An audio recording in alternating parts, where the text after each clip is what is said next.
The Earth's dragon vein conceals profound mysteries, intertwining the forces of the martial world with the undercurrents of the imperial court. Young hero Shen Lian bears the solemn duty of safeguarding the dragon vein. Yet during a mission, he finds himself besieged by dark-clad assassins. In a moment of peril, he allies with the valiant maiden Li Wanqing to break free, unveiling a conspiracy by the shadow society that covets the power of the dragon vein. When the emperor abruptly arranges a marriage, Shen Lian, in defense of his loyalty, refuses to wed the princess, only to fall prey to the machinations of the enigmatic eunuch Qian Fu, becoming embroiled in the tumult of court intrigues. The leader of the shadow society, the shadow demon, emerges, threatening the world with the might of the dragon vein. Shen Lian rallies his comrades to confront this menace, only to discover that the shadow demon has colluded with the powerful elites of the court. As the seal of the dragon vein teeters on the brink of collapse, the currents of the martial world and the court entwine. In a life-and-death struggle, Shen Lian and Li Wanqing vow to unravel the chaos, unaware that a greater crisis silently approaches. With swords gleaming red with blood and intrigues devouring hearts, what lies behind the enigma of the dragon vein? Will it herald a change of rulers or the eternal preservation of loyalty? In the inky darkness of night, the streets of Nanjing lay shrouded in eerie silence. Shen Lian stood atop the courtyard wall of Minister Li's residence, surveying the desolation before him, his brow furrowed in concern. The air was thick with the stench of blood, as a dozen lifeless bodies lay strewn about, their crimson lifeblood congealed into a dark hue. "My lord," a swift-footed Jinui approached. "There are 37 souls in the residence. All perished."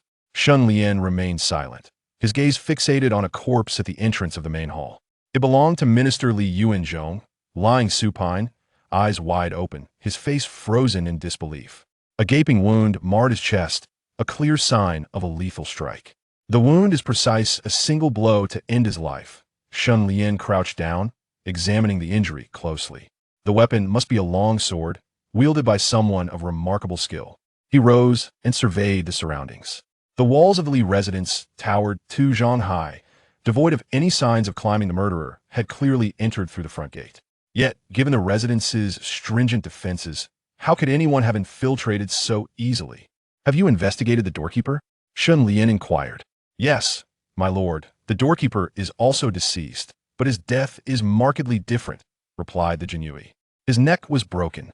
Shen Lian hastened to the doorkeeper's side, discovering a body crumpled against the door, its neck twisted at an unnatural angle. He knelt to examine the corpse's hands meticulously. There are traces of blood beneath the nails. Shen Lian narrowed his eyes. It appears he resisted before his demise. At that moment, a gentle breeze wafted by, and Shen Lian's nose twitched, catching a faint, elusive fragrance that quickened his heartbeat. "Do you perceive any scent?" Shen Lian asked. The Jinui exchanged glances, all shaking their heads in negation. Without further comment, Shen Lian strode purposefully towards the rear courtyard, the fragrance growing more pronounced until it culminated at the door of the side chamber. "Whose room is this?" he inquired. Answering, "My lord, this is Miss Li's boudoir," one Jinui replied. Shen Lian pushed the door open, and a wave of thick, metallic odor assailed him. The room's decor was exquisitely tasteful, yet it now felt eerily sinister. On the bed lay a female, corpse Li Wanqing's only daughter, Li Wanqing. As Shen Lian approached, he noted that her death was distinct from the others. A delicate ligature mark encircled her neck, indicating she had been strangled with a ribbon. Strangely, her face bore a peculiar smile.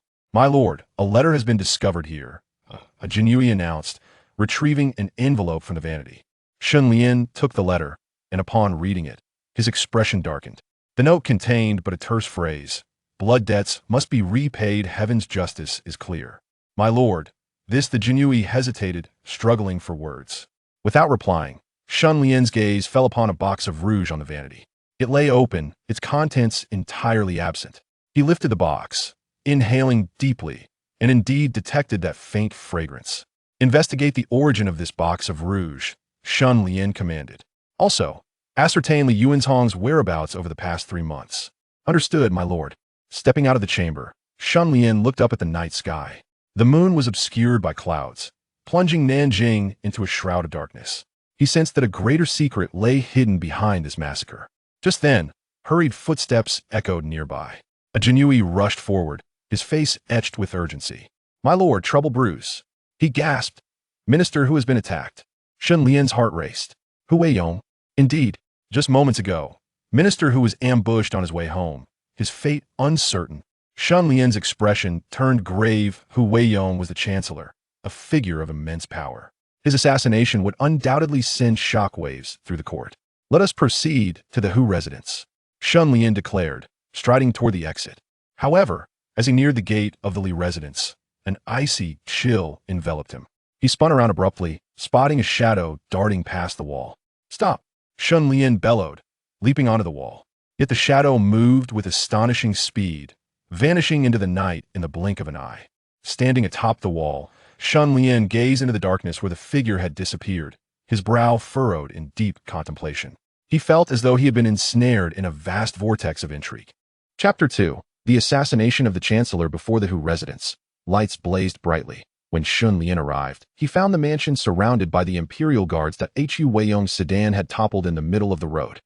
Its curtains splattered with blood. Several guards lay lifeless in a pool of crimson, evidently slain while protecting Hu Weiyong. Sir, one of the guards reported, there were 3 assassins, all clad in black and masked. Exceptionally skilled, they descended from the rooftops on either side, directly targeting the Chancellor's sedan. Although we arrived promptly, they managed to escape. Shen Lian crouched down to inspect the bloodstains on the ground. The pattern suggested that Hu Weiyong had suffered severe injuries. He lifted his gaze to the roof, noticing fresh scratches on the tiles. What weapons did the assassins employ? He inquired. Sir, they used daggers and darts, replied the guard. One of them employed a poisoned dart. And it was this poison that, Shen Lian's heart sank as the Chancellor of the realm. Hu Weiyong's assassination would undoubtedly send shockwaves through the court. More troubling was the fact that this attack coincided with the massacre of Li Wanqing's family on the same night. A mere coincidence, it could not be. What is Hu Weiyong's condition? Shen Lian pressed. He has been carried inside for treatment. The imperial physician is attending to him, the guard answered. However, the situation is dire. The poison is exceptionally potent. Shen Lian hastened into the Hu residence. Met with chaos. Servants scurried in panic while physicians worked urgently to save Hu Weiyong. Sir Shen, one physician approached him. Hu Weiyong has been struck by 7 steps to broken heart poison, which is exceedingly lethal. Is there an antidote?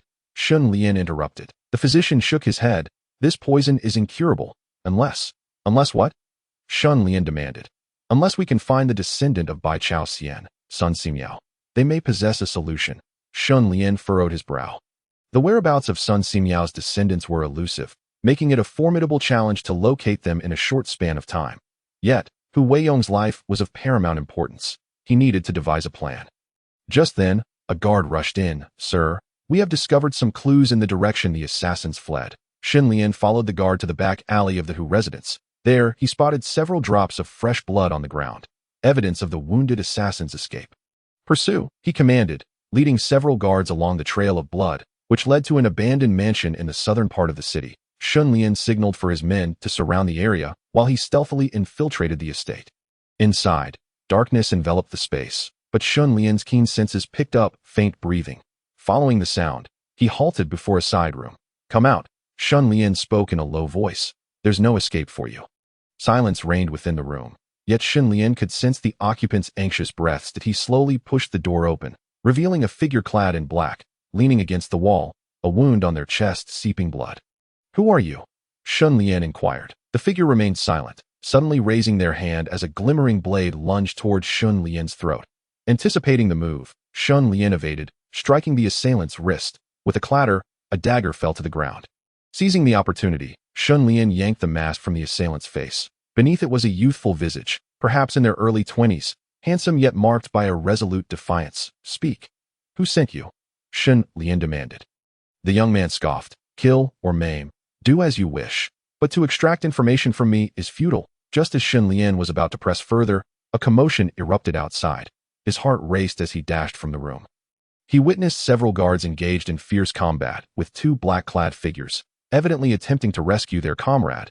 Be careful, Shen Lian shouted, leaping into the fray. The 2 assassins displayed remarkable skill and ferocity. Indicative of rigorous training, Shen Lian exchanged blows with them. He was struck by a sense of familiarity regarding their fighting style that moment. The wounded young man burst from the room, brandishing a dagger aimed at Shen Lian's back. Sir, watch out, one guard cried. Shen Lian, ever vigilant, sidestepped the attack, striking the young man's wrist. With a muffled groan, the dagger slipped from his grasp. Retreat, one of the black-clad figures exclaimed. And the three immediately scattered in different directions. Just as Shen Lian prepared to pursue, the distant sound of galloping hooves reached his ears, causing his heart to leap. Withdraw, he ordered, though his men were puzzled. They complied swiftly. Moments after their departure, a squad of imperial cavalry arrived on the scene. Shen Lian concealed himself, observing the cavalry as they scoured the area, pondering the timing of their arrival. Why had the imperial guards appeared now? And with such swiftness, he sensed he was entangled in a far more significant conspiracy. Upon returning to the headquarters of the imperial guards, Shen Lian convened his subordinates to analyze the two cases. Sir, both incidents occurred tonight and are related to prominent officials. This is no coincidence, one guard asserted. Shen Lian nodded. Indeed, and I feel an unsettling familiarity with the assassin's combat styles. Are you suggesting there exists a clandestine organization known as in the martial world, which specializes in unsavory dealings? The fighting techniques of these assassins bear a striking resemblance to those of Ing's hired killers. Ingu? The guards exchanged glances, bewildered, but Ingu typically only engages in affairs of the underworld. How could they be implicated in court matters? Shen Lian remained silent, his gaze fixed on a letter resting on the table. It was a note discovered in Li Wanqing's chamber, inscribed with the words, "Blood for blood." The heavens are just. He sensed that a momentous secret lay hidden behind these two cases. That moment, a guard rushed in, breathless. Sir, trouble. Hu Weiyong that has passed away. Shen Lian's heart raced as he stood abruptly. Let us go to the Hu residence. However, just as he was about to exit the headquarters, an icy sensation washed over him. He spun around sharply, spotting a shadow flitting past the rooftop. Halt!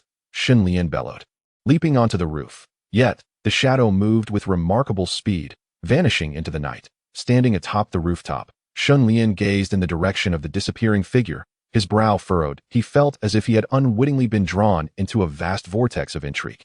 Chapter 3. The mystery of Ingu. The night was ink-black, and the streets of Nanjing lay in profound silence. Shen Lian stood atop the roof of the Imperial Guard's headquarters, surveying the brightly lit Hu residence in the distance. His brow furrowed. The assassination of Hu Weiyong had plunged the entire court into a state of tension. As the commander of the Imperial Guards, he was compelled to uncover the truth swiftly. Sir, a guard approached briskly. We have traced the origins of the box of rouge. Shen Lian turned immediately. Speak. The box of rouge was sourced from the fragrant powder shop in the southern part of the city. Intriguingly, the shopkeeper revealed that it was purchased at a high price 3 months ago and has not been seen since. Purchased at a high price? Shen Lian narrowed his eyes. Who was the buyer? The shopkeeper described the buyer as a masked figure, whose appearance was indistinct, but their accent suggested they were from the north. Shen Lian's heart skipped a beat. A northern person? This brought to mind the fighting styles of the assassins, reminiscent of the northern martial arts. Furthermore, the guard continued, we investigated Li Wanqing's movements over the past 3 months and discovered he had frequently visited Qingfeng Temple outside the city. Qingfeng Temple? Shen Lian's expression tightened. Isn't that merely an ordinary Taoist temple? On the surface, yes, but we've observed that in recent months, mysterious individuals have been seen entering and exiting Qingfeng Temple. Shen Lian pondered for a moment before suddenly asking, did Hu Weiyong visit Qingfeng Temple prior to his assassination? The guard paused, then responded, indeed, Sir. Hu Weiyong visited the temple the day before his assassination. A glimmer of insight flashed in Shen Lian's eyes.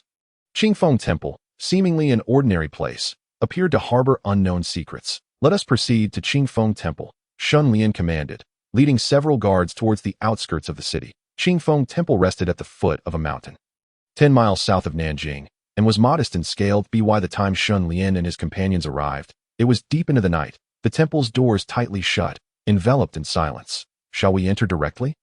One guard queried. Shen Lian shook his head. Let us observe first. He guided his subordinates around the back wall of the temple. Leaping atop the wall, the interior was shrouded in darkness, save for a light emanating from a side room in the rear courtyard.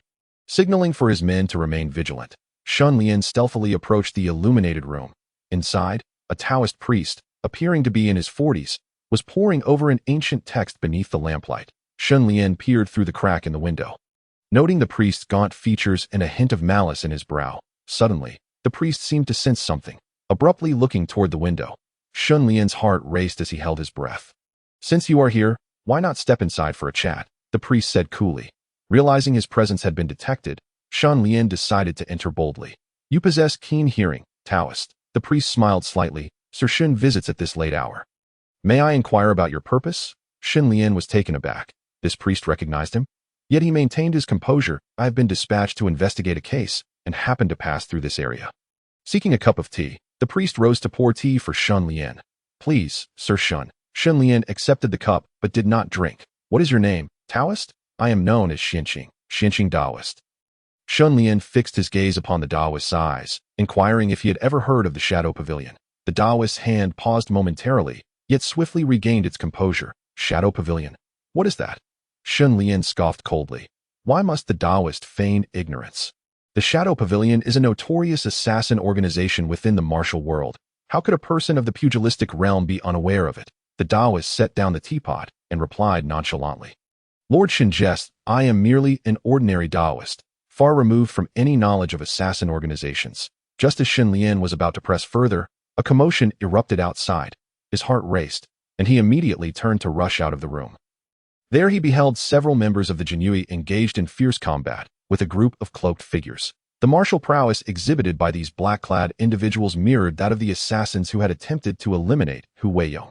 Indeed, they were here, Shen Lian bellowed, leaping into the fray. The black-clad assassins were formidable, their techniques ruthless, clearly the product of rigorous training. After exchanging several blows, Shen Lian became increasingly convinced that these individuals were indeed the Shadow Pavilion's assassins. Retreat! One of the black-clad figures shouted, and they promptly scattered in different directions. Just as Shen Lian prepared to pursue, a cold laugh echoed from behind him. He spun around to find Xianqing Taoist standing at the door, a long sword now in hand. Lord Shen, since you have arrived, do not depart, the Taoist said coldly. Shen Lian's heart sank, realizing he had walked into a trap. However, he maintained an impassive facade. What is the Taoist's intent? The Taoist did not respond, but suddenly lunged forward, aiming his sword directly at Shen Lian's throat. Anticipating the attack, Shen Lian sidestepped and struck at the Taoist's wrist. The two engaged in a rapid exchange of blows. And Shen Lian was increasingly alarmed to find that the Taoist's martial arts were on par with his OWNKT that moment. The sound of urgent hoofbeats suddenly resonated from afar. The Taoist frowned. Retracting his sword, Lord Shen, until we meet again. Before the words could leave his lips, he leaped onto the rooftop and vanished into the night. Shen Lian refrained from pursuing, knowing he had already alarmed the snake in the grass. Nevertheless, he had confirmed one thing. Qingfeng Temple was indeed the Shadow Pavilion's stronghold in Nanjing. Upon returning to the Jianui headquarters, Shen Lian promptly gathered his subordinates to analyze the night's discoveries. Sir, it appears the Shadow Pavilion is indeed connected to these two cases, one Jianui reported. Shen Lian nodded. Indeed, and I suspect there are greater forces at play behind the Shadow Pavilion. Are you suggesting that there are individuals within the court colluding with the Shadow Pavilion to eliminate dissenters? The Jianui exchanged glances, astonished by this conjecture. Sir, what shall we do next? After a moment of contemplation, Shen Lian suddenly inquired, have you heard of the descendants of Bai Chao Xian's son Simiao? The Jianui were momentarily taken aback before responding. Reporting to the Sir, the whereabouts of Sun Simiao's descendants are elusive, but it is said they have been seen recently in the Jiangnan region. A glimmer of determination sparkled in Shen Lian's eyes. Immediately dispatch someone to find them. We must locate them at all costs. Yes, sir. Shen Lian stood, walking to the window, gazing at the brightly lit Nanjing city in the distance. Lost in thought that he understood he had become entangled in a vast conspiracy, one that could potentially shake the very foundations of the Ming dynasty. Chapter 4. Secrets of Qingfeng Temple, just past the third watch of the night. Shen Lian's embroidered spring knife rested against the bricks of the Qingfeng Temple's entrance. The wound from his encounter with the Xianqing Taoist 3 days prior still throbbed, but the pain paled in comparison to the anxiety churning within him. Only 7 days remained until Hu Weiyong's poison would take effect. And the crucial evidence in the case of Li Wanqing's massacre had yet to surface. The moonlight shone like frost as Shen Lian stealthily approached the temple door, hidden by the shadows of the trees. Beneath a loose brick at the northwestern corner, the chill of the stone steps seeped through his boots. He retrieved a fire stick and ignited it, the bluish flame illuminating the 9-headed dragon pattern on the bronze box at the foot of the steps. This was unmistakably the emblem recorded in the Ministry of War's confidential files pertaining to the Northern Pacification Department. As the lid of the box sprang open, the mingled scent of sandalwood and rust assaulted his senses. 36 swallowtail darts glimmered with a ghostly blue phosphorescence in the firelight. their finely engraved handles identical to the wax seal on the blood-stained letter found in Li Wanqing's study. With a click, as Shen Lian's fingertips brushed against the hidden compartment at the bottom of the box, the entire wall suddenly slid open to the sides that a musty air, thick with the stench of aged blood, rushed forth, while the star maps on the corridor walls resonated with the patterns on the box's surface. Following the position of the Big Dipper, he arrived at the seventh stone chamber, where a lotus-shaped lock mysteriously opened, revealing a wall lined with yellowed shipping account books. 13 warehouses under the A category, 50 vessels under the B category. Shen Lian's fingers glided over the densely packed vermilion annotations until they halted abruptly, next to the mark for the Xuanwu Lake dock. A half-drawn blood-red eye appeared.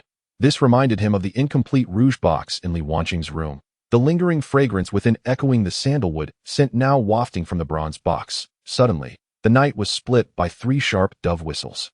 Shen Lian pivoted and flung a swallowtail dart, pinning the throat of an oncoming black-clad figure. However, the jade token at the figure's waist bore a mark that made Shen Lian's pupils constrict, the insignia of the Zhangzhou CF family escort.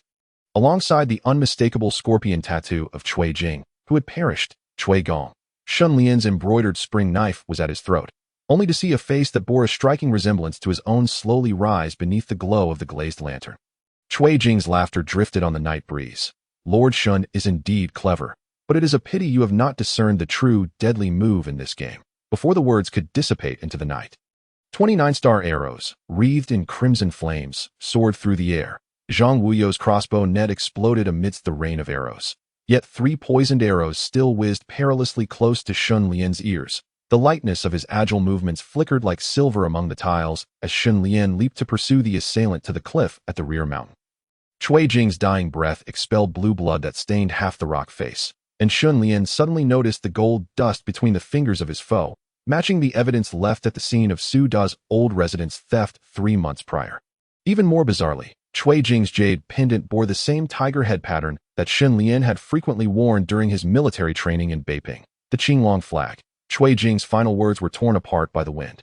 Yet Shen Lian seized upon the keywords. Returning to the secret chamber to search for the shipping map, he discovered that the Mongolian script on the back of the drawing directly pointed to the Grand Commander's office. The fire stick illuminated a faded image in a corner hidden compartment, a depiction of Shao He holding a bronze wine vessel, standing before a shadowy assassin from the Shadow Pavilion, marked by tattoos across his face. At this moment, within the Jinui headquarters, the report in the hands of the deputy commander caused the air to thicken. The Minister of Works had collapsed and died last night, with remnants of swallowtail darts found at the scene. Shen Lian gripped the blood-stained shipping map tightly, the candlelight casting an eerie blue glow in his eyes. The glass lamp left behind by Cui Jing suddenly shattered, the scattered shards forming a terrifying pattern on the ground, an encoded signal from the imperial city. He suddenly recalled that within the lower compartment of Li Wanqing's vanity box lay half of a bronze key engraved with the character Shao. Furthermore, the star map held by the Persian merchant in the mural within the Qingfeng Temple's underground palace matched perfectly with the Mongolian script on the shipping map. Shen Lian's fingertips dug deep into his palm, the candlelight casting his shadow upon the blood-red eye marking on the shipping map. Suddenly, urgent hoofbeats resonated from outside, 12 black horses shattering the stillness, each rider clad in silver masks. The leader raised a torch, illuminating a face adorned with a menacing scorpion tattoo. The Qinglong flag has emerged. We welcome the young master back. The roar pierced the night sky. Shen Lian retaliated instinctively, launching hidden weapons from his sleeve, 7 bone-piercing nails finding their mark in the throat of the foremost rider. Yet more black-clad figures surged from all directions, and he suddenly noticed that the embroidered patterns on their sleeves mirrored that of the Persian merchant depicted in the mural of Qingfeng Temple's underground palace. Amidst the shrieks of crossbow arrows, he caught a glimpse of a black-clad figure revealing half of a bright yellow scroll at their waist. The vermilion seal surprisingly aligned perfectly with the fragments of the key found beside the Minister of Works' corpse. Retreat! Zhang Wuyo's voice echoed alongside the sound of arrows soaring through the air. Shen Lian leaped onto the eaves, only to see 3 poisoned silver needles whizzing past his ears, the red thread trailing behind them curving into an eerie arc in the night wind. These were the Shadow Pavilion's unique blood-tracking needles. Once struck, the poison would race through the blood vessels straight to the heart. He bit down on his tongue, spraying a mist of blood that temporarily slowed the needle's advance. Seizing the opportunity, his embroidered spring knife flashed coldly, cleaving the nearest assassin in half. In the instant the body fell, Shen Lian swiftly tore away the assailant's clothing, and indeed, within the hidden pocket, he discovered half of a tiger head jade pendant, perfectly matching the one worn by Cui Jing. So it is. Shen Lian's cold smile mixed with the scent of blood. Cui Jing's feigned death was a ruse to await his twin brother to take over this game. He suddenly recalled that on the day of Li Wanqing's assassination, a similar tiger head pattern was also seared onto the shredded letter found in his study. As the fifth watch approached, Shen Lian stood by the banks of Xuanwu Lake, clutching the blood-stained shipping map. The lake's surface shimmered with an eerie indigo hue, and he pressed the jade pendant against his chest, feeling a sharp pain as he glimpsed a vision upon the shattered star map. 7 stars formed the colossal constellation of the Wolf Star, their light pointing directly to a specific spot at the lake's bottom. As he leaped into the water, the icy currents enveloped him in a torrent of bubbles. Yet upon reaching the lake's floor, he was abruptly yanked by something heavy, half of a bronze stele inscribed with the characters Onla, detailing how Shao he had buried the dragon-suppressing iron pillar here. Chapter 5. The Wolf Star devours the city. He suddenly realized that when he had touched the iron pillar moments ago, the gluttonous patterns on the chains were exuding a viscous black liquid. Let go, Li Wanqing exclaimed, smashing the incense burner onto the water's surface, where a partially obscured star chart emerged from the billowing smoke. Seizing the opportunity, Shen Lian broke free from the chains, only to discover that the base of the iron pillar was inscribed with a tiger head pattern identical to that on Cui Jing's jade pendant.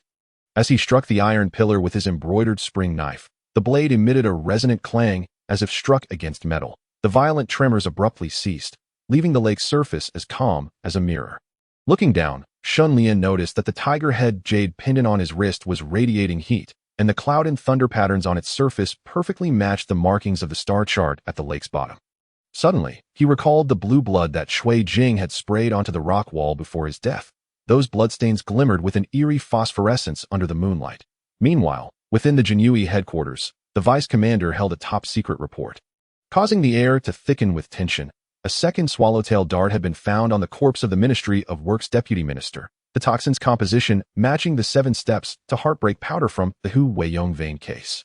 Even more unsettling was the autopsy report revealing Persian vocabulary remnants beneath the deceased's fingernails. Shen Lian paced in his study, the flickering candlelight casting his shadow upon the navigational chart on the wall. As his gaze fell upon the mark of the E-fleet, he suddenly noticed that the adjacent vermilion annotations had coalesced into a blurred shadowy character. He reached out to wipe it away, only to feel uneven indentations beneath the paper. Sir, Zhang Wuyo burst through the door, cradling a blood-soaked youth in his arms. The commander at Xihua Gate requests an urgent audience. He has critical matters to report. The youth forced a smile through his bloodied lips. Lord Shen, the man in black, said, if they want 30,000 stones of grain in exchange for Lord Hu's life. Before he could finish, he fainted. Shen Lian opened the secret box the boy held, revealing half of an official seal inscribed with the words Jinglong. By now, the hour had passed 3, and Shen Lian ascended the bell tower alone. As he gazed towards Zijin Mountain, he suddenly spotted 7 meteors plummeting towards the rear mountain through the night sky. He immediately snatched a fire stick and dashed downstairs, only to find 7 corpses at the foot of the mountain, each with a half piece of green glass embedded in their skulls. Identical to the packaging of the rouge in Li Wanqing's study's hidden compartment. Be cautious, Lord Shen. Li Wanqing's voice came from behind him. Turning, he found that she had somehow acquired a bronze wine vessel, its surface etched with the ancient seal of Shao he drinks. I found this in the deputy minister's study, she said, pushing the vessel towards Shen Lian. Drinking it will neutralize the 7 steps to heartbreak powder poison. Shen Lian's gaze suddenly froze on the bottom of the wine vessel. There, inscribed, was the same tiger head pattern found on Cui Jing's jade pendant. He remembered the image he had seen 3 days prior in the underground palace of Qingfeng Temple, where Shao He's wine vessel bore the same form.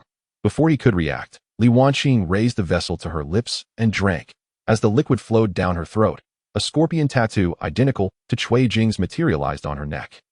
Who are you really? Shen Lian's embroidered spring knife pressed against her throat. Li Wanqing's laughter, mingled with the scent of wine, splattered across his face. Lord Shen, you are truly slow. Ever since you raided Li Wanqing's home, I should have killed you. Abruptly, she tore open her garment, revealing a golden seal branded with the words Shadow Pavilion on her chest. The earth-shattering roar interrupted her declaration. Shen Lian turned to see the waters of Xuanwu Lake boiling.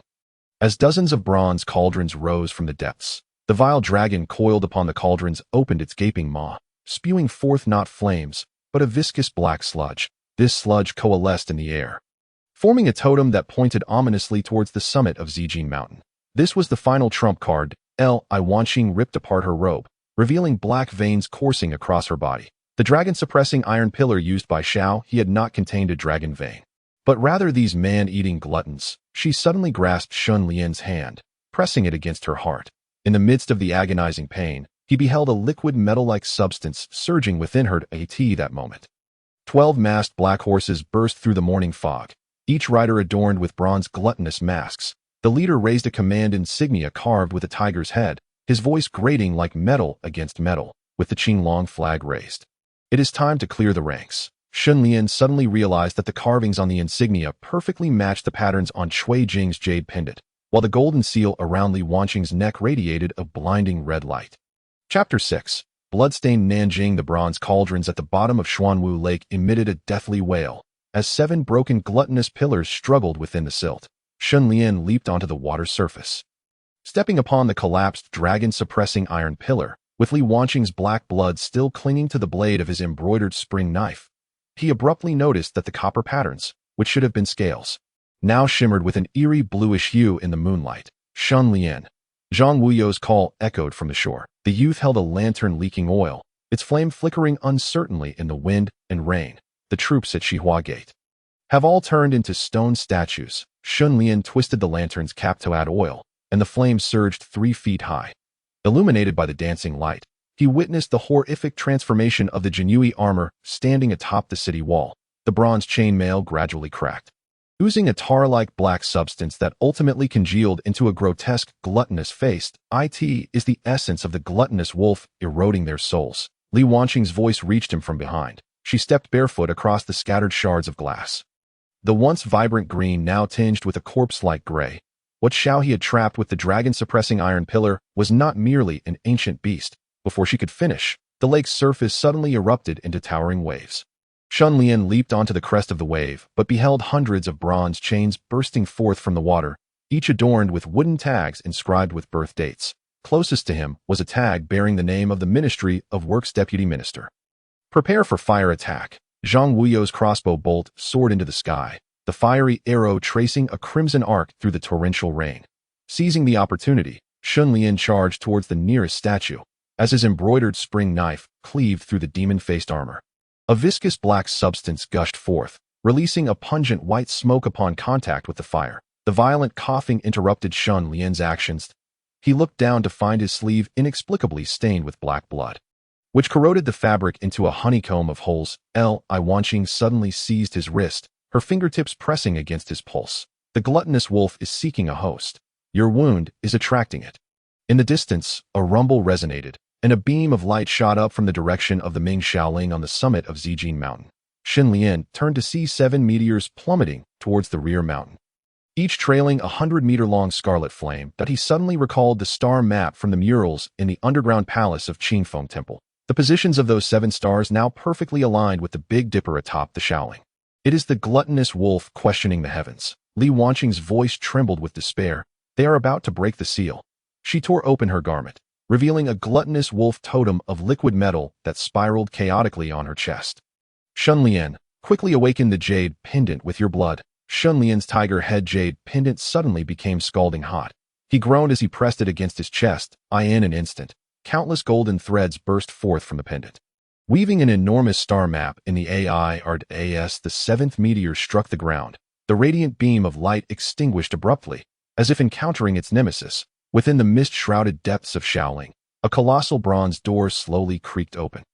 What seeped from the crack was not air, but a viscous black sludge. Shen Lian tightened his grip on the embroidered spring knife, suddenly realizing that the cloud and thunder patterns on the hilt were heating up. He recalled Cui Jing's final words, tightly gripping his hand. Wherever the Qinglong flag points, that is the eye of the gluttonous wolf. Meanwhile, within the Jinui headquarters, the vice commander's secret report was singed at the edges by candlelight. 700 boxes of Yongle Tongbao were discovered in the underground storage of the Ministry of Works, each coin's reverse inscribed with the Persian word Shah. Even more shocking was a yellowed maritime map lying beneath the coin boxes, marking the endpoint of a trade route to a port name that has never appeared in historical records. Suddenly, Li Wanqing materialized behind Shen Lian, Her bronze wine vessel transformed into a sword without him noticing. Do you think awakening the jade pendant will stop the gluttonous wolf?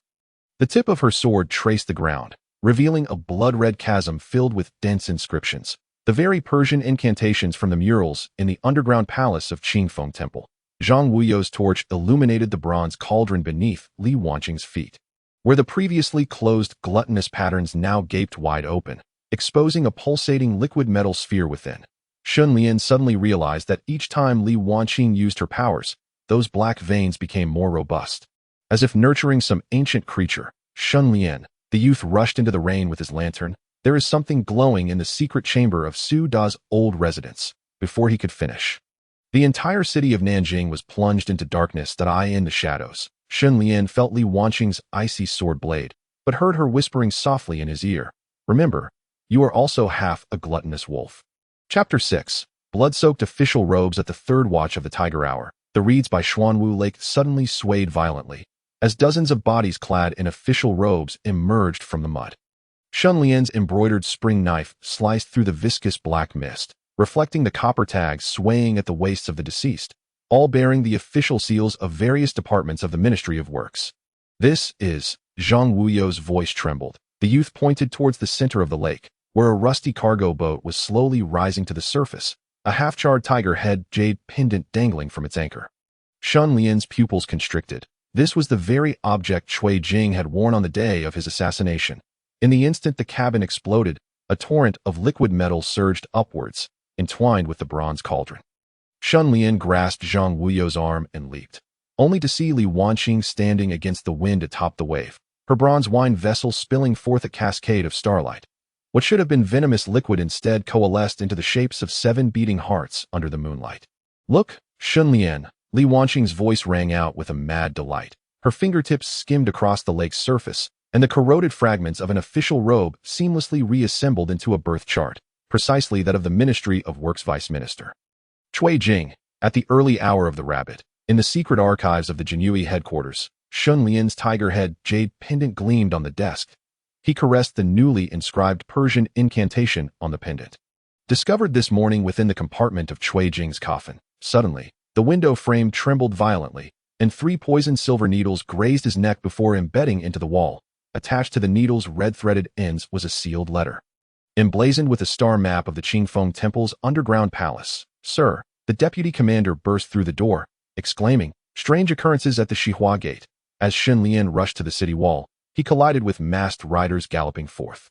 The leader brandished a jade-encrusted tiger head command arrow, pointing towards the vermilion gate of the Minister of Works' private residence, which used a tar-like black liquid. Dozens of Jinhui suddenly convulsed and collapsed, with black substance seeping from the cracks in their armor, staining the entire street in inky darkness. At a quarter past the dragon hour, the fragrance of bitter almonds pervaded Li Wanqing's boudoir. Shen Lian crushed the wax seal she had hidden in her dressing box. The symptoms of poisoning were significantly milder than those of Hu Weiyong that he suddenly noticed the Persian star disc at the bottom of her cosmetic case, perfectly overlapping the pattern on Cui Jing's letter. Those grooves representing the position of the greedy wolf star were filled with luminous pearls from the western regions. "You were already aware of the secret of the Qinglong flag." Shen Lian pressed his embroidered spring knife against her throat. Li Wanqing suddenly tore open her collar, revealing a greedy wolf totem formed from liquid metal that emitted a buzzing sound. With a smile, she poured the poisoned wine down her throat. "I should have perished here when the descendant of Shao he offered his blood 10 years ago in agony." Her golden hairpin fell to the ground, revealing a jade token engraved with the great commander's seal beneath. At noon sharp, on the top floor of the drunken immortal tower by the Qinhuai River, Shen Lian sat across from the Prince of Chu's heir, separated by an intricately carved wooden window. The music emanating from the third-floor elegant room abruptly ceased, and amidst the hurried footsteps of the maidservants, Shen Lian glimpsed half a face adorned with a bronze Taotai mask flash past the window. The Ministry of Works Yonglatong Bao, the Prince of Chu, rubbed the coin hidden in his sleeve, his pupils constricting at the Persian inscription on its reverse. This batch of coins had circulated in the northern desert for 30 years, yet had never appeared in the Ministry of Revenue's accounts. Suddenly, Shen Lian seized his wrist, and at that moment, as lightning struck outside, 7 figures clad in black leaped down from the rooftop of the opposite tavern. The leather pouches at their waists bulged, hinting at half a flag inscribed with the words, "Shadow Pavilion." At a quarter past noon, when When the bronze door of the ministry's underground storeroom was violently thrown open, Shen Lian inhaled the familiar scent of sandalwood. Cui Jing's ledgers lay scattered across the floor, and in the innermost camphor-wood chest, 700 Yonglatong bao were neatly stacked, each bearing the Persian inscription of a birth chart on its reverse. As he brought one of the coins close to the jade pendant, it suddenly emitted a tremor akin to a dragon's roar. Finally found it. Li Wanqing's voice echoed from behind. Barefoot, she stepped across the coins, liquid metal weaving from her ankle to her neck. The redemption coin forged from the greedy wolf essence by Xiao He, each carrying the soul of a greedy wolf. Host A.S. Shen Lian turned. The embroidered spring knife rested against her neck, seeping black liquid. Yet she suddenly chuckled softly, her fingertip brushing over the Persian inscription on the coin. Shen Lian, do you know the true cause of the Minister of Work's death? At the early hour of the monkey, purple smoke rose towards the Ming Shaoling in the direction of Zijin Mountain, as 7 meteors plummeted towards the rear mountain. When Shen Lian arrived, chasing the trail of stars, he discovered 7 bodies clad in official robes lying in the ravine. Each corpse bore a fragment of green glass nailed to its crown, identical to the packaging of the rouge in Li Yuanzhong's study secret compartment. The Qinglong flag pointed directly to the greedy wolf's Li Wanqing's voice reverberated through the valley. She approached, stepping upon shards of glass, her long hair of liquid metal obscuring half her face. Shen Lian, the jade pendant in your palm resonates because your bloodline flows with Xiao He sins. The stroke of the rooster. In the interrogation room of the Jinhui headquarters, the oil lamp flickered in the draft. A youth trembled as he unfolded the sealed letter retrieved from the corpse of the masked rider, the parchment inscribed in Turkic. When the moonlight shines into the lion's mouth, the greedy wolf shall devour the 7th dragon vein seal. He suddenly looked up at Shen Lian, who was fixated on the map of the Ming territories on the wall, his finger hovering over the marked location of the 13 garrisons in the northern desert. Meanwhile, beneath the ruins of the Minister of Work's residence, 20 assassins from the Shadow Pavilion were excavating a bronze coffin. The Taotai pattern on the coffin lid suddenly opened its blood-red eyes, and a pale hand, bound in chains, reached out. The leading assassin lifted the coffin lid, revealing half a face identical to Cui Jing's, yet this visage was covered in scales. At a quarter past the dog hour, aboard a pleasure boat on the Qinhuai River, the bronze wine vessel in the Prince of Chu's heir's hand suddenly exploded. He stared intently at the displaced position of the Ziwei star on the astrological chart, cold sweat soaking through his back. The 7 stars in conjunction, this is not a celestial phenomenon, but rather the greedy wolf essence manipulating the stars. As Shen Lian emerged from the shadows, the Qinglong flag hanging at the bow was already drenched in black blood.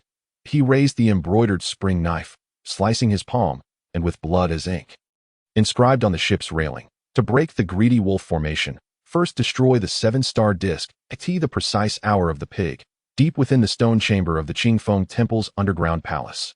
The skeleton of Taoist Xianqing began to glow. The moment Shen Lian inserted the tiger head jade pendant into the altar's recess, the entire underground palace trembled violently. The star map fell from the dome, assembling into a complete greedy wolf star chart upon the ground. He suddenly comprehended the true significance of the Qinglong flag that Cui Jing had spoken of in his final moments, that it pointed towards the 7 stars in conjunction formation atop Zijin Mountain. As Li Wanqing's screams resonated from the surface, Shen Lian grasped tightly the bronze key retrieved from Cui Jing's coffin.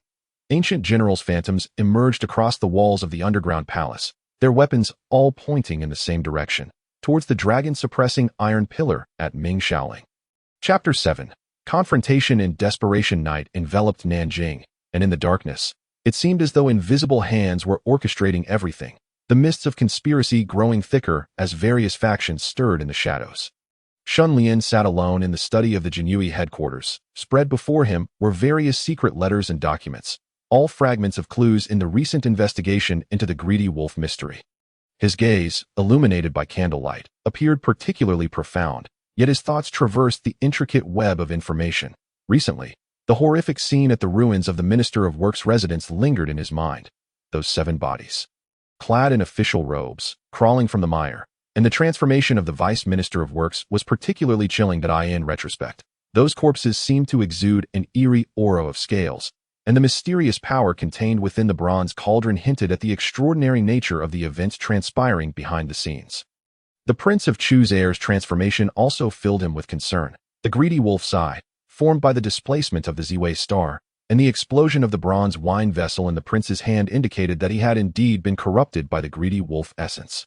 This prince, who should have been a member of the royal family, was inexplicably entangled in this terrifying vortex. Moreover, the 7 meteors plummeting towards the rear mountain resonated ominously with the strange phenomena near Xuanwu Lake. Deepening the enigma of the entire situation, Li Wanqing, a woman shrouded in mystery, became increasingly elusive in both identity and intent. The scars resembling scales on her body bore a striking similarity to the changes in Cui Jing's corpse.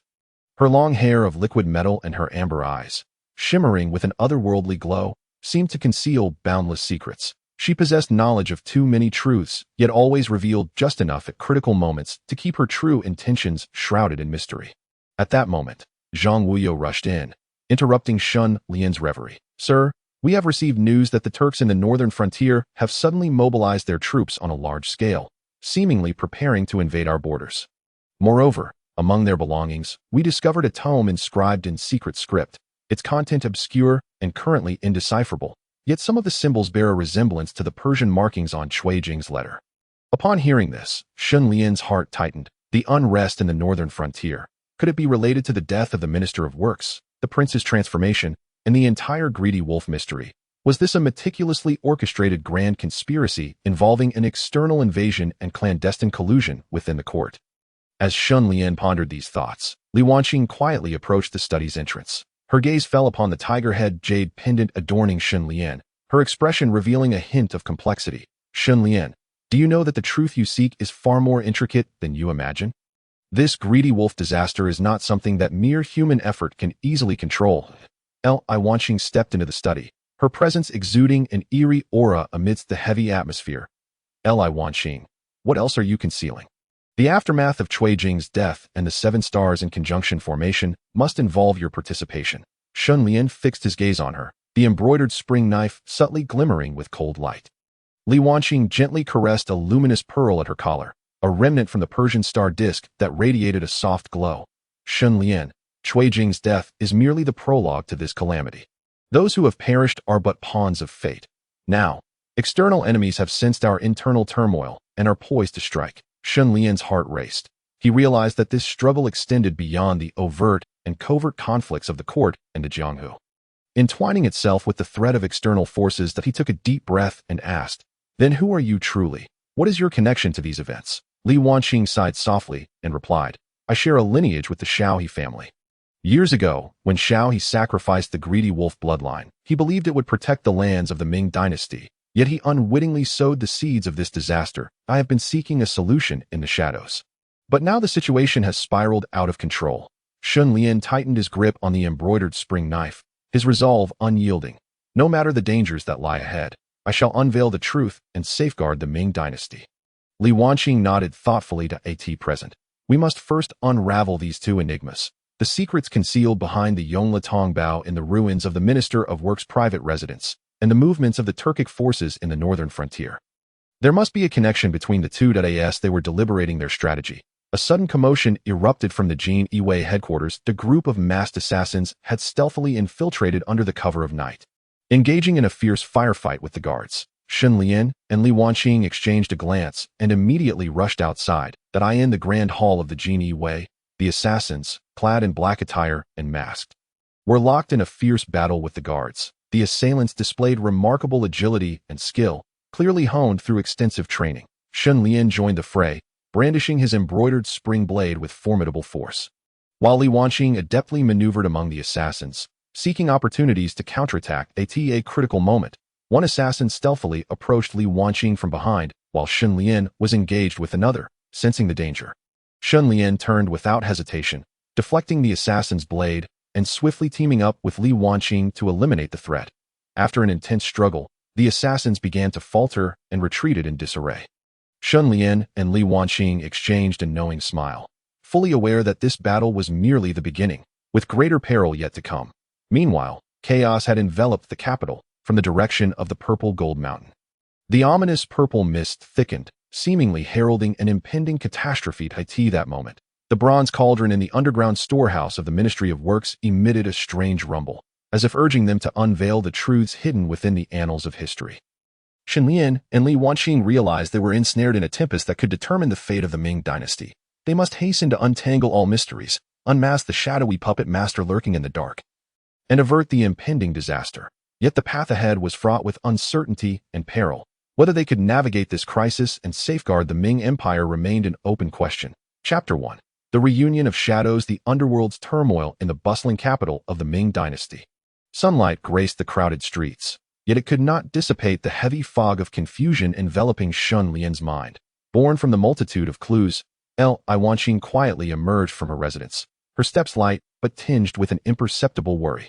They had agreed to rendezvous at a secluded tea house in the city to discuss their next steps. Inside the tea house, Shen Lian regarded Li Wanqing with a grave expression. Since their fierce battle, new leads had emerged, yet they were as tangled as the stars in the night sky, making it difficult to discern any clarity. Li Wanqing nodded slightly, handing over the document she held. The movements of the Turkic forces in the north have grown increasingly suspicious. According to our intelligence, they are covertly colluding with various sects across the realm, seemingly orchestrating some mysterious united action. Shen Lian scrutinized the materials. His brow furrowed. Do these developments connect with the prior signs? The death of the Minister of Works, the alignment of 7 stars, and the secrets surrounding your family, Li Wanqing. Could all of this be part of a grand scheme? Just then, a hurried sound of footsteps echoed from outside the tea house. The two stood alert, and a figure rushed in. It was a Chang, a servant of the Jin Yiwei, panting as he addressed Shen Lian. My lord, I have received news of suspicious activities in the wildwoods outside the city. Resembling the movements of foreign spies, Shen Lian and Li Wanqing exchanged glances and promptly decided to investigate the woods. The three mounted their horses and galloped towards the outskirts. Upon reaching the edge of the wildwoods, they were enveloped by the damp air, the trees standing in disarray, casting dappled shadows. Cautiously, they ventured deeper into the forest, when Shen Lian suddenly halted, signaling for silence. Strange murmurs drifted from ahead, as if someone were whispering. Shen Lian gestured for them to encircle the source of the sound. As they stealthily approached, they discovered a gathering of unfamiliar individuals clad in black, seated around a campfire, conspiring about something. These were the agents dispatched by the Turkic forces, and their language and demeanor suggested they were plotting against the Ming. Li Wanqing, fluent in multiple tongues, whispered that she could comprehend their conversation. Just as they prepared to eavesdrop further, a bird took flight. Shattering the tranquility, the black-clad figures immediately became alert, drawing their weapons. A fierce battle erupted as Shen Lian and his companions fought valiantly, but the sheer number and training of the attackers began to overwhelm them. At that critical juncture, the sound of galloping hooves echoed from afar. Shen Lian felt a surge of hope, believing reinforcements had arrived. However, as the riders came into view, they realized they were yet another group of assailants in black. They had unwittingly fallen into a trap, besieged from both sides. In that life-threatening moment, Li Wanqing had a sudden inspiration. She retrieved a specially crafted signal from her bosom and shot it towards a distant mountain. In an instant, an elite squadron from the Divine Mechanism camp emerged from behind the peak. It turned out that Li Wanqing had prepared in advance, coordinating an emergency signal with the Divine Mechanism camp. With their assistance, they successfully repelled the black-clad attackers. Yet Shen Lian became acutely aware that the enemy had infiltrated significant strongholds surrounding the capital, rendering the situation increasingly dire, with more dangers looming ahead. Chapter 2. Shadows clash. The truth emerges. The sudden skirmish had drained considerable energy from Shen Lian, Li Wanqing, and a Chang, yet there was no time to rest. The commander of the Divine Mechanism camp swiftly arrived, offering condolences and inquiring whether they required assistance in further investigating the origins of the black-clad assailants. Shen Lian nodded, fully cognizant that matters were far more intricate than they appeared. The three set up camp at the edge of the wild woods alongside the Divine Mechanism camp's troops. Li Wanqing, disregarding her fatigue, joined a few soldiers familiar with Turkic dialects to interrogate the captured black-clad individuals. Shen Lian and a Chang stood guard, vigilant against potential follow-up attacks. My lord, the information we have extracted is rather troublesome. A soldier reported gravely. These black-clad individuals claim to be attendants of the Turkic emissaries, yet they refuse to divulge specific missions, only stating that they have orders to cooperate with the Turkic army when chaos erupts in the capital. However, their evasive demeanor suggests deeper secrets lie beneath. Shen Lian's brow knitted in concern. It seems our previous conjectures were accurate. The Turkic forces are colluding with others to incite turmoil in the capital. Li Wanqing approached, shaking her head gently. There may be other forces at play behind this. Just as we have previously mentioned, family secrets, corruption within the officialdom could all be pieces on this chessboard. At that moment, A faint rustling was heard outside the tent. Li Wanqing signaled for silence, and Shen Lian nodded, drawing his weapon alongside a Chang. The tent flap was slowly lifted, and a mysterious figure slipped inside. Striding directly towards Shen Lian, the newcomer was shrouded in a black cloak, obscuring their features, yet their voice was robust and imbued with an air of mystery. Master Shen, I bring you vital information. Shen Lian regarded him warily. Who are you? Why do you deliver this message? The cloaked figure chuckled softly, producing a jade pendant from their robe and presenting it to Shen Lian. The Ming is on the brink of collapse, and we are all but pawns in this game. This pendant should be familiar to you, Master Shen. Shen Lian accepted the pendant, scrutinizing it closely, a chill running through him.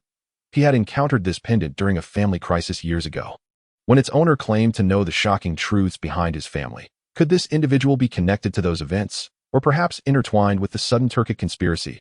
You had best come clean. Shen Lian tucked the pendant away, his gaze fixed intently on the cloaked figure. Unfazed, the cloaked figure continued. The current government of the Ming is rife with corruption.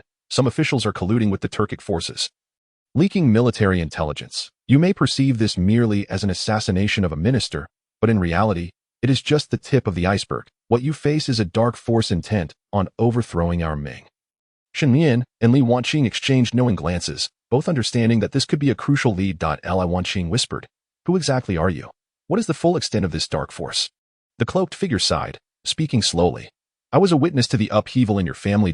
My father Esmender sensed that the secrets within the family could lead to disaster, and thus aided me in escaping the capital. Over the years, I have investigated this matter and uncovered a conspiracy aimed at toppling the Ming, involving numerous high-ranking officials and various factions in the underworld. Now is the time when the conspiracy begins to reveal itself. Shen Lian pondered for a moment before asking, What is your aim in telling us all this? The cloaked figure's expression turned serious. I initially intended to investigate alone, but the situation has become increasingly complex. I realize that one person alone cannot thwart this conspiracy.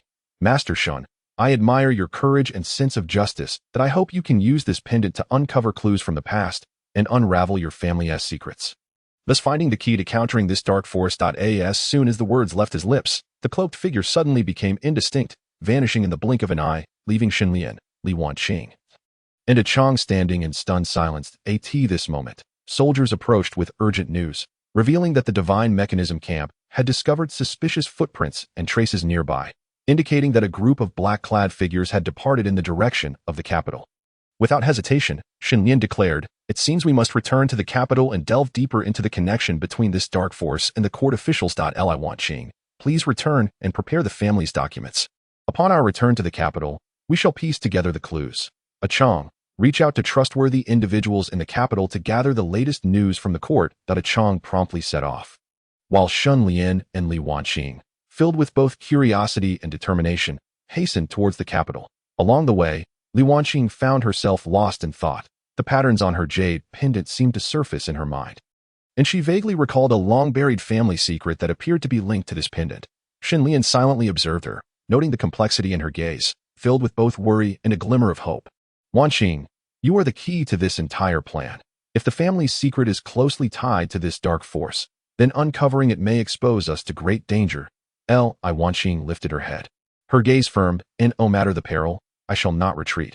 What we must protect is not just our family, but the stability of the entire Ming dynasty. Upon reaching the capital, they proceeded directly to Li Wanqing's residence.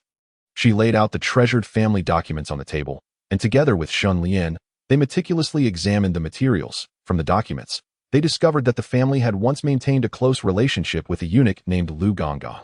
The family's misfortunes had coincided with Lu Gonggong's downfall in the court. Now, a powerful eunuch named Lu Jin had risen to prominence, exhibiting striking similarities in conduct to Lu Gonggong. Could this series of events be related to Lu Jin? Li Wanqing furrowed her brow, pondering aloud. Shen Lian contemplated for a moment before nodding. It is highly likely. Lu Jin wields immense power in the court, amassing followers, and rumors suggest he may be colluding with foreign enemies. We cannot conclusively deem him the mastermind based on these documents alone, but he has certainly become a prime suspect. At that moment, Li Wanqing's trusted maid hurried in, reporting that someone was outside seeking an audience. Claiming to have important information for Li Wanqing, sharing a glance with Shen Lian, both wore expressions of intrigue. Upon opening the door, they were greeted by none other than a Chang, who had just departed. My lord, I have uncovered some news. Lu Jin has recently been meeting frequently with a merchant from the Turkic region, and it seems that powerful Turkic forces are backing this merchant. Moreover, several figures from the martial arts world within the capital have begun serving Lu Jin. Acting covertly as if executing some significant task, the doubts in Shen Lian and Li Wanqing's minds began to crystallize that it appeared that the Dark Force-esque conspiracy was unfolding step by step. Aiming to undermine the foundation of the Ming dynasty through internal divisions, and potentially collaborating with Turkic armies to achieve their goal of subversion. It seems we are drawing closer to the truth. Shen Lian remarked, determination igniting in his eyes. Wanqing, we must hasten to gather evidence and expose Lu Jin's schemes while being cautious of our own movements to avoid detection by the enemy. Li Wanqing nodded that I will compile a detailed list of the family documents to identify any further clues that may be unearthed. You should reach out to the righteous individuals in the martial arts community. We need more allies to confront this conspiracy. They exchanged a determined smile, their spirits invigorated. In the seemingly prosperous and peaceful capital, a thrilling battle between righteousness and evil was about to unfold. They understood that the road ahead was fraught with uncertainty and danger. Yet for the sake of safeguarding the Ming dynasty and unraveling the secrets of their family, they feared nothing and resolutely embarked on this thorny path. Chapter 3. The mist lifts the family secret amidst the swirling winds of change in the capital. Shen Lian and Li Wanqing busied themselves with the task of unveiling the veil of this monumental conspiracy. Following their plan, Shen Lian began reaching out to righteous individuals in the martial arts community. His first visit was to a venerable elder residing in the Hua Mountain, a figure of high esteem known for his integrity. Shen Lian recounted the current situation, beseeching the elder for assistance. Deeply moved by Shen Lian's righteous endeavor, the elder immediately pledged to join him in safeguarding the peace of the Ming dynasty. Next, Shen Lian sought out several renowned heroes within the martial arts world, some former knights, others leaders of martial arts sects, all possessing a heart dedicated to defending their homeland. Persuaded by Shen Lian's sincerity, they eagerly expressed their willingness to contribute their strength for the future of the Ming dynasty. Meanwhile, Li Wanqing immersed herself in the meticulous organization of the family documents. Day and night, she pored over every detail. And as her research progressed, long-buried memories began to resurface. She discovered that an ancestor had once crossed paths with a mysterious old man in black during their youth. Legend spoke of this old man possessing knowledge of many hidden secrets. And after leaving the family, the ancestor vanished to an unknown location, never to return. Recalling the jade pendant, Li Wanqing wondered if it had been entrusted to her ancestor by that enigmatic old man.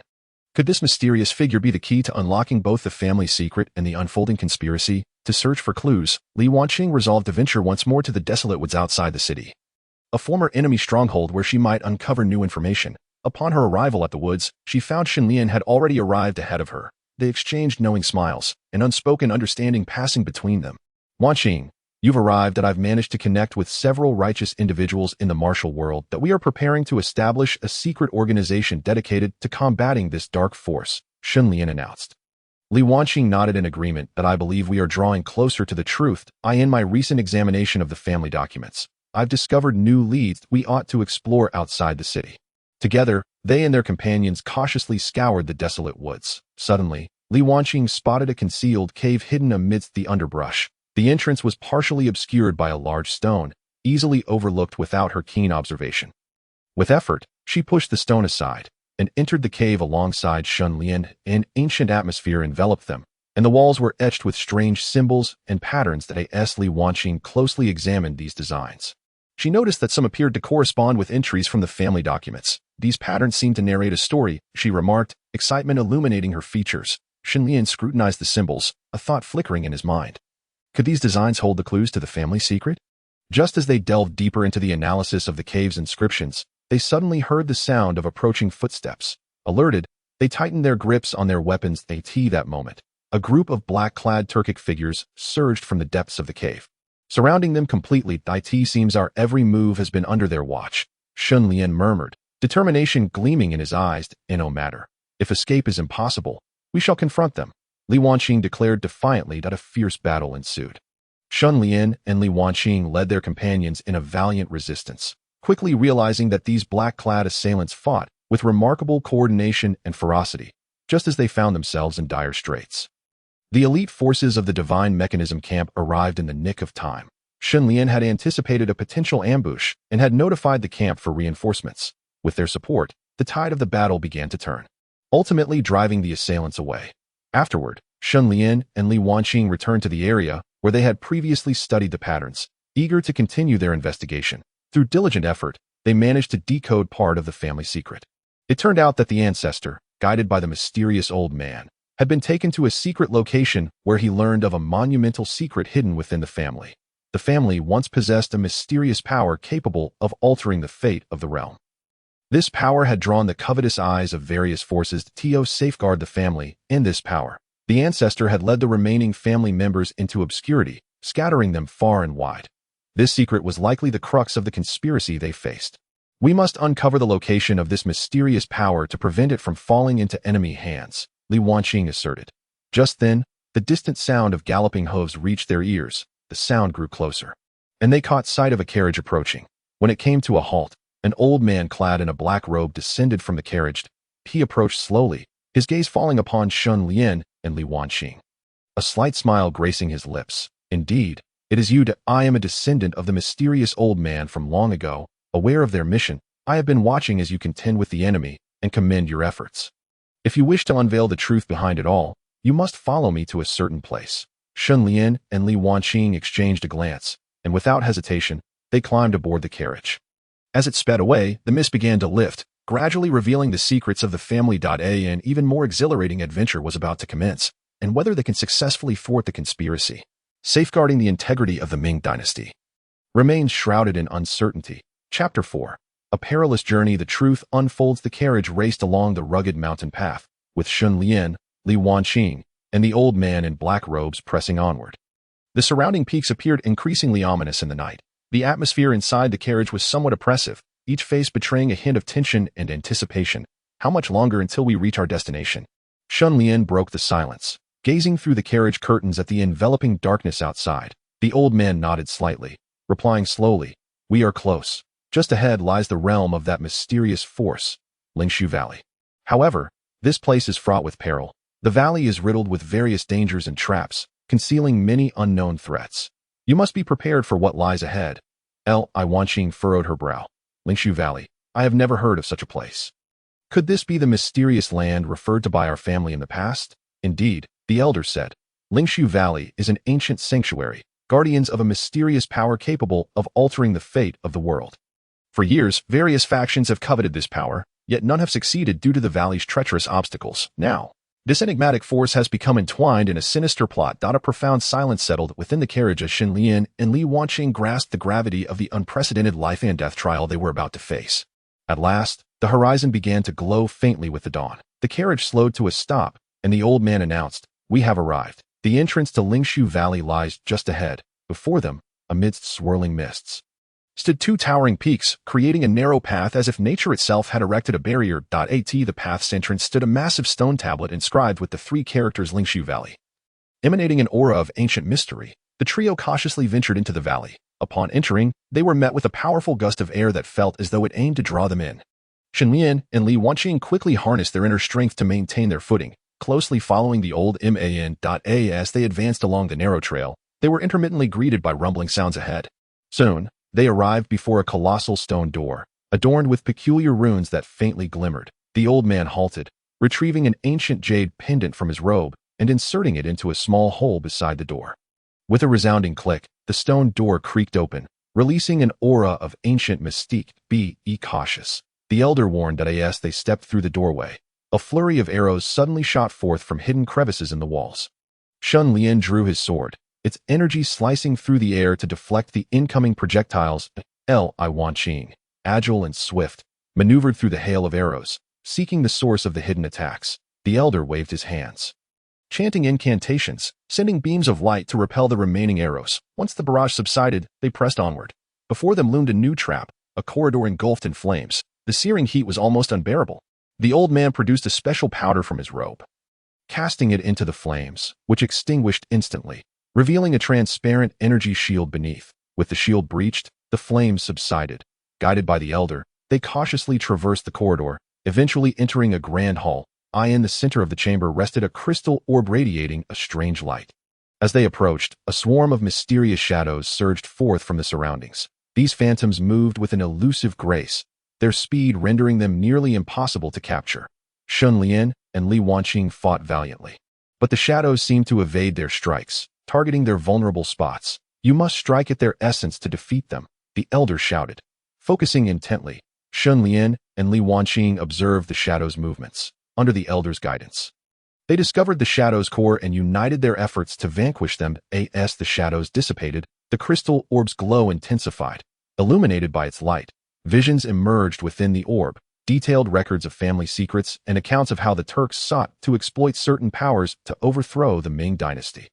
The mysterious force their family once possessed was not a tool for power, but a sacred artifact to maintain peace throughout the realm. The collusion of Lu Jin and others with the Turks was aimed at seizing this force to fulfill their ambitions, seeking to disrupt the world's balance. The truth is that they aimed to wield this power to shatter the harmony of the world. Shen Lian remarked gravely. Li Wanqing nodded.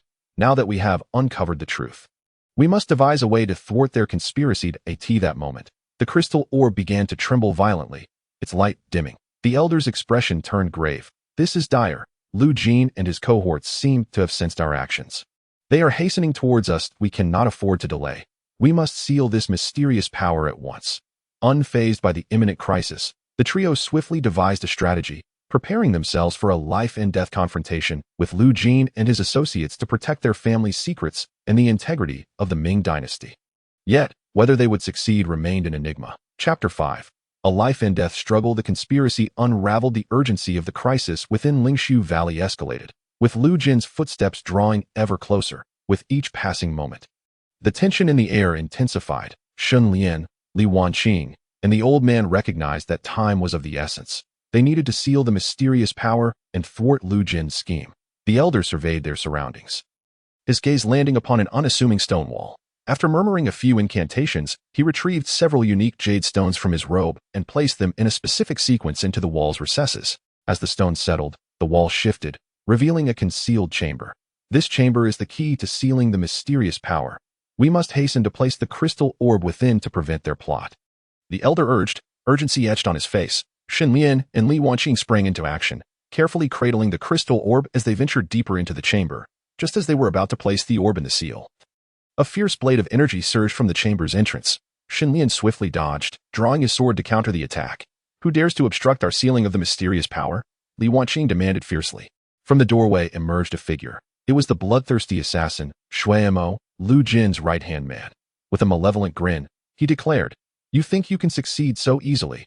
Lord Lu anticipated your move, and I have been ordered to stop you from obtaining this power."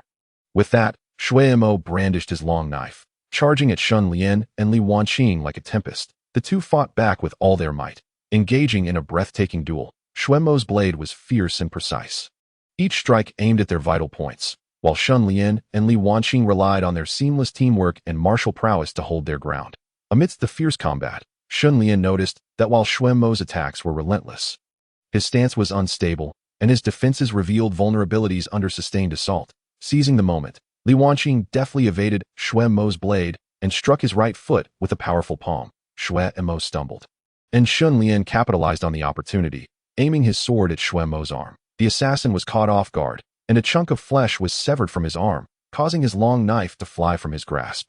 Though shocked, Shuemo refused to concede defeat, letting out a furious roar as he unleashed his secret technique, Blood Shadow Assault. Suddenly, his figure transformed into a crimson blur, speeding towards Shen Lian and Li Wanqing. Understanding the gravity of this move, they braced themselves back to back, channeling their full inner strength to withstand the impending strike. Just as the Blood Shadow Assault neared its critical moment, Shuemo felt an unexpected weakness. Unbeknownst to him, a mysterious force had struck him from behind. In the midst of their skirmish, Li Wanqing had discreetly employed a secret technique passed down through her family, delivering a devastating blow at a crucial moment. Shuemo let out a pained cry and collapsed. However, Shen Lian and Li Wanqing dared not relent. They rushed to the heart of the chamber, carefully placing the crystal orb within the seal. As the orb settled into place, the chamber erupted in radiant light, successfully suppressing the mysterious power. Yet just as they believed the ordeal was over, Lu Jin and a throng of henchmen burst into the chamber. Your calculations were quite astute. I never imagined you would make it this far," Lu Jin sneered, his eyes glinting with disdain. Shen Lian retorted coldly, "Lu Jin, your conspiracy shall not prevail. Today, all your ambitions will come to naught." With a derisive laugh, Lu Jin responded, "Then let us engage in a final battle. Let us see if your courage and righteousness can withstand my ambition and might." With a sweeping gesture, Lu Jin commanded his subordinates to charge at Shen Lian.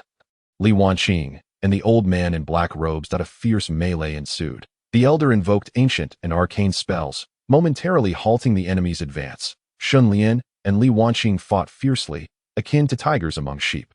Clashing with Lu Jin's subordinates in a tumultuous struggle, in the midst of the fray, Shen Lian discerned that Lu Jin's strength far exceeded that of ordinary men.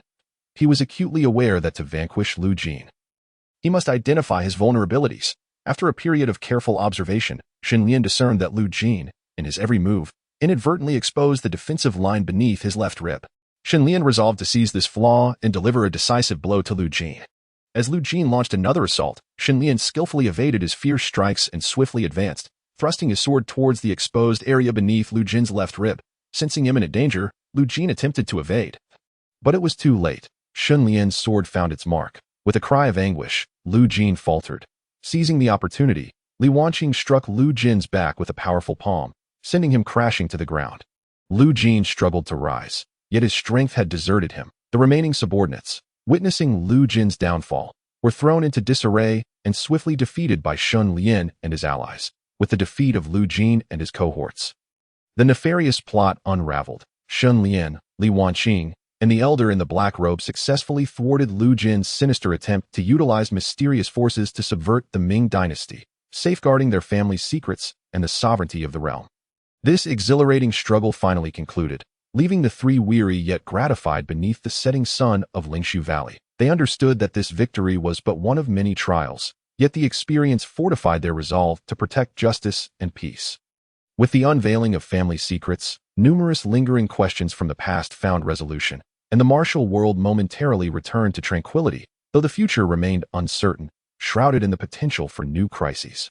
Chapter 6. The aftermath of poison. The truth unfolds beneath the seemingly restored calm of the Ming capital. Myriad undercurrents simmered, remnants of unrest yet to dissipate. In particular, the poisoning case of Hu Weiyong from the first volume gradually revealed more hidden intricacies, intricately woven into the current affairs, influencing the fate of the realm. Upon returning from Lingshu Valley, Shen Lian and Li Wanqing believed they could afford a brief respite after successfully neutralizing the Turkic conspiracy, only to find the shadows of old troubles once again cloaking the capital. One day, rumors circulated that several ministers had been frequently visiting a clandestine trading house, their actions shrouded in secrecy. Upon hearing this news, Shen Lian sensed the possibility of a new conspiracy lurking beneath the surface. He resolved to investigate alongside Li Wanqing, eager to uncover the ancient grudges and new troubles entwined within this seemingly coincidental lead. Disguised, they ventured to the mysterious trading house. Although it appeared ordinary, dealing in common wares, Shen Lian and Li Wanqing noted an unmistakable vigilance in the eyes of the shopkeepers as they exchanged goods. They approached the shopkeepers under the pretense of making purchases, skillfully engaging in conversation to glean any clues.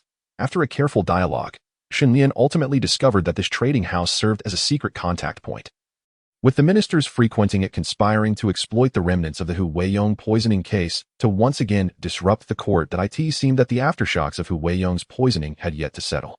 Shen Lian contemplated the seemingly straightforward death of Hu Weiyong, realizing it masked a web of intricate power struggles.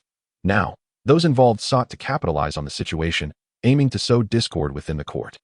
Li Wanqing nodded in agreement, acknowledging that the remnants of this poison ran far deeper than they could fathom. When Hu Weiyong succumbed to poisoning, the political landscape had shifted dramatically, although the court's laws imposed sanctions. Certain hidden influences had not been entirely extinguished. Now, sensing the court's momentary instability due to the Turkic conspiracy, they were poised to strike once more to thoroughly investigate this matter. Shen Lian and Li Wanqing resolved to trace the details of the Hu Weiyong poisoning case. They sought out elder statesmen who had participated in the inquiry at that time, hoping to extract valuable insights from their recollections. One elder, who had extensive dealings with Hu Weiyong and witnessed many court intrigues, initially regarded Shen Lian and Li Wanqing with caution. Once assured of their benign intentions, he slowly recounted some lesser-known details from that time. The poisoning incident involving Hu Weiyong, while ostensibly the result of a conspiracy by certain martial factions, concealed a far more complex game of power behind it. It was said that the poison Hu Weiyong had been administered was an exceedingly rare and lethal toxin known as bone-corroding demon poison, which not only killed invisibly but could lie dormant within the body for years before striking unexpectedly. Even more alarming was that this poison appeared to have been specially concocted, reacting with a certain medication Hu Weiyong had been taking for years. The individual responsible for this poison was rumored to be a reclusive poison master from the martial world, intricately connected with the Turkic factions. This revelation, both Shen Lian and Li Wanqing were taken aback. Was it possible that Hu Weiyong's poisoning had been a meticulously crafted scheme by the Turkic people to achieve some nefarious objective?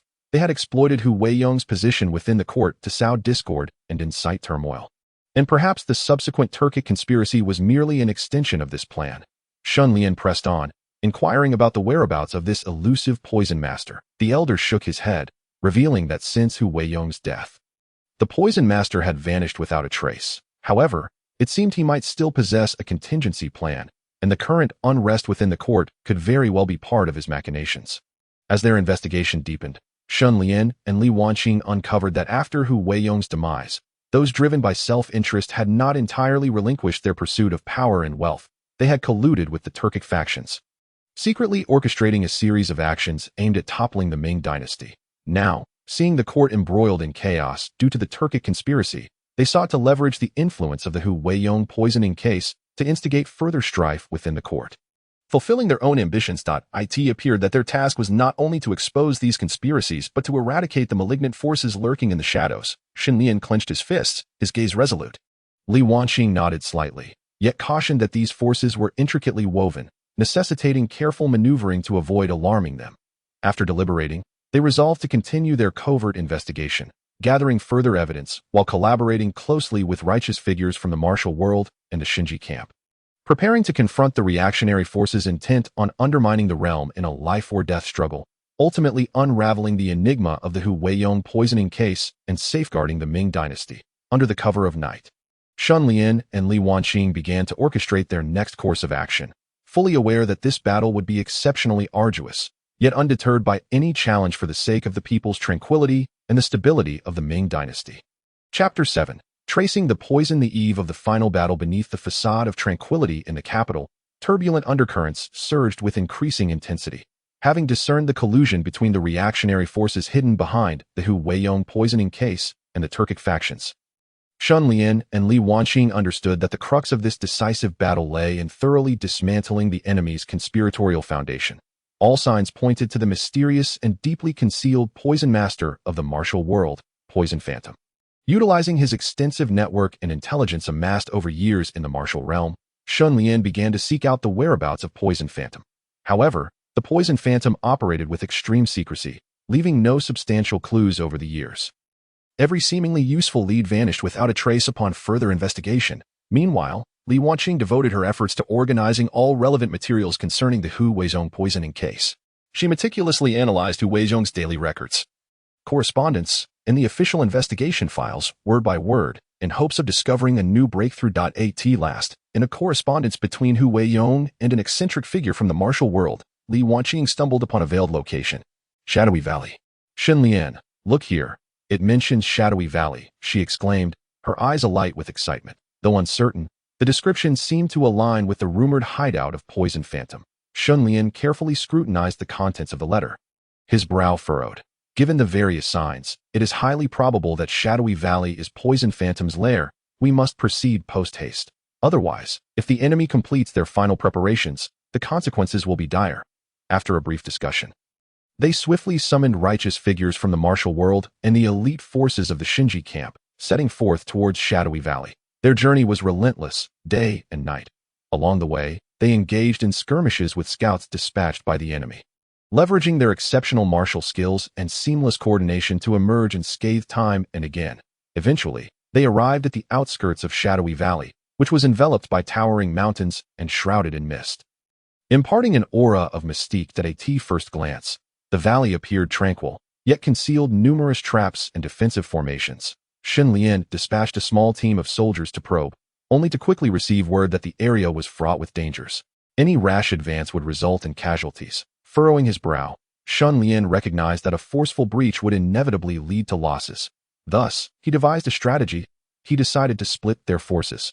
One group, led by him, would create a significant commotion at the valley's entrance to divert the enemy's attention, compelling them to concentrate their defenses at the entrance. Meanwhile, Li Wanqing would lead the other group to search for a weak point within the valley to attempt infiltration. Following the plan, Shen Lian and a portion of the Shinji camp soldiers launched a fierce feigned assault at the entrance. They ignited smoke and generated a cacophony of battle cries, misleading the enemy into believing they were facing the main force. Simultaneously, Li Wanqing guided her smaller team, cautiously advancing along one side of the valley that a chilling atmosphere enveloped shadowy valley, where towering trees loomed densely and shadows danced ominously. Li Wanqing vigilantly surveyed her surroundings, ever alert to the lurking dangers that might emerge at any moment. After a challenging exploration, she stumbled upon what appeared to be an ordinary cave. Yet, guided by her keen intuition, she sensed something amiss. The two of them stealthily approached the cave, cautiously slipping inside. The interior was dark and damp, permeated by a pungent odor. As Li Wanqing and her companion carefully felt their way forward, they suddenly came upon a hidden chamber. The door to the chamber was ajar, allowing a faint light to seep through. Exchanging a glance, they slowly entered the room. Inside, an array of strange instruments and jars lay scattered about, and at the center sat a figure, none other than the elusive poison ghost they had been desperately seeking. Upon seeing them, the poison ghost revealed a chilling smile. "You have finally arrived, though I did not anticipate you would find this place," he taunted. Li Wanqing retorted coldly, "Poison ghost, your schemes end here. Today, we shall dismantle your plans and restore peace to the world." The poison ghost scoffed dismissively. "Humph. Do you think you can easily dismantle years of my plotting?" With that, he abruptly waved his hand, activating the myriad traps within the chamber. Arrows and poison darts flew towards them. Quick to react, Li Wanqing and her companion displayed their remarkable martial prowess, deftly evading the onslaught. Just as they found themselves embroiled in a fierce struggle, Shen Lian and his soldiers from the Divine Mechanism camp arrived just in time. They launched a barrage of fire arrows into the chamber, shattering its stillness. Realizing the precariousness of his situation, the poison ghost attempted to flee, but Shen Lian was swift, blocking his escape. The two engaged in a breathtaking duel to the death. The poison ghost wielded formidable skills, his techniques laden with lethal toxins. Shen Lian, relying on his exceptional swordsmanship and indomitable spirit, matched him blow for blow. The intensity of their clash rendered them evenly matched. At a critical moment, Li Wanqing breached the chamber's defenses and positioned herself between the two combatants. Channeling her family's unique spell, a radiant light surged from her being, enveloping the poison ghost. Feeling the overwhelming force of the light, the poison ghost was taken aback, struggling in vain as he found himself immobilized. Seizing the opportunity, Shen Lian thrust his sword into the poison ghost's chest, eliciting a pained scream as the villain collapsed to the ground. Together, Li Wanqing and Shen Lian triumphed over the poison ghost. Thwarting his sinister plot, they continued to purge the remaining adversaries and threats within the Shadow Valley, completely eradicating the lingering dangers from the Hu Weiyong poisoning case. As dawn broke over the valley, the battle came to a close. Shen Lian and Li Wanqing gazed at the rising sun, their hearts filled with profound emotions. They understood that this struggle was merely the beginning. In the days to come, they would continue to safeguard the realm of the Ming dynasty and uphold peace throughout the land. As they led their army and righteous allies away from the Shadow Valley, the citizens welcomed them with cheers echoing along the streets. The crisis in the capital was thoroughly resolved, and the Ming dynasty returned to its former tranquility. Chapter 8. Aftermath of the crisis. New mysteries emerged. The victory of the Shadow Valley battle temporarily restored tranquility to the capital.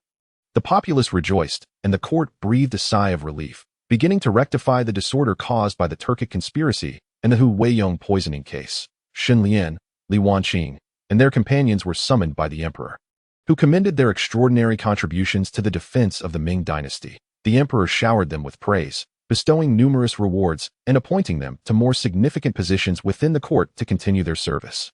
However, beneath this facade of peace lurked new crises and enigmas. Days later, a series of peculiar incidents unfolded in the capital. Several officials and figures from the martial world met with mysterious deaths under bizarre circumstances, as if their lives had been claimed by some arcane force. Strangely, there appeared to be no clear connection among the deceased. Some were high-ranking ministers, others leaders of minor sects, and some mere scholars. Shen Lian and Li Wanqing found themselves once again engulfed in urgency as they began to investigate these cases. Throughout their inquiries, they discovered a common thread among the deceased. Each had interacted with a mysterious merchant shortly before their demise. This enigmatic figure was always clad in a black robe, his face obscured beneath a wide-brimmed hat. He conducted himself with utmost discretion, rarely engaging in conversation, yet each transaction seemed shrouded in secrecy, involving strange and perplexing items. Following this lead, Shen Lian and Li Wanqing traced the merchant's elusive presence throughout various corners of the capital. Noting the irregularity of his appearances, they attempted to shadow him. But he consistently evaded them with remarkable cunning. After a grueling pursuit, they finally uncovered some clues at an abandoned inn in the capital. Within one of the rooms, remnants of the mysterious merchant were discovered, including peculiar symbols and a shattered vial. Upon examining the symbols closely, Li Wanqing realized they were connected to an ancient alchemical practice, seemingly linked to the bone-corroding poison mentioned in the Hu Weiyong case. Could it be that these strange incidents were also tied to the bone-corroding poison? Shen Lian pondered. If so, there must be an even greater conspiracy lurking behind it all. Just as they prepared to delve deeper into their investigation, an intense power struggle erupted within the court. Some treacherous ministers, driven by ambition, began to scheme against one another, even colluding with external enemies in their attempts to overthrow the current regime to stabilize the situation. The emperor issued decrees aimed at restoring order. Fully aware that beneath this turmoil lay a complex web of intrigue, he called upon Shen Lian and Li Wanqing once more, hoping they could resolve the peculiar cases in the capital while assisting in quelling the internal strife. Thus, they were compelled to divide their focus between investigating the bizarre incidents and monitoring the court's political landscape. Amidst the swirling currents of power, Shen Lian observed the strange behavior of certain ministers. Suspecting they were deliberately concealing something, he surmised that these individuals might be linked to the mysterious merchant as well as the preceding series of events. Meanwhile, Li Wanqing, through her research of old records, discovered that a figure from the martial world connected to the Hu Weiyong case had mysteriously vanished shortly after the incident. Upon further investigation, she found that this individual had interacted with a shadowy organization known as the Shadowgate before disappearing. Could the Shadowgate be the hidden force behind all this? Li Wanqing speculated inwardly. However, as they attempted to investigate the Shadowgate further, they found themselves ensnared in a web of complications. This clandestine organization operated with utmost secrecy, leaving few traces of their true intentions or capabilities. Just as Shen Lian and Li Wanqing grappled with confusion and frustration, they received an anonymous letter. The message read, "To uncover the truth, proceed to the abandoned temple in the western outskirts of the capital at midnight, where the truth shall be revealed." Exchanging glances, they understood that this letter might hold the key to unraveling the entire mystery. Yet, they were also acutely aware that it could be a trap. Nevertheless, in their quest for truth, they resolved to take the risk. As night descended, Shen Lian and Li Wanqing stealthily infiltrated the abandoned temple in the western outskirts of the capital. The temple was shrouded in darkness, exuding an eerie atmosphere. They cautiously advanced, when suddenly, a chilling laughter echoed within the temple. "You have finally arrived," a deep voice resonated from the shadows. Instantly alert, Shen Lian and Li Wanqing gripped their weapons tightly, prepared for the unknown peril. You think you can unveil all the mysteries? This is merely a game I have meticulously orchestrated. The Hu Weiyong poisoning case, the peculiar incidents in the capital, the power struggle within the court, all part of my grand design, and I intend to exploit it all to achieve my ends. A shock coursed through Shen Lian and Li Wanqing as they realized they were about to confront an adversary far more powerful and cunning than they had imagined. Yet, how to tackle this new challenge remained an enigma they now faced. Chapter 9. The truth emerges. Shadows clashed. The voice in the temple reverberated through the darkness, sending chills down Shen Lian and Li Wanqing's spines. Yet their expressions hardened with resolve. They knew they had reached the heart of this grand conspiracy, and regardless of the dangers ahead, they had to uncover the truth. "Show yourself, you coward," Shen Lian bellowed, his voice echoing through the silent temple as he tightened his grip on the embroidered spring knife, its sheath glimmering ominously in the darkness. Following his call, a chilling laughter resounded once more. "Do you believe you can unveil my true identity? You are sorely mistaken." In an instant, a flicker of flame illuminated the temple, revealing a figure shrouded in black robes, his face obscured. Only a pair of eyes, glinting with an eerie light, pierced through the shadows. You think the power of the Jinyui can protect you from me? You are gravely mistaken," the figure declared coldly. Then, with a swift motion, summoned a throng of cloaked figures from the temple's shadows, encircling Shen Lian and Li Wanqing. Each of these dark-clad individuals exuded agility and lethal intent, their weapons glinting menacingly in the firelight. Clearly trained assassins prepared for battle, Shen Lian and Li Wanqing stood resolute, exchanging a glance of mutual understanding as they positioned themselves to confront the impending battle. "Attack," commanded the figure in black robes, prompting the assailants clad in dark attire to surge towards them. With a swift motion, Shen Lian drew his embroidered spring knife, its blade gleaming ominously as he unleashed a flurry of strikes. Each one finding its mark with lethal precision amidst the chaos. The assailants fell one by one under his relentless onslaught. Li Wanqing, not to be outdone, wielded her twin swords with grace and agility. Her movements a dance of deadly elegance as she weaved through the throng of black-clad adversaries. Each strike resonated with formidable inner strength, and any foe daring to approach her was met with swift retribution. Yet, despite their prowess, the sheer number of foes began to take its toll. Just then, Shen Lian perceived a fleeting opening. Seizing the moment, he leapt high, his knife slicing through the air like a dragon emerging from the sea. Aimed directly at the robed figure. Surprised, the figure barely managed to evade, but the blade's wind grazed his arm, drawing blood. Impressive, but insufficient, the figure bellowed, unleashing a torrent of dark energy that coalesced into a menacing black dagger. He swung it toward Shen Lian with a ferocity that sent the embroidered knife spiraling from his grip. Li Wanqing, quick on her feet, darted to retrieve the fallen weapon, aware of the dire situation. She and Shen Lian positioned themselves back to back, bracing for the next assault from their relentless adversary. Do you believe this will deter me? Today marks your demise, the figure roared, charging forth with his weapon drawn. At that critical juncture, the air outside the temple erupted with the sounds of battle. The forces of the Ming dynasty had arrived, encircling the temple. You cannot escape now, Lin Yu declared, leading his soldiers into the fray. The robed figure, sensing the tides turning against him, attempted to flee but was struck by an arrow from Lin Yu, who had anticipated his escape. The figure fell with a cry, and Shen Lian and Li Wanqing rushed forward. Eager to hear his words, with great effort, the figure raised his head, revealing a face etched with the burdens of time. A flicker of defiance shone in his eyes. You believe you can unveil the entirety of the truth? This is merely the beginning. With those final words, he bit down on a concealed poison, succumbing to death. Shen Lian and Li Wanqing exchanged troubled glances, sensing that the matter was far from resolved. The implications of the figure's demise loomed large. Was there a greater conspiracy at play? Would the orchestrator of this plot persist in their sinister designs? Lin Yu approached, acknowledging their perilous situation. We are fortunate to have arrived in time. Otherwise, your lives could have been forfeit. Shen Lian nodded appreciatively. Thank you, General, but we understand that this is not the end. There are many secrets hidden within this conspiracy that demand our pursuit.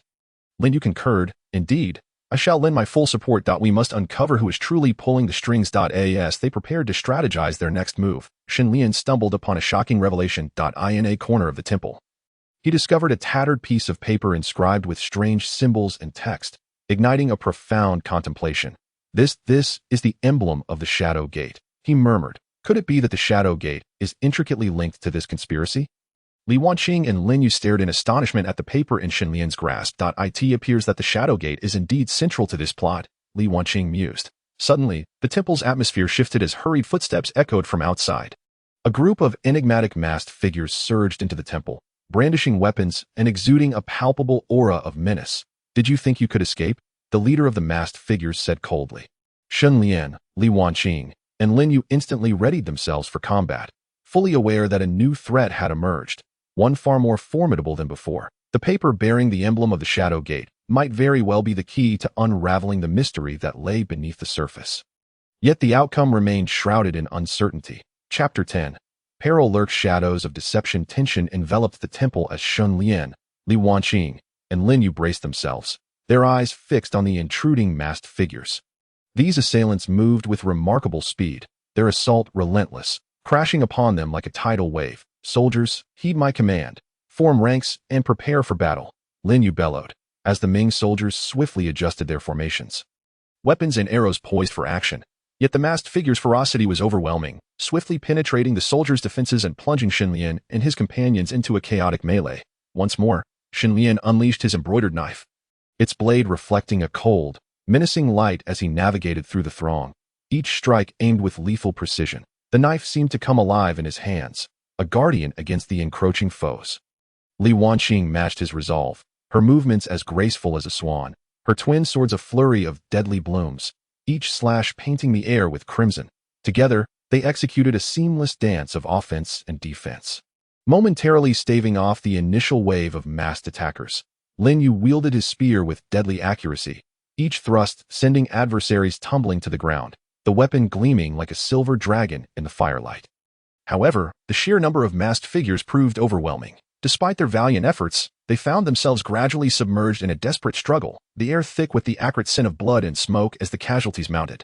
In this tumultuous moment, Shen Lian discerned a pattern to the masked figures' attacks. Their movements bore an unsettling familiarity, reminiscent of the previous black-clad assailants. Was it possible that these masked figures were yet another facet of the orchestrated conspiracy?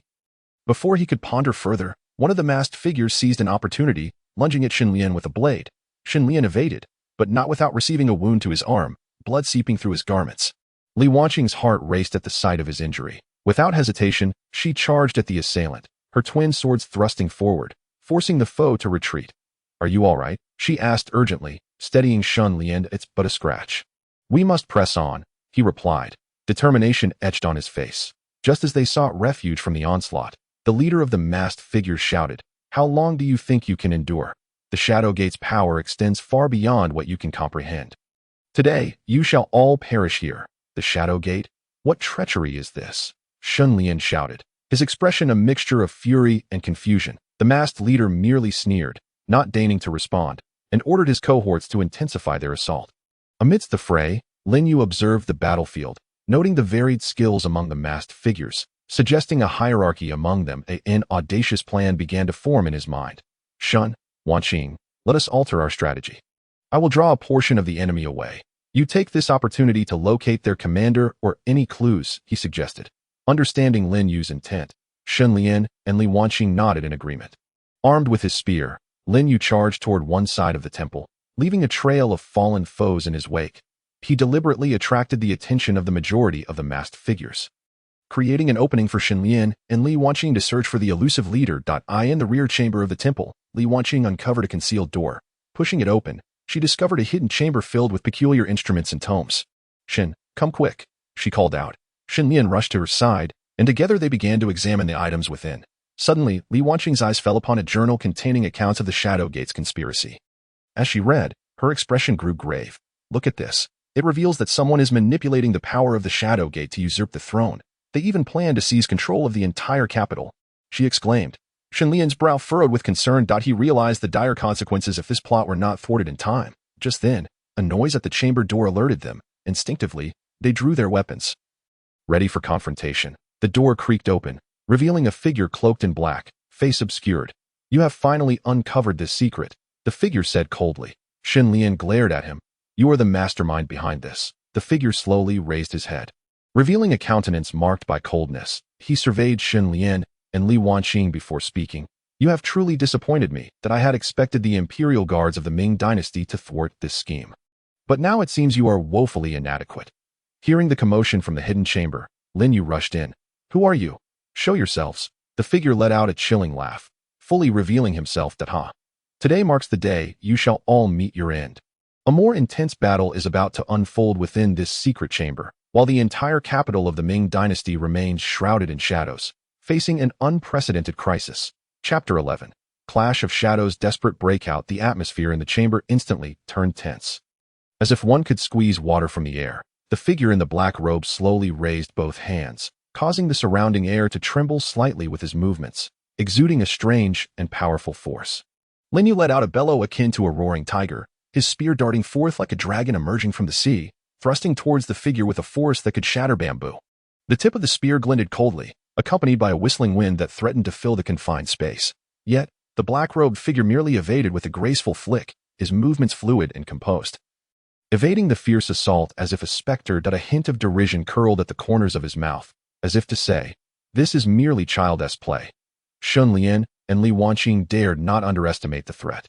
They swiftly backed up against each other, forming a defensive circle. The embroidered spring knife danced in Shen Lian's hands with the vigor of a raging storm, each strike imbued with immense power.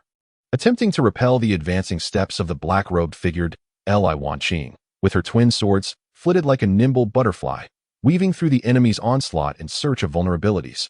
Their teamwork was seamless, a perfect blend of offense and defense, making it difficult for the black-robed figure to land a blow. Suddenly, the black-robed figure snorted coldly, pivoting his body, his hands swiftly forming seals. In an instant, the darkness in the chamber seemed to deepen.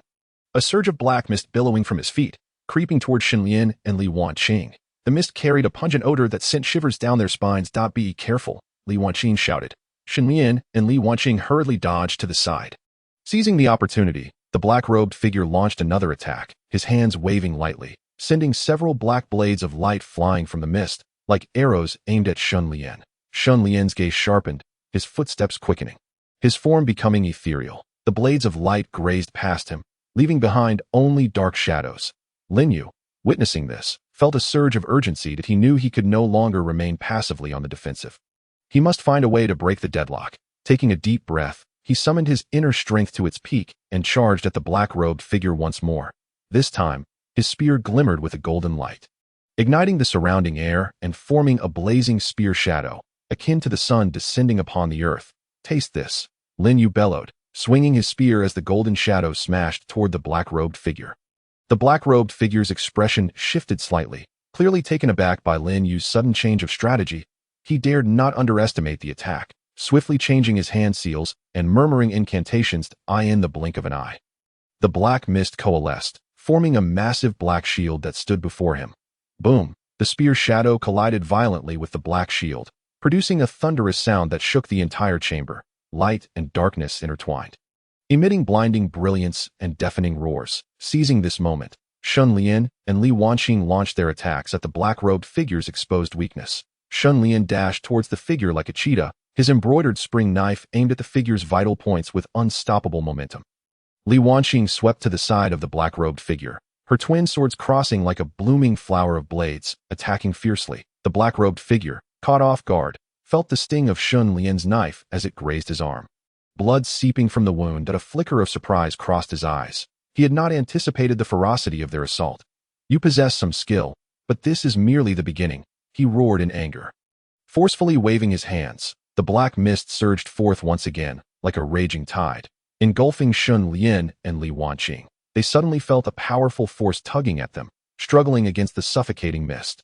Just as despair began to set in, a strange sound echoed throughout the chamber. The sound seemed to emanate from a distant valley, reverberating within the confines of the chamber, imparting an inexplicable sense of reassurance. Upon hearing this, the black-robed figure's expression changed, a hint of apprehension flickering across his face that he halted his attack, warily scanning the surroundings. Seizing the opportunity, Shen Lian and Li Wanqing broke free from the black mist. Shen Lian seized the moment, leaping up, his embroidered spring knife thrusting directly at the black-robed figure. The figure hurriedly dodged, yet his injured arm was still grazed by the knife. Li Wanqing was not idle either. Her hands moved swiftly, her twin swords transforming into streams of silver light, once again cornering the black-robed figure. Lin Yu, unwilling to be outdone, swung his spear once more, joining forces with Shen Lian and Li Wanqing to encircle the figure. Their relentless assault surged forth like a tempest, trapping the black-robed figure in dire straits. The black-robed figure realized the precariousness of his situation. His gaze hardened, and he swiftly altered his hand seals. Chanting an ancient incantation as the incantation resonated, the walls of the chamber began to tremble violently, as if on the verge of collapse. Shen Lian and the others felt the weight of this formidable force, their pressure mounting. They understood that if the chamber were to collapse, they would all be doomed. That moment, the chamber doors suddenly swung open, and a figure darted in like the wind. It was Shen Lian's senior brother, Chen Xianfeng, holding a longsword. Chen Xianfeng coldly regarded the black-robed figure, stating, "Humph, you've finally revealed your true self. Today will be your demise." Upon hearing Chen Xianfeng's voice, the black-robed figure's face paled with terror. It turned out that Chen Xianfeng had been covertly monitoring the situation, anticipating the actions of the Shadow Gate, and had arrived in time to provide assistance, with Chen Xianfeng joining the fray. His sword like lightning, he coordinated seamlessly with Shen Lian, Li Wanqing, and Lin Yu. The black-robed figure found himself outmatched against 4 adversaries, gradually losing ground. Ultimately, he was struck down by Chen Xuanfeng's longsword, collapsing to the ground. As the black-robed figure fell, the dark force began to dissipate. The 4 of them exhaled in relief. They had successfully defused the crisis. Yet, they knew that this conspiracy was far from over, and the capital remained under the Shadow's looming threat. Chapter 12. Pursuit of Clues. The crisis returns following this battle. The 4 were utterly exhausted, yet the joy of victory still radiated from their faces. The chamber was permeated with a heavy atmosphere, the aftermath of their struggle leaving chaos in its wake. As Shen Lian and the others busied themselves with clearing the scene, they discovered peculiar markings and remnants of runes on the ground. Chen Xianfeng crouched down, scrutinizing the clues with a furrowed brow. These markings seem to point towards an abandoned relic in the capital. I suspect a greater conspiracy of the Shadow Gate lies hidden there. Lin Yu wiped the blood from his face, stating, "It seems we must investigate that relic. Perhaps we can completely unearth the Shadow Gate." Li Wanqing nodded in agreement. "But the relic may be fraught with hidden dangers. We must not let our guard down." Chen Xianfeng stood up, his gaze resolute. "No matter the peril, we cannot retreat. The political turmoil in the court must not allow the Shadow Gate to succeed." Thus, the four set off towards the abandoned relic in the capital. Upon their arrival, they were met with an eerie atmosphere. Massive stones lay scattered about, and the dilapidated structures seemed to whisper tales of former grandeur. Shen Lian spoke cautiously, "We must be careful.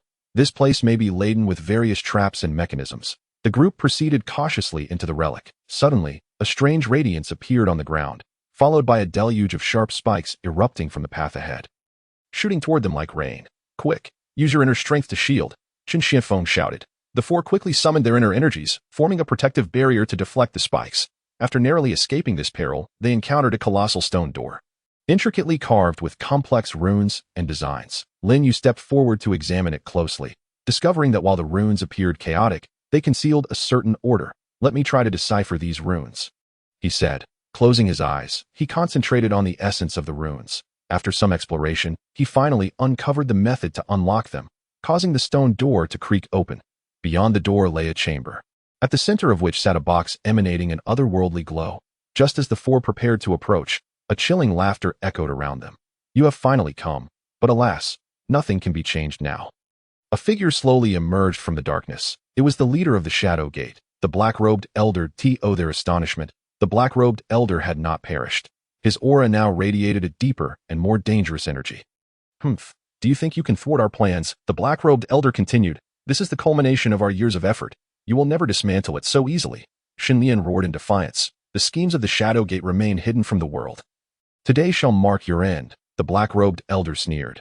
"Then allow me to see what capabilities you still possess." With those words, he waved his hands, and the chamber was suddenly filled with countless black phantoms, each taking on various forms, some resembling ferocious beasts, others menacing demons, all lunging towards the four. Shen Lian and his companions quickly dispersed, each confronting their adversaries. Chen Xianfeng wielded his sword like a dragon, weaving through the phantoms, dispersing one with each strike. That Li Wanqing's twin swords danced, sparkling like flowers, engaging in fierce combat with the shadows. Lin Yu's spear grew more formidable, each thrust annihilating groups of phantoms.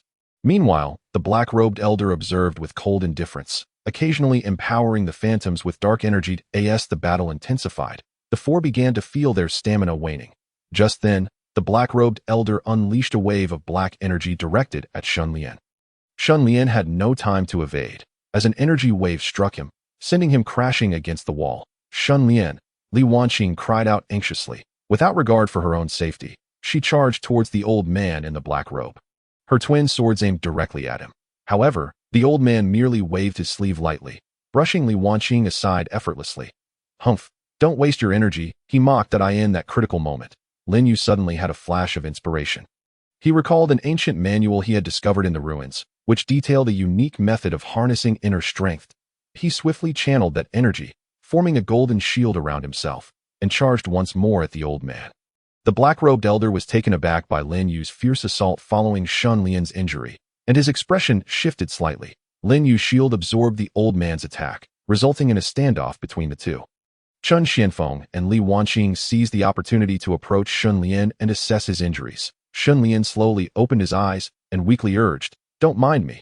Continue the assault." That moment, a strange sound echoed from the mysterious ruins, as if a colossal force was about to awaken. The sound darkened the old man's expression, and he realized the situation was dire. "No, I must stop your exploration," he roared, turning to flee deeper into the ruins. Without hesitation, Shen Lian and the others sprang to their feet in pursuit of the black-robed elder. They were unaware of what lay hidden in the depths of the ruins.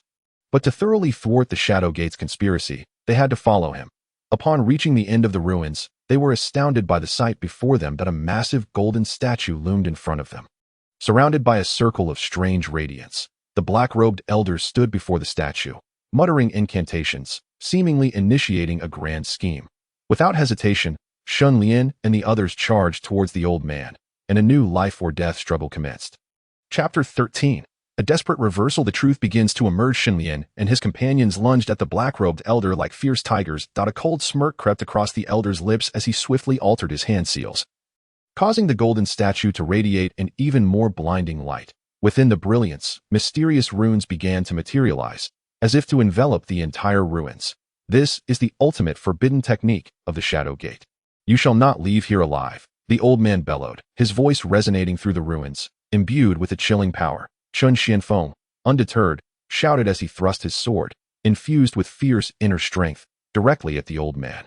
However, the light acted as an invisible barrier, effortlessly blocking Qian Xuanfeng's attack. The moment of contact, he felt a tremendous backlash, causing his arm to go numb. It appeared this forbidden technique was indeed formidable.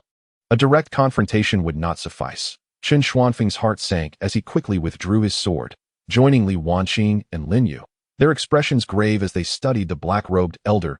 Li Wanqing scrutinized the runes within the radiance, searching for a flaw. Suddenly, her eyes brightened. I think I've found a pattern. Look at the relationship among those runes. It seems they have a dynamic of mutual restraint. Lin Yu nodded in agreement. Indeed, if we can discover a way to sever their connections, we might weaken this forbidden technique. The black-robed elder sensed their intent and sneered. Do you think you can decipher my forbidden technique? You're too naive. Just then, a flash of determination crossed Lin Yu's eyes.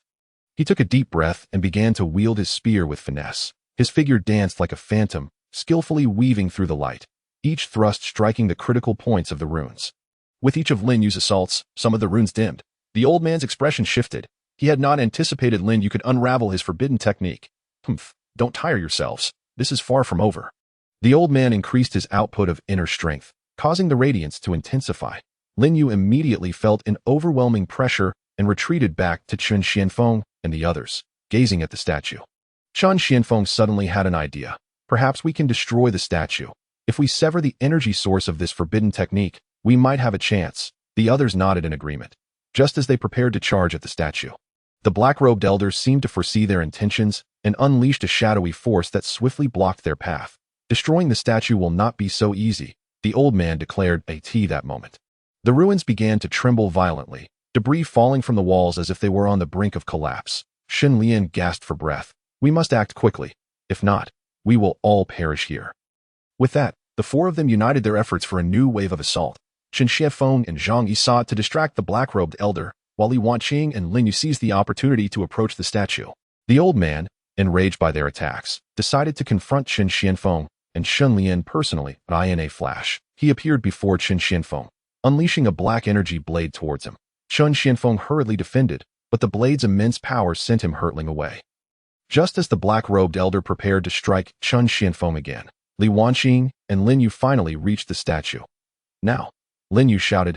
Li Wanqing swung her twin swords with all her might at the base of the statue, while Lin Yu thrust his spear into its foundation, attempting to pry it loose. The old man, sensing their actions, rushed to intervene, but it was too late. A deafening crash echoed as the statue began to sway, and the radiance diminished. No, you cannot destroy it, the old man bellowed, channeling all his inner strength towards the statue in a desperate attempt to restore it. In that critical moment, Shen Lian and Qian Fu struggled to rejoin the fray, joining Li Wanqing and Lin Yu for one final assault against the black-robed elder.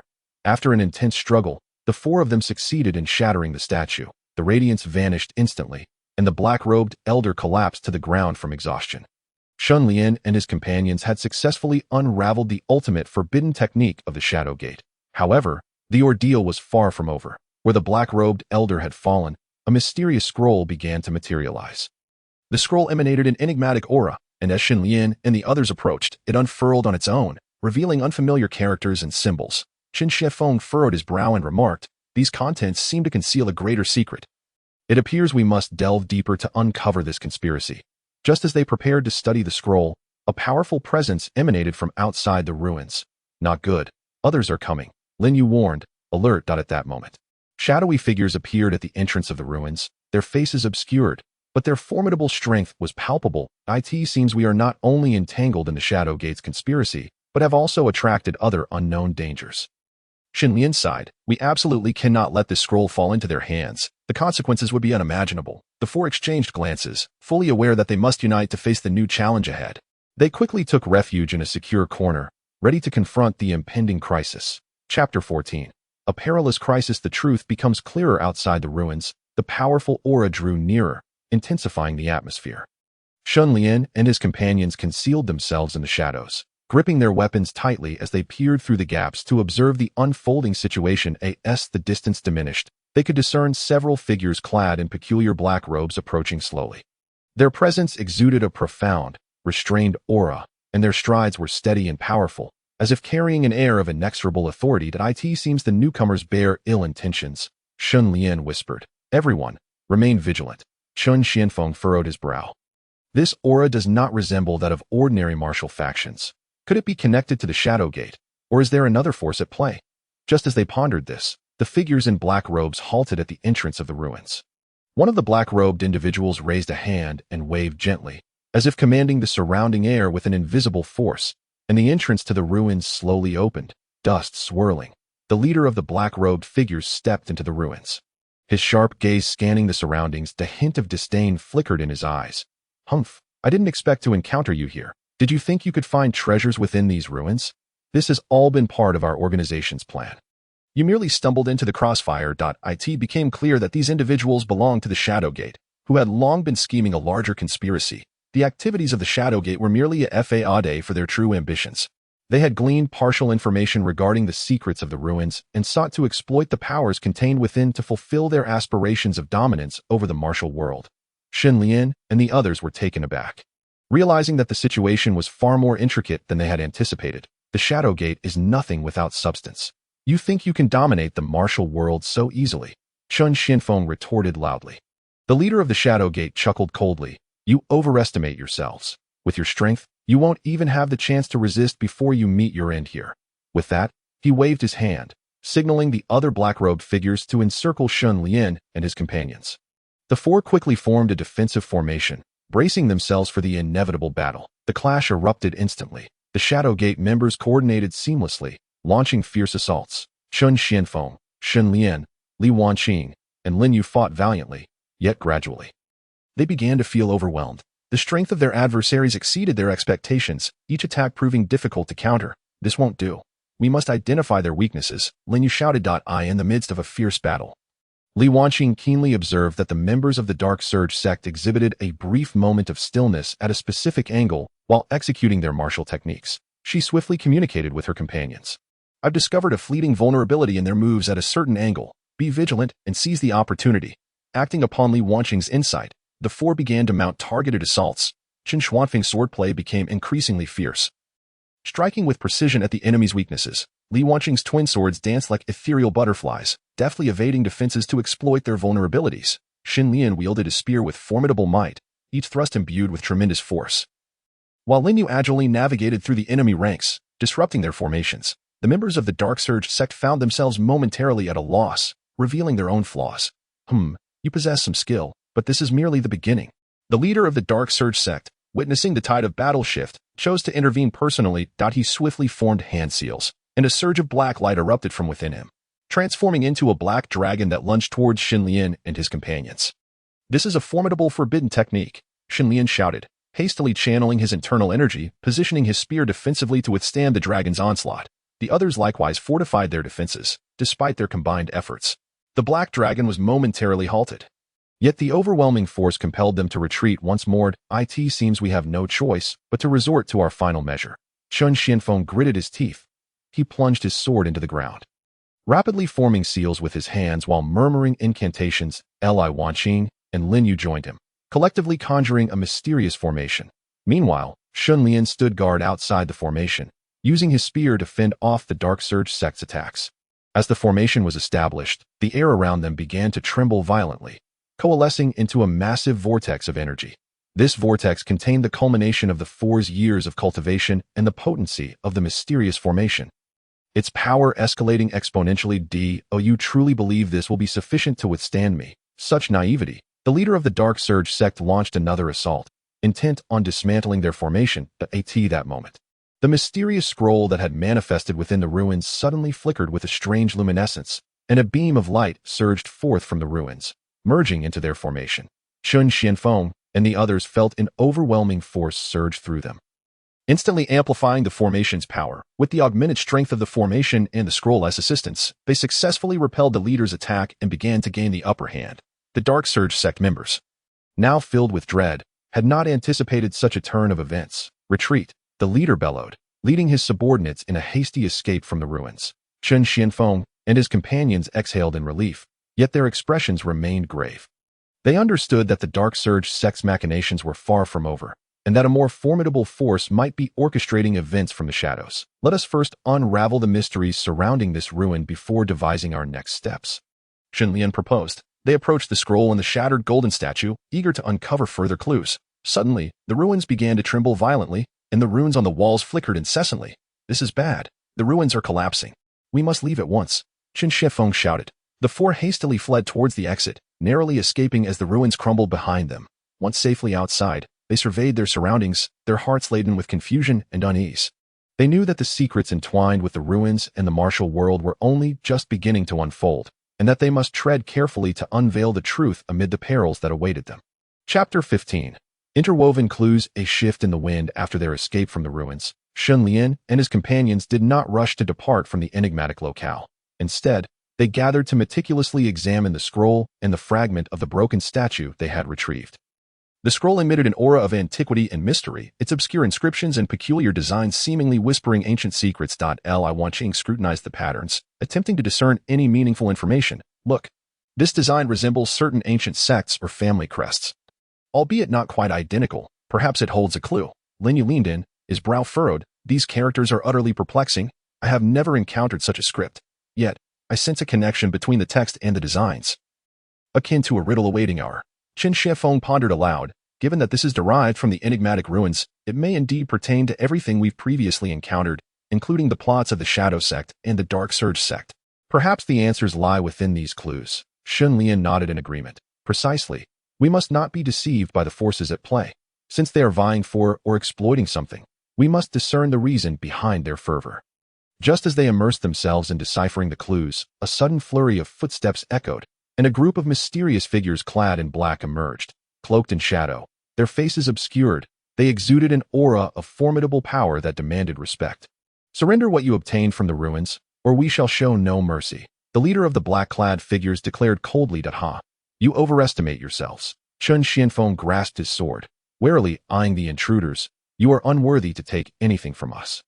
The black-clad figures wasted no time in idle chatter. With a swift gesture, they launched an assault against Shen Lian and his companions. Their movements were rapid and lethal, displaying a synchrony that betrayed their training as elite assassins. Shen Lian and his companions quickly readied themselves for battle. Chen Xuanfeng's sword sliced through the air like lightning, each strike infused with formidable power aimed at breaking through the encirclement. Li Wanqing's twin blades flickered like electricity, gracefully weaving between the enemy's attacks in search of counterstrike opportunities. Lin Yu's spear danced with the wind, each thrust channeling immense internal energy, repelling the encroaching black-clad assailants. Shen Lian stood steadfast, utilizing his shield to protect their line while intermittently launching spear attacks. The black-clad figures retaliated fiercely, their techniques uncanny, consistently exploiting chinks in what appeared to be flawless defenses. The battle raged on, both sides locked in a fierce confrontation. During the fray, Shen Lian gradually recognized the similarities in the black-clad figures' techniques to those of the Shadow sect and Dark Surge sect. A thought crossed his mind. Could these black-clad figures be allied with them, seeking to usurp their findings from the ruins? Be cautious, everyone. These individuals may be sent by those sects to seize our clues. Shen Lian warned loudly. With the severity of the situation dawning upon them, their struggles intensified. Yet the black-clad figures fought with such cohesion that Shen Lian and his comrades found themselves increasingly overwhelmed. Just as they began to feel the weight of their predicament, a distant sound of galloping hooves echoed. A contingent of soldiers clad in imperial dragon robes charged forth, brandishing spears and encircling both Shen Lian's group and the black-clad figures. You audacious fools dare to cause trouble here, the captain of the soldiers bellowed, his sword pointed menacingly at the black-clad intruders, his gaze fierce. Realizing the precariousness of their situation, the black-clad figures halted their assault, exchanged glances, and swiftly vanished into the crowd, as if they had never existed. The soldiers escorted Shen Lian and his companions back to the imperial city. Upon their return, they were brought before the emperor in the palace. The emperor, with a serious demeanor, inquired, Did you uncover any clues related to the safety of my dynasty within the ruins? After a moment's hesitation, Shen Lian and his companions resolved to recount their discoveries in full detail. The emperor, upon hearing their account, was taken aback, realizing the potential grave crisis that loomed, one that could threaten the sovereignty of the court and the peace of the realm. He decided to establish a dedicated investigative team. With Shen Lian's group assisting in the inquiry, they commenced a thorough examination of the scroll and statue fragment while closely monitoring the movements of various factions within the imperial city. As their investigation deepened, they unearthed evidence pointing towards an ancient family long lost to the annals of history. It was said that this family wielded a power capable of altering the balance of the world. The Shadow Sect, Dark Surge Sect, and those enigmatic black-clad figures all seemed embroiled in a web of conspiracies to seize this power. However, just as they believed they were on the verge of unveiling the truth, an unexpected assassination attempt shattered the tranquility. Chapter 16. A life-and-death crisis. The truth unfolds during their time in the imperial city. Shen Lian and his companions served the emperor, safeguarding the royal family while delving deeper into the clues from the ruins. As their investigation progressed, more secrets regarding the mysterious ancient family began to surface. At this juncture, a lethal crisis brewed quietly. One stormy night, after completing their patrol of the palace, Shen Lian, Chen Xianfeng, Li Wanqing, and Lin Yu made their way back to the inn. Dressed in plain attire to avoid drawing attention, they sought only to shed the fatigue of the day as they traversed a dimly lit alley. A sudden clamor of footsteps and the clash of weapons erupted around them. In an instant, a throng of masked figures in black surged from the rooftops and streets, surrounding them completely. So, you have finally arrived. Today marks your demise. A deep, raspy voice emerged from the darkness, the chill of the rainy night intensifying with the ominous proclamation. Instantly, Shen Lian and the others felt a tightening in their chests. Swiftly adopting a defensive stance for battle, Chen Xianfeng murmured, "It seems they have been awaiting this opportunity. We are truly drawing closer to the truth." Li Wanqing spoke cautiously. "There are many of them. Everyone be careful. Let's hold our ground." In an instant, the battle erupted. The men in black launched a fierce attack, their blades glinting ominously under the dim rain. Each strike aimed to be lethal. Shen Lian's shield met the relentless onslaught, his hands slightly numbing from the violent impacts, yet his gaze remained resolute, unyielding. Chen Xuanfeng's longsword became a streak of lightning, each thrust targeting the enemy's vulnerabilities, but the black-clad assailants maintained a remarkably tight defense. Expertly countering his every move, Li Wanqing's twin swords danced like dragons emerging from the sea, agile and fierce. She weaved through the enemy ranks, each strike managing to sever the edges of their garments, yet failing to inflict serious harm. Lin Yu wielded his spear like a coiling dragon, every thrust infused with immense inner strength, repelling the advancing foes, yet they continued to pour in without end. As the battle wore on, Shen Lian and his companions gradually found themselves fatigued. Despite their teamwork, the overwhelming numbers and coordinated tactics of the black-clad attackers plunged them into a dire struggle. "This cannot continue," Shen Lian exclaimed, his voice echoing through the rain-soaked night. Shattering a moment of silence, that moment, Li Wanqing, with her keen observation, noted a detail. "Their attack rhythm is becoming chaotic. Most of their attention is focused on us. Be careful, could there be a new ploy?" Shen Lian and the others quickly sensed the gravity of the situation. Indeed, several black-clad figures suddenly darted sideways, seemingly setting a trap. "Not good. Scatter quickly. Beware of ambush." Chen Xianfeng warned sharply. However, it was too late. With a cry from the black-clad men, flames and poisoned arrows surged from both sides of the street. Their intention was to disperse Shen Lian and his companions, then use traps to eliminate them. "Watch out for the flames and poisoned arrows," Li Wanqing shouted. Shen Lian bellowed, forcefully thrusting his shield forward, deflecting many flames and arrows. Yet, some still struck others. Chen Xianfeng hastily parried a poisoned arrow with his longsword. But in doing so, he exposed an opening and was struck in the shoulder by a black-clad assailant. Li Wanqing and Lin Yu also bore the brunt of the attack, sustaining serious injuries.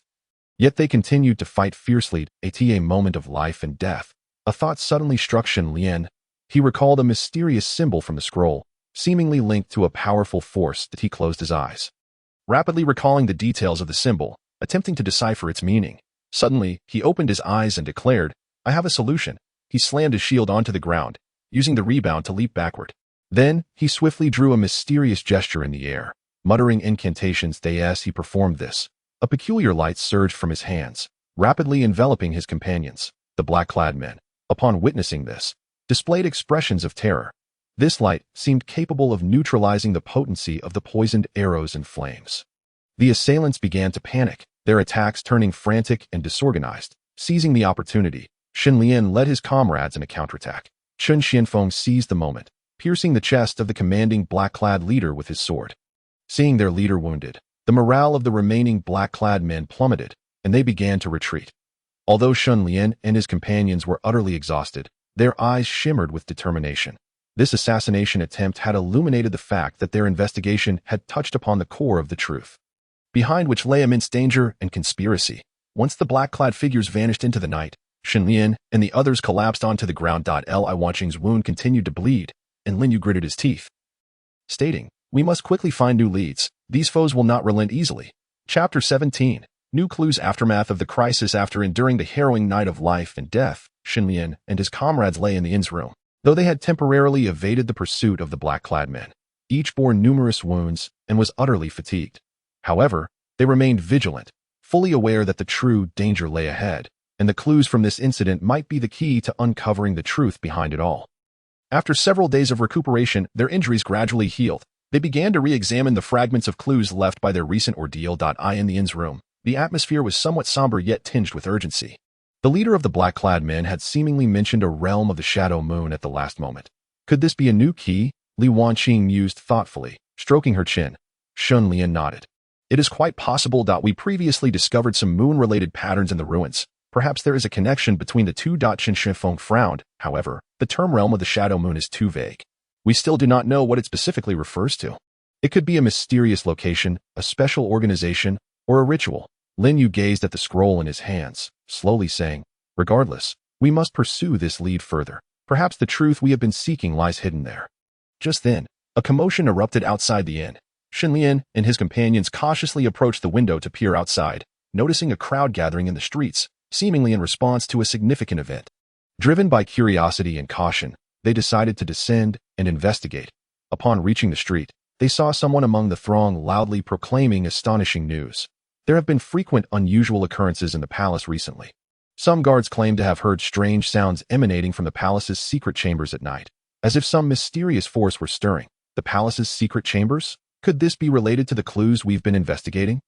Li Wanqing queried, perplexed. Shen Lian pondered for a moment, responding, "It is highly likely. The Shadow Gate, the Underflow Gate, and other mysterious forces are secretly at work, and the palace's secret chambers represent the core of power. Perhaps they are all coveting some power contained within the chambers, the same kind of mysterious force we discovered in the ruins that could alter the course of the world. What should we do now?" Chen Xianfeng inquired. "We need to re-enter the palace to gather more information about the unusual activities in the secret chambers, but this time, we must be extra cautious and avoid exposing our identities," Shen Lian declared with unwavering resolve. After a period of preparation, Shen Lian and his companions, utilizing their connections within the palace in their previous disguises, managed to infiltrate once more. This time, they did not take the usual route but instead discreetly explored the palace's obscure corners, remaining vigilant for any suspicious signs. After several days of clandestine investigation, they discovered that a secluded corner of the palace frequently bore witness to mysterious shadows. These shadows moved stealthily, and shortly after each appearance, unusual activities would occur in the palace's secret chambers. Finally, on a stormy night, Shen Lian and his companions followed the shadows to the vicinity of the palace's secret chambers. However, before they could approach, the shadows vanished into the entrance of a concealed passage. It seems this passage holds deeper secrets, Lin Yu whispered. They cautiously entered the passage, which was permeated with a damp odor, and the walls glimmered with an otherworldly light. As they proceeded along the passage, they stumbled upon ancient murals. The murals depicted mysterious figures engaged in some peculiar ritual, and at the center of the ritual was the symbol associated with the moon, the realm of the shadow moon. It appears our previous assumptions were not mistaken. The realm of the shadow moon is intricately linked to the palace's secret chambers and these mysterious forces, Li Wanqing exclaimed excitedly. However, we still lack crucial information. We need to find more detailed records about the realm of the shadow moon to truly unravel this mystery, Shen Lian remarked, studying the murals thoughtfully. Just as they were engrossed in examining the murals, a deep growl echoed from the passage's end, as if some enormous beast were approaching. "Not good. Something is chasing us," Chen Xianfeng shouted. They swiftly turned around, preparing to confront the impending crisis. Yet, the end of the passage remained shrouded in darkness, obscuring their view. Chapter 18. The mysterious monster, the secrets of the realm of the shadow moon, Shen Lian and his companions sensed the formidable force drawing near from the passage's end. The air itself seeming to grow heavy with its power. Each tightened their grip on their weapons, their gazes resolutely fixed on the darkness ahead. The growling grew louder, and the ground appeared to tremble beneath them. Suddenly, a colossal monster burst forth from the shadows, towering several meters high. Its body was covered in black scales that shimmered with a metallic sheen in the dim light of the passage.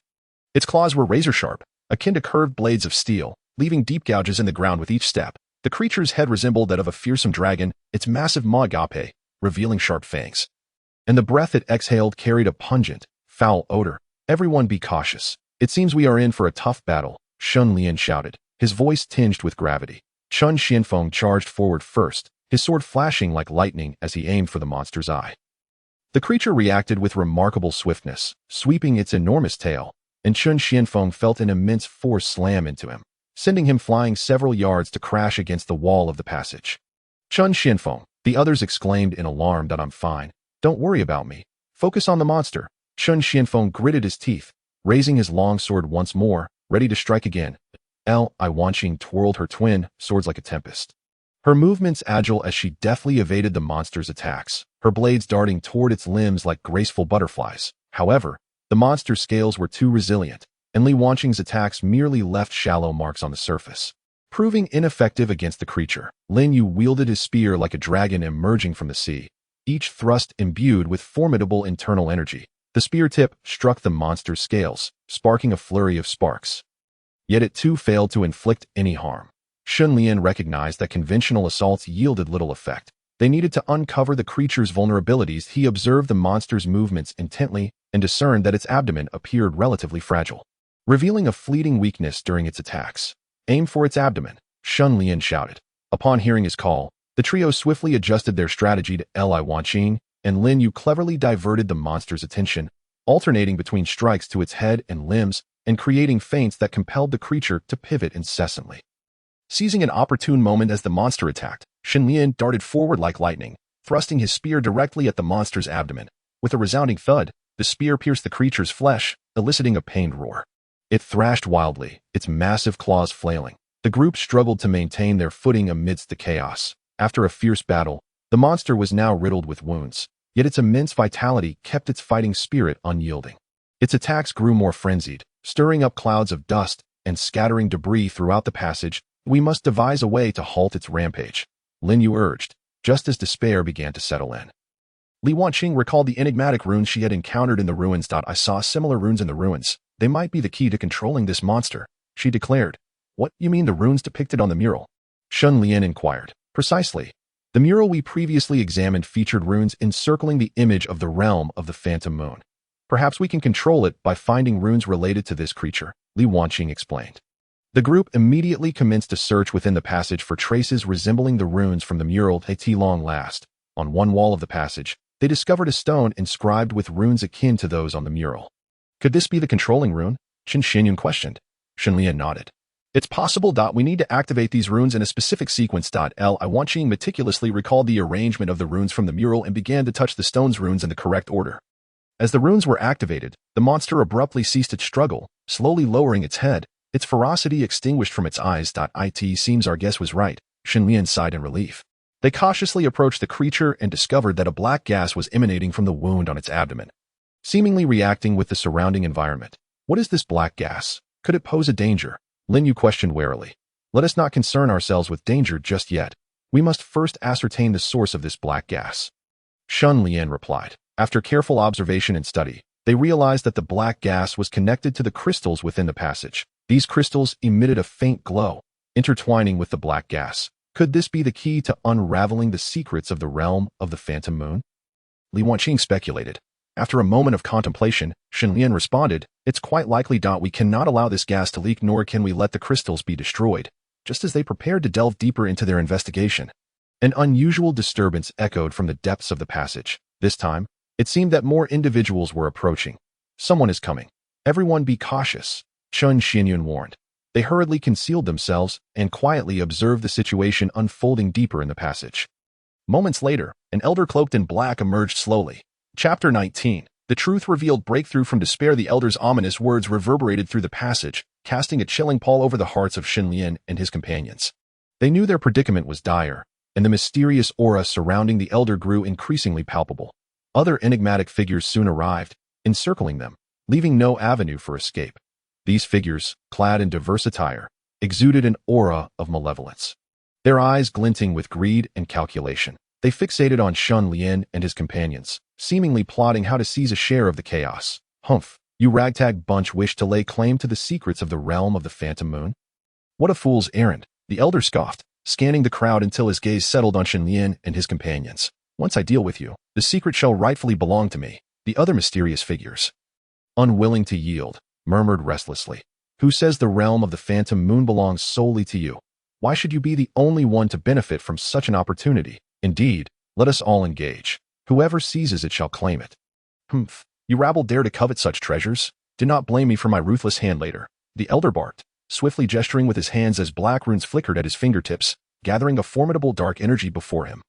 Akin to a roaring black dragon poised to pounce, Shen Lian and his companions understood that a direct confrontation would lead to certain defeat.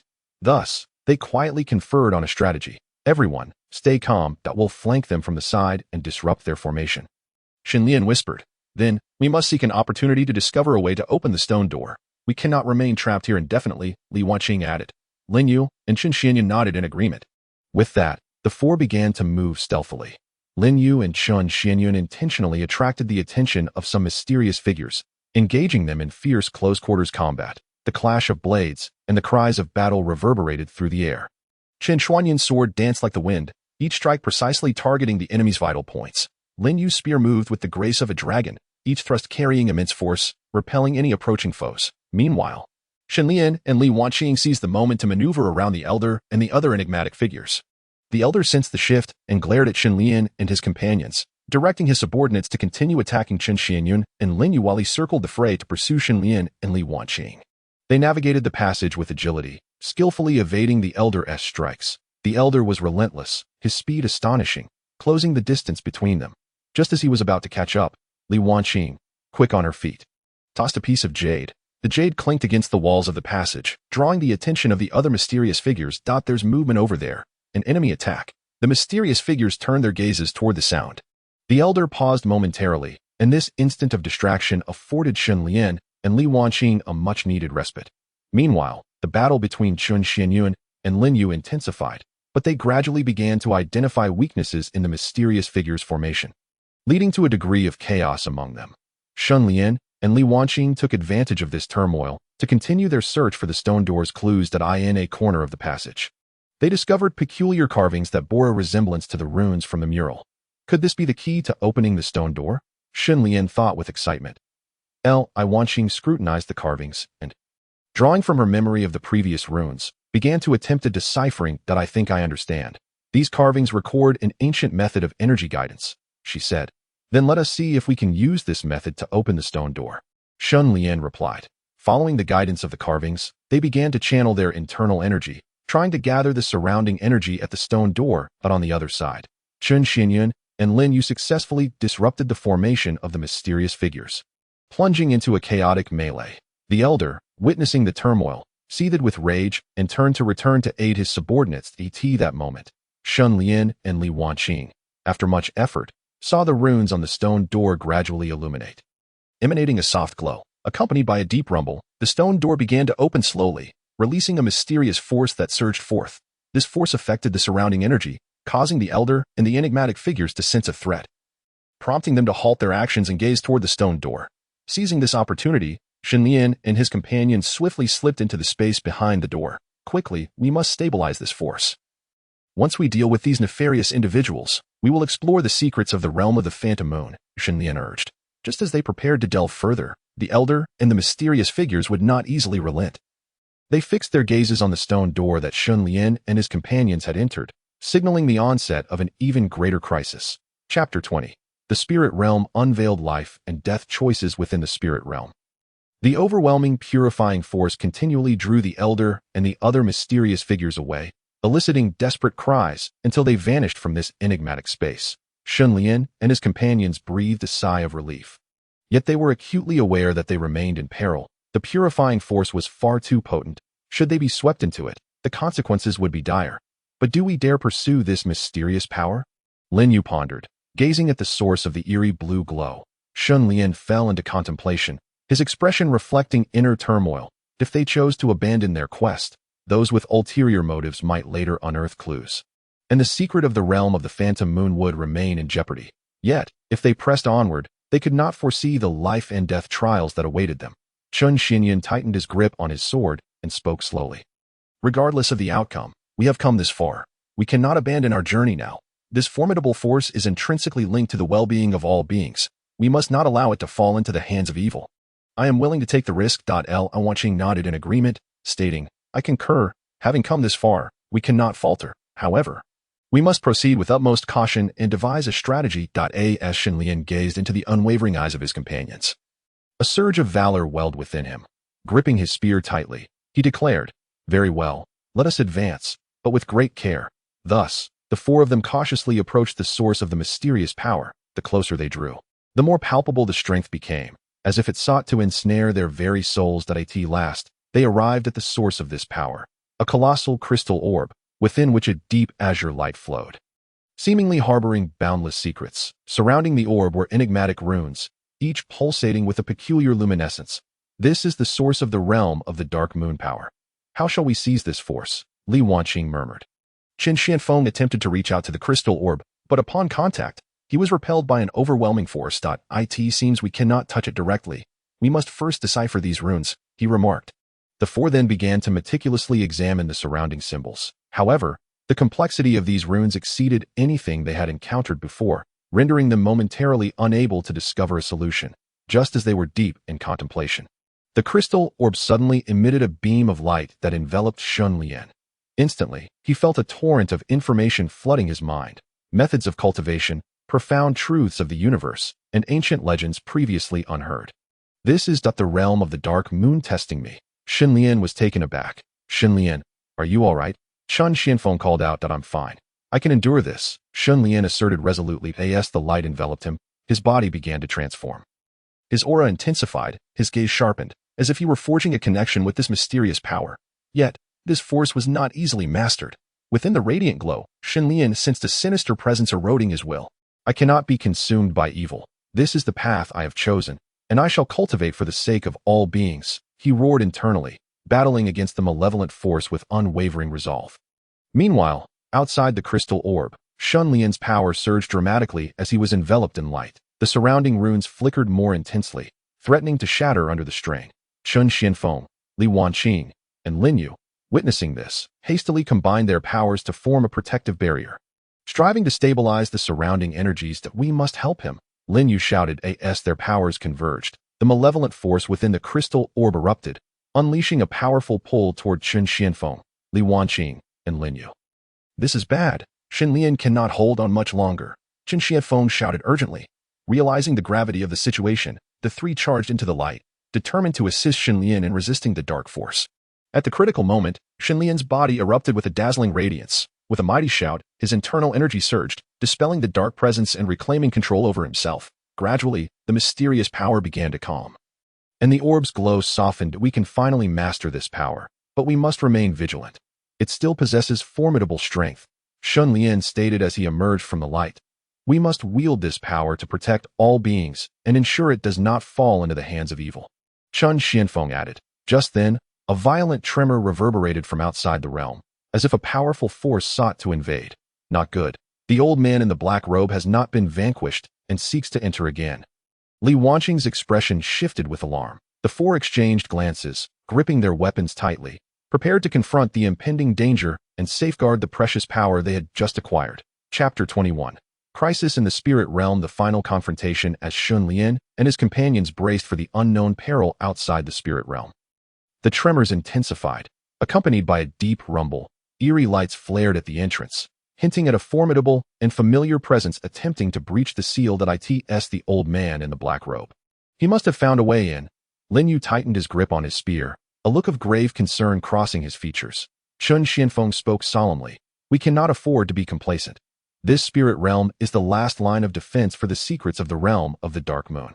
We must not allow them to breach it, Shen Lian, Li Wanqing, and Chen Xiefeng quickly took their positions, forming a defensive formation. From the glowing exterior emerged dark figures, the old man in the black robe and his minions. His face twisted in malice and greed. He fixated on the mysterious crystal orb within the realm. You thought you could escape my clutches? The secrets of the realm of the Dark Moon will ultimately belong to me. He bellowed, swiftly forming hand seals that warped the surrounding space, unleashing torrents of dark energy into the spirit realm. Everyone be careful. This energy is even more potent than before, Shen Lian shouted. He raised his spear, emanating a powerful aura to meet the encroaching dark energy. The clash of spear and energy produced a deafening sound, sending shockwaves that fractured the surrounding stone walls. Chen Xianfeng and Li Wanqing, refusing to be outdone, wielded their swords with agility, weaving through the dark energy as each strike effectively countered the enemy's assaults. Li Wanqing's sword shimmered like a graceful butterfly, effortlessly slicing through the advancing dark forces. Chen Xuanfeng's sword struck with relentless vigor, each blow creating a barrier of light to repel the surging energy. However, the strength of the old man in the black robe far exceeded their expectations. As time wore on, the group's stamina waned, and their defense began to falter. Just as they felt overwhelmed, Shen Lian recalled the mysterious power he had perceived within the crystal orb. Perhaps we can harness the realm of the Dark Moon to counter them, he proposed. But we have yet to fully master that power. Chen Xianfeng expressed concern. There are no other options. We must take the leap, Shen Lian resolved firmly. He exchanged determined glances with Li Wanqing and Chen Xianfeng before slowly raising his spear, merging his internal energy with the mysterious force sensed within the orb. Surrounding him, azure light began to flicker, growing stronger until it enveloped them in a swirling vortex of blue. Go, Shen Lian shouted, directing the brilliant light from his spear toward the old man in the black robe. This azure radiance contained immense power, distorting the very fabric of space as it advanced. The dark figure's expression shifted to one of alarm as he braced himself against the oncoming torrent of energy. Once again, their powers clashed violently, causing the entire spirit realm to tremble under the force of their confrontation. The glow of the crystal orb intensified, seemingly offering a continuous source of strength, a pivotal moment in the battle. The ground of the spirit realm began to ripple. Mysterious lights surged from beneath, forming a colossal array of runes beneath Shen Lian and his companions. The array pulsed with strange luminescence, interlinking their powers with that of the runes, amplifying their attacks. This is the self-protective power of the realm of the Dark Moon, Li Wanqing exclaimed in astonishment. We cannot betray the trust of the realm of the Dark Moon. We must strike with all our might and repel them completely, Chen Xianfeng urged. Thus, the four of them concentrated their remaining energies into a final assault. The azure light and the power of the rune array intertwined, forming a colossal torrent of energy that surged toward the old man in the black robe and his minions. The old man's eyes widened in terror as he realized his years of scheming were about to unravel. Desperately, he attempted to gather his strength for one last stand. Yet, against the overwhelming torrent of energy, his power appeared feeble. No, this cannot be, he screamed in despair, only to be engulfed by the energy surge, vanishing without a trace. His minions fell one by one, reduced to mere dust by the force of the onslaught. With the old man and his followers repelled, tranquility gradually returned to the spirit realm, and the rune array slowly dissipated. The radiant glow enveloping Shen Lian and his companions began to fade, and they sank to the ground. Utterly exhausted, we have finally succeeded, Lin Yu said, weak yet resolute. Li Wanqing smiled with relief. It was our collective effort, coupled with the power of the realm of the Dark Moon, that enabled us to triumph. Chen Xianfeng rose slowly, gazing at the crystal orb with contemplation. Since the power of the realm of the Dark Moon has chosen us, we must fulfill its mission and use this strength to safeguard all beings. Shen Lian nodded in agreement. Indeed, we shall harness this power wisely, bringing peace to the world. As they prepared to depart the spirit realm, the crystal orb suddenly emitted a gentle glow, revealing an ancient tome before them. The tome, inscribed with archaic characters, radiated a mysterious aura. Is this the method of cultivation for this power? Shen Lian pondered softly. We must study this carefully. Only through continual cultivation can we better master this force, Li Wanqing uttered. And thus, Shen Lian and his companions, bearing the invaluable tome, slowly emerged from the ethereal realm. Upon their return to reality, they found their surroundings restored to tranquility. Yet, they were acutely aware that although the immediate crisis had been averted, the path ahead remained fraught with challenges. Our mission has only just begun. We must grow stronger to safeguard this power and protect all living beings, Shen Lian declared with unwavering resolve. Chen Xianfeng, Li Wanqing and Lin Yu gripped their weapons tightly, their hearts brimming with faith in the future. Bathed in the golden glow of the setting sun, their silhouettes appeared particularly resolute as they embarked on a legendary journey, poised to inscribe their own heroic saga through wisdom and strength. Chapter 22. The dust settles hidden concerns after successfully repelling the black-robed elders' counterattack and safeguarding the secrets of the moonlit abyss. Shen Lian and his companions anticipated a brief respite. However, the complexities and enigmas of the martial world exceeded their expectations as new perils began to quietly stir. The Emperor's commendation for their achievements temporarily placed them in the limelight within the court. Yet this honor also attracted envious eyes and covert scrutiny from various factions. Jealous courtiers, disgruntled by their rising status, began to disseminate rumors to tarnish their reputations, seeking to undermine their influence. Meanwhile, malevolent forces within the martial world, coveting the secrets of the moonlit abyss, grew increasingly vigilant and active due to their actions. Within the court, Shen Lian sensed the subtle undercurrents of hostility. Each time he left the court, he could feel calculating and malicious gazes upon him. He understood that in this whirlpool of power, a single misstep could lead to irrevocable ruin. Concurrently, strange phenomena began to proliferate in the martial world. Some ancient sects abruptly announced their seclusion, reinforcing their defenses as if anticipating a great threat. Numerous chivalrous figures mysteriously vanished during their quests for justice, leaving behind only elusive clues pointing toward long-forgotten relics. Shen Lian and his companions realized that these seemingly scattered events might be intricately connected. Concealing a far more significant conspiracy to unveil the truth, they resolved to split their efforts. Shen Lian and Li Wanqing would remain in the capital to secretly investigate the court's anomalies, while Chen Xianfeng and Lin Yu would traverse the martial world once more to uncover the mysteries behind the disappearances. In the capital, Shen Lian and Li Wanqing delved into the intrigues of the palace and the powerful, striving to uncover the enemy's vulnerabilities through the smallest of clues. However, their endeavors became increasingly arduous, each step feeling as though they were treading through a dense fog. The Emperor's protection afforded them temporary immunity from immediate danger. Yet the unseen currents within the court pressed heavily upon them. Meanwhile, in the martial world, Chen Xianfeng and Lin Yu navigated through treacherous paths in pursuit of the missing chivalrous figures, uncovering that these disappearances were centered around ancient relics, which harbored a peculiar power, seemingly attracting a malevolent presence. Upon arriving at a renowned relic, they were met with a formidable aura that a strange mist enveloped the surrounding mountains and forests, obscuring their sense of direction. Treading cautiously into the relic, they beheld walls adorned with runes that flickered with an eerie luminescence, as if recounting a long-buried tale.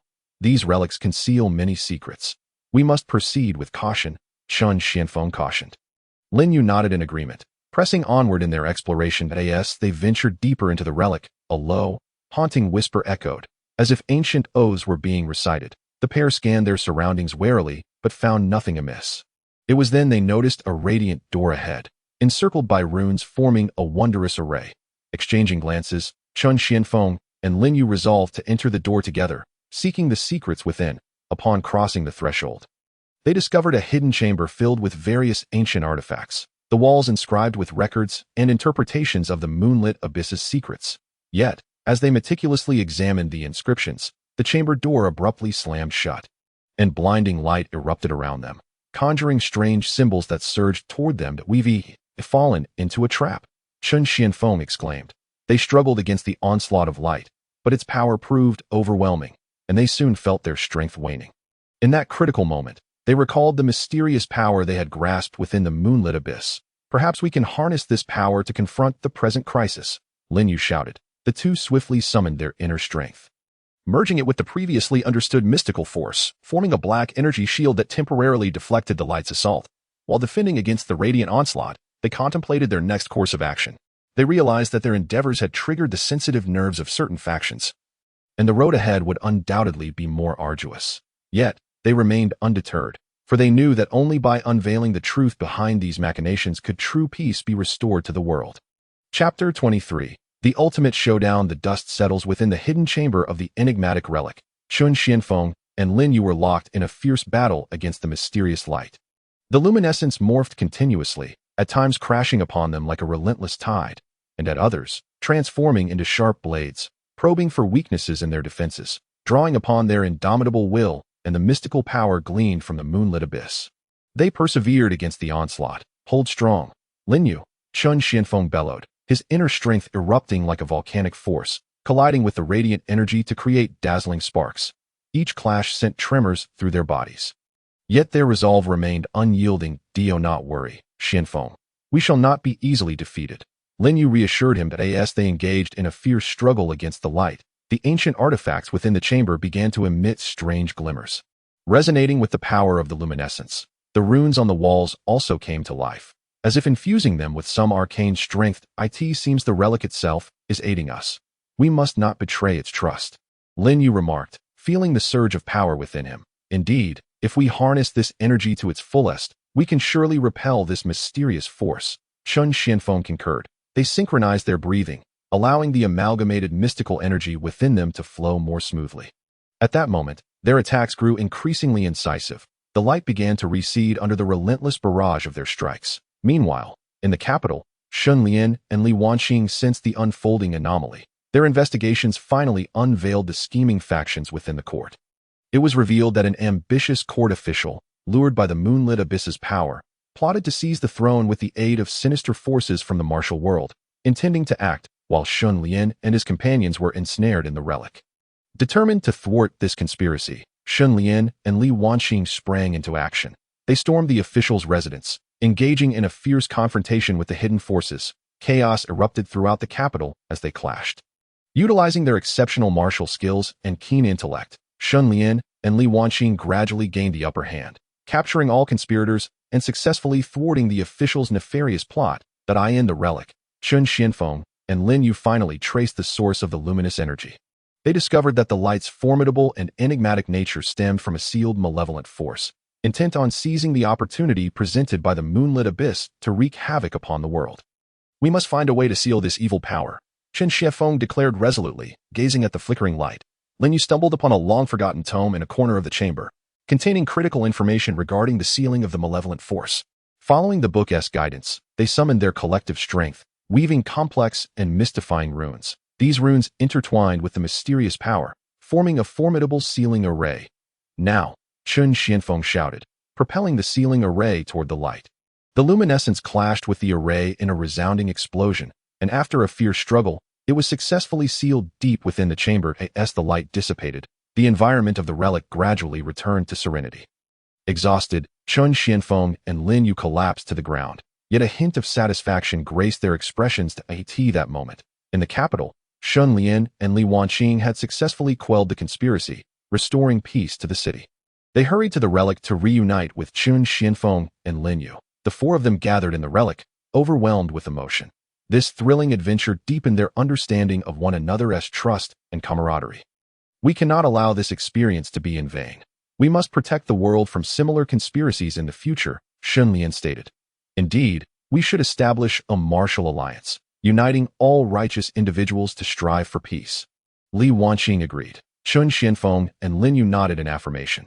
After extensive deliberation, they decided to split their tasks. Shen Lian and Li Wanqing would rally the righteous from the martial world to form the alliance, while Chen Xianfeng and Lin Yu would delve deeper into the mysteries of the moonlit abyss, ensuring that no one would be driven by greed to covet this enigmatic power. Shen Lian, Li Wanqing, Chen Xianfeng, and Lin Yu stood at the pinnacle of the ruins, gazing up at the azure sky and fluffy clouds, their hearts brimming with determination. They understood that the road ahead was still long, and the dynamics of the martial world remained unpredictable, yet they vowed to walk hand in hand, safeguarding the realm and ensuring that justice and peace would endure. As the sunset cast its golden glow upon them, their figures appeared towering within the ruins, and this world, under their vigilant protection, was on the cusp of embracing a new era of tranquility. Chapter 1. Reunion in the Jianghu. The first stirring of affection as time flowed. The martial world gradually regained a semblance of tranquility after enduring a tumultuous upheaval. Shen Lian and Li Wanqing busied themselves rallying righteous souls from the Jianghu to establish a league, reveling in their endeavors. However, beneath this seemingly calm exterior, numerous hidden currents still surged within the Jianghu. One day, while arranging matters for the league, Shen Lian and Li Wanqing decided to take a brief respite at an inn in the city. The inn was abuzz with activity, bustling with various heroes and travelers. As Shen Lian and Li Wanqing entered, they settled at a table by the window, just as they were about to order some food and drink to savor this fleeting moment of leisure. The sound of galloping hooves drew closer. Suddenly, a young woman on horseback burst into the inn with remarkable speed, clad in a striking red outfit. Her spirited demeanor and radiant features glowed under the sunlight. She dismounted swiftly and strode into the inn, urgency evident in her eyes. "Innkeeper, a bowl of hot wine and some of your finest dishes, please." Her voice rang out clearly, echoing within the inn. Shen Lian, inadvertently lifting his gaze, found himself mesmerized by her presence, as if struck by a bolt of lightning. The woman's smile was akin to the warm sun of spring, illuminating his heart with ripples of emotion. Noticing Shen Lian's gaze, she turned slightly, their eyes meeting.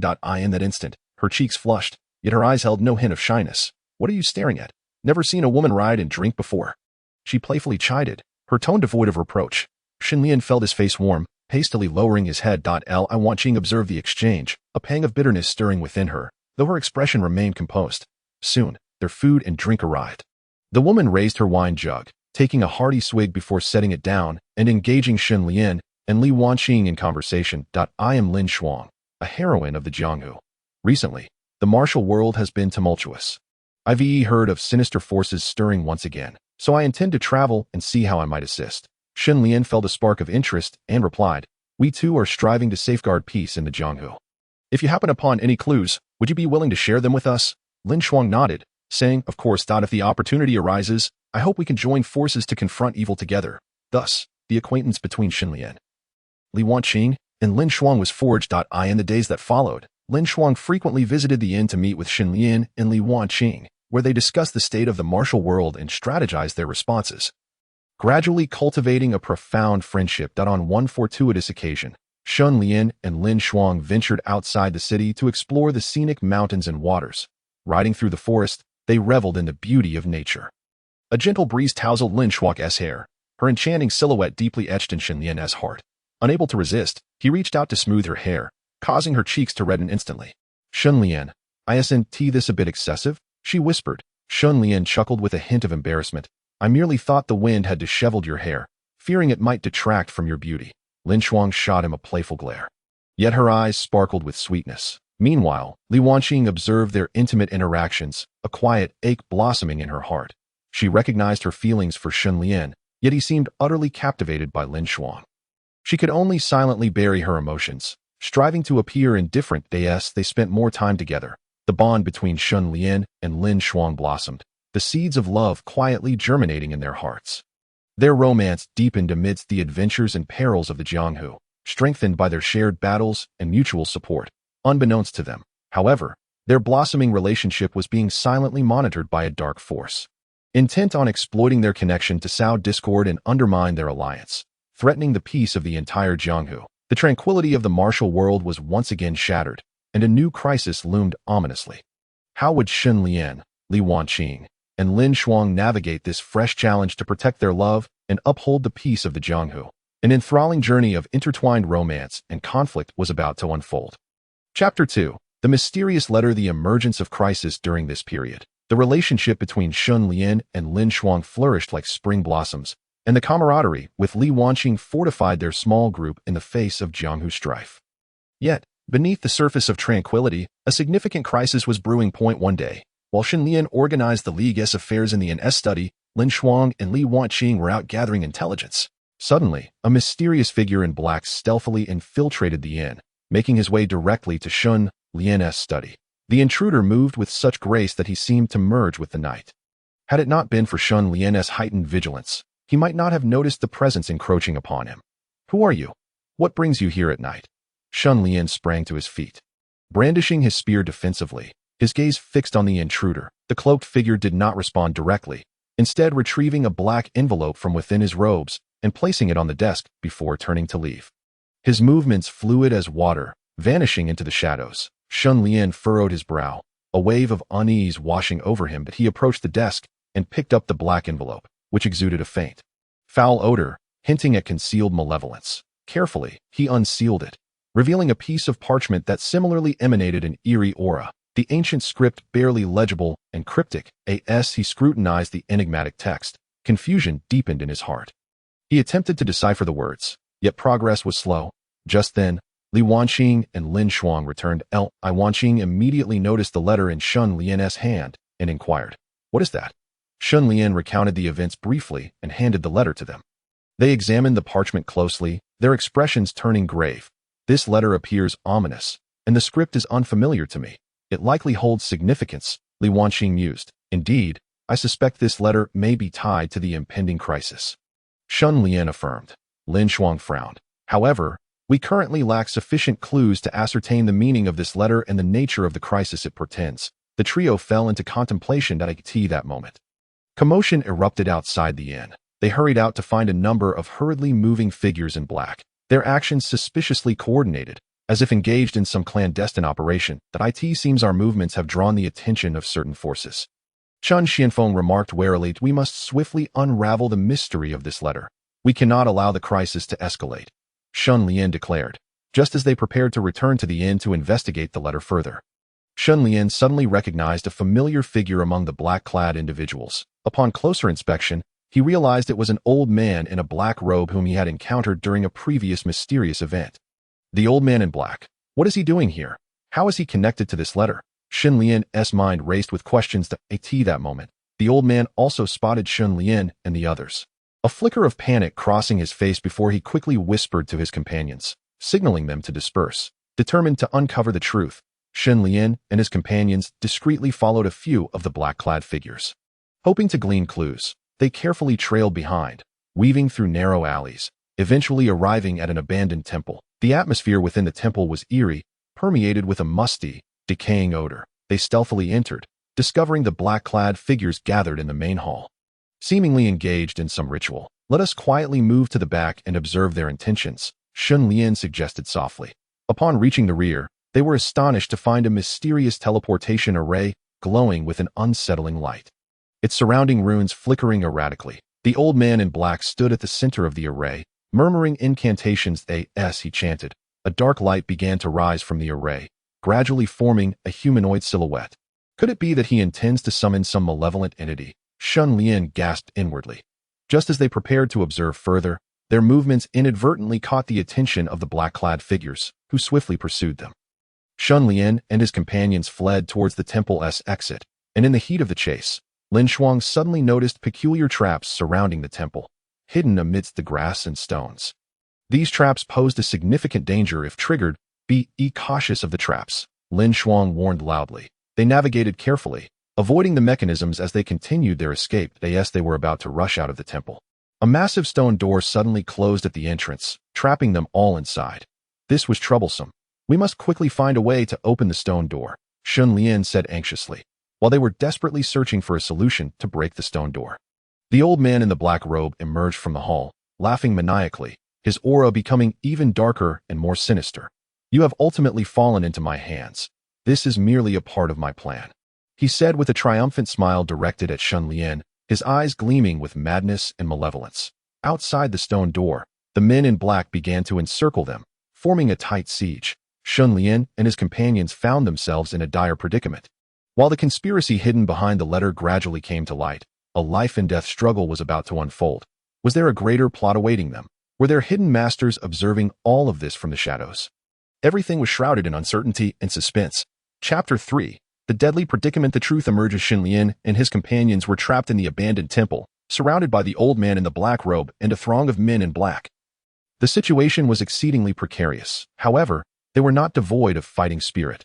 Determination burned in their eyes as each prepared to face the impending battle. The old man in the black robe paced slowly, exuding an air of coldness and arrogance. Shen Lian, do you believe you can unravel the power concealed behind the realm of the Dark Moon? This is merely a foolish fantasy of yours. I am the true master of this mysterious power, and you will all become sacrifices in my plan. Shen Lian clenched his spear, a resolute light shining in his gaze. Humph. Your scheme will not succeed. We will thwart your wicked plans. Lin Shuang and Li Wanqing also prepared for battle, standing alongside Shen Lian, their eyes exchanging trust and encouragement. The battle erupted instantaneously as the men in black surged toward Shen Lian and the others like a tide, armed with sharp blades and fierce expressions. They unleashed relentless attacks. Shen Lian was the first to strike, his spear like a dragon, each swing painting the air with splashes of blood. His movements and spear technique flowed seamlessly, skillfully navigating through the men in black, causing them considerable trouble. Li Wanqing danced like a nimble butterfly amid the enemy ranks. Her twin sword sparkled with cold light, her swordplay versatile, each thrust precisely targeting the enemy's vital points. Lin Shuang was equally formidable, her spear whirling like the wind as she engaged in fierce combat with the men in black. However, the old man in the black robe refrained from joining the fray, quietly directing the attacks of his minions. Evidently holding a greater trump card, as Shen Lian and his comrades began to feel overwhelmed, the teleportation array within the temple emitted an eerie glow once more. The silhouette formed by the black light gradually became clearer, revealing a colossal black shadow that emanated a suffocating aura of evil. "This is bad. What kind of monster is this?" Lin Shuang exclaimed. "This is the evil creature summoned by the old man in the black robe. It is extremely powerful. We must be cautious," Shen Lian declared. The black creature approached Shen Lian and the others with heavy steps, each stride seeming to shake the earth, its massive claws sweeping through the air like a tempest. Undeterred, Shen Lian and his companions unleashed their most potent attacks in an attempt to repel the malevolent beast. Yet, the creature's tough hide rendered their efforts nearly futile as they struggled. Shen Lian suddenly recalled the obscure words from the letter. A thought sparked within him. Perhaps deciphering the letter's secret would reveal a way to resolve their current crisis. "Wanqing, Shuang, hold it off for a moment. I have a plan," Shen Lian shouted. Li Wanqing and Lin Shuang gritted their teeth, straining to withstand the creature's onslaught, buying Shen Lian precious time. Shen Lian closed his eyes, concentrating intently on interpreting the meaning of the letter's text, rapidly recalling the knowledge he had acquired through his studies and experiences. After much contemplation, he finally discerned some clues. The text seemed to relate to an ancient forbidden technique, and the key to unlocking the technique might lie within the ancient runes they had discovered earlier. "Look, the walls of the temple are inscribed with these runes. Perhaps we can activate them to combat this creature," Shen Lian exclaimed. Li Wanqing and Lin Shuang followed Shen Lian's gaze and noticed the runes on the wall shared subtle connections with the text of the letter. They quickly sprang into action, activating the surrounding runes as instructed by Shen Lian. As the runes came to life, a brilliant light filled the temple, a powerful force emanating from the runes that repelled the creature's attacks. "It seems our approach is correct," Shen Lian rejoiced internally. However, the old man in the black robe's expression darkened upon witnessing this scene. He had not anticipated that Shen Lian could uncover a solution in such dire straits. "Humph, do you think you can unravel my plan? This is merely a minor obstacle," the old man roared, waving his hand vigorously as the men in black launched an even fiercer assault on Shen Lian and his companions. Attempting to disrupt their rhythm, Shen Lian and his comrades found themselves in a dilemma. On one hand, they had to fend off the creature's attacks, while on the other, they faced the relentless onslaught of the men in black. Although they temporarily stabilized the situation, they knew the old man in the black robe would not relent easily. They must find a way to utterly defeat their adversary, just as they fought with all their might. An ancient bell tolled within the temple. The chime was melodious and mysterious, seemingly imbued with boundless power. Following the ringing, the glow of the teleportation array gradually dimmed, and the creature's movements slowed. "What is happening? Could the ancient formation here be at work?" Lin Shuang pondered. Shen Lian furrowed his brow, a sense of unease creeping into his heart that he realized that the emergence of this bell might be connected to deeper secrets within this mysterious temple. Perhaps hiding more truths about the realm of the Dark Moon. As Shen Lian and his companions sought to unravel the mystery of the bell's toll, a set of mysterious rune patterns suddenly appeared on the other side of the temple.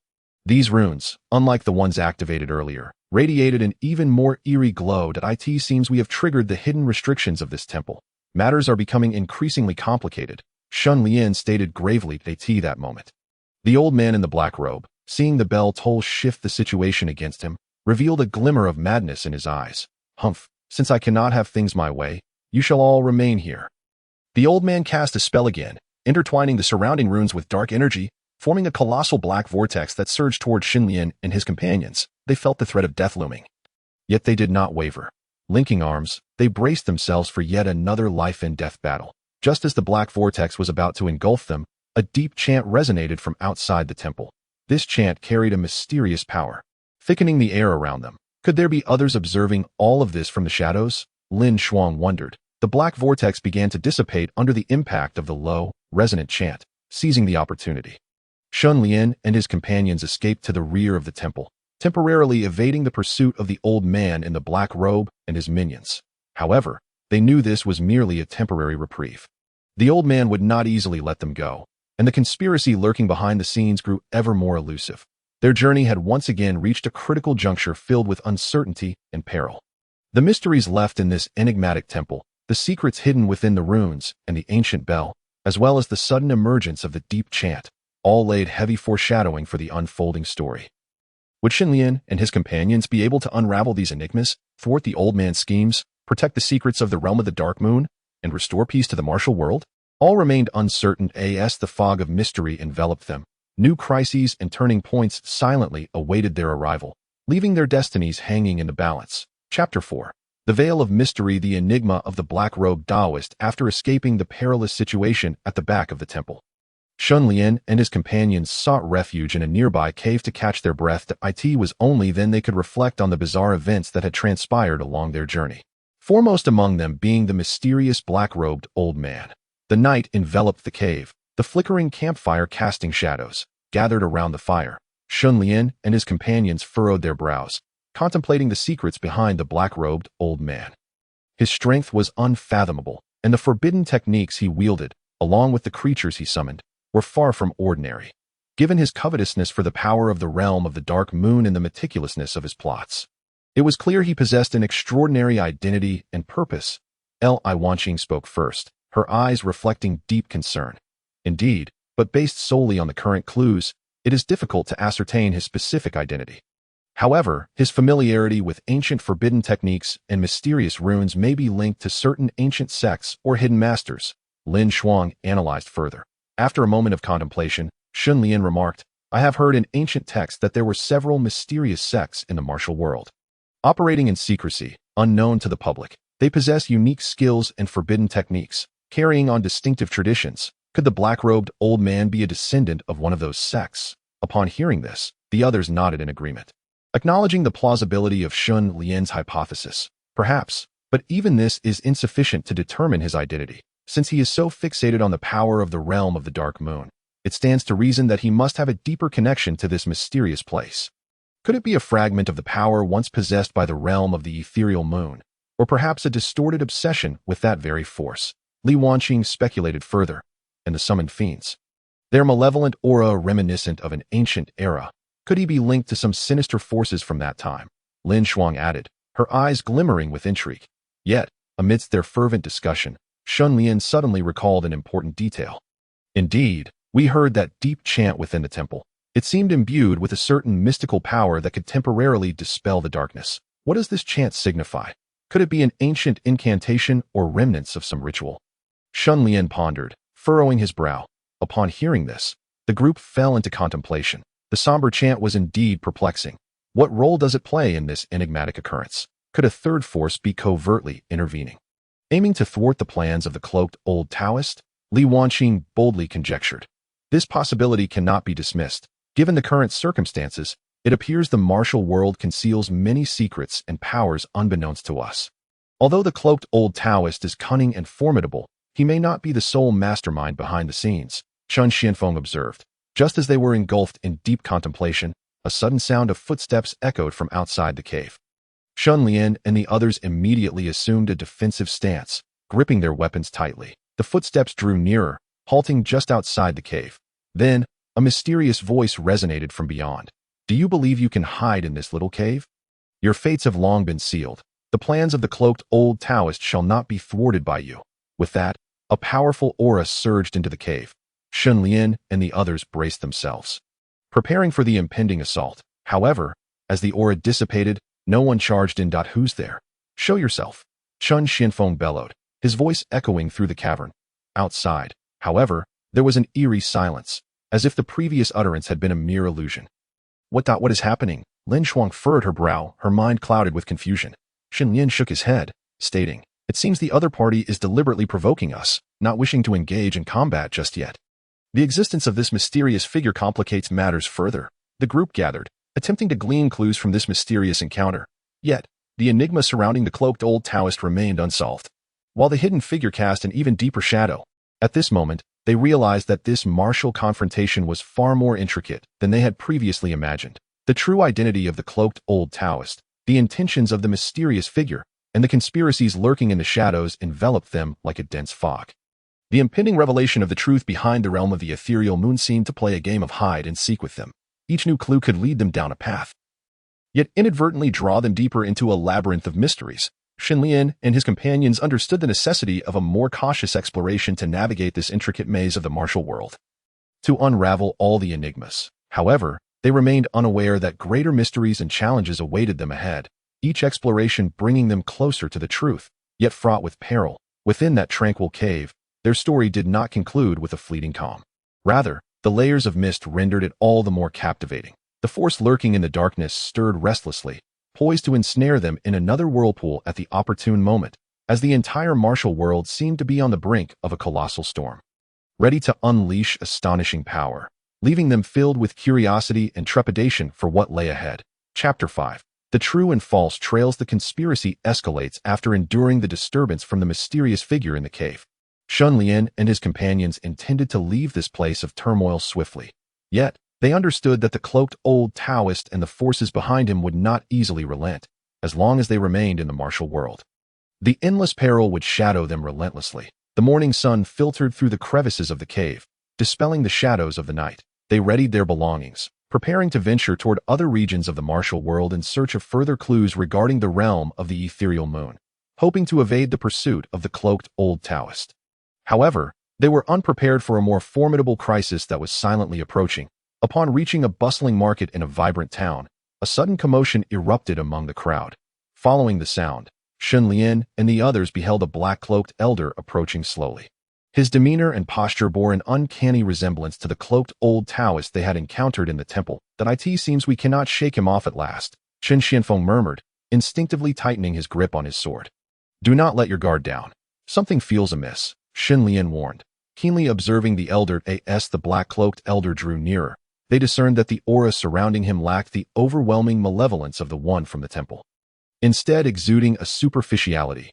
"Humph, Shen Lian, do you truly believe you can escape my grasp? Today marks your demise." The black-cloaked elder feigned ferocity, yet his voice lacked conviction, betraying a hint of panic in his gaze.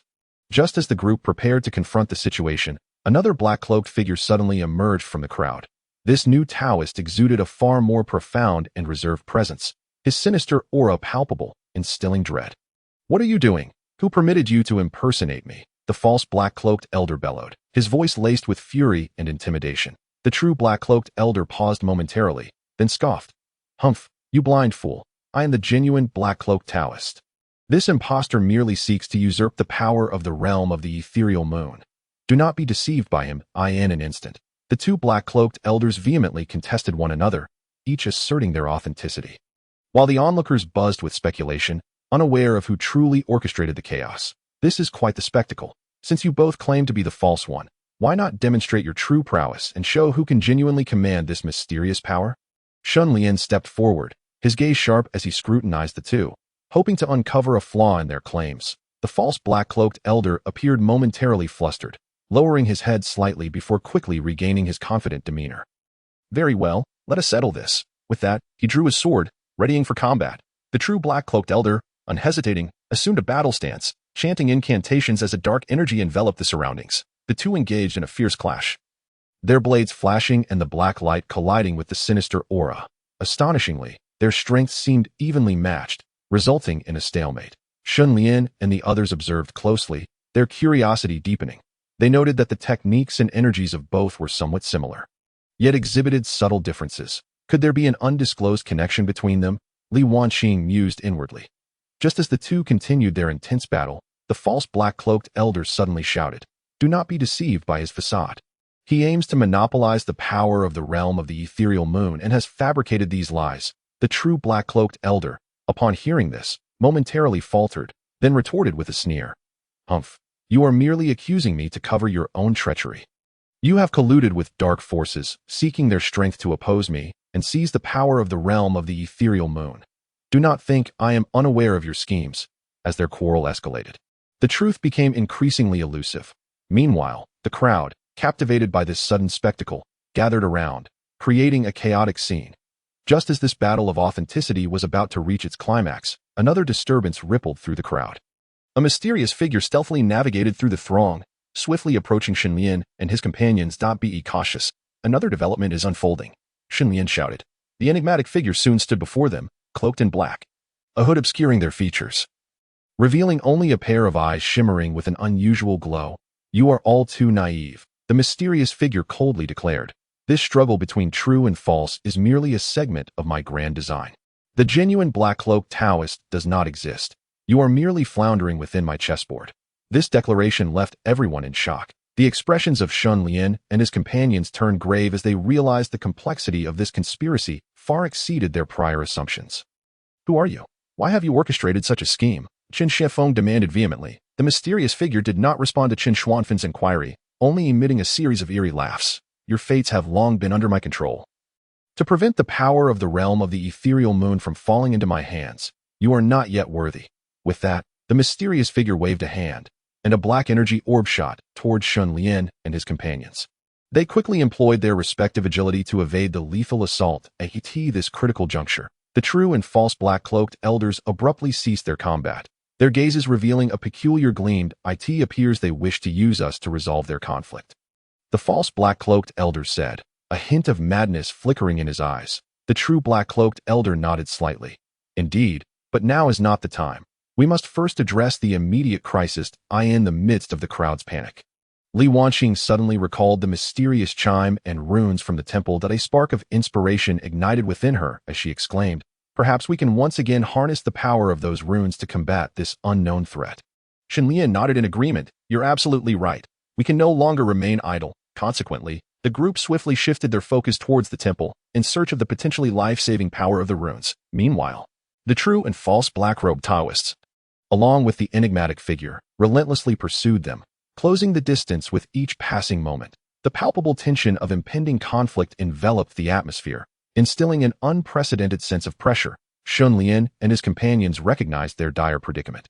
However, in their quest to safeguard the secrets of the moonlit realm and preserve the tranquility of the martial world, retreat was not an option. They could only forge ahead with unwavering resolve. As their footsteps quickened, the silhouette of the mysterious temple gradually came into view, yet ominous clouds began to gather overhead, heralding the approach of an even more fierce tempest. This intricate web of the true and false black-robed Taoists' enigma, the mysterious figure's machinations, and the myriad secrets lurking in the shadows propelled the narrative towards a climactic crescendo, rendering everything increasingly enigmatic. Chapter 6. Crisis of trust struggle on the edge of the abyss rushing to the temple. Shen Lian and his companions barely steadied themselves when the mysterious figure caught up to them. With a sweeping motion of his hands, dark currents surged towards the group like a raging tide. Shen Lian and his companions valiantly resisted, momentarily staving off this formidable assault. However, internal discord began to surface. After enduring a series of cryptic occurrences, the relentless entanglement with the true and false black-robed Taoists, and the sudden onslaught from the mysterious figure, the atmosphere within the team grew fraught with tension, revealing a burgeoning crisis of trust. Li Wanqing furrowed her brow, her gaze lingering on the false black-robed Taoist. Before whispering to Shen Lian, I find the false black-robed Taoist to be more suspicious. Everything about him seems overly contrived, as if he is leading us into a trap he has meticulously devised. Shen Lian harbored similar doubts. Observing the flickering gaze of the false black-robed Taoist, he too felt his convictions wavering. Yet, he sensed the complexity of the situation. Perhaps this was merely a ruse designed to sow discord and disrupt their rhythm. Wanqing, we cannot leap to conclusions based solely on our feelings. The situation is already exceedingly intricate. We must remain composed and observant. Perhaps the true black-robed Taoist can unveil the underlying truth, Shen Lian urged, attempting to diffuse the escalating tension within the team. However, Lin Shuang interjected, even if the true black-robed Taoist harbors no ill intentions towards us, who can guarantee he won't be manipulated by that mysterious force? We cannot afford to place our trust in someone of unknown origins. Lin Shuang's words held merit. After all, they had just navigated a tumultuous storm, and every new clue could conceal a perilous trap. As their debate raged on, the mysterious figure launched another assault. This time, the attack was even more ferocious, disturbing the ruins surrounding the temple, which began to shimmer with eerie light. Chun Xianfeng shouted, wielding his sword like a flash of lightning. Rallying the group to resist. Amidst the fierce melee, Li Wanqing, distracted by her focus on the false black-robed Taoist, exposed a vulnerability and was struck by the mysterious figure's attack. Had it not been for Lin Shuang's timely intervention, she would have sustained serious injury. Li Wanqing, you have greatly disappointed me. Lin Shuang reproached. I did not wish for this. The current situation is so fraught that it is difficult to discern anything. Li Wanqing retorted, her tone tinged with indignation. The conflict between the two intensified, revealing fissures in the team's cooperation. In that critical moment, the usually silent true black-robed Taoist suddenly spoke up. Enough? This is not the time for infighting. Your mutual suspicion will only lead to our utter demise at the hands of our enemy. The false black-robed Taoist echoed. Indeed, our immediate priority is to uncover the true intentions of this mysterious figure, rather than engage in mutual accusations. Yet, Shen Lian and his companions had already lost their focus. Their trust was gradually eroding with each successive crisis. Each person was lost in thought, attempting to unravel the enigma before them, only to find themselves ensnared in deeper doubts and confusion at this life-and-death juncture. The mysterious figure seemed to sense their internal turmoil, intensifying his assault. The temple's walls began to crumble, and the ground fissured beneath them, threatening to entomb them all. Shen Lian inhaled deeply, realizing that if they did not find a way to resolve this crisis of trust, the team would inevitably disintegrate, and they would meet their end together. Everyone, halt! Shen Lian's voice rang out, clear amidst the chaos. The group's attacks ceased abruptly as they turned their attention to him. We find ourselves in a dire predicament. If we continue to harbor distrust among ourselves, none of us will survive. Regardless of the authenticity of the black-robed Taoists, we must unite, for we share a singular objective: to safeguard the secrets of the moonlit realm and protect the peace of the martial world. Should our disunity allow this conspiracy to succeed, we will be condemned for eternity. Shen Lian's gaze was resolute, his voice imbued with strength, striving to rekindle their fighting spirit and trust. Upon hearing Shen Lian's impassioned plea, Lin Shuang and Li Wanqing felt a tremor in their hearts. Lin Shuang reflected on his earlier accusations towards Li Wanqing and harbored deep regret. He stepped forward and sincerely said, "Wanqing, I apologize. I should not have doubted you that my impulsiveness was unwarranted. We must stand united now." A glimmer of gratitude flickered in Li Wanqing's eyes as she nodded. "It is all right. We are in this together. We can no longer afford to falter." Chun Xianfeng, grasping Shen Lian's intent, stood and declared, "Shen Lian is correct. We cannot allow cracks to form in our unity. Now, we must focus our energies on resolving the immediate crisis." Relieved by the group's affirmation, Shen Lian turned his gaze towards the true and false black-robed Taoists, stating, "Regardless of who is genuine or false, at this moment, we are all in the same boat and must collaborate to confront this mysterious figure. Let us first repel him, and then gradually uncover the truth." The true and false black-robed Taoists exchanged glances, slightly nodding in understanding. They recognized that the current situation was unfavorable for them as well. Unitedly confronting the mysterious figure was their only viable escape. Thus, under Shen Lian's leadership, the five of them launched a more synchronized assault against the mysterious figure. Their attacks surged forth like a relentless tide, forcing the figure back with each wave. Sensing the shift in their dynamics, the mysterious figure's ferocity persisted, but his momentum began to wane. During the intense confrontation, Shen Lian discerned patterns in the mysterious figure's attacks. Drawing upon his keen observational skills and exceptional combat prowess, he sought the figure's weaknesses. Finally, seizing a fleeting opportunity when the figure's assault momentarily faltered, Shen Lian struck with his spear, aiming directly at the figure's vital point. The figure instinctively evaded, yet still sustained a wound to his shoulder.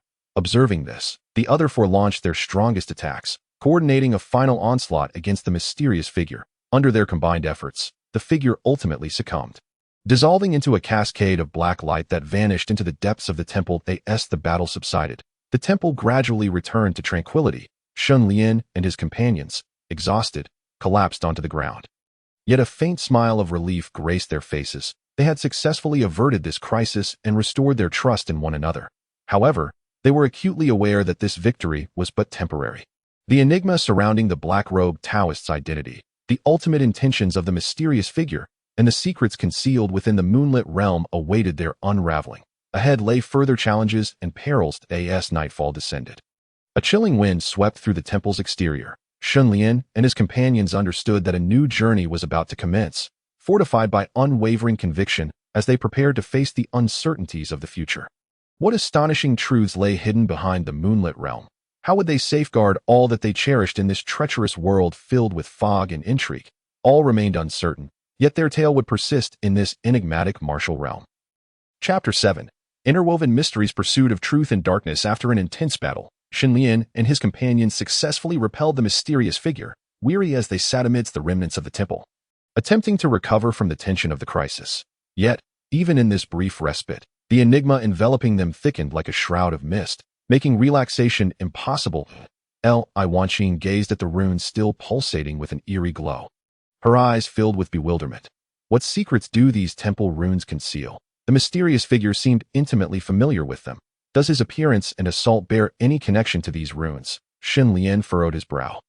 His thoughts still immersed in the recent confrontation, that I cannot shake the feeling that everything is not as straightforward as it appears. There must be a grand conspiracy lurking behind the mysterious figure, intricately tied to the secrets of the moonlit realm and the emergence of the black-robed Taoist. Chen Xianfeng rose, brushing off the dust from his attire, and solemnly remarked, "Moreover, the identities of these two black-robed Taoists remain shrouded in ambiguity. Although we have temporarily joined forces to repel the enigmatic figures, we remain utterly oblivious to their true intentions and stances, leaving us in a perilous predicament." Lin Shuang nodded in agreement, expressing her lingering doubts during the recent battle. Sensing that they were withholding subtle details, as if engaged in an unseen plot, they deliberated. A deep, resonant hum emanated from the depths of the temple.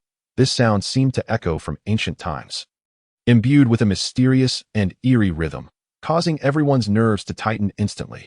"What is that sound?" Li Wanqing asked, her voice tinged with fear. Shen Lian rose cautiously, casting a vigilant glance toward the source of the sound. "I cannot say, but we must tread carefully. A new crisis may be lurking." The group proceeded cautiously toward the sound's origin. After navigating a winding passage, they arrived at a spacious hall. In the center stood a colossal stone platform, intricately carved with mysterious runes that now glimmered with an even more brilliant radiance, illuminating the entire hall as if it were broad daylight. Beside the stone platform, the true black-robed elder and the false black-robed elder stood silently, their expressions grave and their eyes betraying an inscrutable emotion. "Look, it seems these two black-robed elders are also searching for something," Lin Shuang murmured. Shen Lian scrutinized the pair warily. "What are they truly plotting? Why are they so fixated on the secrets of the realm of the Dark Moon?" Chen Xianfeng whispered, "What are you really up to? Bringing us here? What is your true purpose?" The true black-robed elder slowly turned to face them, a flicker of complexity in his gaze. "We intended to leverage the secrets of the realm of the Dark Moon to avert an impending catastrophe. However, we have uncovered an even greater conspiracy lurking beneath, ensnaring us beyond escape." "What? You claim to be preventing a disaster?" The false black-robed elder scoffed. "I suspect you have ulterior motives." "Enough," Shen Lian interjected, fixing his gaze on the true black-robed elder. "Can you elaborate on this so-called disaster? What is this conspiracy about?" Taking a deep breath, the true black-robed elder began. "Legend has it that the realm of the Dark Moon is the seal of a formidable ancient demon king. The demon king was sealed. His power fused with this mysterious realm, becoming a latent, immense energy. Should such power fall into the hands of malevolent individuals, it could unleash a calamity capable of annihilating the entire martial world." "And who were the mysterious figures we encountered earlier?" Lin Shuang pressed. "Those enigmatic individuals are descendants of an ancient, malevolent sect, which has long coveted the power of the realm of the Dark Moon, seeking to resurrect the demon king and dominate the martial world. Their conspiracy has been in motion for centuries, orchestrating everything from the shadows," the true black-robed elder explained. "But how can we counter them?" Shen Xianfeng inquired. "We are merely ordinary people in the martial world. How can we stop them?" The true black-robed elder replied. "I do not possess a specific method, but I believe that if we unite and uncover the true source of the realm of the Dark Moon's power, we may find a way to thwart their evil plans." The false black-robed elder nodded slightly, acknowledging, though we cannot ascertain the complete truth of his words, this remains our only lead. For now, we shall collaborate to seek a resolution to this crisis. Shen Lian and the others fell into contemplation. Faced with an increasingly intricate situation, they found themselves in a dilemma.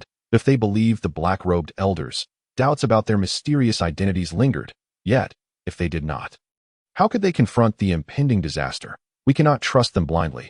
We must continue to investigate and gather further evidence to discern their true intentions. However, we cannot simply wait for disaster to strike," Li Wanqing declared. "Indeed, we shall temporarily cooperate with them, but we must remain vigilant and not allow ourselves to be deceived." Shen Lian concurred. The group began to reorganize their thoughts, strategizing their next moves. Suddenly, a peculiar light flashed above the stone platform, followed by the emergence of a vague figure within the radiance. This figure obscured its visage beneath a hooded cloak, exuding an ancient and mysterious aura of authority.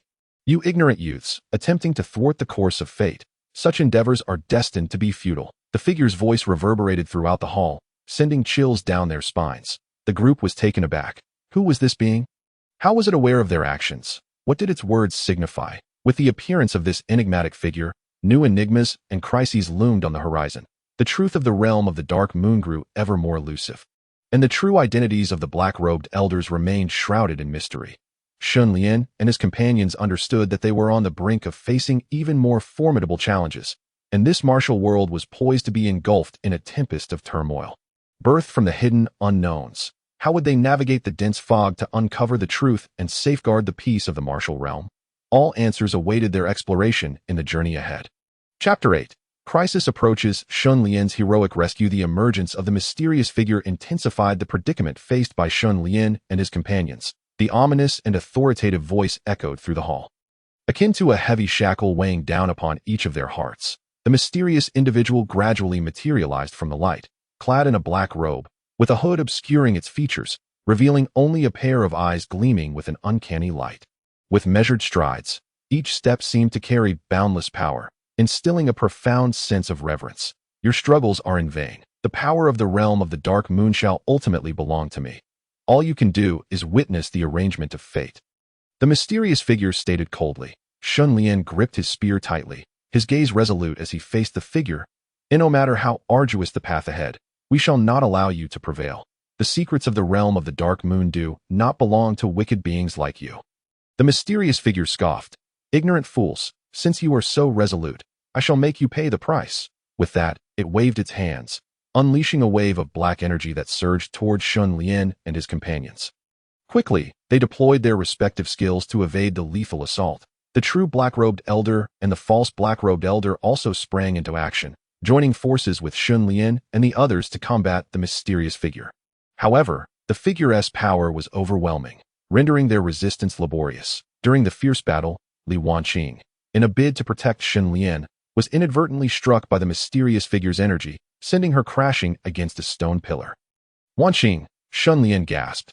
Rushing towards her, he saw blood spilling from her mouth, his brow furrowing in concern as he realized she had been grievously injured. Are you all right? Shen Lian asked urgently, his heart filled with worry. Li Wanqing managed a weak smile. I'm fine, don't worry about me. We must figure out how to deal with this mysterious foe. Shen Lian gazed at Li Wanqing's frail form, silently vowing to protect her. At that moment, his eyes met those of the mysterious figure again, both filled with animosity. Since you are so cruel and unjust, I shall fight you to the bitter end, Shen Lian roared, charging once more at the mysterious figure. A breathtaking close-quarters battle ensued between Shen Lian and the figure. Shen Lian unleashed his inner strength to the fullest, his spear darting like lightning, slicing through the air with deadly precision around the mysterious figure. Yet the figure deftly evaded his attacks, countering with strikes imbued with immense power. As the fierce combat raged on, Shen Lian gradually discerned patterns in the figure's attacks. Seizing an opportune moment, he unleashed his most powerful technique, conjuring a formidable stream of inner energy that surged towards the mysterious figure. The figure sensed the impending danger, but was too late to evade. The powerful stream struck, momentarily halting its assault. Now, everyone attack together, Shen Lian shouted. The true black-robed elder, the false black-robed elder, and the others seized the opportunity to launch an onslaught against the figure's vulnerabilities. Feeling the collective assault, the mysterious figure was taken aback. It attempted to summon its remaining strength for resistance, but its power had waned significantly at this critical juncture. Li Wanqing slowly rose from the ground. Though her injuries hampered her movement, she resolutely advanced toward the fray. I cannot fall like this. I will fight alongside everyone, Li Wanqing declared through gritted teeth. Shen Lian watched her unwavering spirit with a mix of admiration and concern, turning to shield her. Just then, the mysterious figure unleashed a powerful backlash, surging towards Shen Lian and Li Wanqing. Watch out, Shen Lian shouted, quickly positioning himself to absorb the force of the backlash. The tremendous energy crashed into him like a mountain, propelling him through the air and slamming him hard against the ground. Shen Lian, Li Wanqing cried out in horror. Without hesitation, she dashed toward him, desperate to check on his condition. The mysterious figure seized the opportunity to follow suit, raising its hands to prepare another assault. In this dire moment, Shen Lian suddenly opened his eyes, feeling the surrounding forces of nature flooding into him. Ignoring the excruciating pain coursing through his body, he rose once more, unleashing a series of fierce techniques to engage in a life-and-death struggle with the enigmatic figure. Amidst the fierce combat, Shen Lian found himself ensnared in the mysterious man's encirclement, while valiantly attempting to protect Li Wanqing. Seizing the opportunity, the mysterious adversary launched a barrage of relentless attacks, putting Shen Lian in an increasingly perilous situation that in a state of desperation.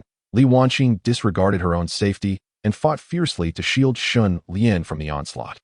Just as Shen Lian was on the brink of collapse, he suddenly spotted a flaw in the enemy's defense. Grasping this fleeting chance, he summoned forth his ultimate skill. The abyssal flame slashed, a searing flame erupted from his spear, striking the mysterious man's vital point directly. The man staggered, severely wounded. Shen Lian seized the moment to launch another assault, ultimately vanquishing his foe. After the battle, utterly fatigued, Shen Lian slowly approached Li Wanqing. The moment their gazes met, an unprecedented depth of emotion surged between them. With tears brimming in her eyes, Li Wanqing gazed at Shen Lian with heartfelt concern. "Why must you push yourself so hard?" Shen Lian gently clasped her hand and replied tenderly, "Because I cannot lose you. You are the most important person to me in this tumultuous world." With that, he lowered his head and softly kissed Li Wanqing's lips. That was their first kiss. Laden with tension and emotion, and underscored by their mutual regard, in the stillness of the temple, time seemed to freeze, leaving only the two of them enveloped in each other's embrace, savoring the sweet triumph of victory and the warmth of love. At that moment, the black-clad elder and the faux black-clad elder approached, witnessing this tender scene with faint smiles of satisfaction. Their confrontation with the mysterious figure not only safeguarded the secrets of the moonlit realm, but also fortified the bonds of their team, deepening the trust between them. Yet, they understood that this was merely a temporary reprieve. The world still concealed numerous unknown dangers and conspiracies. They must remain vigilant to protect the peace and tranquility of their realm. Their story, too, would continue to unfold with more thrilling chapters in the journey ahead. Chapter 9. The turmoil of the capital secrets behind the murder. After enduring a harrowing adventure, Shen Lian and his companions were left utterly exhausted. Both physically and mentally to recuperate, they decided to return to the bustling capital. The capital remained vibrant and lively, with streets bustling and pedestrians hurrying along. Shen Lian, Li Wanqing, Chen Xianfeng, and Lin Shuang found a quiet inn to stay in, preparing to rest and rejuvenate. Though Shen Lian relished this rare moment of tranquility, the responsibilities of his position as the commander of the Genii constantly weighed on his mind. He roamed the streets of the capital, attuned to every subtle movement around him. One day, while perusing some old case files, Shen Lian inadvertently uncovered long-buried clues pointing to two sensational cases from years past: the murder of Li Wanqing, the deputy minister of war, and the assassination attempt on Hu Weiyong. Furrowing his brow, he meticulously examined the records, his intrigue deepening. As he delved deeper into the investigation, he discovered that these seemingly unrelated cases were intricately connected to the mysterious man. Subtle clues and traces pointed to the possibility that the enigmatic figure had orchestrated both events to achieve some undisclosed goal. Shen Lian knew that these high-profile cases involved a myriad of powers and interests. With complex conspiracies lurking in the shadows, he was resolute in his quest for the truth, determined to unearth the puppet master behind it all. Simultaneously, the movements of the black-clad elder captured Shen Lian's attention. Having endured numerous life and death trials alongside him, the elder's true identity and intentions remained elusive. At times, the black-clad elder acted as an ally, aiding them in their battle against malevolent forces and contributing to the protection of the moonlit realm's secrets. Yet, at other times, his actions and demeanor hinted at hidden motives, raising questions about any potential ties to the dark forces. One day, Shen Lian unexpectedly encountered the black-clad elder at the inn, fixating intently on him. He directly inquired, "Who are you truly? What is your purpose in all of this?" The elder paused momentarily, a faint smile crossing his lips. "Shen Lian, your perceptiveness remains as sharp as ever. However, some matters cannot yet be disclosed. One day, when everything comes to light, you will understand my predicament." Unwilling to let the elder evade his inquiry, Shen Lian scrutinized him, searching for any hint of truth in his eyes. Yet, the elder's gaze remained calm and enigmatic, offering no glimpse into his true thoughts. "Regardless, I will not allow you to conceal anything from me. The adversaries we face are growing stronger, and if you harbor any ulterior motives, I will not show mercy," Shen Lian declared coldly. The black-clad elder sighed softly. "I understand your concerns, but now is not the time. You must focus on our current enemies: the murder of Deputy Minister Li Wanqing and the assassination attempt on Hu Weiyong. These cases have become crucial leads, and we must unravel their connections swiftly." Nodding, Shen Lian replied, "I grasp your intent. For now, We shall prioritize uncovering the truth, but you must remain vigilant. I will keep a close watch on your actions." Following their conversation, Shen Lian's resolve to investigate the two cases intensified that he and Li Wanqing, along with Chun Xianfeng and Lin Shuang, conferred and decided to delve into the details of the cases to uncover more clues. They ventured forth, seeking out former officials and witnesses involved in the investigations, hoping to glean overlooked details from their accounts. As their investigation deepened, they began to unveil startling revelations that it became clear that a vast conspiracy lay hidden behind these two cases. Involving multiple factions within the court, the mysterious man appeared to be the central figure in this plot, aiming to seize greater power and control over both the martial world and the court. Shen Lian and his companions understood that should this conspiracy be exposed, it would provoke a tempest of bloodshed. Yet, they did not waver. They were determined to thwart this scheme and safeguard the peace of both the martial world and the court. However, they remained unaware that their actions had already provoked the puppet master lurking in the shadows, that a new crisis was quietly approaching, and they were on the brink of an unprecedented trial of life and death. In this struggle, would Shen Lian uncover the truth and unravel the mystery? And what would become of the trust between him and the black-clad elder? Every moment was steeped in suspense, leaving one eager for the unfolding narrative. Chapter 10. The truth unfolds. The mist behind the cases. Shen Lian and his companions were acutely aware that the clues they had unearthed were merely the tip of the iceberg. To fully unveil the vast conspiracy shrouding the murder of Deputy Minister Li Wanqing and the assassination attempt on Hu Weiyong, a long and arduous journey lay ahead. Thus, they resolved to formally reignite the investigation. Leaving no stone unturned in their quest to uncover the truth hidden in darkness. The following morning, sunlight streamed into the inn, and Shen Lian rose early to summon everyone for a discussion on their next steps. After collating the initial clues, we have determined that these seemingly unrelated cases are likely intertwined, with the mysterious figure lurking in both incidents. That it is imperative that we reassess these cases from every angle. Seeking out overlooked details, Shen Lian stated solemnly. Chun Xianfeng nodded. "Let us begin with the murder of Li Wanqing, to see if we can discover new breakthroughs at the crime scene or in related records." Li Wanqing added. "The assassination attempt on Hu Weiyong is equally critical, involving high-level power struggles within the court. It may conceal secrets yet unknown to us." With that, the two began to divide their tasks. Li Wanqing set off for the capital's archives to review detailed files on both cases, including witness testimonies and site investigation reports. Meanwhile, Shen Lian and Chun Xianfeng headed to the site where Li Wanqing had been murdered, hoping to uncover any overlooked traces from that fateful day. In the archives, Li Wanqing immersed herself in a pile of dusty documents. Meticulously perusing each file, she discovered that the location of Li Wanqing's murder was exceedingly concealed, with a complex environment, and the killer's methods were particularly bizarre, leaving behind few clues. However, within some inconspicuous records, she stumbled upon a unique description of the weather on the night of the murder. The night had been exceptionally cold, with snowflakes swirling, and near the site of Li Wanqing's death lay an abandoned cave, which deviated from usual crime scene choices. While Li Wanqing pondered the connections between these clues, Shen Lian and Chun Xianfeng returned to the crime scene.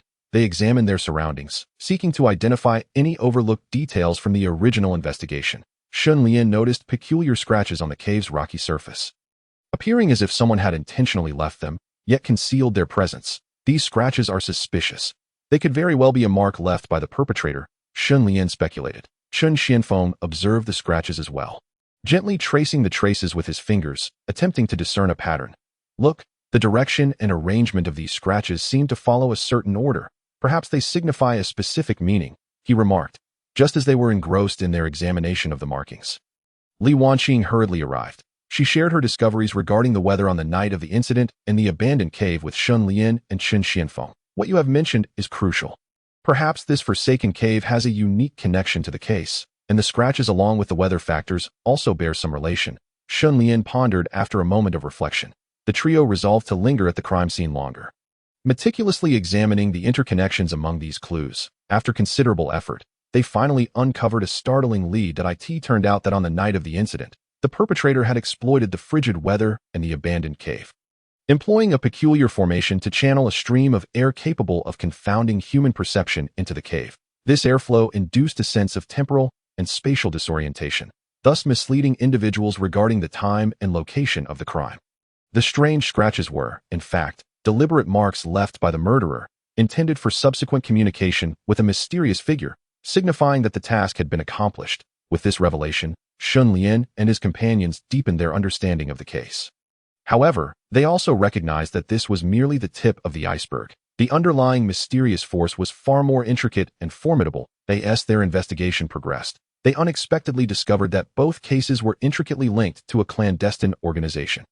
This secretive group lurked in the shadows of both the court and the martial world, manipulating various factions in an attempt to achieve their objectives through chaos. The true identity of the black-robed Taoist gradually came to light during their inquiry.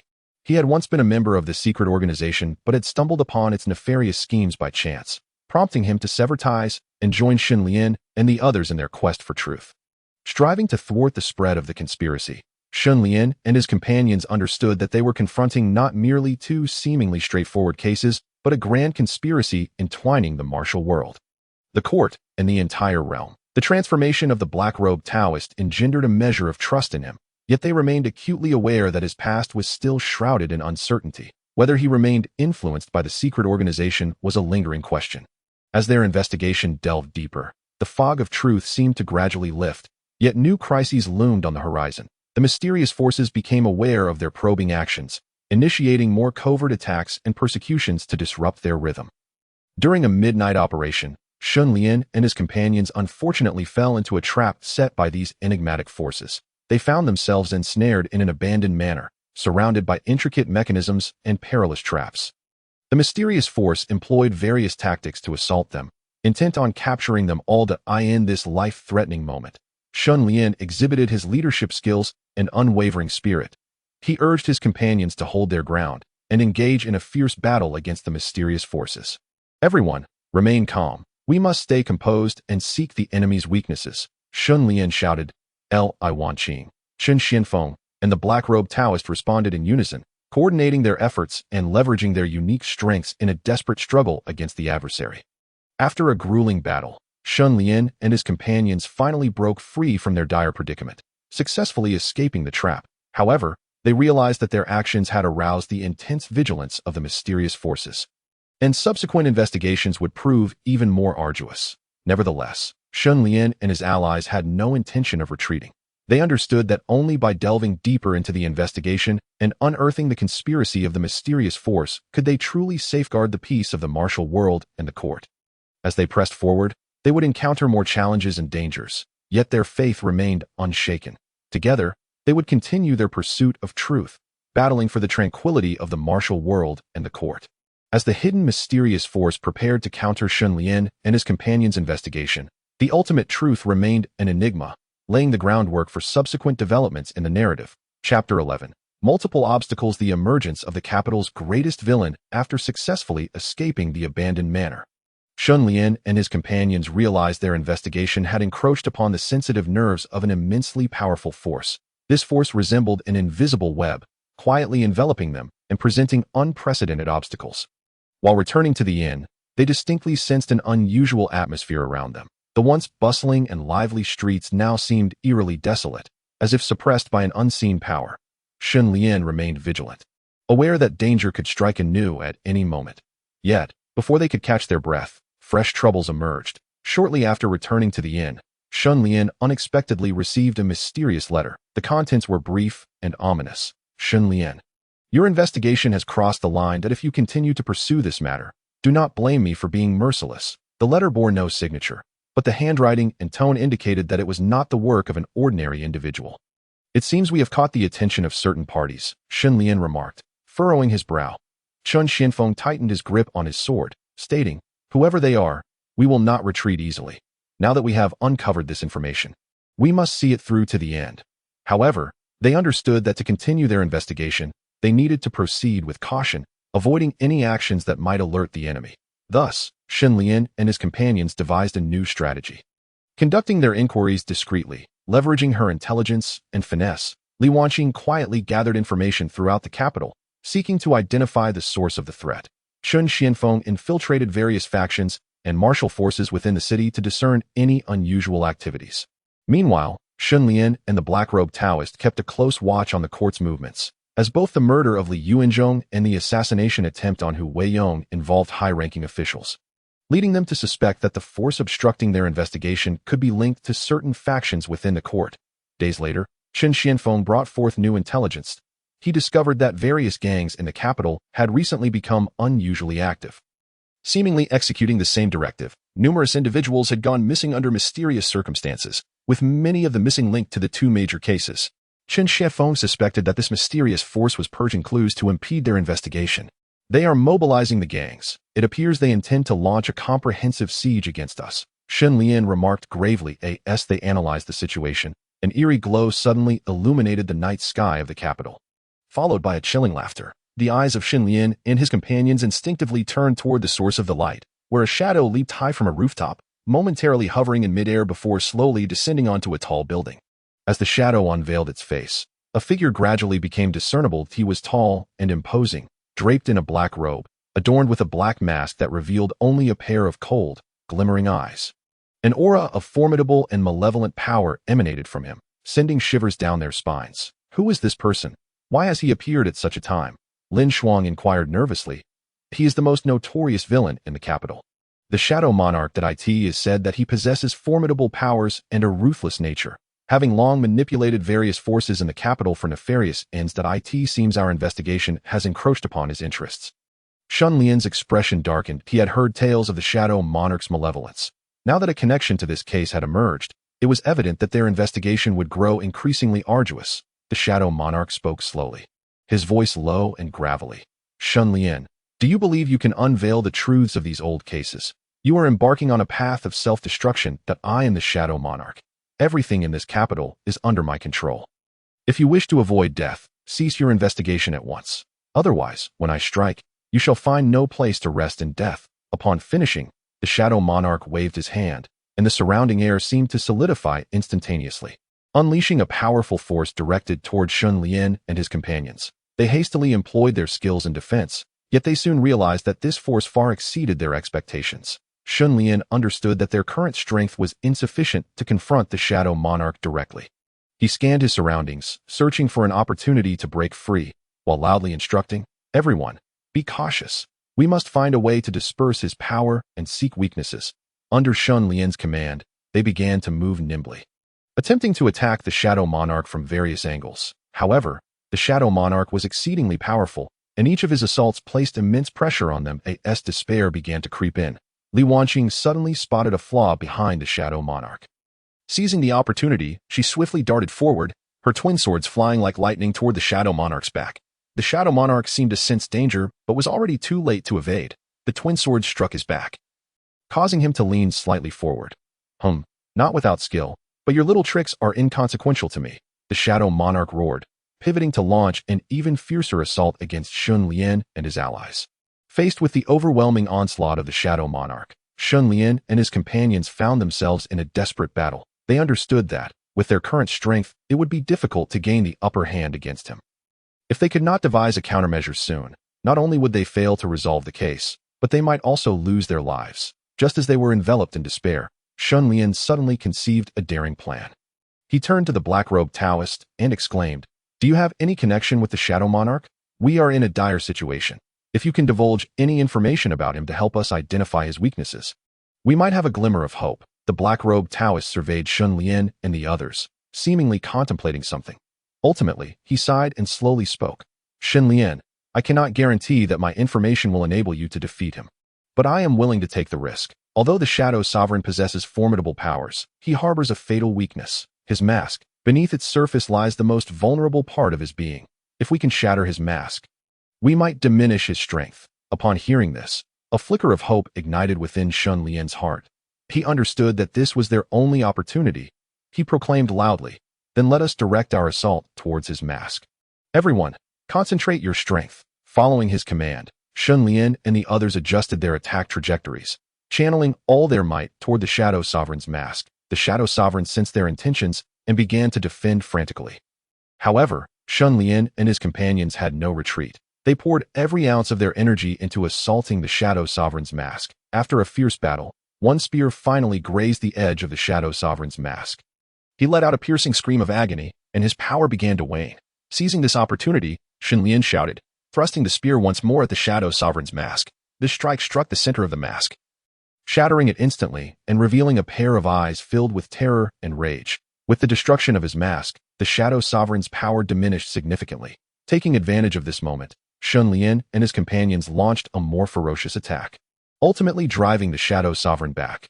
Realizing the dire situation, the Shadow Sovereign roared in fury and vanished into the night, while Shen Lian and his companions had successfully repelled the Shadow Sovereign. They were acutely aware that this was merely a temporary victory. Countless secrets lurked behind the Shadow Sovereign, and the forces backing him continued to observe from the shadows that eye in the days to come.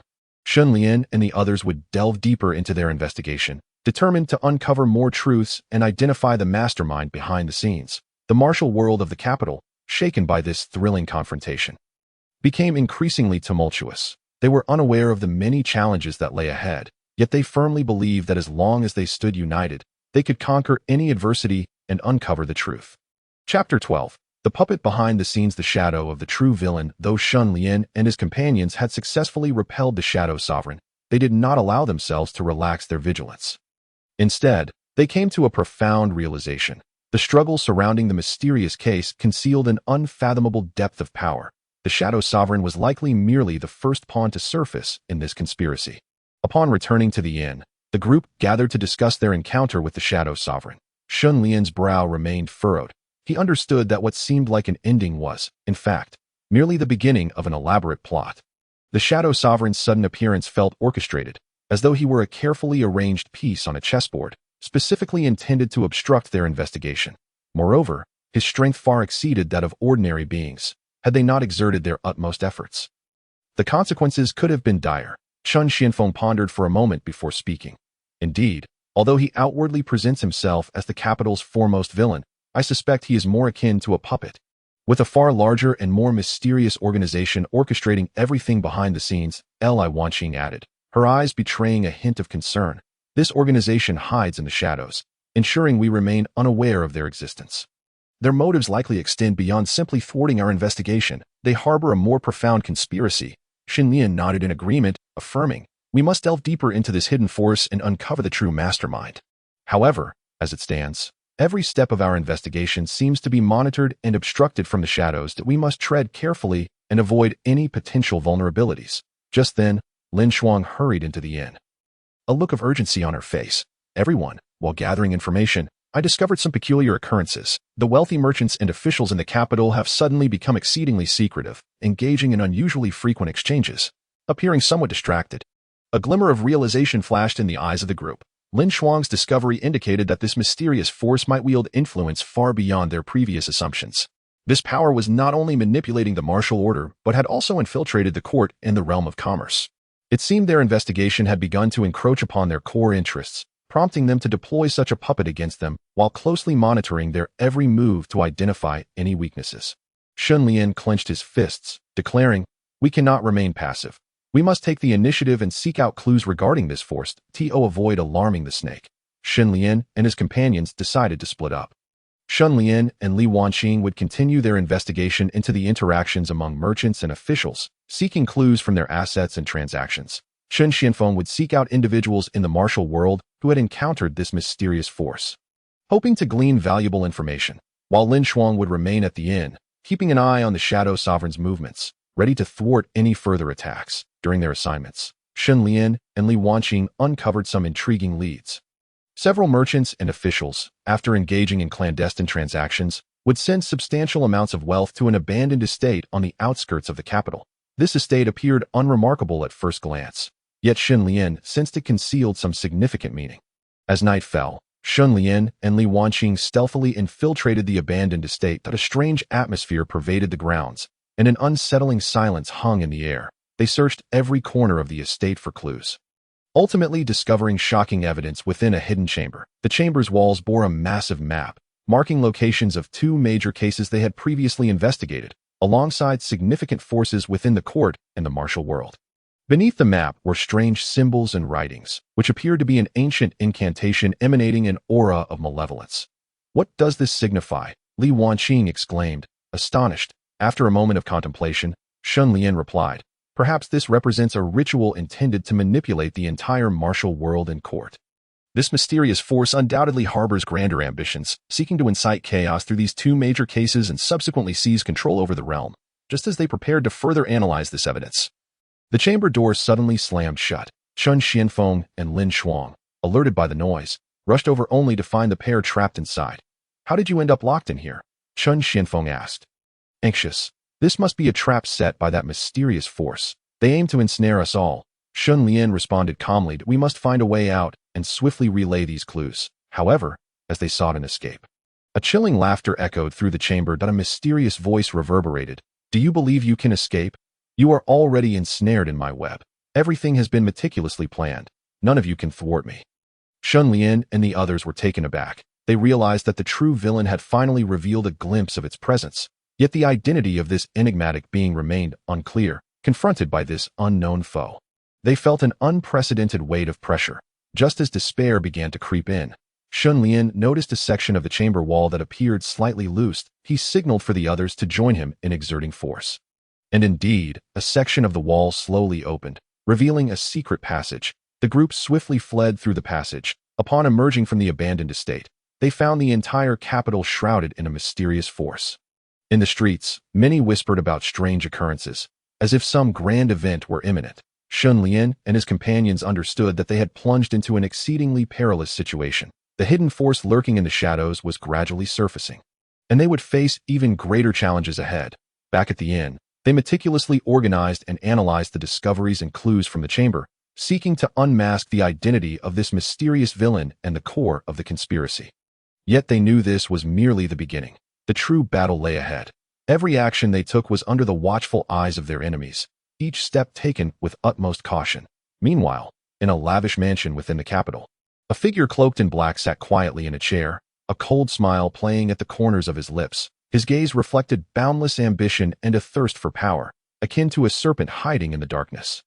Patiently awaiting the perfect moment to seize control over Shen Lian, his companions, and the entire martial world and court. "Shen Lian, do you believe you can unravel all of this? You are far too naive. The true storm has only just begun." The figure in black murmured in the shadows, his voice imbued with an eerie malevolence, as if the entire capital had succumbed to an endless darkness. In the distance, beneath the skies of the capital, an unseen force of darkness seemed to surge forth, heralding the imminent arrival of an even more harrowing tempest. Chapter 13. Even superhumans need love. After several days of intense investigation, Shen Lian and his companions found themselves ensnared in a labyrinth of mysteries and crises, both physically and mentally exhausted. Today, the capital appears to have regained its former tranquility, with no new leads emerging and no sudden attacks occurring. This serene atmosphere prompts Shen Lian to set aside his pressing matters and relax his taut nerves, as a particular thought occupies his mind. He wishes to engage in a heartfelt romance with Li Wanqing. The sun shines brightly, and Shen Lian arrives early at Li Wanqing's residence, filled with anticipation yet tinged with a hint of nervousness. In the ever-shifting landscape of martial affairs and the complexities of the court, such tender and private moments are exceedingly precious. Li Wanqing is basking in the sun in her courtyard, engrossed in a book, though her gaze occasionally drifts towards the entrance, clearly awaiting Shen Lian's arrival. Upon seeing him, a flicker of surprise dances in her eyes. "What brings you here today?" Li Wanqing rises to greet Shen Lian, her face radiating a gentle smile, akin to flowers blooming in spring. Melting Shen Lian's heart, "I had a free day and thought to come see you," he replies, gently taking her hand, his eyes brimming with tenderness. They step inside and settle into chairs by the window. As soft sunlight envelopes them, warming the room with sweetness, we have been so preoccupied with the investigation that we scarcely had time to converse. Today, let us savor this rare moment of tranquility. Shen Lian states, his gaze fixed on Li Wanqing. She nods slightly, resting her head on his shoulder, relishing his warmth and presence. In that instant, her weariness and worries about the case and the martial world begin to dissipate.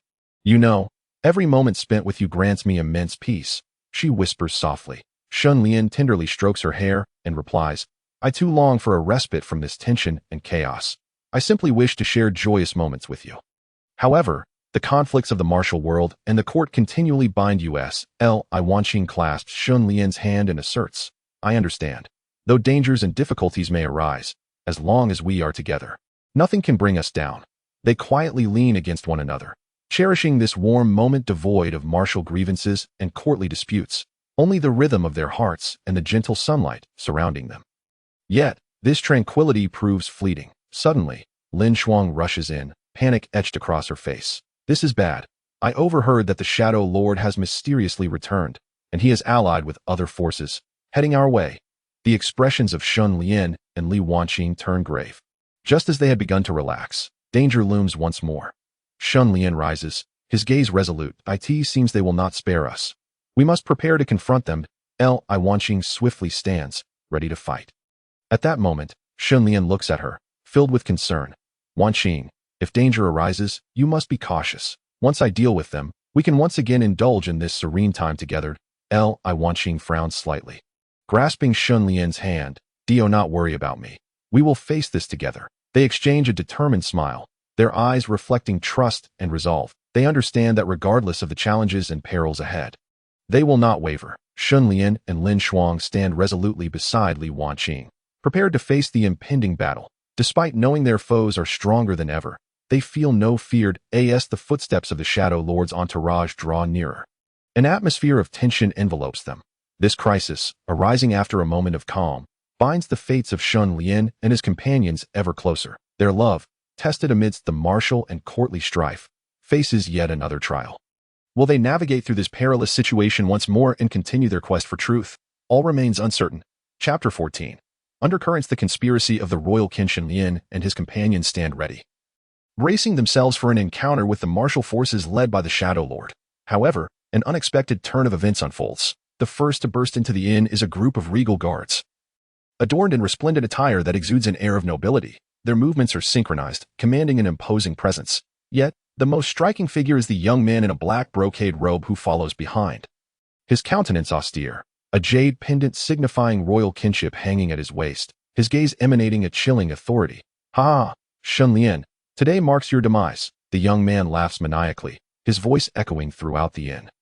Shen Lian's heart sinks as he recognizes this man, a notorious member of the royal kin, known for his clandestine dealings and considerable influence in both court and martial affairs. Prince Chu, why do you target us so fiercely? We are merely investigating a few cases. What crime have we committed?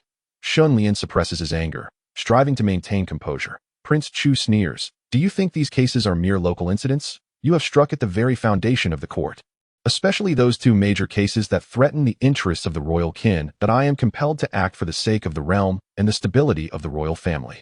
Must protecting the royal kin's interests involve unscrupulous acts, such as assassinating officials and sowing chaos? Li Wanqing retorts angrily. Humph, to achieve my goals, I would resort to any means necessary if you are wise. Surrender now and hand over all the leads you've uncovered, or do not blame me for my ruthlessness. With a wave of his hand, Prince Chu signals his guards to advance, encircling Shen Lian and his companions. They realize that a fierce battle is unavoidable. Quickly, they prepare for combat, exchanging glances that convey determination and resolve. The Shadow Lord appears beside Prince Chu, a sinister smile playing on his lips, now that the Shadow Lord and Prince Chu have joined forces. Escape is impossible for you. Shen Lian glares at the Shadow Lord, regret washing over him. He had underestimated the strength of this once perceived pawn.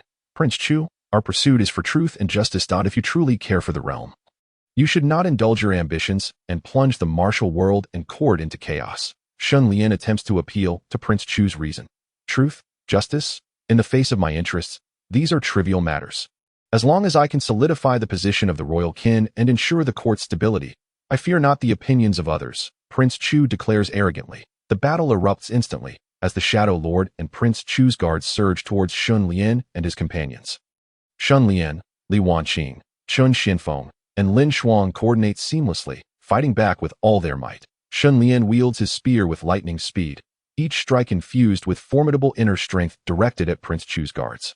Li Wanqing gracefully dances with her twin swords, deftly evading attacks while delivering lethal blows. Chen Xianfeng wields his sword like a dragon emerging from the sea, neutralizing the enemy's onslaught.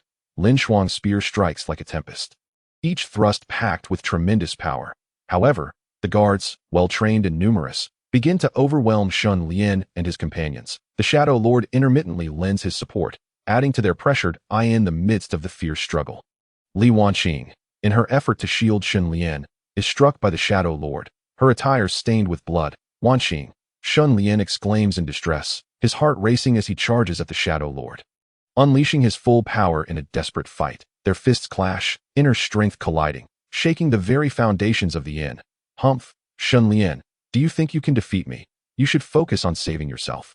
The Shadow Lord scoffs, intensifying his attacks. Shen Lian, determined to protect Li Wanqing, grits his teeth and unleashes an unprecedented surge of power, which finally instills a sense of threat in the Shadow Lord.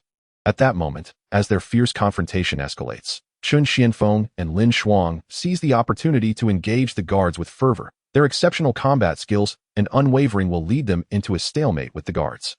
Just as Shen Lian and the Shadow Lord's battle reaches a fever pitch, a commotion erupts from outside the eye, and it turns out that Prince Chu's actions have drawn the attention of the court, and loyalists have sensed the disturbance, rushing to assist. This is truly troublesome.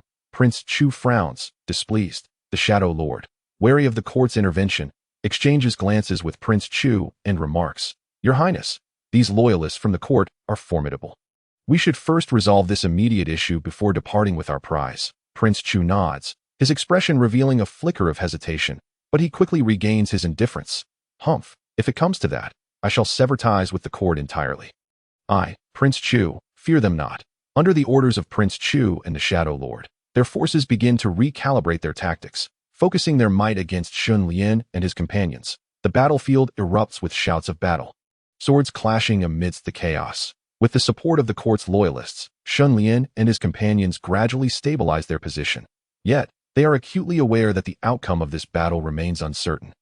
For the royal kin's power looms as an insurmountable force. We must not allow them to prevail. For the peace of both the martial world and the court, we must persevere. Shen Lian exclaimed loudly, his voice echoing across the battlefield, inspiring everyone around him. The ensuing battle raged on, and Shen Lian and his comrades were acutely aware that they were about to face an even more formidable situation. The outcome of this confrontation would ultimately determine the future of both the martial realm and the court. Chapter 15. The appearance of the black-robed elder. The struggle comes to a halt as Shen Lian and his companions found themselves locked in a desperate struggle against the royal guards led by King Chu and the Shadow Sovereign. The situation grew increasingly dire for them. Although loyalists from the court had joined the fray, the opposing side held a significant advantage in training and equipment, and the disparity in strength began to weigh heavily on Shen Lian and his allies. Li Wanqing had sustained severe injuries in the earlier conflict and was now unable to continue resisting the enemy. She strained against her wounds, yet bravely fought off the attacks surrounding her. Despite their valiant efforts, Qin Xianfeng and Lin Yu were also starting to show signs of fatigue, each of their moves becoming more laborious, just as despair began to settle over Shen Lian and his companions. A familiar figure soared in from outside the eye, and it was the black-robed elder, who had been tasked with secretly investigating the deeper connections between the mysterious forces behind the scenes and King Chu. He arrived just in time. The appearance of the black-robed elder sparked a flicker of hope in Shen Lian and his comrades. His robes billowed as he moved gracefully, his eyes reflecting steadfast determination. "Humph, King Chu, Shadow Sovereign, do you truly believe you will succeed today?" The black-robed elder's voice resonated with an invisible power that seemed to ripple through the air. King Chu was momentarily taken aback, a glimmer of confusion and wariness crossing his gaze as he scrutinized the black-robed elder. "It is you, the reckless black-robed elder. Today, I have driven you to the brink. Your appearance now is but a futile struggle against your inevitable demise." The Shadow Sovereign also regarded the black-robed elder with suspicion, stating, "Black-robed elder, if you wish to avoid death, you should leave at once. Otherwise, I will eradicate you alongside the rest." The black-robed elder scoffed, casting a disdainful glance at the Shadow Sovereign. "You, merely a pawn in my game that I shall not be manipulated by you any longer." With that, the black-robed elder swiftly moved before the Shadow Sovereign, his hands forming intricate seals as he muttered incantations. A surge of black light erupted from his being, hurtling toward the Shadow Sovereign. Alarmed, the Shadow Sovereign hastily summoned his own magic to counter the onslaught. The two beams of light collided in midair, producing a thunderous roar and blinding brilliance that momentarily blinded those nearby. The black-robed elder's magic was evidently far more powerful than before, and the Shadow Sovereign struggled to withstand the force. He darted about in the light, seeking an opportunity to counterattack, yet found himself firmly suppressed by the black-robed elder. Seeing the tide of battle turning against him, King Chu urgently commanded his guards to intensify their assault, hoping to divert the black-robed elder's attention. However, the loyalists of the court, inspired by the black-robed elders' emergence, rallied their spirits and fought alongside Shen Lian.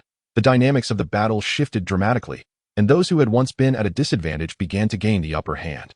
Shen Lian felt the sudden surge of strength and was invigorated, rejoining the fray alongside Li Wanqing. With his spear like lightning, each strike was infused with immense internal power, while Li Wanqing danced with her twin swords. Her movements agile and harmonious with Shen Lian's. Chen Xianfeng wielded his sword like a dragon emerging from the sea, and Lin Yu's spear fell like a torrential downpour. Their combined onslaught forced the royal guards into a defensive stance. Under the might of the black-robed elders' formidable magic and the relentless counterattacks from Shen Lian and his comrades, the royal guards began to falter. King Chu realized the precariousness of his position and began to waver. He knew that if the fighting continued, he would face immense losses, potentially placing the court in turmoil. "Cease!" King Chu shouted in alarm, raising his hand to command his guards to halt. The Shadow Sovereign, overwhelmed by the black-robed elders' ferocious assault, found himself in dire straits as well. Recognizing his lack of prospects for victory, he fled the scene in disgrace. The battle abruptly ceased, and the inn was enveloped in a haze of dust and debris. Shen Lian and his companions, though weary, exchanged relieved glances. They had managed to survive the brink of death. Li Wanqing slowly approached the black-robed elder, her eyes brimming with gratitude. "Thank you, black-robed elder, for your timely assistance. Had it not been for you, our lives would have been in grave jeopardy today." The black-robed elder smiled faintly. "Wanqing, there is no need for thanks. My intervention was prompted by my recognition of the conspiracy at play. King Chu and the Shadow Sovereign seek to exploit the conflict between the martial world and the court to fulfill their nefarious ambitions. This malevolent force must be vanquished." Shen Lian also approached the black-robed elder. Expressing his appreciation, "Black-robed elder, we previously harbored doubts about your identity, but it seems we have misjudged you. We are immensely grateful for your assistance today. Otherwise, the consequences would have been dire." The black-robed elder waved his hand dismissively. "It matters not. As long as we can dismantle this conspiracy, everything is worth it." Yet, Shen Lian and his companions understood that although the immediate crisis had been averted, the truth behind it remained shrouded in mystery. While King Chu's influence appeared to be subdued for the moment, they could not ascertain when he might strike again. Furthermore, the enigma of the Shadow Moon realm loomed large, hinting at even more complex forces lurking in the shadows. "This affair is far from over. We must continue our pursuit of the truth and dismantle this conspiracy thoroughly," Shen Lian declared resolutely. The others nodded in agreement, aware that the path ahead was fraught with uncertainty and peril. However, they were prepared to embark on their journey once more, driven by the ideals of peace and justice for the martial world. Meanwhile, in the depths of King Chu's estate, the king brooded in a dimly lit chamber. His expression dark and foreboding. His eyes betrayed an insatiable hatred and unwillingness to relent as he murmured to himself, "Humph. Today's setback is merely temporary. I, King Chu, will not easily surrender. I shall plot again and eliminate all who stand in my way. This martial world and court shall ultimately be mine." Chapter 16. King Chu hosts a banquet. Inviting Shen Lian following the harrowing clash, the capital entered a brief period of tranquility. The royal guards were urgently summoned back to the palace to bolster its defenses. While the various factions of the martial world retreated into a state of cautious seclusion due to the recent upheaval, Shen Lian and his companions recuperated at the inn, nursing their wounds while deliberating their future plans. Despite the temporary alleviation of the crisis, the specter of King Chu's ambitions and the looming shadow of conspiracy weighed heavily on their minds, knowing that an even greater struggle could erupt at any moment. At that moment, an inn attendant hurried in with an invitation, stating that King Chu requested Shen Lian to join him for a banquet at the palace. Shen Lian accepted the invitation with a furrowed brow. King Chu's invitation at this time surely harbors ill intentions. What could he be plotting? He regarded the invitation with deep suspicion. Li Wanqing's expression turned wary. "I suspect King Chu aims to ambush you at the banquet. He certainly does not intend to let you, his thorn in the side, escape unscathed, especially after your repeated foiling of his schemes." Chen Xianfeng concurred. "Indeed, King Chu is cunning and treacherous. He will not relent easily." Lin Yu clenched his fists. "Regardless of his schemes, we shall not cower. Attending the banquet will provide the perfect opportunity to probe his intentions." Shen Lian nodded in agreement. "Very well. We shall go together. However, we must not underestimate him. We must be thoroughly prepared. Lin Yu, you will be responsible for discreetly observing the palace from outside for any unusual occurrences. Chen Xianfeng, Wanqing, let us attend the banquet together." With their belongings in order, they set forth toward the palace. Upon arriving at the gates, they encountered a formidable guard presence and were ushered into the opulent interior. The palace was ablaze with lights, exuding an atmosphere of grandeur tempered by solemnity. In the grand hall, a massive round table was laden with exquisite delicacies and fine wines. King Chu occupied the head seat, and upon noticing Shen Lian and his companions' arrival, he rose slightly to greet them. Shen Lian, today I have prepared a feast and cordially invite you all to partake in a convivial gathering. Shen Lian performed a respectful bow. Thank you, Your Highness, for your generous invitation. However, I wonder what prompted you to host this banquet for us. King Chu laughed heartily. Shen Lian, you are surely aware of the events that have transpired. I am also left with no choice. Now that the great enemy has retreated, I wish to take this opportunity to reconcile with you all, hoping that we may avoid further conflict in the future. Shen Lian suppressed a scoff, knowing full well that King Chu's words were laden with ulterior motives. Nevertheless, he chose not to expose the ruse directly, responding instead, if Your Highness has such intentions, it is indeed commendable. I only hope that you can set aside past grievances and work together to uphold peace between the martial world and the court. The two engaged in pleasantries, maintaining an outwardly cordial atmosphere, while Shen Lian and his companions remained ever vigilant. As the banquet unfolded, dancers and musicians took the stage, filling the hall with joyous laughter and merriment. Yet, throughout the performances, King Chu frequently scrutinized Shen Lian and his companions, noticing their unwavering vigilance and feeling a twinge of dissatisfaction within himself. Shen Lian, today at this banquet, I have prepared a little surprise for everyone. I have heard that General Shen possesses remarkable martial prowess. Would you be interested in sparring with one of the guards in my palace, allowing them to witness your unparalleled skills? King Chu casually suggested. Shen Lian understood that the King of Chu was deliberately setting a trap at the banquet, attempting to provoke a confrontation. That he furrowed his brows slightly and said, Your Highness, today is a day of celebration. It is not suitable to resort to violence. If you are truly interested in martial arts, we can spar at another time. The expression on the King of Chu's face shifted slightly. Shen Lian, are you refusing me? I have extended invitations for this gathering. How can we not entertain our guests with a display? Li Wanqing, witnessing the king's aggressive stance, could no longer remain silent. Your Highness, today is a joyful reunion. Why ruin this rare occasion over a trivial sparring match? Yet, the King of Chu paid no heed to her words. He slammed his hand on the table and bellowed, Bring forth the gifts I have prepared for today. As his command echoed, a group of attendants presented a large brocade box. Upon its opening, it revealed the stone slab inscribed with spells and strange symbols, which Shen Lian had discovered in the abandoned manor's hidden chamber. Shen Lian, the slab you found has now come into my possession. Will you reveal the secrets it conceals? Otherwise, I shall not be lenient with you. The King of Chu declared menacingly. Shen Lian, alarmed to see the slab so easily acquired by the king, maintained his composure. Your Highness, the secrets of that slab have not yet been fully unraveled. We are diligently researching it. To threaten us with it is unwise. The King of Chu laughed heartily. Shen Lian, I offer you a chance that if you can unveil the secrets of the slab and present your findings to me, I may spare your life today. Otherwise, before he could finish, Shen Lian resolutely stood up, declaring, I have already stated that should you acquire the secrets of that slab, it would surely lead to greater calamity. That I cannot allow you to succeed. With that, Shen Lian drew his sword and engaged in combat with the palace guards. Lin Yu, hearing the commotion, swiftly led other righteous heroes from the martial world into the fray, followed closely by Qian Fu and Li Wanqing. The palace was soon filled with the sounds of battle. The King of Chu, taken aback by Shen Lian and his companions' determination, darkened his countenance and commanded the guards to attack with full force. In this fierce confrontation, Shen Lian and his allies, fueled by unwavering resolve and exceptional martial skills, fought valiantly against the royal guards. They understood that this battle was not merely for their own lives, but for the peace of both the martial world and the court.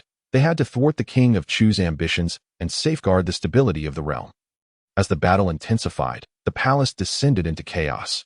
Shen Lian and his companions found themselves locked in a stalemate with the guards. Suddenly, a commotion from outside announced the arrival of a squadron of imperial guards, who swiftly surrounded the palace under the leadership of their captain. By the emperor's decree, we are here to apprehend the King of Chu. The appearance of the imperial guards shifted the tide of the situation. The King of Chu's face paled. He had not anticipated the emperor would personally send men to capture him. Realizing that his scheme had been thoroughly exposed, he attempted to flee, drawing his sword. The king sought an escape, But Shen Lian and his allies would not allow him to evade capture. Working in unison, they ultimately subdued the king. Shen Lian and his companions delivered the king and the slab to the captain of the imperial guards. And this upheaval finally subsided. Following this confrontation, the king of Chu's conspiracy was completely dismantled, and the capital gradually returned to tranquility. Shen Lian and the others were commended by the court for their efforts in protecting the city. However, they remained acutely aware that the crises within the martial world and the court had not yet truly dissipated. They must remain vigilant and continue to uncover the hidden truths behind these events. Chapter 17. A new departure case. Clues point to Ming Xiaoling. After a period of recuperation, Shen Lian and his companions finally regained their strength and vitality. The capital, having weathered the turmoil instigated by the king of Chu, began to restore its former order. Yet, Shen Lian understood that the greater conspiracy lurking behind the recent upheaval was far from over. In. Shen Lian and his companions gathered, meticulously reanalyzing the various clues they had previously collected. They knew that to unveil the concealed truths behind this mystery, they must delve deeper and not be deceived by the facade of calmness before them. After their time of recuperation and reflection, they discovered that the previous two major cases and the disturbances caused by the king of Chu seemed to be linked to a mysterious location. The clues we have gathered all appear to point towards Ming Xiaoling, Li Wanqing remarked as she sifted through her documents. Shen Lian furrowed his brow and inquired, "Oh, what mysterious location do you speak of?" "Our analysis suggests that these clues unmistakably direct us to Ming Xiaoling. As a royal mausoleum, its significance is paramount, and it is heavily guarded. If there are indeed earth-shattering secrets hidden within, they are likely integral to our investigation," Chun Xianfeng added. Lin Yu nodded in agreement, stating, "Indeed, the current clues indicate that each incident seems to bear a subtle connection to Ming Xiaoling. For instance, during the investigations of the Li Yuanzhong murder case and the Hu Weiyong assassination case, we noted several suspicious signs pointing towards the vicinity of Ming Xiaoling, though at the time, we had yet to connect the dots." Shen Lian's gaze was steady. He recognized the importance of Ming Xiaoling and the potential dangers it harbored. "Since the clues lead us there, we must embark on an exploration. However, we must exercise utmost caution, as it is a royal forbidden ground, and our every move may be closely monitored." Just as they were preparing to set off for Ming Xiaoling, an old man in a black robe suddenly appeared and then swiftly departed. Shen Lian and his companions were astonished to find that he had left behind a package in the inn's guest room, containing letters and a peculiar jade pendant. The writing on the letters flowed like water, yet the content was perplexing. The letter read, "I have glimpsed part of the truth, but I must depart to pursue more critical clues. Ming Xiaoling is indeed the key. Follow the instructions within the letter, and you will surely find significant breakthroughs. This jade pendant may be one of the keys to unraveling the mystery. Do not underestimate it." Shen Lian picked up the jade pendant and examined it closely. The pendant, ancient and lustrous, was adorned with strange symbols that bore a striking resemblance to some of the runes they had previously encountered. The sudden departure of the old man in the black robe was indeed puzzling. Why had he left? What was his true purpose? Li Wanqing's heart brimmed with confusion. Perhaps he indeed possesses some undisclosed secrets, disdainful of accompanying us, wishing to uncover the truth by his own means, or perhaps his identity and the forces behind him are exceedingly complex, leading him to harbor certain reservations and necessitating his departure. Shen Lian speculated. Regardless, since we have received these clues and letters, it signifies that the old man in the black robe desires us to delve deeper into these leads. Let us not dwell on his departure, but focus our energies on heading to Ming Xiaoling, Chun Xianfeng suggested.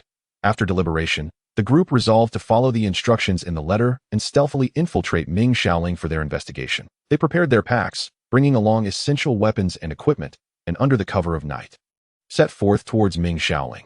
Upon reaching the entrance, they observed that the mausoleum was heavily guarded and brightly lit. Counting the guards around them, they decided to wait for the opportune moment to slip in. After careful observation, they discovered a secluded path to the side of the mausoleum that was rarely patrolled. Cautiously, Shen Lian and his companions made their way along the path, endeavoring to make as little noise as possible. Once inside Ming Xiaoling, they were struck by the solemn and mysterious architectural style, suffused with an ancient and dignified aura. Proceeding along the narrow path, they arrived at what appeared to be an ordinary palace. "This place seems extraordinary. Let us first observe the surroundings," Shen Lian whispered, signaling for everyone to halt. Just then, a chilling wind blew through, rustling the leaves and producing a whispering sound. Shen Lian felt a shiver run down his spine. Sensing that danger lurked nearby, be cautious. There may be traps here. Shen Lian warned that as they prepared to enter the palace, figures clad in black suddenly surged forth from all directions, brandishing sharp blades with fierce gazes. Shen Lian and his companions immediately assumed combat stances, engaging in a fierce battle with these mysterious assailants. Clearly well-trained, the assailants coordinated their attacks with ferocity, pushing Shen Lian and his companions into a dire struggle. Yet they did not falter. Drawing upon their indomitable will and exceptional combat skills, they fought valiantly against their adversaries. During the skirmish, Shen Lian noted that some of the techniques employed by these mysterious figures bore striking similarities to those used by previous foes. Could these assailants be connected to the black-robed old man who orchestrated the earlier incidents and the concealed forces behind him? After an intense confrontation, Shen Lian and his group finally managed to repel the mysterious attackers. But they understood that this was merely the beginning. They pressed deeper into the palace and discovered a tightly sealed hidden chamber. The door was intricately carved with complex runes and patterns. Shen Lian stepped forward to closely examine the symbols on the door, and suddenly it dawned on him that the runes on the jade pendant left by the black-robed old man resonated with those on the door. Indeed, the pendant and the door's runes corresponded subtly. Inserting the jade pendant into a recess on the door, they heard the sound of mechanisms shifting, and the door to the hidden chamber slowly creaked open. A wave of mysterious energy surged forth, heightening their senses as they stepped inside. The sight before them left them utterly astounded. In the hidden chamber, various ancient texts and precious artifacts were meticulously arranged. And in one corner, a grand mural adorned the wall, depicting strange scenes and symbols that seemed to unveil a secret regarding the realm of the moonlit shadow. Shen Lian and his companions cautiously approached the mural, eager to uncover this mystery. However, just as they were about to discern the details upon the mural, the chamber's door unexpectedly slammed shut once more, enveloping them in a powerful force that trapped them within. What on earth is happening? Li Wanqing exclaimed. It seems we have triggered a mechanism here, leading us into a more intricate trap. Yet we cannot surrender. We must devise a plan to unravel this mechanism and escape this chamber. Shen Lian stated. As they struggled to find a way to deactivate the mechanism, a deep, chilling laughter echoed throughout the chamber. Shen Lian, you have ultimately trespassed into this forbidden place. Did you truly believe you could easily unveil the truth? Everything is under my control. A sinister voice resonated in the chamber. Anxiety gripped Shen Lian and the others as they realized that the true peril was imminent, and whether they could escape this chamber and unveil the secret of the moonlit shadow remained uncertain. Chapter 18. A startling change in the dim chamber. The air in the chamber seemed to thicken, pressing against their chests. The jade pendant in Shen Lian's hand radiated an eerie light, intertwining with the serene patterns on the mural's walls to sketch a mysterious star map. Suddenly, a rustling sound emerged from the corner of the chamber, as if something was slowly moving. Qian Fu warily turned, his gaze sharp as lightning towards the source of the noise. Lin Yu tightened his grip on his curved blade, his muscles coiled in tension. Li Wanqing's complexion turned pale, yet she feigned calmness as she stared into the darkness. What is it? Lin Yu whispered. I don't know, but it's certainly not good, Qian Fu replied, clutching his copper coin sword tightly. In an instant, a shadow resembling a black cat darted from the darkness, its eyes gleaming with a green light. It was incredibly agile, lunging towards Shen Lian in a flash. Shen Lian had no time to think and swung his sword, but it merely sliced through a wisp of black smoke. This is a malevolent creature. Li Wanqing gasped. While they struggled against this mysterious being, the chamber's floor began to tremble slightly, and more strange runes emerged on the walls. As the runes flickered, they subtly pointed towards the chamber's ceiling. Shen Lian suddenly recalled the patterns on the mysterious jade pendant, which now seemed to resonate with the runes on the ceiling. Just as he pondered this, the luminous pearl in the coffer above became chaotic. This is bad. We may have triggered the chamber's restrictions, Qian Fu shouted. That moment, the mysterious black cat lunged at Li Wanqing. She sidestepped, stabbing with her dagger. The black cat twisted away, evading the blade, and suddenly fluffed up, transforming into a cloud of black mist that vanished without a trace. Where did it go? Lin Yu frowned and asked. It might be seeking reinforcements or triggering a more severe mechanism, Shen Lian speculated. Just as they prepared to track the shadow's whereabouts, the chamber's door creaked open slowly. A vague silhouette flashed past, bringing with it a bone-chilling air. Who goes there? Qian Fu shouted, rushing towards the entrance. Yet, outside the door, there was only emptiness, accompanied by a chilling breeze. The wind carried eerie whispers, indistinct yet spine-chilling. We must leave this place quickly, Shen Lian yelled, the jade pendant in his hand glowing brilliantly as he sought the chamber's exit. At that moment, all the runes on the walls suddenly illuminated, forming a star map. Within the star map, 9 celestial bodies began to move slowly, gradually aligning in a line, the legendary omen of the 9 stars converging. Li Wanqing exclaimed in terror. As the 9 stars aligned, a massive fissure suddenly opened in the center of the chamber's floor, releasing a surge of black mist. Within the mist, a colossal shadow writhed ominously. What kind of monster is this? Lin Yu gasped, gripping his curved blade tightly in preparation for battle. Shen Lian gritted his teeth and threw the jade pendant into the fissure. The pendant glimmered in the mist, resonating with the creature. Just when they thought the situation worsened, the pendant emitted a blinding light that temporarily repelled the monster. Run, Shen Lian shouted, leading his companions toward the exit on the other side of the chamber under the cover of light. However, upon reaching the exit, they found the door had inexplicably sealed shut, thick mist enveloping them, accompanied by deep growls that echoed, as if countless malevolent eyes were watching them from the shadows. Chapter 19.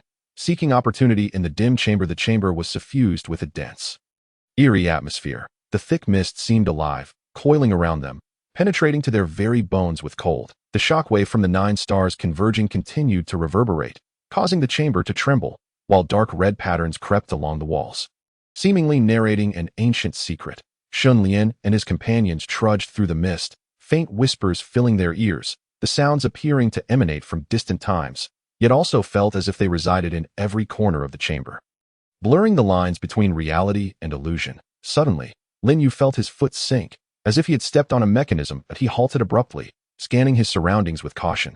What is it? Chen Xianfeng asked quietly. It seems I triggered a mechanism, Lin Yu replied. Just then, a black shadow slowly emerged from the mist, towering and indistinct yet exuding a powerful aura that made them collectively gasp in trepidation. The monster has returned, Li Wanqing exclaimed in horror. Shen Lian gripped his sword tightly and charged at the shadow, followed closely by Chen Xianfeng and Li Wanqing. The three engaged in a fierce battle with the shadow amidst the mist. However, it seemed as elusive as a phantom, their attacks failing to land, repelled by an invisible force that rendered them ineffective. At a critical moment in the struggle, Shen Lian's gaze inadvertently fell upon a mysterious diagram appearing on the adjacent wall. This diagram appeared to hold a connection to the various runes previously observed in the chamber, seemingly the key to unraveling all the mysteries. Wait, Shen Lian shouted, halting his attacks, and dashed towards the diagram. The shadow seemed to sense the diagram as well, letting out a low growl and lunging at Shen Lian. Chen Xianfeng and Li Wanqing quickly turned to defend against the shadow, buying time for Shen Lian.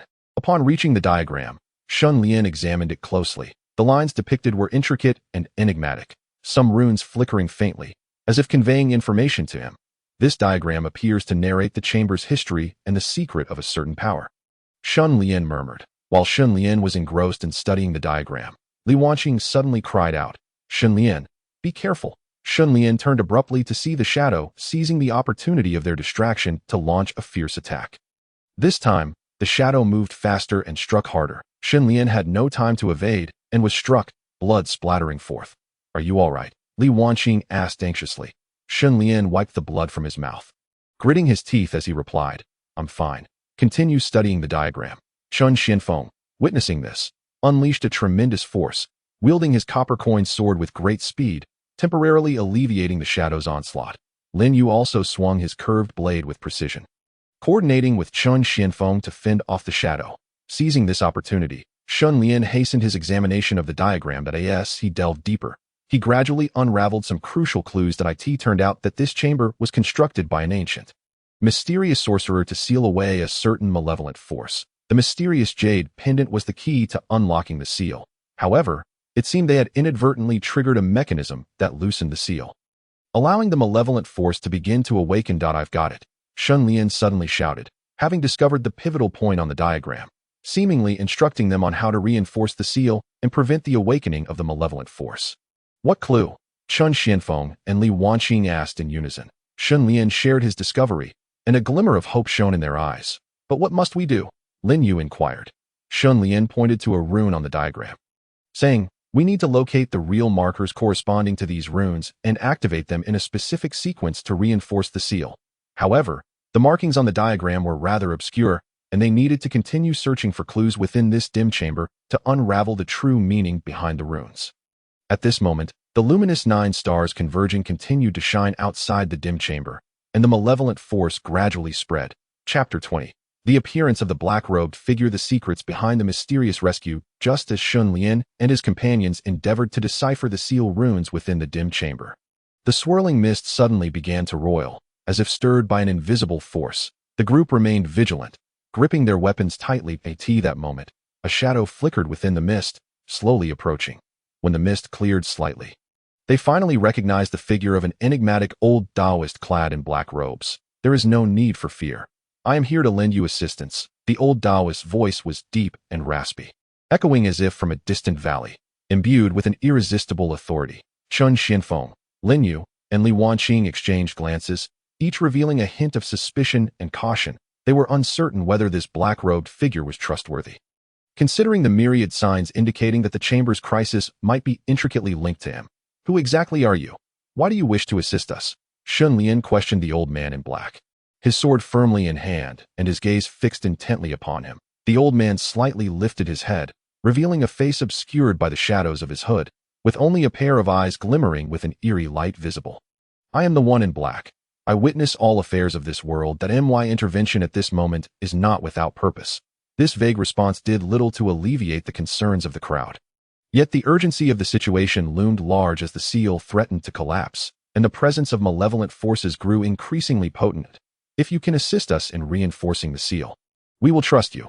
Otherwise, do not blame us for being ungracious," Lin Yu shouted vehemently. The old man in black allowed a subtle smile to escape his lips, a barely perceptible twist at the corners. "Rest assured, I am confident." With that, the old man slowly raised both hands, emanating a faint black aura that enveloped him. The aura gradually spread, resonating with the chaotic runes within the chamber. Under its influence, the once erratic runes began to align, as if infused with newfound vitality. Although Shen Lian and the others harbored doubts regarding the old man's identity, they momentarily set aside their reservations and united to withstand the most perilous wave of assault. Once they regained their composure, the old man continued to guide them in deciphering the connections between the runes. "Observe here. The relationships among these runes are not as straightforward as they appear. Each pair of adjacent runes conceals the wisdom and secrets of those who understood the power of the seal in the past," he explained, pointing to a specific rune.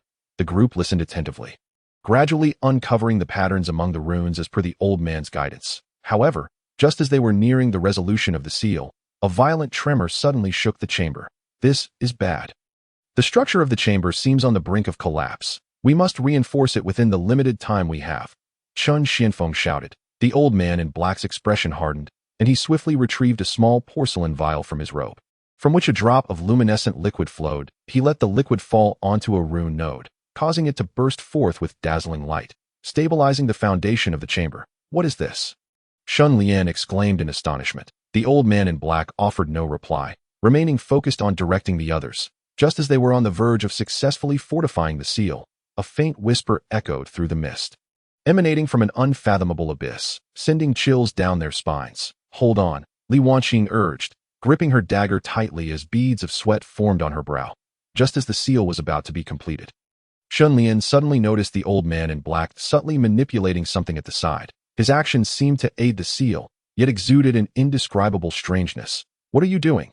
Shen Lian questioned coldly, pointing his sword at the old man. The old man in black paused momentarily, then replied with a smile, "I am merely making some minor arrangements to ensure the seal's absolute security." However, Shen Lian's apprehensions deepened. He sensed that the old man's so-called assistance concealed a grander design. At the moment the seal was successfully reinforced, the runes surrounding the chamber blazed brightly, enveloping everyone within. As the light gradually faded, a rumbling sound reverberated through the chamber, revealing a hidden passage leading to an unknown destination. This passage was the exit to freedom, yet upon leaving, they would soon discover that this was merely the beginning of their trials. The old man's voice echoed within the passage, as if foretelling imminent danger. After a brief hesitation, the group ultimately resolved to follow the old man into the unknown passage in search of an escape. Yet, they remained oblivious to the perils that lurked within, and the true identity of the old man would soon alter the course of their fates. Chapter 21. The Secrets of Hongwu. The emergence of truth in crisis. As the group traversed the mysterious passage with the old man in black, they were unaware of how long they had been walking until they finally arrived at a spacious underground chamber. An air of antiquity permeated the space, with ancient scrolls adorning the walls and peculiar artifacts scattered across the floor, exuding the weight of time. Shen Lian and the others cautiously surveyed their surroundings, acutely aware that greater secrets might lie ahead. The old man in black turned slowly to face them, his gaze imbued with depth. Do you believe that your journey thus far has been mere coincidence? His voice resonated through the silent underground, carrying an aura of mystery. What do you mean? Lin Yu inquired, furrowing his brow. The old man inhaled deeply and spoke slowly.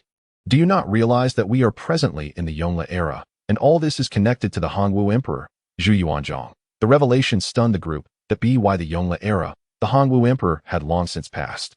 Yet his influence remained deeply etched in the land. What do you mean by that? Shun Xianfeng asked, his eyes fixed intently on the old man. The old man gazed upward, and the flames flickering on the walls seemed to dance in response to his focus. The Hongwu Emperor rose from humble beginnings to unify the realm, achieving unparalleled greatness. However, the dynasty he established, the Ming, bears hidden responsibilities as well. That he approached a wall and gently pressed upon it, revealing a concealed compartment that slowly opened. Within lay an aged tome, which the old man extracted and opened to a page. Behold, he said, pointing to a portrait of the Hongwu Emperor, Zhu Yuanzhang. Beneath the image, a cryptic verse was inscribed, the Hongwu Foundation. Tempestuous winds and clouds point 9 stars align. The fate shall shift. The Emperor's edict, concealed within the chamber. Future generations, safeguard my dragon vein. Shen Lian and the others scrutinized the verse, their hearts brimming with confusion. What does this verse signify? Shen Lian asked. The old man in black responded thoughtfully. This poem serves as a hint left by the Hongwu Emperor. After establishing the Ming dynasty, he sensed a mysterious force stirring in the shadows. Intent on disrupting the dynasty's fortune, to counter this potential crisis, the Hongwu Emperor secretly constructed this chamber, concealing within it the crucial elements needed to protect the dragon vein. All that you have encountered is a result of inadvertently triggering the chamber's mechanisms. Unveiling this looming threat, and what exactly is this dragon vein? Li Wanqing inquired. The old man in black nodded slightly. The dragon vein is the foundation of the Ming. It is not merely a mountain range. It embodies an intangible energy and fortune. Since the time of the Hongwu Emperor, each Ming sovereign has borne the responsibility of safeguarding the dragon vein to ensure the dynasty's enduring stability. The recent alignment of 9 stars disrupts the previous balance of fortune, signaling the moment when that mysterious force seeks to undermine the dragon vein once more. The weight of this revelation settled upon them. A profound sense of duty began to swell within the group. They realized that they had unwittingly become entangled in a conspiracy that could determine the fate of the dynasty. What exactly is this mysterious force? What connection does it have to us? Lin Yu pressed. The old man in black pondered for a moment before responding. This ancient force is deeply rooted, lurking in the shadows and orchestrating numerous events. During the Yongle era, their objective was to disrupt the dragon vein, destabilizing the foundation of the Ming. You may be the chosen ones by fate. The jade pendants you possess and your actions within the chamber have led them to believe you are privy to the secrets, thus enticing you to this point. Shen Lian clenched his fists, fully aware of the weight of their responsibility. What must we do to thwart them and protect the dragon vein? The old man regarded them with a glimmer of hope in his eyes. We must collectively reinforce the seal of the dragon vein, while discreetly seeking any weaknesses within that mysterious force. But this endeavor will undoubtedly be fraught with peril and challenges to that moment.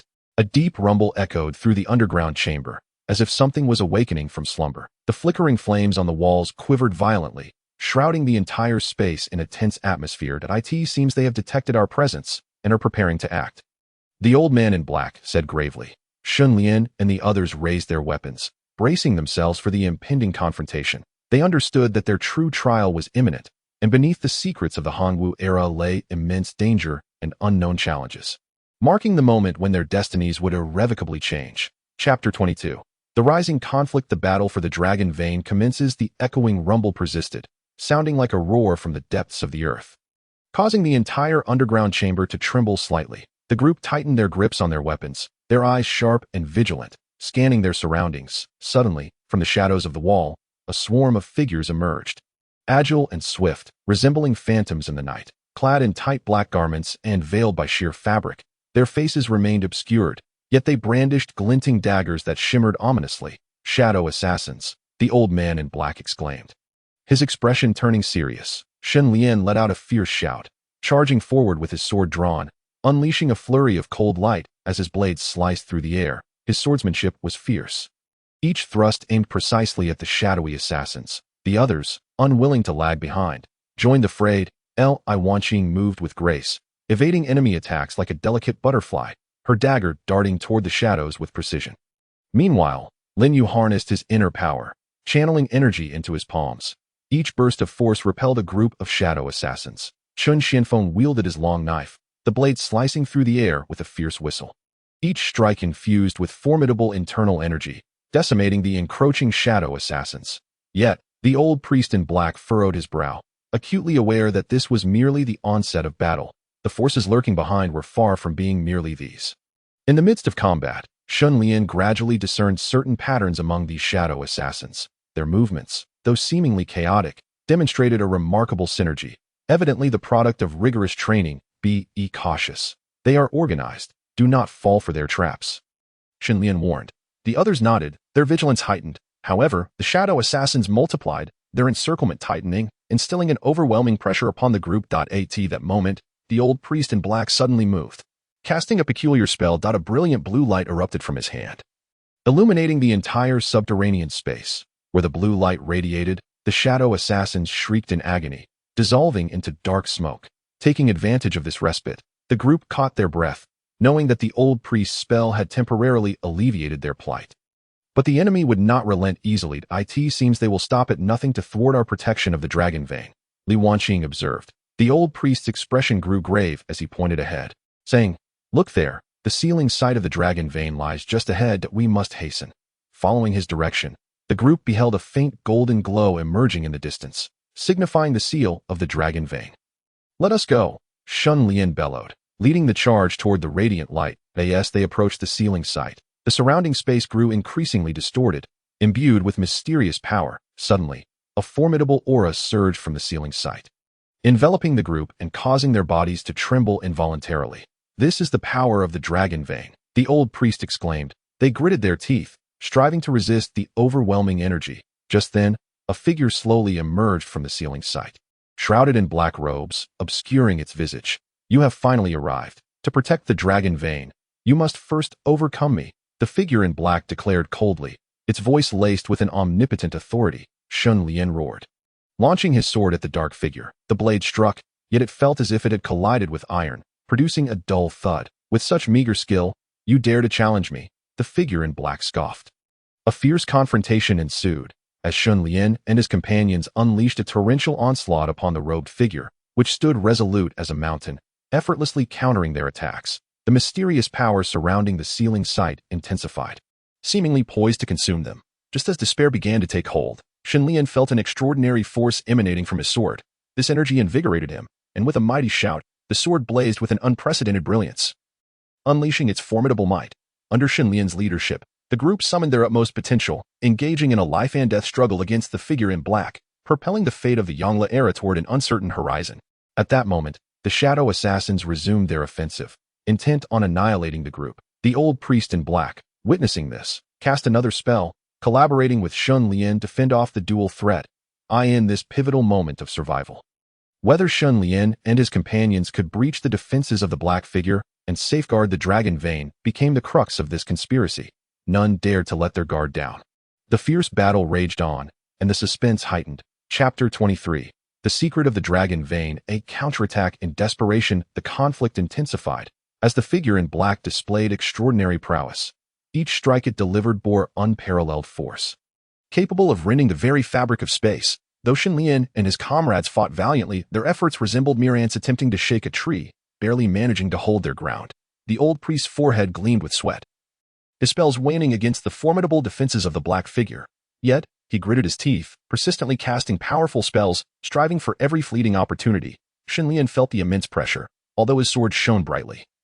It could scarcely harm the figure in black. He knew that if this continued, defeat was inevitable. In his moment of desperation, he suddenly recalled the mysterious power of the dragon vein.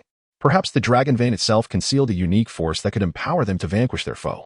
Shen Lian pondered this notion. At that instant, the golden light at the sealing site blazed even more intensely, seemingly resonating with Shen Lian's thoughts. Inspired, he resolved to take a bold risk, ignoring the attacks from the figure in black. He swiftly turned and dashed toward the sealing site. The others were momentarily stunned, But the old priest shouted, "Shen Lian, do not be reckless." Before the warning could fully escape his lips, Shen Lian had reached the sealing site. He placed his hands upon the seal, attempting to sense the enigmatic power within to at that moment. A warm energy surged into him, dispelling his fatigue in an instant. This, Shen Lian felt elated, realizing it was the power of the dragon vein. The figure in black, sensing Shen Lian's actions, roared and lunged at him. Li Wanqing and the others quickly pivoted, attacking the figure in black to buy Shen Lian some time. Shen Lian closed his eyes. Immersing himself in the sensation of the dragon veins powered in his mind's eye, an ancient scroll unfurled, depicting the formation of the dragon vein and the methods and techniques through which it could bestow strength. Suddenly, Shen Lian opened his eyes, a fiery light gleaming within them, but he thrust his hands forward, and a dazzling radiance erupted from the sealing runes, forming a colossal light barrier that enveloped him and his companions. The attacks from the figure in black crashed against the barrier, creating a cacophony of thunderous sounds, yet the barrier merely rippled, unable to breach this steadfast defense. Shen Lian clenched his fists and shouted, "Everyone, prepare. It is time for our counterattack." The group regained their confidence, and under the protection of the barrier, they began to strategize their assault anew. Shen Lian infused a portion of the dragon vein's power into his sword, which instantly flared with a blinding glow, exuding an aura of cataclysmic might as it swung toward the figure in black. Li Wanqing and Li Wanqing flitted around the figure like shadows, their daggers incessantly striking at him. Lin Yu coordinated with the old priest, their internal energies intertwining, each strike imbued with tremendous force. Bolstered by the power of the dragon vein, their assaults grew increasingly ferocious. And the figure in black began to show signs of fatigue. "What cursed power is this?" The figure in black bellowed in frustration. Meanwhile, the shadow assassins felt the surge of power and began to falter. Terror etched across their faces. Seizing the moment, Lin Yu harnessed his internal energy, transforming into a streak of light as he charged into the throng of shadow assassins. His long knife struck like lightning, each blow precisely eliminating a shadow assassin, swiftly diminishing their combat effectiveness. Under the combined onslaught of Shen Lian and his allies, the figure in black could no longer withstand the pressure, receiving a decisive blow from Shen Lian and being forced to retreat. "Retreat!" The figure in black cried out in agony, then dissolved into a shadow, vanishing into the darkness. The shadow assassins, sensing defeat, scrambled to flee. With the enemy's retreat, the battle finally reached its conclusion. Exhausted, the group collapsed to the ground. Yet their eyes shimmered with joy and pride. Shen Lian approached the sealing site, gently caressing the seal. The power of the dragon vein was indeed wondrous, yet it also made him acutely aware that such power must come at a tremendous cost. "We must safeguard it, allowing it to continue protecting this land," Shen Lian declared. The others nodded in agreement, realizing that although this crisis had been temporarily averted, their struggle against the unseen puppeteer was far from over. The old priest in black rose, gazing into the distance with a heavy heart. "Though we have repelled the enemy today, they will not relent. We must swiftly ascertain the identity of the puppet master while ensuring the safe transfer of the dragon vein's power." Li Wanqing suggested, "I have heard of a mysterious place that may safely preserve the power of the dragon vein. Should we not venture there?" After deliberation, the group resolved to proceed to this enigmatic location. They understood that formidable challenges awaited them, but for the sake of Yongle and the peace of the world, they felt an unwavering duty to embark on this journey. Thus, Shen Lian, Li Wanqing, Li Wanqing, Lin Yu, and the old priest in black, bearing the power of the dragon vein from the sealing site, set forth under the cover of night toward the unknown, while the lurking adversary potentially devised new schemes, shrouding everything in uncertainty and suspense. Chapter 24. The joy of marriage, the difficult choice between love and life after a grueling battle and perilous adventure. Shen Lian and his companions were filled with exhaustion, yet also a semblance of relief.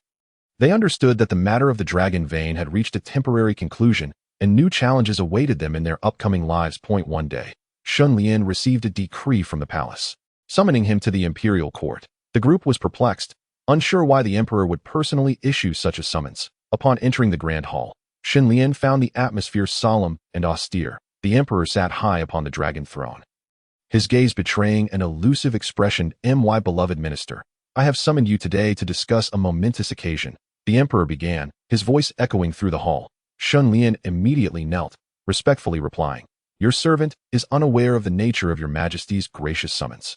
I shall wholeheartedly obey your command." The emperor nodded slightly, descending the dragon steps to stand before Shen Lian, his tone imbued with a touch of benevolence. I see my esteemed minister possesses a gallant demeanor and exceptional martial prowess. Having rendered significant service to the nation, this brings me great joy. Today, I have a daughter named Xiao Yan, whose beauty is akin to that of a blooming flower and a radiant moon. Gentle and virtuous, I wish to bestow her hand upon you, my minister. Are you willing to serve me and grant my beloved daughter a rightful name? Shen Lian's heart trembled at the mention of Princess Xiao Yan. He had never had much interaction with the emperor's daughter, yet at that moment, the image of Li Wanqing flashed in his mind. Their bond, forged through life and death experiences, had long taken root in his heart. Your Majesty. Shen Lian faltered, caught in a dilemma, unsure how to respond to the emperor. Noting Shen Lian's hesitation, the emperor felt a flicker of displeasure but restrained himself, saying, I understand that you may have your own emotional entanglements in the martial world. However, my intent in this marriage is to acknowledge your capabilities and loyalty. Should you acquiesce, I will not only grant you wealth and honor, but also entrust you with significant responsibilities in the court. If you refuse, while I will not punish you, your prospects in the court will undoubtedly diminish. Shen Lian was tormented, acutely aware that his response would determine his fate and impact his relationship with Li Wanqing.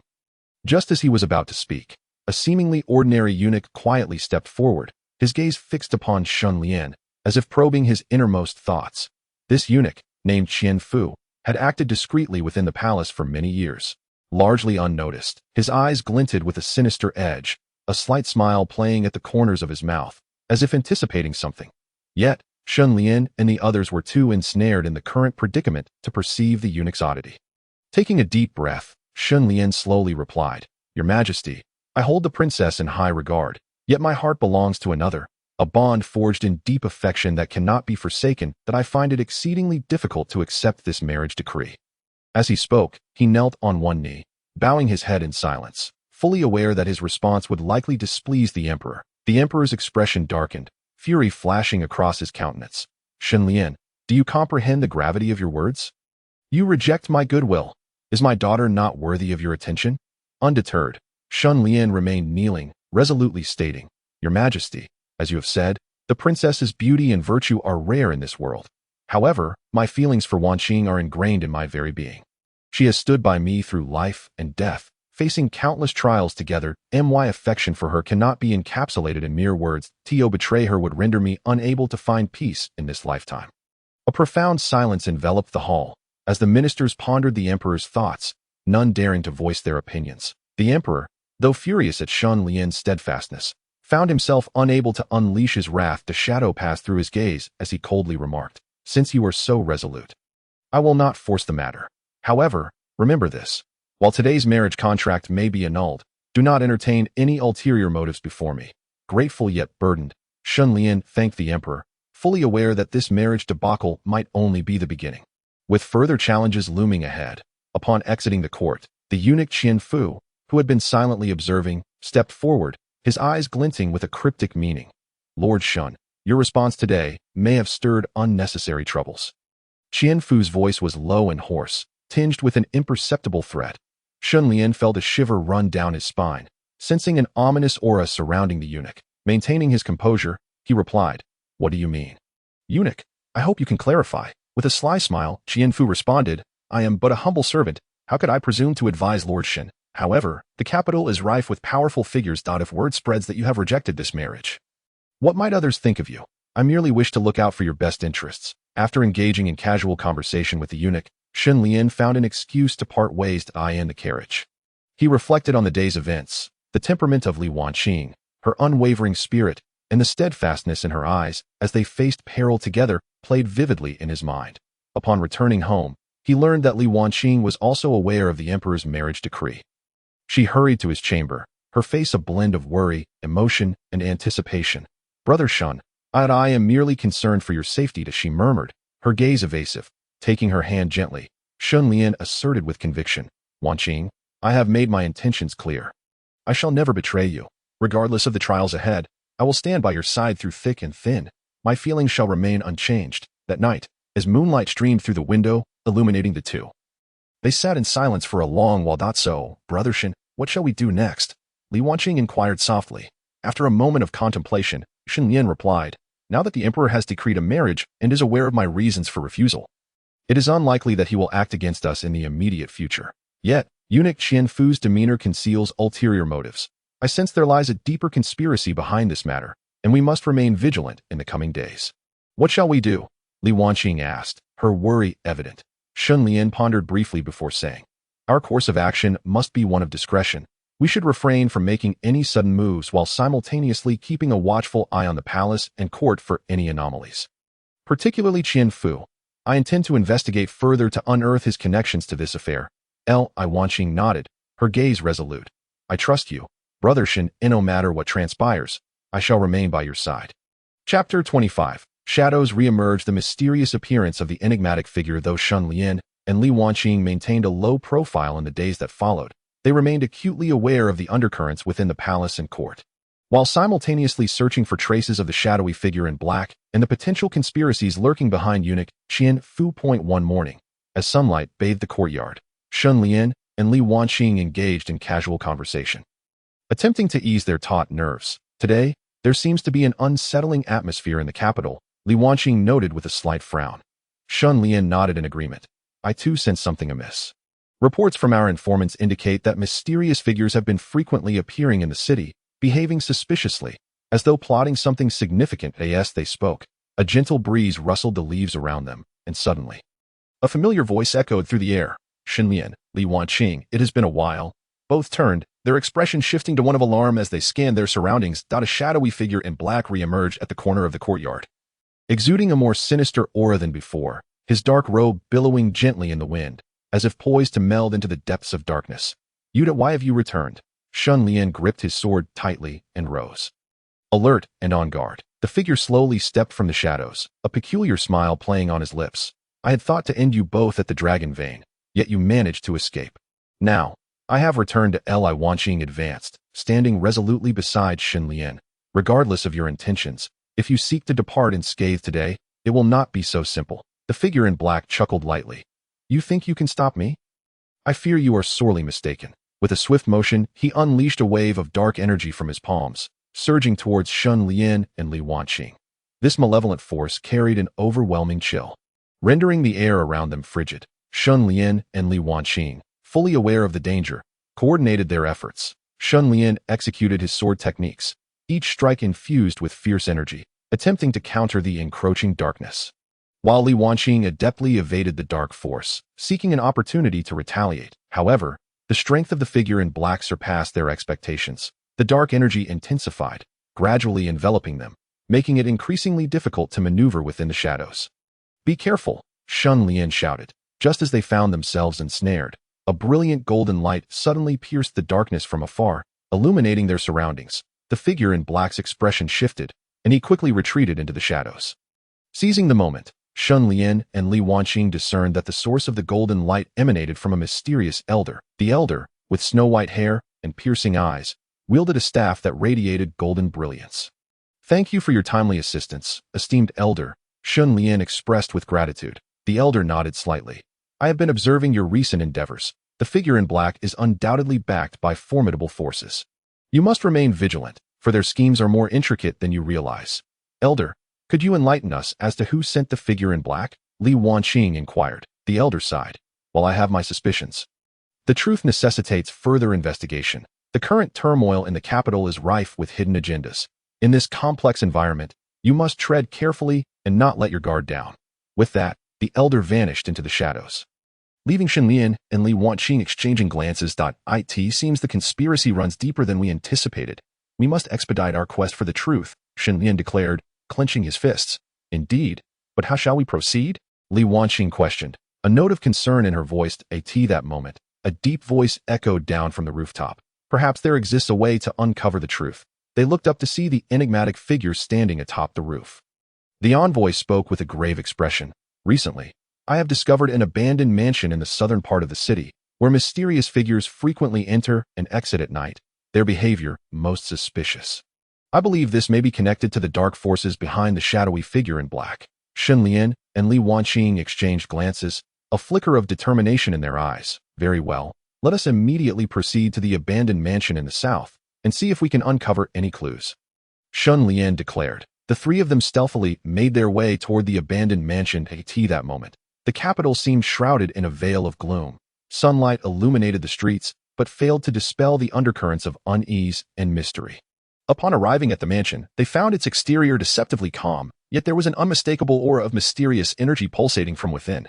Cautiously, they infiltrated the mansion, where a putrid odor permeated the air, and strange runes adorned the surrounding walls, exuding an eerie vibe. Just as they were about to delve deeper, a chilling laughter echoed throughout the premises, reverberating in every corner. The figure in black reappeared, flanked by several others clad similarly, their gazes fierce, resembling a horde of demons from the abyss. "Since you insist on coming here, today shall mark your demise," the figure in black bellowed. Thus began a fierce battle for survival.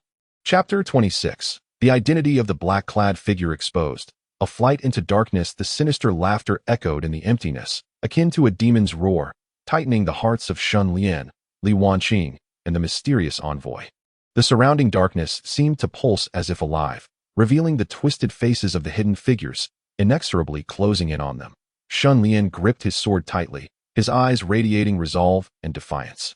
He understood that this confrontation would not be an easy one, yet they had no other choice. "Come, today, we shall unveil the conspiracy that lurks behind you," Shen Lian shouted, charging towards the figure in black. Li Wanqing and the mysterious envoy followed suit, undeterred that Li Wanqing executed her agile movements, her dagger striking with lethal precision. The mysterious envoy wielded a golden staff, each swing releasing a radiant burst of light that dispelled the shadows. The figure in black, witnessing this, sneered and swiftly formed a series of hand seals that the dark barrier materialized, resembling an immense wall, blocking their path. When Shen Lian's sword struck the barrier, it emitted a low rumble, but could not breach it. "Ha! With such meager skill, do you think you can shatter my defenses?" The figure in black mocked at that moment. The mysterious envoy's gaze deepened as he chanted incantations. The golden rune shot forth from the tip of his staff, striking the dark barrier with precision. The collision ignited a brilliant explosion of light, sending the figure in black and his companions reeling. "That it seems we must unleash our full strength," Shen Lian proclaimed. He, along with Li Wanqing and the mysterious envoy, coordinated their attacks, launching a fierce offensive against the figure in black. After a grueling struggle, they finally tore a gap in the dark barrier. Without hesitation, they surged through, engaging in close combat with the figure in black and his allies. The courtyard erupted into a whirlwind of blades, shouts, and incantations. Amidst the chaos, Li Wanqing nimbly evaded enemy strikes while seeking opportunities. She noticed that whenever the figure in black cast crucial spells, a peculiar mark briefly appeared on his arm. Could this mark be related to their identities? Li Wanqing pondered. She discreetly shared this discovery with Shen Lian. He nodded slightly, seizing the chance to observe the mark while fending off the figure in black. The moment he discerned its details, his expression shifted drastically. He is the leader of the mysterious organization, the Shadowed Assembly. "The Shadow Demon," Shen Lian cried out, relaying his revelation to the envoy. The envoy shuddered slightly. "So it is him. This Shadowed Assembly has been orchestrating conspiracies from the shadows, seeking dominion over the realm of darkness. I did not anticipate their plans to be so intricately linked to the truth of the dragon vein." The Shadow Demon seemed to sense his identity was on the verge of revelation, momentarily flashing panic in his eyes before regaining his composure. "Oh, you know. What of it? Today, you shall all perish," he snarled, amplifying his magical output in a desperate bid to obliterate Shen Lian and his companions. Shen Lian tightened his grip on his sword, flames of fury igniting in his gaze. "Shadow Demon, your schemes shall not succeed. Today marks your end."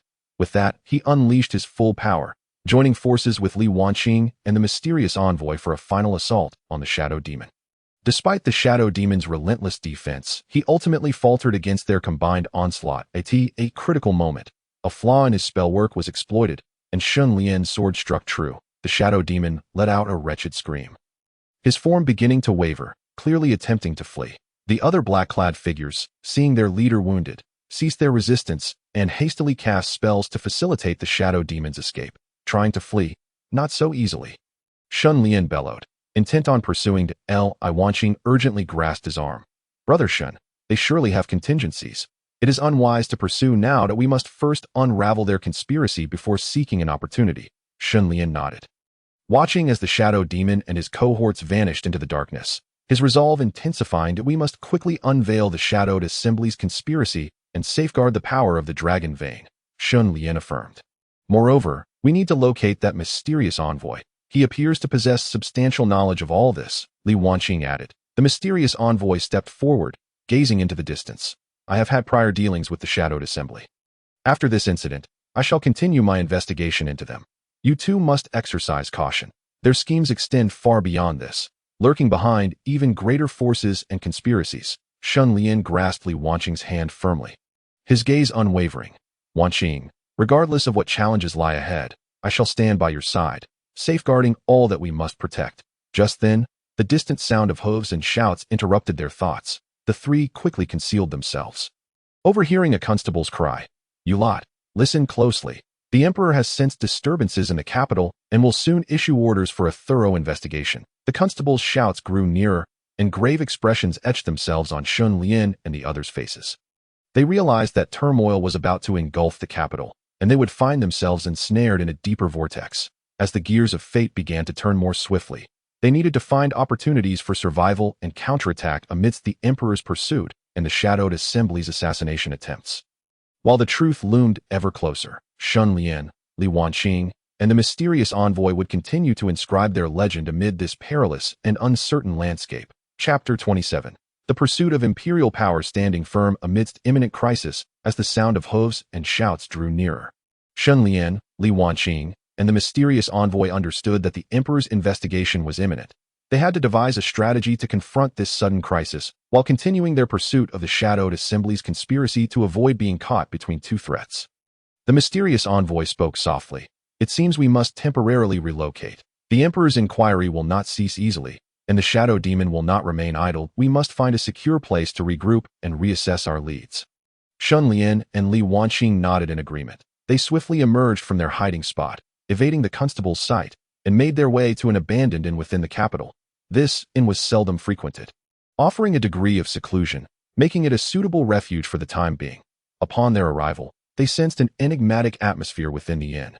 Shen Lian cautiously surveyed their surroundings before whispering, "Let us find a concealed room to rest and see if we can unearth new information from the clues around us." The three retreated to a secluded room in a corner of the inn, tidying up briefly before commencing their discussion on the next course of action. Given the Shadow Demon's identity, it was evident that the Shadowed Assembly had colluded with dark forces within the court. "We must tread carefully. There may be spies monitoring us within the inn," Shen Lian warned. Li Wanqing pondered for a moment before suggesting, "Yet we cannot remain passive. We need to take the initiative and seek out trustworthy allies. I have heard of an abandoned temple outside the city, rarely visited, where we might uncover valuable information." The mysterious envoy nodded slightly. "The temple outside the city is indeed a more concealed location. We should explore it. However, we must act separately to avoid drawing too much attention." Thus, Shen Lian chose to stay at the inn, observing the surroundings to ensure their safety, while Li Wanqing and the mysterious envoy stealthily made their way toward the temple under the cover of night. Upon reaching the temple, Li Wanqing and the mysterious envoy cautiously surveyed the area, confirming it was safe before carefully entering. The temple was steeped in an ancient aura, dust swirling in the air, its state dilapidated. They meticulously searched every corner of the temple, hoping to find clues regarding the Shadowed Assembly. In a remote corner, the mysterious envoy stumbled upon a blurred mural. The mural depicted peculiar figures and patterns, one of which bore a striking resemblance to the Shadow Demon. It appeared that this place concealed some secrets, and this mural was likely tied to the conspiracies of the Shadowed Assembly. The mysterious messenger furrowed his brow in contemplation. Just as they were about to scrutinize the mural, a cacophony of footsteps erupted from outside the temple, causing both to tense up and swiftly conceal themselves. Through the crevices in the wall, they glimpsed a group of cloaked figures appearing outside the temple. The aura of these dark-clad individuals bore a striking resemblance to those who consorted with the Shadow Guild, indicating that they had traced their steps to this very location. Exchanging a knowing glance, Li Wanqing and the mysterious messenger understood they were ensnared in peril. In a hushed tone, the messenger remarked, "It seems we must confront them head-on." Gripping their weapons tightly, they braced themselves for battle. As the black-clad figures entered the temple, they sprang into action. Shen Lian unleashed a formidable sword technique, while Li Wanqing deftly maneuvered through the adversaries. Striking with her agile dagger, the mysterious messenger summoned powerful internal energy, emitting golden rays from his hands that repelled the encroaching foes. However, as the fray intensified, the number of dark figures multiplied, leading them into a dire predicament. "This cannot continue. We must devise a means of escape," urged the messenger. Shen Lian and Li Wanqing nodded in agreement, seizing the opportune moment to unleash their most potent strikes, momentarily disrupting the formation of their assailants. They then capitalized on the chaos and broke free from the temple's confines. After a grueling struggle, they finally managed to extricate themselves from the encirclement of the dark figures, though their stamina was nearly depleted. We should find a place to recuperate and gather our strength before confronting the ensuing crisis, Shen Lian gasped. Li Wanqing and the mysterious messenger concurred, retreating to a secluded cave for a brief respite. Inside the cave, Li Wanqing expressed her concerns. Our situation grows increasingly perilous. Not only is the Emperor pursuing us, but the Shadow Guild will not relent either. How shall we respond? After a moment of contemplation, Shen Lian replied, we must swiftly uncover evidence to expose the conspiracy of the Shadow Guild. Simultaneously, we can seek alliances with other factions to collectively oppose them. The mysterious messenger nodded. I will continue investigating the collusion between the Shadow Guild and the Imperial forces. Hoping to identify key figures, Shen Lian, your insights into the dragon vein are equally vital. Do not let your guard down, he added. Shen Lian clenched his fists. Rest assured, I shall safeguard the power of the dragon vein, thwarting those who aspire to seize dominion. Just as they were deliberating, a sudden sound of footsteps echoed from outside the cave. The noise reverberated eerily in the stillness of the mountains, as if unseen eyes were watching them. Li Wanqing gripped her dagger tightly and whispered, who goes there? No response came, yet the footsteps grew ever closer. The trio tightened their grips on their weapons, bracing for an unknown crisis that lay in the darkness. An unseen danger loomed over them like a shadow, casting their fate into deeper obscurity. Chapter 28. The Cave Crisis. The glimmer of revealing truths. The footsteps outside the cave grew increasingly proximate. A ghostly presence that sent chills down their spines. Shen Lian, Li Wanqing, and the mysterious messenger formed a protective circle, backs pressed together, weapons at the ready, their eyes reflecting determination and resolve. Who goes there? Li Wanqing called out once more, her voice echoing within the cave, yet receiving no reply, save for the persistent approach of the footsteps, as if an invisible army were drawing near. Suddenly, a shadow darted past the cave entrance. Rushing inside at a breakneck speed, Shen Lian reacted swiftly, his sword slicing through the air, but the shadow nimbly evaded his strike and vanished into the cave's darkness. Everyone be cautious. They aim to trap us here. Shen Lian warned loudly. Li Wanqing and Li Wanrong scanned their surroundings while synchronizing with the mysterious messenger to form a defensive perimeter, just as they prepared for the next wave of attack. The footsteps outside abruptly ceased, followed by a low, sinister laughter that resonated ominously in the dark. Shen Lian, do you truly believe you can escape alive? A raspy voice emerged, its owner concealed by shadows, rendering their visage indistinguishable. Reveal yourself if you possess the courage, Shen Lian thundered. Humph, who I am is of no consequence. What matters is that none of you shall leave this cave alive, becoming mere pawns in the Shadow Guild's scheme. The voice retorted, the Shadow Guild? So you are the puppeteers? The mysterious messenger scoffed, disdain evident in his tone. Your machinations shall not prevail. With these words, shadows surged from all directions into the cave. These dark figures moved with astounding speed and coordination, as if they could anticipate the trio's every move. Shen Lian, Li Wanqing, and the mysterious messenger fought valiantly, yet the overwhelming numbers of shadows gradually encircled them. Amid the fierce battle, the mysterious messenger suddenly spotted a flaw in the onslaught. Channeling a powerful spell, he unleashed a golden beam toward a cluster of shadows, momentarily disrupting their assault. Now's our chance to break free, Shen Lian shouted, and the three seized this fleeting opportunity, channeling all their strength to burst through to the opposite side of the cave. The shadows hastily pursued, igniting a fierce chase within the cave's confines. After an arduous struggle, they finally evaded their pursuers, escaping into the open air. However, they remained on high alert, acutely aware that the Shadow Guild's more insidious schemes awaited them. We must swiftly uncover the true collusion between the Shadow Guild and the Imperial forces to thwart their plans, Li Wanqing asserted, her eyes glimmering with determination. Shen Lian nodded in agreement. We shall continue our investigation into the Shadow Sorcerer's movements. Perhaps we shall unearth vital clues. After deliberation, the trio resolved to make their way toward the capital, finding a concealed spot outside the city to hide and commence their clandestine inquiries. Through their efforts, Shen Lian learned that the Shadow Sorcerer had been frequently visiting a mysterious location, a forsaken palace heavily guarded, making it nearly inaccessible to the average individual. This derelict palace might hold the key to the Shadow Guild's conspiracy. Shen Lian speculated. Li Wanqing and the mysterious messenger concurred, and the trio decided to stealthily infiltrate the abandoned palace in search of the truth. Under the cover of night, they skillfully evaded the guards and cautiously entered the palace. An ancient atmosphere permeated the air, with tattered murals adorning the walls, whispering tales of past grandeur and decay. As they navigated the palace, they sought any possible leads. Suddenly, Shen Lian detected hushed voices engaged in conversation.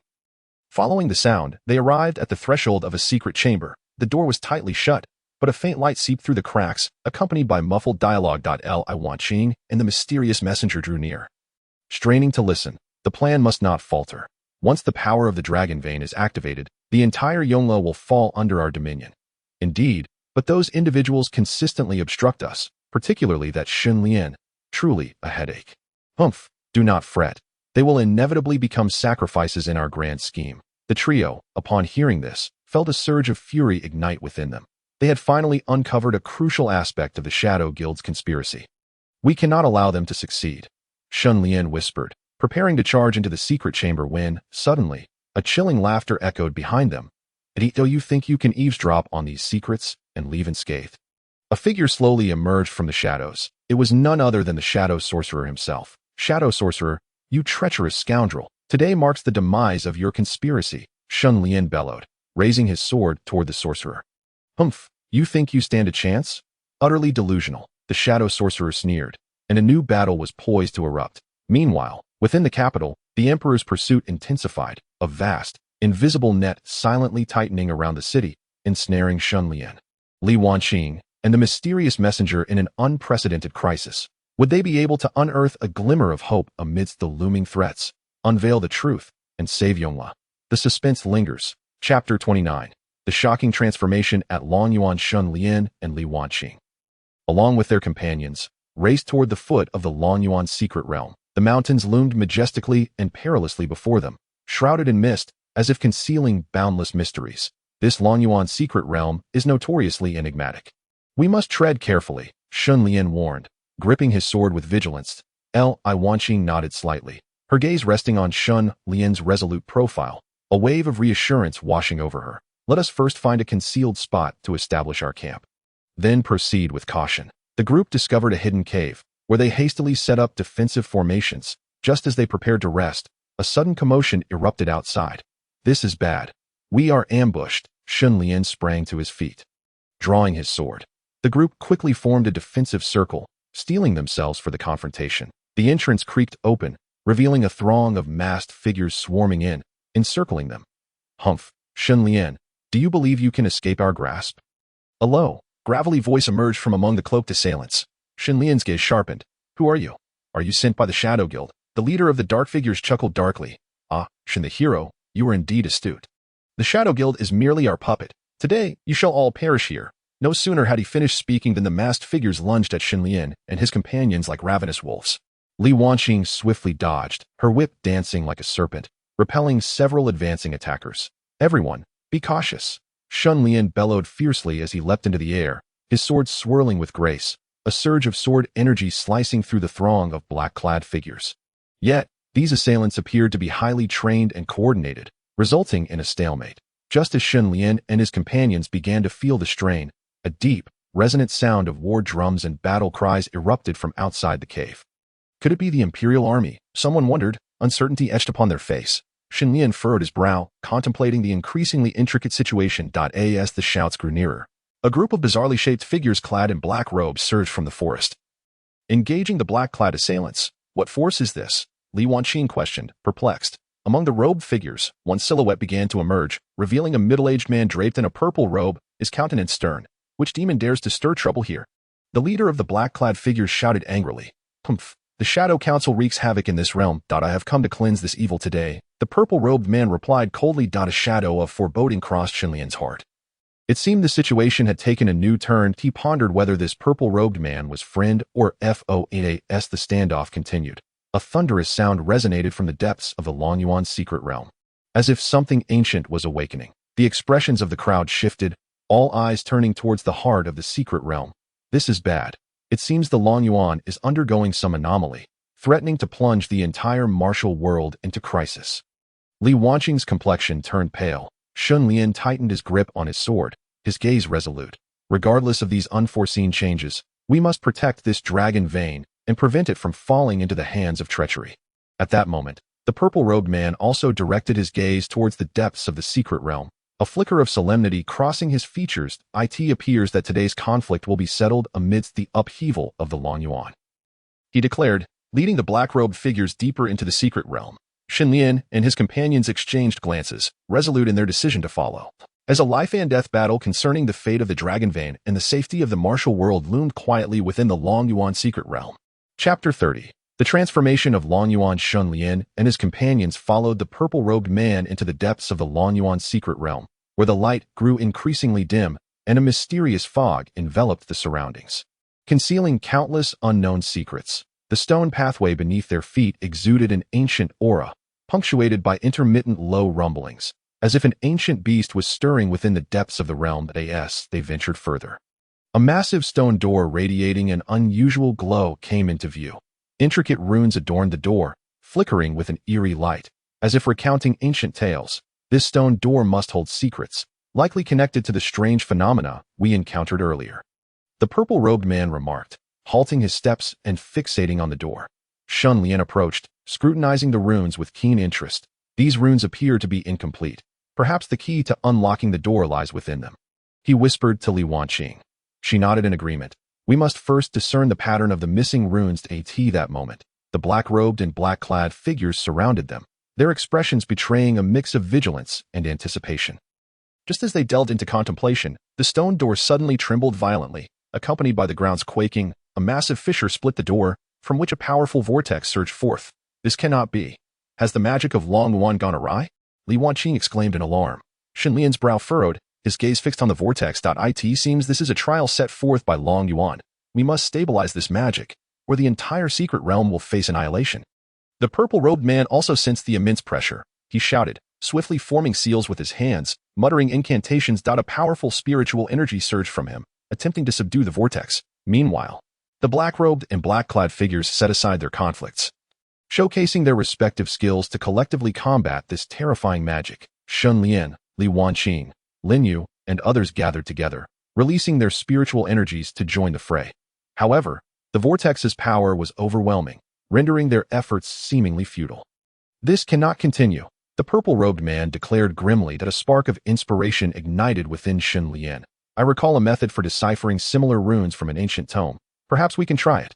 Upon hearing this, the group expressed their willingness to heed Shen Lian's guidance. Following the ancient text instructions, Shen Lian inscribed a series of intricate runes on the ground, directing the collective spiritual energy into them.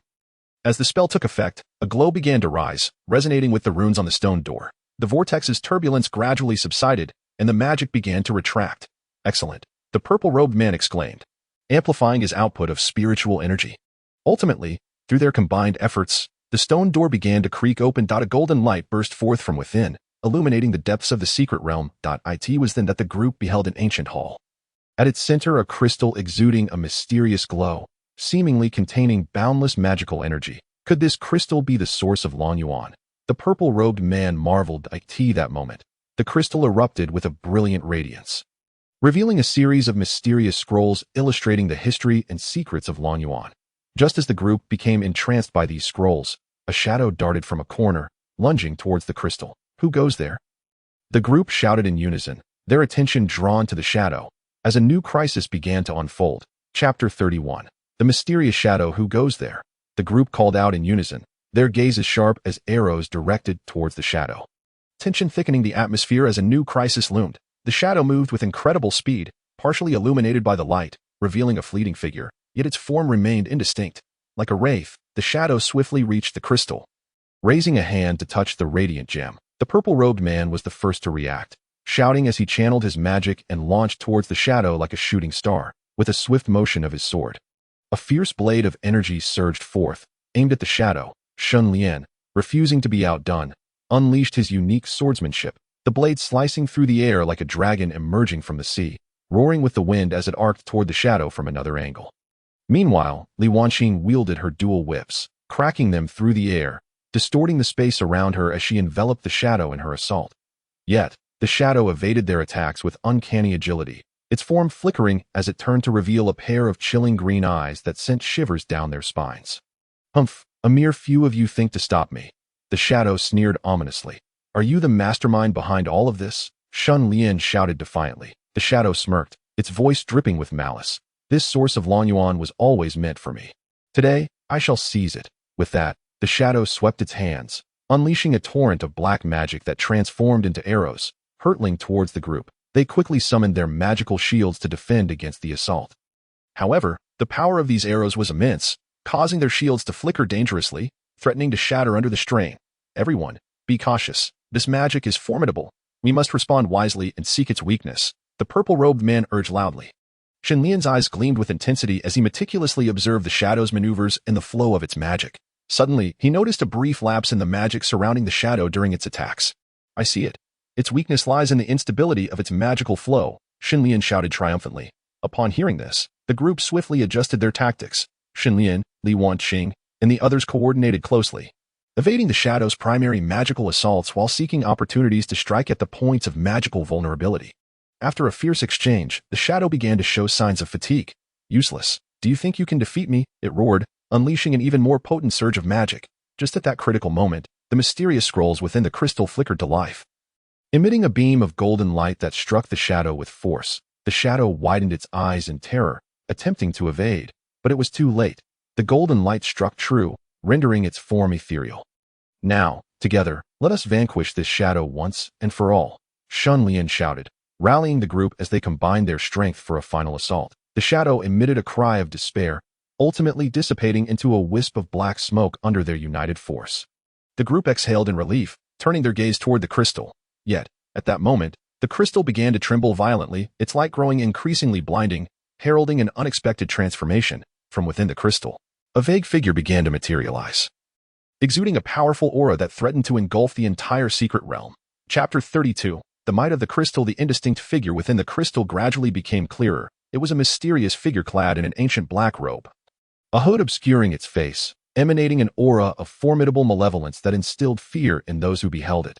What devil dares to covet the source of Lan Yuan? The purple-robed man glared, his sword pointed forward, his spiritual energy surging around him. The source of Lan Yuan is an unparalleled spiritual essence.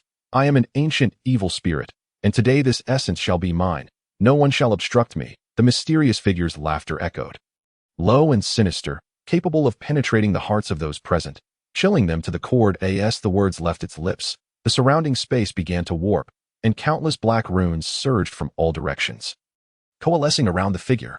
These runes pulsed with potent magic, as if narrating an ancient and malevolent tale. Shen Lian sensed the overwhelming aura of malevolence, fully aware of the formidable challenge that lay ahead. Drawing a deep breath, he brandished his gleaming sword and declared, "Let us unite our strengths to safeguard the source of Lan Yuan." Li Wanqing, Lin Yu, and the others concentrated their spiritual energies, forming a formidable shield to ward off the sinister power emanating from the mysterious figure. The middle-aged man in the purple robe was the first to launch an attack, unleashing his most potent spell. A beam of spiritual energy surged towards the enigmatic adversary. Upon contact with the runes surrounding the mysterious figure, a violent explosion erupted, radiating blinding light and creating numerous fissures in the surrounding space. Yet, with a mere flick of his dark robe, the mysterious figure effortlessly mended those cracks, coldly surveying the group. He continued to unleash his nefarious magic. Witnessing this, Shen Lian felt a surge of determination. He recalled a sword technique documented in an ancient tome, one capable of shattering malevolent forces. Resolute, he decided to take the risk. Swiftly, he maneuvered through the gaps between the runes and the magical energies. His swordplay quickened, each strike imbued with potent sword intent. Brilliant beams of light erupted from his blade, enveloping the mysterious figure like a net. The sword technique proved effective. As the black runes began to falter under the onslaught of light, that a flicker of surprise crossed the mysterious figure's eyes. He had not anticipated that they would discover a means to counter him. Encouraged by Shen Lian's success, the others intensified their assaults. Their spiritual energies relentlessly battered the mysterious figure's defenses, gradually diminishing his power. However, the mysterious figure, being an ancient evil spirit, possessed formidable strength, even in his weakened state. He maintained control of the situation. "Do you think this is enough to defeat me? It is far too early for such hopes," he roared, swiftly forming seals with his hands to in an instant. Darkness engulfed the entire realm, a powerful wave of dark magic obscuring all sight. Amidst this impenetrable darkness, the group lost their sense of direction and pressure mounted. Yet, Relying on their unwavering faith and trust in one another, they huddled together. Protecting the crystal at that critical moment, a mysterious force emanated from the crystal, dispelling the darkness and restoring their vision. The crystal itself began to transform, its radiance intensifying as if responding to their guardianship. Ancient characters slowly emerged on its surface, emitting a light that exerted a profound suppression upon the mysterious figure. Detecting the crystal's transformation, a look of terror crossed the mysterious figure's face. What does this mean? At that moment, the combined power of the crystal and their concerted attacks began to ensnare the mysterious figure. His defenses showed signs of faltering, and his form wavered. Seizing the opportunity, Shen Lian gathered all his strength and unleashed his mightiest strike towards the mysterious figure. Li Wanqing, Lin Yu, and the others also summoned their ultimate techniques for a final assault. Feeling the looming threat of death, the mysterious figure emitted a reluctant roar, attempting to resist. Yet, ultimately, it proved futile under the relentless onslaught of their combined efforts. His form gradually dissipated into the void as the mysterious figure vanished. Tranquility returned to the realm, and the crystal reverted to its normal state, radiating a gentle warmth. Exhausted yet filled with joy and pride, the group celebrated their victory in safeguarding the source of Long Yuan, saving a world that could have succumbed to darkness. This time, we have triumphed over formidable evil through unity and faith, Shen Lian remarked. A look of satisfaction gracing his face, Li Wanqing nodded in agreement, softly affirming, "Indeed, as long as we work together, no obstacle is insurmountable." The group shared knowing glances, having forged deep bonds through this life and death struggle. Just then, a peculiar wave resonated from deep within the realm, as if beckoning them to uncover new mysteries. They exchanged glances, resolved to venture forth with anticipation and confidence into the enigmatic depths of the Long Yuan realm. Chapter 33. A new puzzle. With fatigue yet filled with anticipation, the group ventured deeper into the realm, drawn by the peculiar waves they had sensed. The recent battle lingered vividly in their minds, each bearing the marks of their struggle, yet their eyes sparkled with an insatiable desire for discovery. As they advanced, the surrounding lights grew richer, enveloping everything in a resplendent veil. The waves intensified, as if something was summoning them, a sensation both familiar and enigmatic. Unlike anything they had encountered before, Li Wanqing furrowed her brow, curiosity mingling with caution in her bright eyes. Shen Lian too sensed the anomaly, murmuring, "Everyone, be cautious. There is something peculiar behind this." After traversing a short distance, they stumbled upon a colossal stone door, adorned with an array of strange patterns. Some resembled ancient runes, faintly glowing, while others depicted mythical creatures, seemingly narrating ancient tales. These patterns appeared far from mere decoration. They warranted careful study. The middle-aged man in the purple robe stepped forward, pacing around the stone door, his gaze fixed intently on the engravings. Just as the group scrutinized the door, a mysterious voice echoed ominously. "To enter this door, the riddle of the runes must be solved. Should you remain ignorant of its true meaning, do not proceed further. The consequences shall be yours to bear." The voice reverberated through the vast realm, instilling a chill of dread. It appears deciphering the riddle of the runes is crucial for our passage, Shen Lian asserted. The group focused intently on the runes, which were intricate and imbued with ancient, esoteric knowledge, each member striving to unravel their meanings. Lin Yu closed his eyes, relying on his keen perception to discern clues from the energy fluctuations of the runes. A moment later, he opened his eyes slowly, stating, "I sense an ancient formation's power within the runes. They seem to possess specific arrangement rules, likely fragments of some array." Hope flickered in the eyes of the others as they turned to Lin Yu. Li Wanqing pondered, "Could we attempt to rearrange these runes based on our insights and see if we can unlock the stone door?" The purple-robed man nodded. "That is a viable approach, but we must exercise utmost caution. A misstep could invoke unforeseen dangers." Thus, under Lin Yu's guidance, they meticulously adjusted the arrangement of the runes. With each movement, the surrounding energies quivered slightly, and the group clenched their fists in tension, intently observing the changes. Finally, after considerable effort, the runes were properly aligned. The door creaked open, releasing an ancient and mysterious aura that beckoned them deeper into the space beyond. However, upon the door's full opening, they were met not with a passage or treasure, but a massive swirling vortex, shimmering with light, as if concealing endless secrets. "What is this?" Li Wanqing questioned, her face reflecting astonishment. Shen Lian, ever vigilant, replied, "The power of this vortex is formidable. We must tread carefully." The group hesitated. A beam of light erupted from the vortex, drawing Lin Yu inside. "Lin Yu!" They cried out in alarm, rushing forward in an attempt to intervene, but the force was too overwhelming, and he vanished within the whirlpool. "Lin Yu! Lin Yu!" They called anxiously. The purple-robed man frowned deeply, stating, "It seems this is a trial presented after entering the door. We must devise a means to rescue Linyu." Shen Lian took a deep breath. His gaze resolute. Regardless of the dangers ahead, we must press forward. He strode boldly toward the vortex, prepared to seek out Linyu's whereabouts. Just as he was about to step in, Linyu's voice emerged from within. "Do not enter. I am fine. This vortex leads to a mysterious place, perhaps connected to the path of Long Yuan's guardianship." Hearing Linyu's voice, the group felt a wave of relief, yet knew not to let their guard down. "You are correct, Linyu. Please be cautious. If you discover anything, inform us promptly," Li Wanqing urged. "Rest assured, I will remain vigilant," Linyu assured them. As his voice faded, the light from the vortex diminished, and Linyu emerged from its depths. "What lies within?" Shen Lian inquired. Linyu replied slowly, "Inside, I found an ancient tome that seems to document the origins of dragons and the true meaning of guardianship." Chapter 34. The Source of the Dragon. Upon hearing Linyu's discovery, excitement glimmered in their eyes. In this mysterious realm of Long Yuan, each new clue could unravel layers of enigmas concerning the safety of Long Yuan and the fate of the entire realm. The origins of dragons. A groundbreaking revelation indeed. The purple-robed man expressed a mix of enthusiasm and gravity. "Linyu, can you lead us back in to examine that tome more closely?" Linyu nodded affirmatively. "Certainly. I will enter first, and you all follow closely."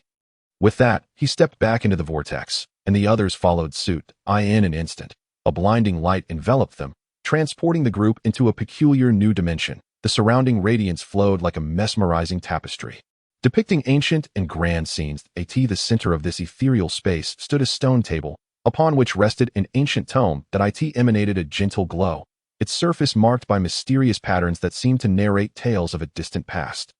Shen Lian approached cautiously and lifted the tome with care. The pages appeared to possess an enigmatic power, causing his hands to feel a slight heaviness. "Let us discover what secrets it holds," Li Wanqing suggested. The group gathered around, their eyes fixed on the text inscribed within the tome. The words were archaic and obscure, differing from the script they were accustomed to, yet guided by their collective knowledge and intuition.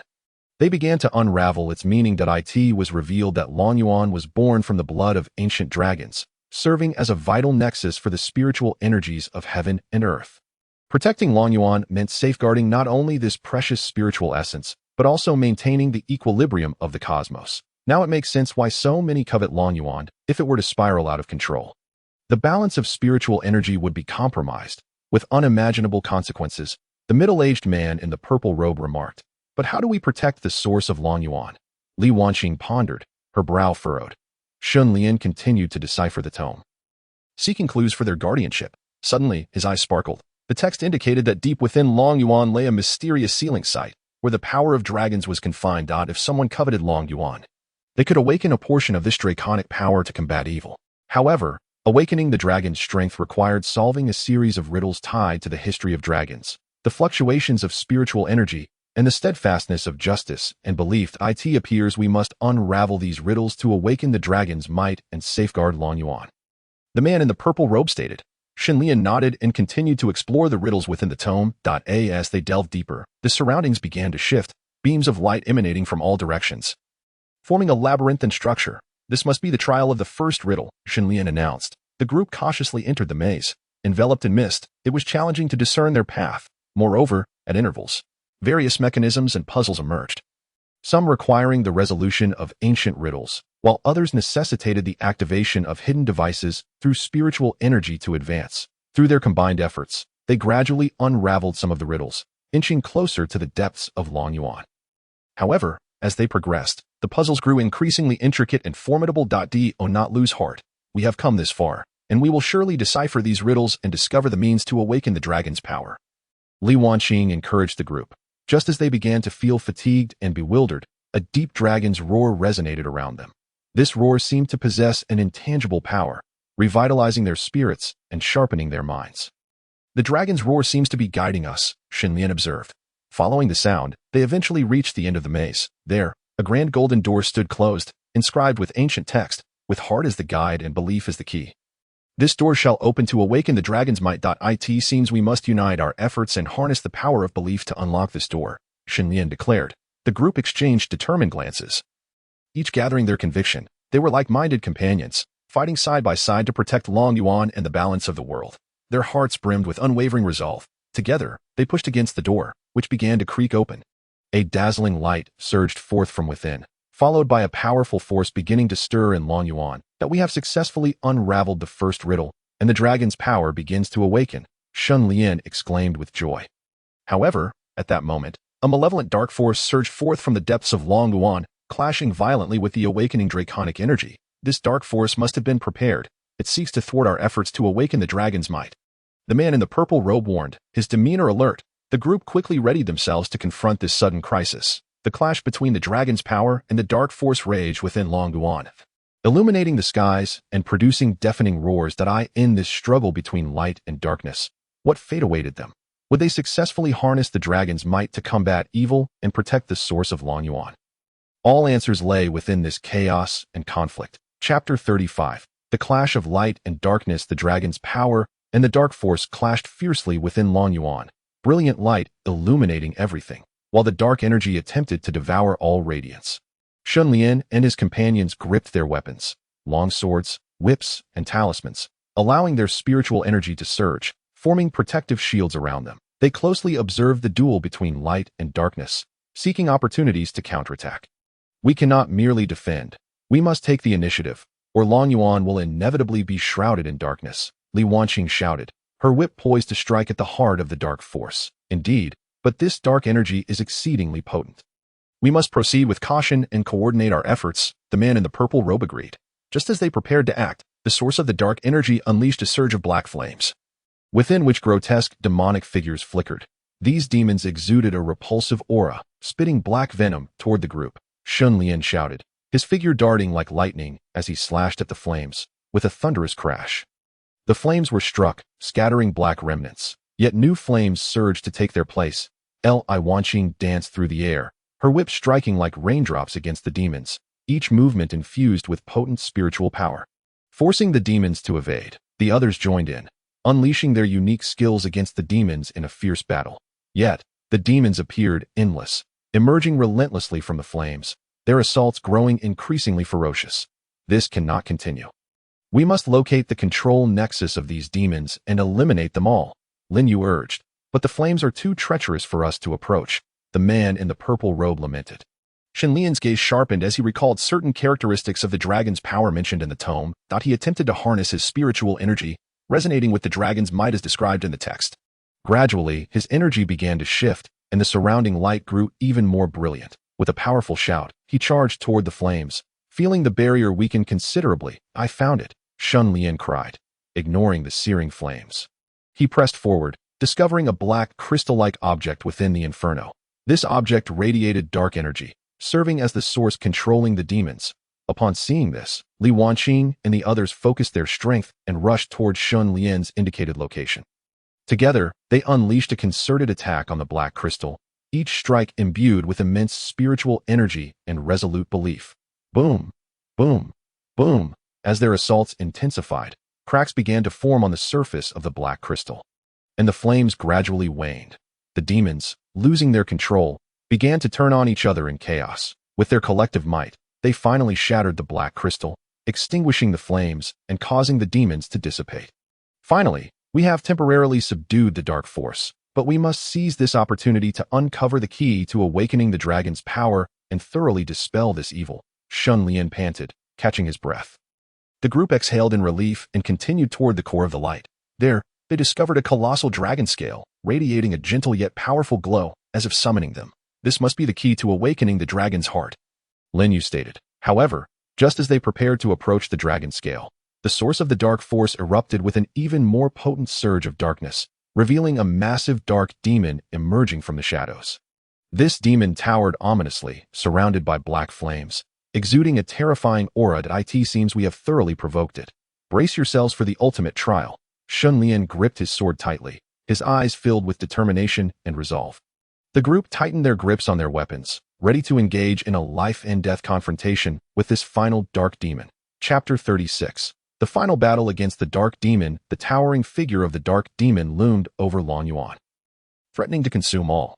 Its eyes glimmered with a sinister red light, radiating boundless malevolence and madness. Each roar sent tremors throughout the realm of Long Yuan. This demon is overwhelmingly powerful, but retreat is not an option, Li Wanqing shouted, her eyes ablaze with unwavering resolve, her whip poised for action. Indeed, we have come this far. We must give our all to defeat it and protect Long Yuan. Shen Lian responded, his sword shining with a chilling brilliance as his spiritual energy surged like a blazing inferno. The man in the purple robe and Lin Yu stood firm, their expressions reflecting fearlessness and determination. They understood that this battle was pivotal for the survival of Long Yuan and the balance of the world. They could not falter. The dark demon struck first, swinging its massive black claws and unleashing a tempest of dark energy toward the group. The storm tore through the air, creating a cacophony of thunderous roars. Shen Lian seized the opportune moment, his figure darting forth like lightning. He brandished his sword to meet the demon's claws, the clash of the blade against the swirling dark energy erupting in a dazzling display of light. The spiritual energy coursing through the sword sparkled like resplendent stars, countering the demon's malevolent power. The thunderous boom reverberated as the tremendous energy collision generated a fierce shockwave, sending nearby stones flying. Utilizing the force of the shockwave, Shen Lian swiftly reappeared beside the demon, thrusting his sword toward its abdomen. Li Wanqing, unwilling to be outdone, lashed her whip, which coiled around one of the demon's legs like a serpent, and yanked it with force. This action caused the demon to stagger slightly, disrupting its rhythm of attack. The others joined the fray. The middle-aged man in the purple robe unleashed his spiritual power, transforming it into piercing beams aimed at the demon's vital points, while Lin Yu executed a unique spell, summoning runes that danced around the demon in an attempt to ensnare it. However, the dark demon's strength was overwhelmingly formidable. Its massive tail swept through the air, sending Li Wanqing hurtling away. Shen Lian sought to rescue her, but was obstructed by the demon's claws. Be cautious, everyone. This demon's power exceeds our imagination, that we cannot act individually. We must coordinate more closely, the middle-aged man in the purple robe exclaimed. Hearing his words, the group immediately adjusted their strategy. They gathered together, forming a circular defensive formation around the demon. Each individual pooled their spiritual energy, creating a colossal barrier to withstand the demon's assaults. Meanwhile, Shen Lian and Li Wanqing sought opportunities to exploit the demon's vulnerabilities. After careful observation, they discerned a brief opening in the demon's wings during its attacks. Now, strike at its wings, Shen Lian commanded decisively. The group flew toward the demon's rear, concentrating their forces on its wings. In that moment, their combined spiritual energy and brilliance slammed into the demon's wings. The demon let out a furious roar, flames erupting as it was struck. Its attacks became increasingly frenzied, wildly swinging its claws and tail in a desperate attempt to annihilate them. Amidst the chaotic battle, Li Wanqing, undeterred by her injuries, again swung her whip toward the demon's eyes, fully aware that its eyes were one of its weaknesses. Her whip struck like a meteor, hitting the demon's eye, causing it to bellow in agony, further disrupting its attack rhythm. Seizing the opportunity, Shen Lian soared above the demon, his sword glimmering with potent spiritual energy as he plunged it toward the demon's head. This time, the blade pierced directly into the demon's skull, eliciting a piercing scream as its form began to disintegrate. Yet, just as victory seemed within reach, the demon's body suddenly unleashed a torrent of dark magical energy, threatening to engulf them once more. Not good. Be careful, Shen Lian shouted, channeling all his energy into a protective shield to safeguard those around him. In this critical moment, the power of the dragon sensed their resolve and strength, surging forth in a cascade of golden light that dispelled the dark magic. The radiance enveloped the demon, causing its remnants to swiftly dissipate. The power of the dragon fully awakened, transforming into a magnificent golden dragon that shielded the group. We have succeeded at last, they cheered, weary smiles blossoming on their faces. However, Shen Lian knew that while this battle had yielded a temporary victory, the threats facing Long Yuan had not been entirely eliminated. They needed to delve deeper to uncover the source of the dark power and eradicate this looming peril. Thus, with the joy of victory and a thirst for exploration of the unknown, the group continued their journey through the Long Yuan secret realm, eager to unveil more of its enigmatic mysteries. Chapter 37. The depths of Long Yuan following their fierce battle with the dark demon. The group had momentarily triumphed, yet they were acutely aware that the crisis in Long Yuan was far from resolved. At this moment, they advanced towards the depths of Long Yuan, guided by the luminous glow of the dragon scales. The surrounding environment grew increasingly mysterious and eerie. Ancient runes flickered with a faint glow on the walls, as if recounting long-forgotten tales. The flow of spiritual energy became more chaotic, suggesting the potential for unforeseen dangers lurking nearby. Shen Lian led the way, his sword trembling slightly in his grip, fully aware that the path ahead was fraught with uncertainty, where even the slightest misstep could lead to irretrievable doom. Li Wanqing followed closely, her gaze resolute, her whip poised to address any sudden threats. "Everyone, exercise caution. We know not what awaits us ahead," Shen Lian murmured. The group nodded in agreement, remaining vigilant. Suddenly, a deep roar resonated from up ahead. Echoing through the narrow passage, its source indiscernible. "What is that sound?" Lin Yu asked, alert, uncertain. "Prepare for battle," the middle-aged man in the purple robe replied, his spiritual energy at the ready, prepared to counter any potential assault.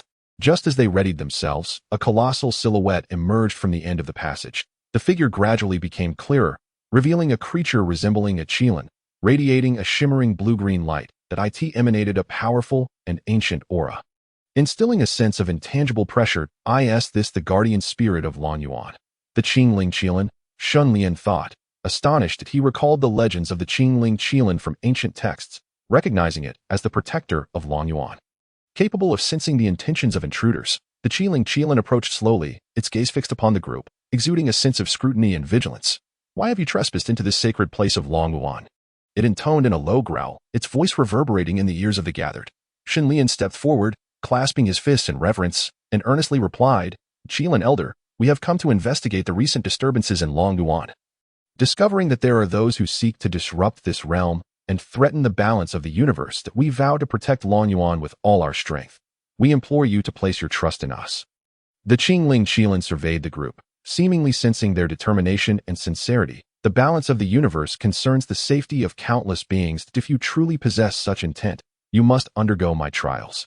Ahead lie numerous perils, and should you succeed, I shall join you in safeguarding Lan Yuan. Should you falter, do not attempt to explore this place further." With that, the Qingling Qian turned and proceeded forward. The group exchanged glances, then followed in unison. The path ahead grew increasingly treacherous, with bursts of flames and biting cold, interspersed with formidable rune traps. Under the guidance of the Qingling Qian, they cautiously advanced. Shen Lian and Li Wanqing coordinated seamlessly, deftly avoiding various hazardous attacks and traps. The middle-aged man in the purple robe utilized his profound cultivation to dismantle several rune traps. Lin Yu meticulously observed the surrounding runes in the flow of spiritual energy, providing guidance and warnings to the group. After enduring a series of arduous challenges, they finally arrived before a grand hall. The hall was suffused with mysterious light, at its center resting a crystal orb radiating golden brilliance. This orb is the source of Lan Yuan's spiritual energy and the key to its guardianship, the Qingling Qian explained. Just as the group prepared to approach the crystal orb, intricate runes suddenly materialized around it. Glowing with an eerie light and forming a sealing array to awaken the guardian power of Lan Yuan. You must unravel this sealing array. It encompasses the mysteries of the universe, and only those with righteous hearts and unwavering conviction can decipher it. The Qingling Qian articulated. The group understood. Encircling the sealing array, they began to explore the secrets of the runes. Chapter 38. Breaking the seal. Gathered around the sealing array, the group displayed expressions of focus and determination. The multicolored runes, illuminated by the golden light, shimmered with a mysterious and uncanny glow, as if whispering ancient secrets and instilling an indescribable sense of pressure. Shen Lian took a deep breath, closing his eyes to scrutinize the arrangement and flow of the runes. Memories of the rune knowledge he had acquired in the ruins surfaced in his mind, as he sought to discern their underlying patterns. Though the runes appeared chaotic, they concealed profound secrets. They seemed intertwined with the laws of the universe's spiritual energy and the righteous beliefs held by the hearts of men. These runes, Shen Lian spoke slowly, opening his eyes to reveal a glimmer of wisdom within them. Li Wanqing nodded slightly. "I concur. We must approach this seal from the standpoint of conviction and righteousness to touch upon its core." At that moment, the middle-aged man in the purple robe quietly remarked, "I have heard of an ancient method to break seals, which requires the collective force of our convictions to resonate with the spiritual energy within the array, followed by touching the runes in a specific order. Then what are we waiting for? Let us begin," Lin Yu exclaimed, his eyes alight with anticipation and determination. The group swiftly adjusted their mindsets, firmly embedding their resolve to protect Lan Yuan and uphold the balance of the universe within their hearts. They encircled the sealing array, forming hand seals and gradually releasing their spiritual energy to intertwine with the surrounding spiritual currents. Shen Lian took the lead, following the insights he had gathered, and gently touched one of the runes. Upon contact, the rune radiated a brilliant light, sending a wave of spiritual energy coursing from it. Li Wanqing followed closely, her whip gracefully sweeping through the air, channeling energy into the adjacent rune in that instant. The surrounding runes seemed to respond to an invisible force, pulsating rhythmically. The middle-aged man in the purple robe and Lin Yu also joined in, infusing their spiritual energies into the array from different angles. As the trio continued their efforts, the brilliance of the ceiling formation grew ever more resplendent, and the rhythm of the runes intensified. However, just as everyone believed that their endeavor was proceeding smoothly, the ceiling formation suddenly began to tremble violently, its light warping and becoming eerie, as if a formidable counterforce sought to thwart their progress. What could be happening? Have we perhaps touched upon the wrong path? Shen Lian furrowed his brow. We cannot give up. Let us continue to adjust our approach, adhering to our original strategy, Li Wanqing declared resolutely, her gaze revealing an indomitable spirit. The group gathered their thoughts and focused their resolve. Shen Lian deepened his understanding of the runes and infused it into the release of his spiritual energy, while Li Wanqing wielded her whip with enhanced ferocity and precision, empowered by the spiritual force. The middle-aged man in the purple robe and Lin Yu also adjusted their rhythms, their cooperation becoming increasingly harmonious. Through their collective efforts, the brilliance of the ceiling formation gradually stabilized, and the flickering of the runes began to fall into order. After a challenging exploration and interaction, at last, the final rune was unsealed. Accompanied by a dazzling beam of light soaring into the sky, the ceiling formation was utterly dismantled, revealing a crystal sphere radiating golden light. We have succeeded. The group erupted in jubilant cheers, their faces alight with joy and pride. At that moment, an image suddenly appeared on the surface of the crystal sphere, depicting the future of Longyuan. If the malevolent forces were not completely eradicated, Longyuan would plunge into endless darkness, and the balance of heaven and earth would be utterly shattered, leading to untold suffering. That it seems we have an even more significant mission to undertake, Shen Lian stated gravely. His eyes glimmering with determination, the others nodded in agreement, fully aware that although they had unraveled the seal, the path to safeguarding Longyuan and vanquishing evil was still long. Just then, a low roar resonated from outside the hall, as if some powerful force was drawing near. This is troubling. It seems another unknown danger is upon us. The figure of the Qian reappeared before them, its gaze laced with caution. The group gripped their weapons, readying themselves for battle, knowing that new challenges were imminent. The fight to protect Longyuan was far from over. Chapter 39. Breaking through despair, the group stood at the ready, the imposing figure of the Qian bolstering their confidence. The roar from outside grew progressively closer, each step seeming to shake the earth, an intangible pressure making it hard to breathe. The door creaked open slowly, revealing a colossal silhouette shrouded in darkness. It was a monstrous being, immense in stature and exuding a potent aura of malevolence. Its body was as massive as a mountain, covered in hard scales that gleamed with a chilling light. Twin horns jutted from its head, and its eyes burned with black flames, as if capable of incinerating everything in their path. This is the dark evil dragon monster, the Qian exclaimed, its voice tinged with trepidation. The dark evil dragon monster opened its cavernous maw and unleashed a torrent of black flames, which surged toward the group like a relentless tide. The ground crackled as the flames scorched it, threatening to consume all.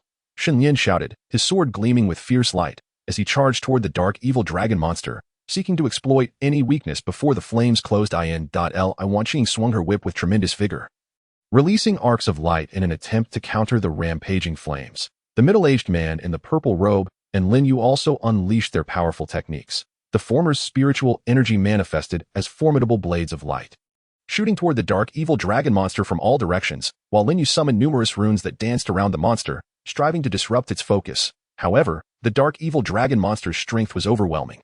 Its black flames effortlessly nullified their attacks, and its gigantic form continued to advance, each step causing the space to tremble. Everyone, retreat. The Qian called out urgently. The group quickly fell back, only to discover that their escape route had been sealed off by the dark forces unleashed by the dark evil dragon monster. Surrounding them, the dark energy formed a tangible net, ensnaring them tightly. In this desperate situation, Shen Lian suddenly recalled an ancient formation recorded in the texts, known as the void-breaking formation, which could harness the powers of heaven and earth to shatter their constraints and create an opportunity for escape. We must set up the void-breaking formation, Shen Lian shouted.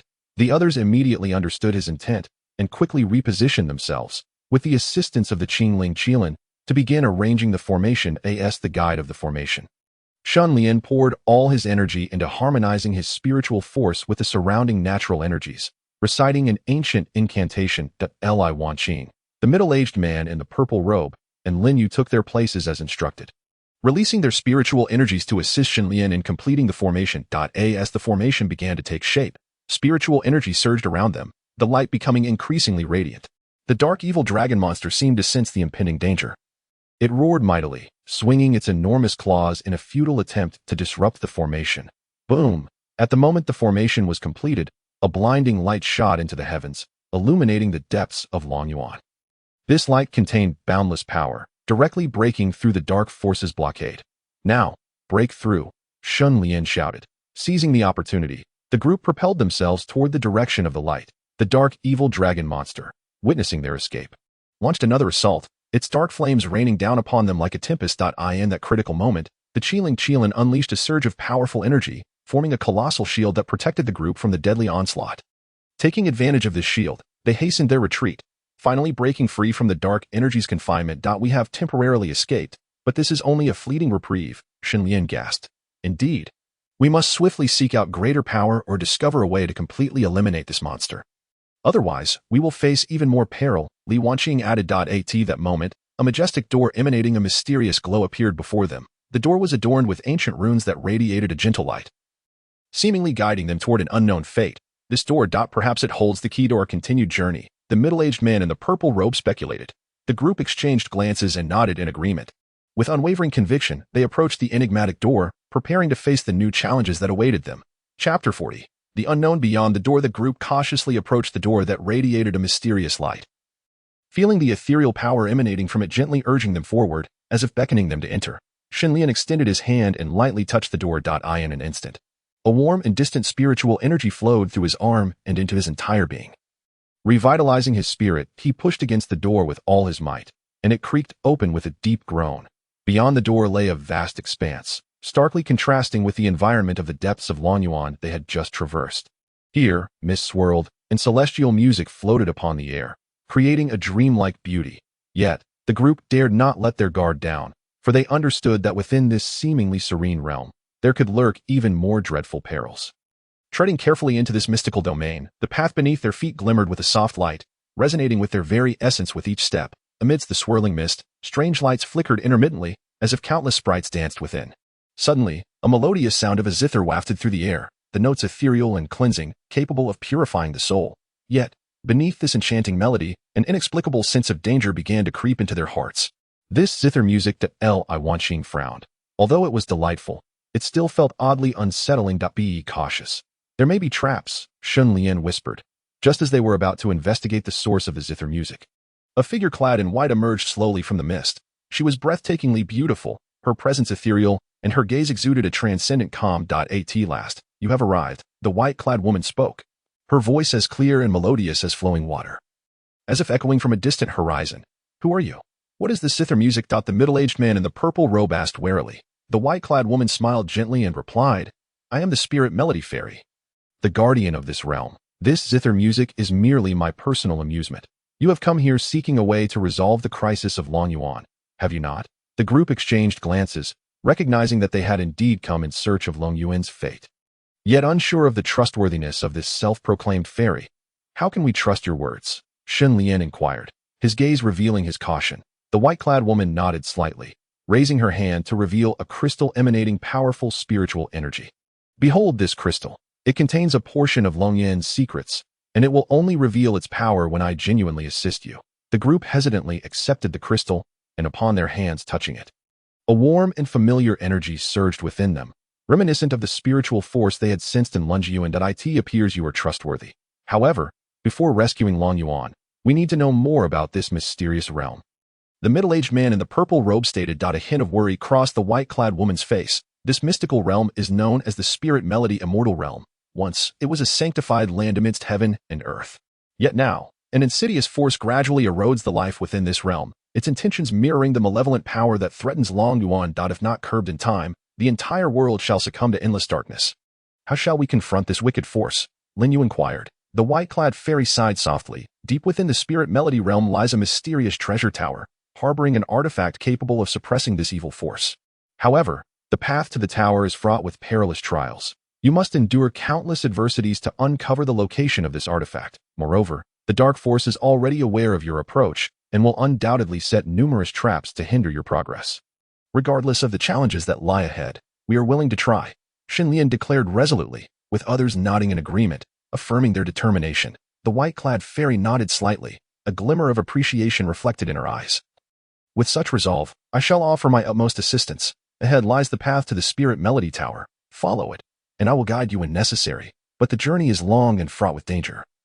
So be ever prepared for the trials that await. Taking a deep breath, the group tightened their grips on their weapons and boldly set forth on the road to the Spirit Melody Tower. They traversed a winding path, the scenery around them shifting continuously, at times revealing peculiar flowers and plants, at others presenting mysterious mechanisms to be overcome.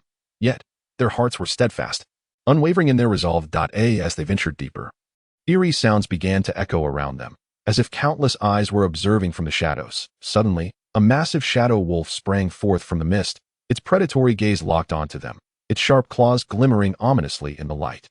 It appears our trials have begun. Shen Lian gripped his sword tightly, bracing himself for the unknown challenge. Chapter 41. Fierce battle with the shadow wolf. The emergence of the shadow wolf alerted the group instantly. The air thickening with tension. Towering over them, the beast was more than twice the height of a man, its fur as black as ink, radiating a chilling sheen, with its blood-red eyes exuding a fierce malice. Shen Lian was the first to charge at the shadow wolf, raising his sword high, infusing it with spiritual energy that shimmered with a deadly cold light. As he closed in, he leaped forward, the sword slicing through the air toward the wolf's neck. The shadow wolf reacted with alarming swiftness, evading Shen Lian's strike with a ghostly agility. Then opened its gaping maw, unleashing a torrent of black demonic flames that surged toward Shen Lian like a raging tide. Observing this, Li Wanqing began to chant incantations, deftly wielding her whip. The whip sliced through the air, emanating waves of spiritual power that collided with the encroaching flames, with a resounding explosion. The flames and spiritual waves intertwined, sending shockwaves rippling outward. The middle-aged man in a purple robe and Lin Yu also sprang into action, flanking the wolf and coordinating their attacks with Shen Lian and Li Wanqing. The man's spiritual energy manifested as golden rainbows aimed straight for the wolf's eyes, while Lin Yu summoned countless runes that danced around the beast, attempting to disrupt its movements. However, the shadow wolf's strength was overwhelming. Its formidable body repelled their attacks with ease, and its own onslaught intensified. The black flames ravaging the surroundings into scorched earth. Its defenses are too strong. We must discover its weakness, Shen Lian shouted, his mind racing for a solution. At that moment, the white-clad fairy's voice resonated in his mind. The shadow wolf's vulnerability lies in its abdomen, which is relatively weaker. Focus your efforts there, and you may breach its defenses. Shen Lian relayed this crucial information to the others, who promptly adjusted their tactics. Li Wanqing's whip became even more agile, skillfully restraining the wolf's movements to create openings for the others. The middle-aged man and Lin Yu coordinated their strikes, deftly avoiding the wolf's defenses as they sought opportunities to attack its abdomen. Seizing the moment, Shen Lian darted forward like a flash, penetrating the wolf's defenses and driving his sword into its underbelly. The wolf sensed the impending danger, twisting violently to evade Shen Lian's strike. Yet the sword still grazed its abdomen. Blood spurted forth, and the shadow wolf let out a ferocious roar, its fury escalating. Its claws swept toward Shen Lian with tremendous force, compelling him to defend with all his might. The middle-aged man in purple and Lin Yu seized the chance to strike again, their attacks landing squarely on the wolf's abdomen. The wound widened, blood pouring out profusely. Li Wanqing took this opportunity to ensnare the wolf's limbs with her whip, momentarily binding it. The group rallied for one final assault, converging their spiritual energies toward the wolf's vulnerable abdomen. With a blinding flash, a massive light erupted. The shadow wolf emitted a pained howl, its body collapsing gradually, ultimately dissipating into a plume of black smoke. We have finally defeated it, Shen Lian exhaled, fatigue evident in his body, yet his eyes sparkled with the joy of victory. The others paused, regaining their spent spiritual energy. This is merely the beginning. We must press on. The white-clad fairy's voice echoed in their minds once more. Nodding in unison, they understood that countless trials awaited them. Yet, fear was absent, for they trusted one another and held steadfast beliefs. Continuing along the path, the camaraderie among them deepened through this battle, while the enigmatic Spirit Melody Tower awaited their exploration ahead. Chapter 42. Secrets of the Spirit Melody Tower. After a brief respite, the group resumed their journey. The winding path revealed a serene tranquility that seemed to conceal an inexplicable aura of mystery. Gradually, a radiant structure emerged before them, the legendary Spirit Melody Tower, towering several dozen feet high. It emanated a soft and mysterious glow that cascaded like flowing water, enveloping the tower in a sacred veil. As they approached, they felt a powerful surge of spiritual energy emanating from the tower, causing their hearts to flutter, yet they remained resolute in their steps. Upon reaching the base of the tower, they noticed ancient runes intricately carved around its structure. These runes emitted a faint glow, seemingly narrating tales of antiquity and enigma. Shen Lian stepped forward, scrutinizing the runes, attempting to decipher their meanings, but the profound mysteries they possessed furrowed his brow at that moment. The white-clad fairy's voice resonated in their ears. These runes are part of an ancient spirit melody formation. You must locate its focal point to break its seals and enter the tower. Subsequently, she transmitted a blurred image of the focal point's location into Shen Lian's mind. With the fairy's guidance, Shen Lian led the group in a meticulous search around the tower. The middle-aged man in purple and Lin Yu utilized their powers to sense the rune's connections, seeking the pivotal focal point. Meanwhile, Li Wanqing vigilantly guarded the group, ready to thwart any potential dangers that might arise. After considerable effort, Shen Lian discovered a subtle glow emanating from a corner on the left side of the tower. Reminiscent of the focal point depicted in his mind, gently touching the area, the runes blazed with brilliance, converging into a radiant portal shimmering with a spectrum of colors. It appears we have found the focal point, Li Wanqing remarked. Cautiously, the group stepped through the portal, revealing a dimly lit passage that exuded a gentle glow from its sides, illuminating their path, albeit with an underlying chill. Following the passage, they arrived at the tower's grand hall. The hall was spacious, adorned with various ancient artifacts radiating mysterious powers. At the center stood a jade platform, emanating a dazzling light, atop which rested an object infused with the essence of the spirit melody, perhaps the very core of the spirit melody tower.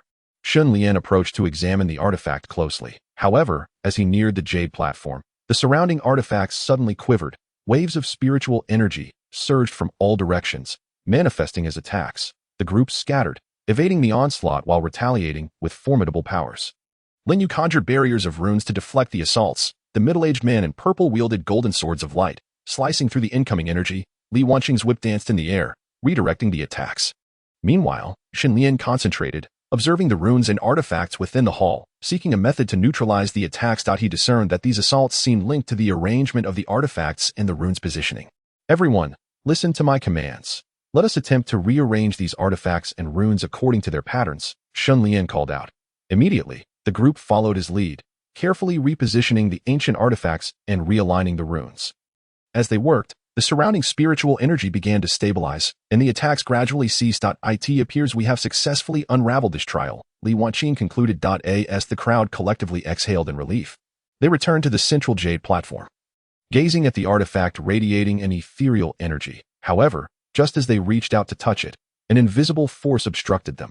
The secrets of the Lingyun Pagoda had not yet been fully unveiled. There remained another trial to conquer. The voice of the white-robed fairy resonated again, guiding everyone to delve deeper into the mysteries of the Lingyun Pagoda. A renewed determination ignited in their eyes, and they resolutely prepared to face the forthcoming challenges. Chapter 43. The manifestation of the Lingyun spirit Peril confronted by the intangible barrier. Shen Lian took a deep breath, his gaze serious as he scrutinized the jade platform before him. The artifact exuded a dazzling brilliance, its mysterious aura commanding respect. The white-robed fairy's voice echoed in his mind. The Lingyun Pagoda's ethereal energy must resonate with the heart and mind of a specific individual to unveil its ultimate veil. You must approach with pure intentions and sincerity to achieve your desires. Upon hearing this, the group collectively held their breath and began to adjust their mental states. Lin Yu slowly closed his eyes, the tumult within him gradually settling as memories of past battles alongside his comrades, filled with mutual respect and support, surfaced in his mind, brimming with sincerity and warmth. The middle-aged man in a purple robe recalled his original aspirations on the path of cultivation. A pure yearning for strength, devoid of any distractions. He emptied his thoughts and immersed himself in reverence for the ethereal energy. Li Wanqing stood quietly to the side, closing her eyes to feel the gentle breeze caressing her face. Her heart full of appreciation for nature and her peers, she understood that in this realm of uncertainty, only through genuine interactions could they face the challenges ahead without fear. Shen Lian integrated the current state of mind of his companions into his own. His spiritual energy gradually harmonized with the surrounding ethereal fluctuations, the atmosphere becoming soft and tranquil. At this moment, the invisible force that had previously obstructed them began to loosen, the radiance dimming until it transformed into a luminous gateway. Excellent. Sincerity begets spirit. Stepping through this portal will unveil the secrets of the Lingyun Pagoda, the white-robed fairy said with satisfaction. The group exchanged knowing glances and, in tacit agreement, stepped into the light. In an instant, a brilliant illumination erupted, and when it faded, they found themselves in a chamber suffused with gentle light, at the center of which lay a spirit pearl radiating a myriad of colors. This spirit pearl appeared to encapsulate the purest spiritual energy of the universe. its brilliance swirling as if containing countless stars, embodying the essence of all things. This was the core of the Lingyun Pagoda. The Lingyun spirit pearl that it harbored immense spiritual power, capable of nurturing the energies of cultivators while profoundly influencing their mental states. As the white-robed fairy's voice reiterated, Shen Lian approached the spirit pearl cautiously, feeling its powerful energy fluctuations, yet a sense of vigilance arose within him. He knew that such a wondrous object must conceal unknown risks. Just as the group marveled at the spirit pearl's magnificence, the surrounding space suddenly began to distort violently, shadowy figures emerging from the void. These silhouettes were indistinct, exuding an aura of malevolence, brandishing various strange weapons as they lunged at the group. "Be careful," Shen Lian shouted, immediately channeling his spiritual energy to form a protective shield before his companions. Lin Yu and the middle-aged man in the purple robes swiftly dispersed, each adopting a combat stance. Lin Yu summoned sharp energy blades from the runes in his hands, slicing toward the shadows. The purple-robed man rapidly formed hand seals, conjuring gigantic spirit eagles to charge at the foes. Li Wanqing's whip moved like a spiritual serpent, weaving through the shadows, cracking sharply as it struck them, bursting forth clouds of dark light. However, these shadows proved remarkably resilient, adeptly evading their assaults while launching fierce counterattacks. In a moment of intense skirmishing, Shen Lian discerned that the shadows seemed to fear the light emanating from the Lingyun spirit pearl. Thus, he resolved to center their efforts around the pearl to find a solution. "Everyone, follow my lead. Channel your spiritual energy into the spirit pearl. Perhaps we can repel these shadows," he commanded. The group immediately complied, each unleashing their most potent spiritual attacks, converging their powers upon the spirit pearl. Its brilliance surged, strong waves of spiritual energy radiating outward, enveloping the shadows in an instant. Under the illumination, the shadows emitted anguished shrieks, gradually dissipating into the void. At that moment, the group, though exhausted, wore victorious smiles. They gathered around the spirit pearl, attempting to establish resonance with it, drawing upon the ethereal energy it contained, preparing to embark on a new path of cultivation. Chapter 44. The baptism of ethereal energy. Seated cross-legged beside the Lingyun spirit pearl, the group slowly adjusted their breathing, ready to wholeheartedly embrace the ethereal energy contained within the pearl. Shen Lian was the first to close his eyes, immersing his consciousness in the realm of spiritual energy. He could distinctly feel the gentle yet formidable power emanating from the Lingyun spirit pearl, flowing into his meridians like a babbling brook. This energy was remarkably pure, cleansing every cell within him, washing away the impurities accumulated during his cultivation journey. As the spiritual energy permeated him, his cultivation techniques became clearer and more fluid. Previously obscure nodes of energy flow were now unblocked by this ethereal force, enhancing his mastery over his own spiritual energy. Lin Yu tightly shut his eyes, beads of sweat forming on his brow. His body trembled slightly, evidently under the impact of the potent energy. Yet, he gritted his teeth, forcefully controlling the flow of energy, blending it with his OW and in this contest with the ethereal energy. He recognized his shortcomings in cultivation while also uncovering the potential of his spiritual power, which was continuously being awakened. When the ethereal energy harmonized sufficiently with his own, it felt as though his spiritual strength was reborn, becoming purer and stronger, even amplifying his presence. The middle-aged man in the purple robe, too, gained newfound insights into his own realm through this baptism of spiritual energy. His expression fluctuated between seriousness and relaxation, as if undergoing a spiritual metamorphosis with the nourishment of the ethereal energy. His internal spiritual energy coalesced, and his previously unstable energy solidified remarkably. It was as if he had broken through an invisible shackle, deepening his understanding of the spiritual energies of the universe and gaining fresh perspectives on the path of cultivation. Li Wanqing, nourished by the spiritual energy, found her own power becoming increasingly gentle, imbued with a unique rhythm. A faint halo enveloped her skin, as if she had achieved a wondrous harmony with the surrounding ethereal forces. Her spiritual energy grew softer yet resilient, instilling her with newfound confidence and composure in the face of potential dangers ahead. After a period of absorption and integration, the group gradually opened their eyes, their gazes revealing an unprecedented determination and confidence. This Lingyun spirit pearl is indeed miraculous. I have felt an unparalleled strength within me, Lin Yu remarked with awe. Shen Lian nodded in agreement, stating, "Indeed, this is not merely a boost in power but a profound new understanding of the path of cultivation. We must engrave this insight in our hearts and continuously apply it in our future practices." The middle-aged man in the purple robe continued, having acquired the core of the Lingyun Pagoda and undergone the baptism of the Lingyun spirit pearl. We shall undoubtedly progress further upon our return. Li Wanqing slightly nodded, her eyes shimmering with resolute light. Then we must leave this place swiftly, lest unforeseen events occur. After deliberation, the group decided to depart the Lingyun Pagoda immediately.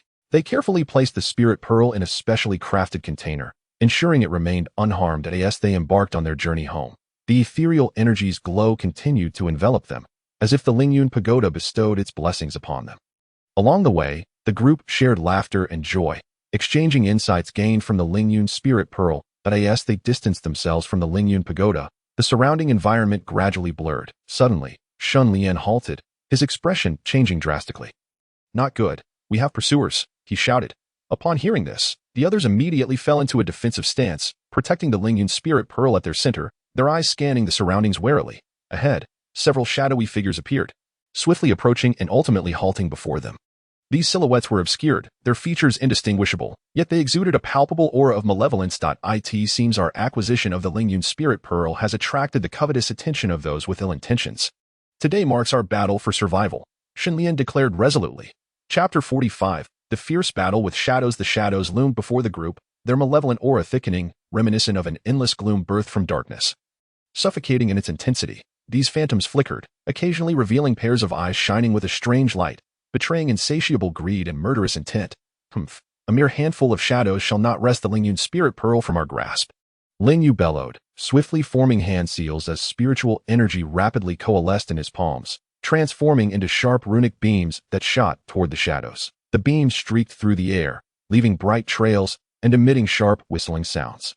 The middle-aged man in the purple robe was equally unyielding. He stomped his foot, spiritual energy surging beneath him as he charged toward the shadows like a bolt of lightning, with the ethereal sword held aloft. Its brilliance radiated magnificently, each swing infused with formidable power. The sword's energy crisscrossed, enveloping the shadowy figures in its glow. Each strike resonated with a dull thud, as if the forces were clashing fiercely. Li Wanqing wielded her long whip, empowered by spiritual energy, making it dance like a lightning bolt. She gracefully maneuvered amidst the shadows, striking each target with precision. Wherever the whip landed, the shadows emitted anguished cries, as if enduring tremendous pain. Yet, the shadows did not retreat. Instead, they surged forward with increasing ferocity. Shen Lian remained entirely focused on guarding the Lingyun pearl, a layer of solid shield forming around him from his spiritual energy. He vigilantly observed the shadows' movements, waiting for the opportune moment to counterattack. As the shadows drew near, his ethereal sword suddenly unsheathed, transforming into a streak of light that cleaved toward them. The sword clashed with the shadows, erupting into a burst of dark luminescence, both sides locked in a stalemate. However, the shadows' assaults were tenacious and enigmatic. As the battle raged on, they gradually discerned the cracks in the group's defenses. Some shadows diverted the group's attention while others lunged toward the Lingyun pearl. "Everyone be cautious. They aim to seize the Lingyun pearl," Shen Lian shouted, immediately reinforcing his protection over the pearl, causing the shield's intensity to surge. Linyu sensed the urgency of the situation and shouted, gathering the surrounding runic light into a massive spiritual net that ensnared the shadows. The shadows struggled within the net, but it constricted tighter, binding them securely. Seizing the opportunity, the middle-aged man in the purple robe unleashed powerful spiritual spells. Golden chains of light shooting forth from his hands, piercing through the trapped shadows and obliterating them entirely. Yet, the shadows seemed endless. As the front ranks were vanquished, more emerged from the darkness. The battle intensified, the group's spiritual energy waning, yet they could not annihilate the shadows completely. "This cannot continue. We must uncover their weakness," the man in the purple robe gasped. Shen Lian's gaze sharpened as he meticulously observed the shadows' patterns. Suddenly realizing that they exhibited a brief hesitation when approaching the Lingyun pearl. "I've understood. They seem to harbor a peculiar fear of the Lingyun pearl. Perhaps this is their vulnerability," he declared to the group. They promptly adjusted their strategy, deliberately revealing the Lingyun pearl to attract the shadows' attention. Then, utilizing runes, spells, and the whip, they launched a coordinated offensive against the shadows. As the shadows neared the Lingyun pearl, they indeed paused momentarily, allowing the group to unleash a powerful assault, annihilating a substantial number of shadows. As time passed, the shadows' numbers dwindled. The group's synergy grew increasingly harmonious, and after a prolonged and fierce struggle, the last remnants of shadows were finally eradicated, restoring tranquility to the darkness. "Phew, we have finally vanquished these shadows. We should depart swiftly. None can predict if further complications will arise," Li Wanqing suggested. The group nodded in agreement, resuming their journey, cautiously guarding the Lingyun pearl, remaining vigilant for the unknown challenges ahead. Chapter 46. The Power of Ling Yun and the Trial of the Heart. After the fierce battle with the shadows, though exhausted, the group understood that this adventure was far from over, with potentially more unknown challenges awaiting them. Thus, they took a brief respite before continuing their journey. After traversing a distance, they arrived in a peculiar space of Ling Yun. In this realm, the power of Ling Yun flowed like vibrant clouds, resplendent and mysterious, weaving together wondrous sights, majestic landscapes, ancient enigmatic ruins, and peculiar stars shimmering with otherworldly light. As they stepped into this space, they were instantly awed by the power of Ling Yun, their spiritual energy surging uncontrollably. As if melding with the mysterious environment, this Ling Yun space harbors immense power, presenting both an opportunity and a trial for us, Shen Lian remarked solemnly. Lin Yu sensed the marvelous fluctuations of Ling Yun energy within the space, closing his eyes to gradually merge his own spiritual energy with that of the Ling Yun realm. As he merged, he felt as if he were immersed in a vividly colorful canvas, myriad wondrous scenes materializing in his mind. However, these visions were not purely beautiful. They were interwoven with endless dangers and threats. He needed to maintain a clear mind amidst these enchanting illusions, resisting the temptation to be swayed. Suddenly, the fluctuations of Ling Yun energy intensified, and the strange landscapes around began to crumble, the mysterious ruins trembling. Lin Yu abruptly opened his eyes, realizing this might be a test of his heart. In this enticing space, he needed to remain steadfast, not allowing external changes to dictate his resolve. That my heart is as unyielding as rock. I shall not be moved, Lin Yu silently vowed, his spiritual energy solidifying into a robust shield, resisting the impacts brought forth by the Ling Yun energy.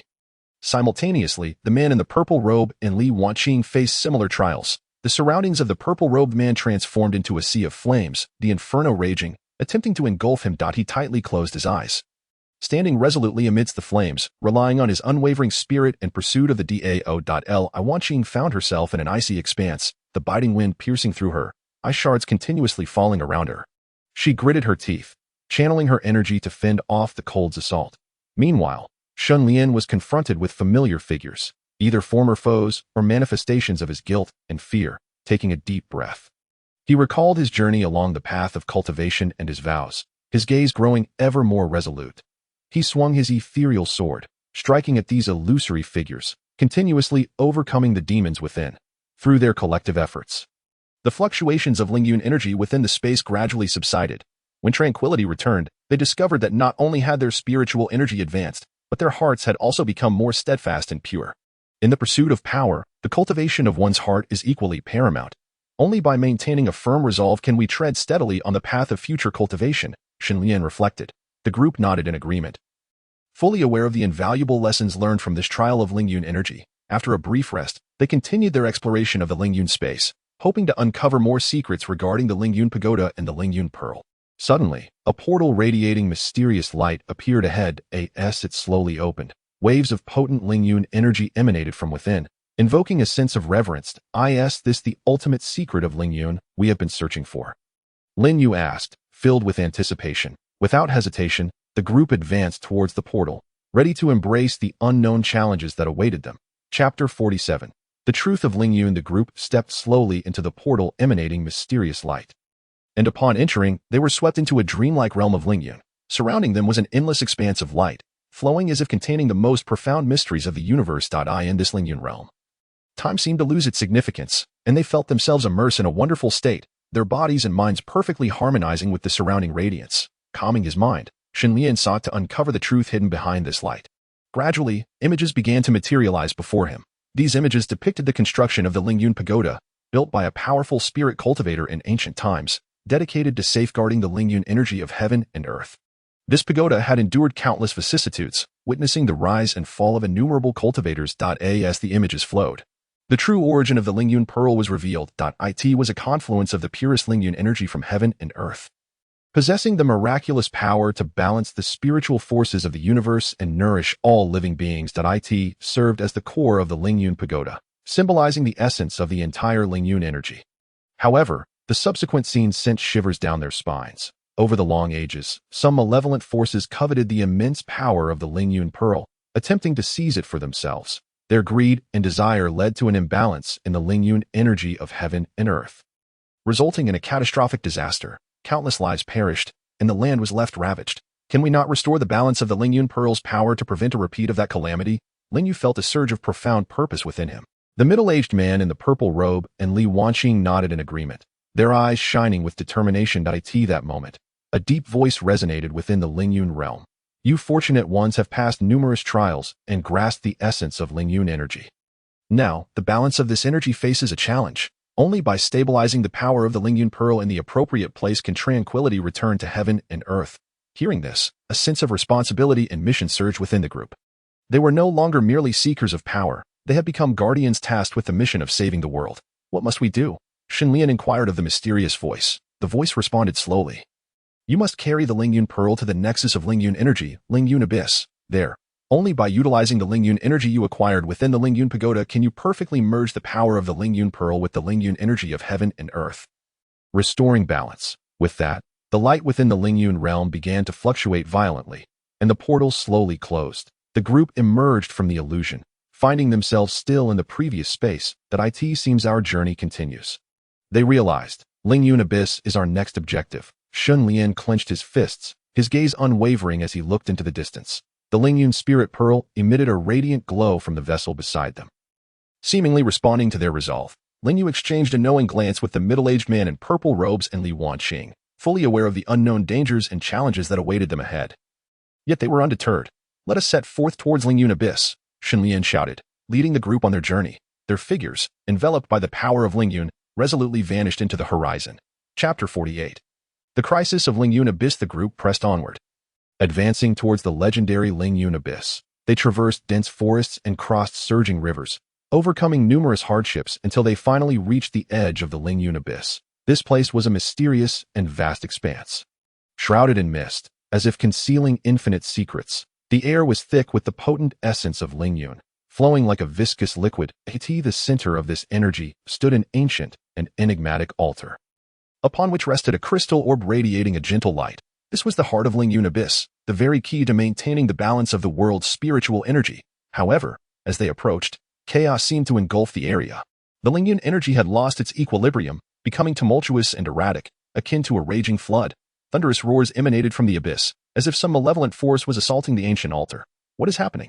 Lin Yu was taken aback, anxiously surveying the scene before him. The middle-aged man in purple frowned. Sensing a strong aura of evil permeating the air, he quickly channeled his spiritual energy, scanning the surroundings with vigilance. It appears our earlier concerns were not unfounded. It seems a dark force has set its sights on the core of Lingyun energy. Li Wanqing wielded her whip, the spiritual energy coursing through it producing a crisp sound. Whoever dares to disrupt the balance of the world's spiritual energy shall not escape our wrath. Just as they prepared to investigate further, dark silhouettes surged forth from the abyss, taking various forms, some resembling grotesque demons, others like malevolent specters. They emitted piercing roars as they lunged towards the group. It seems these are the minions of the unseen mastermind, Shen Lian shouted, his spiritual shield activating instantly as he brandished his spiritual sword and charged at the shadows. Lin Yu unleashed a brilliant glow of spiritual energy, weaving runes in the air that transformed into strikes. Fighting alongside Shen Lian, the middle-aged man in purple conjured a powerful spell, summoning a golden tempest that obliterated the approaching shadows. Li Wanqing lashed her whip, dispersing the dark figures that came too close. Yet, the shadows seemed endless, continuously pouring from the Lingyun abyss, growing stronger with each passing moment. As the battle raged on, their spiritual energy dwindled, and wounds began to appear on their bodies. That we cannot remain in this stalemate. We must trace the source of this evil presence and eradicate the problem at its root, the middle-aged man declared emphatically. Shen Lian nodded in agreement, keenly searching for clues within the Lingyun abyss. Suddenly, he noticed peculiar fluctuations in the space surrounding the crystal orb at the heart of Lingyun, as if they pointed towards the depths of the abyss. Could the mastermind be lurking down there? Shen Lian pondered silently.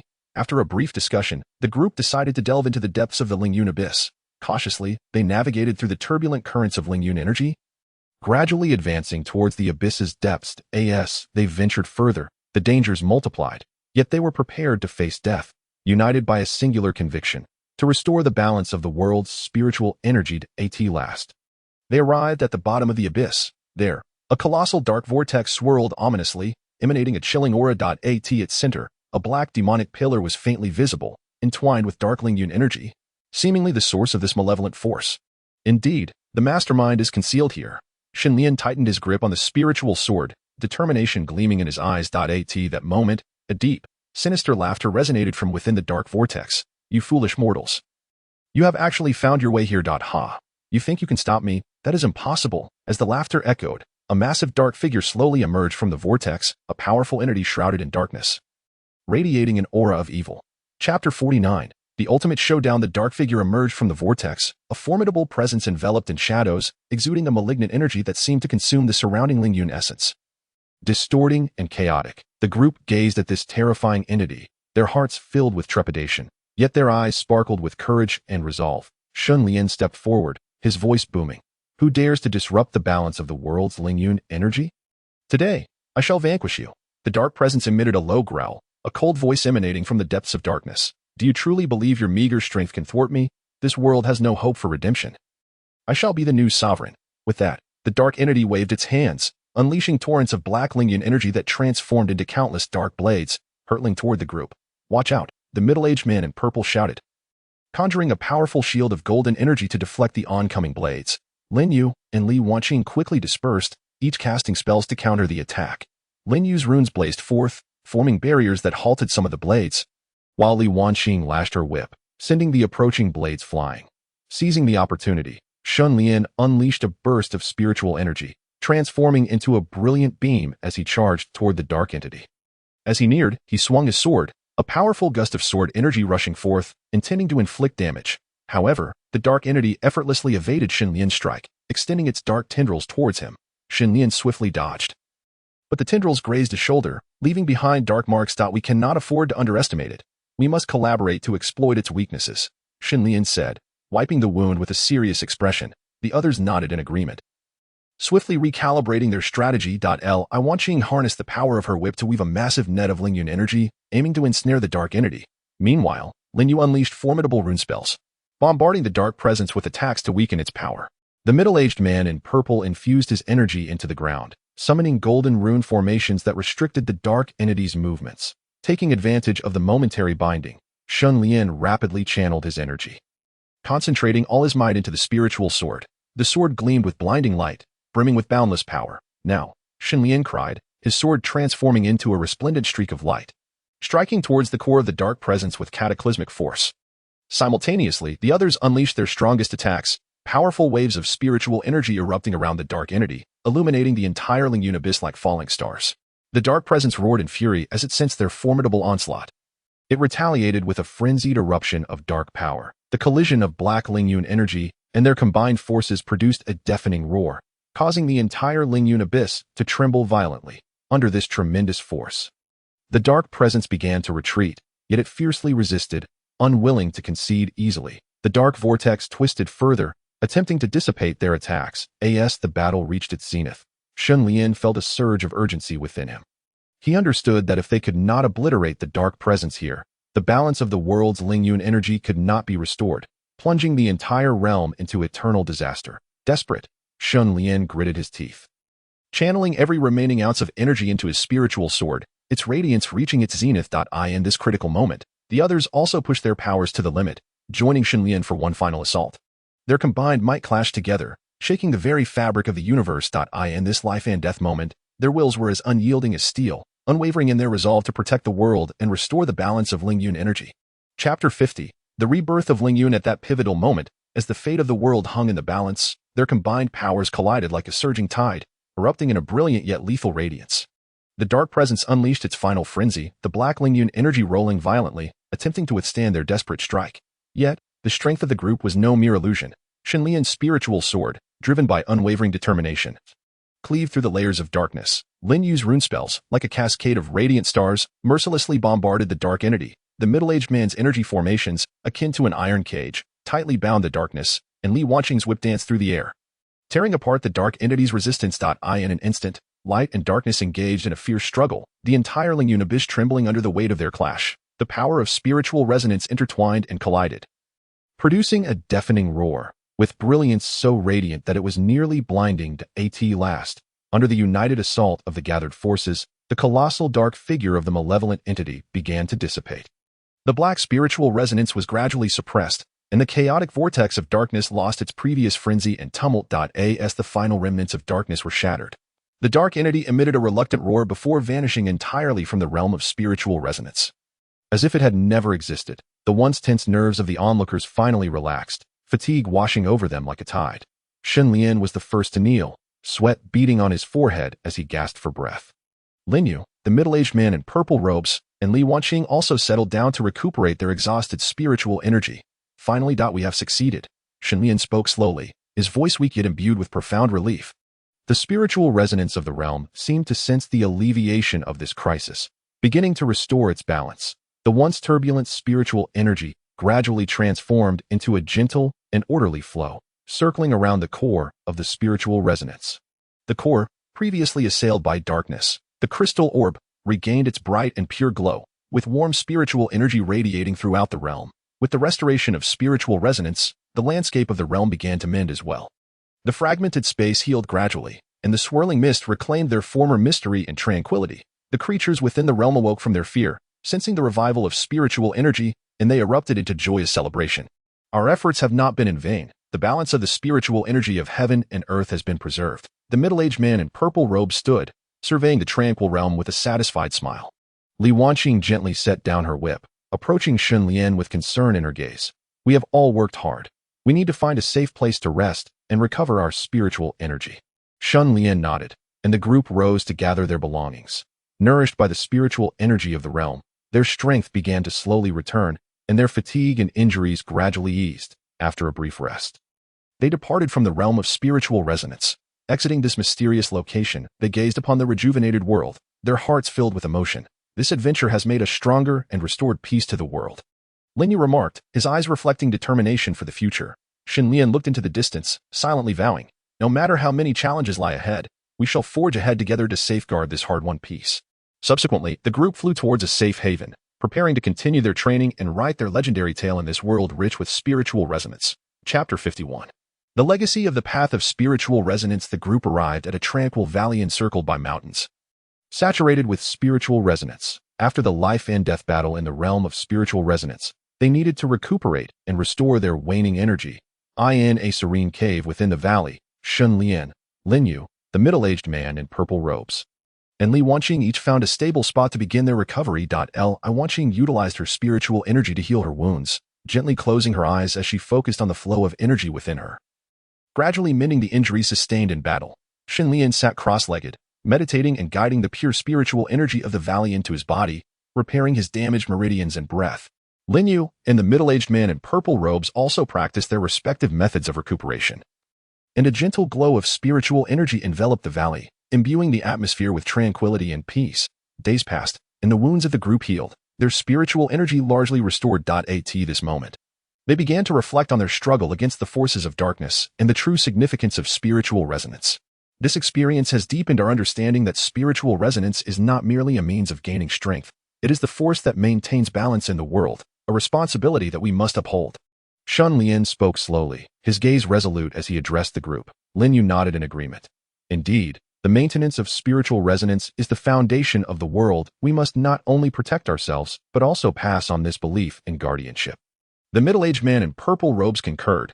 Our generation may possess the ability to resist the forces of darkness, but new challenges will invariably arise in the future. We need to nurture more individuals who cherish and protect the essence of spiritual resonance. Li Wanqing smiled and suggested, then we should embark on the journey of imparting the legacy of spiritual resonance, seeking out those with potential and pure hearts, and sharing our knowledge and power with them. The group unanimously agreed, deciding to leave the tranquil valley in search of worthy disciples to mentor. Upon departing from the valley, they first arrived at a bustling town. This town, densely populated, exuded an air of prosperity. However, beneath the seemingly serene affluence lay hidden darkness. The group dispersed throughout the town, seeking out young individuals who might possess the gift of spiritual resonance.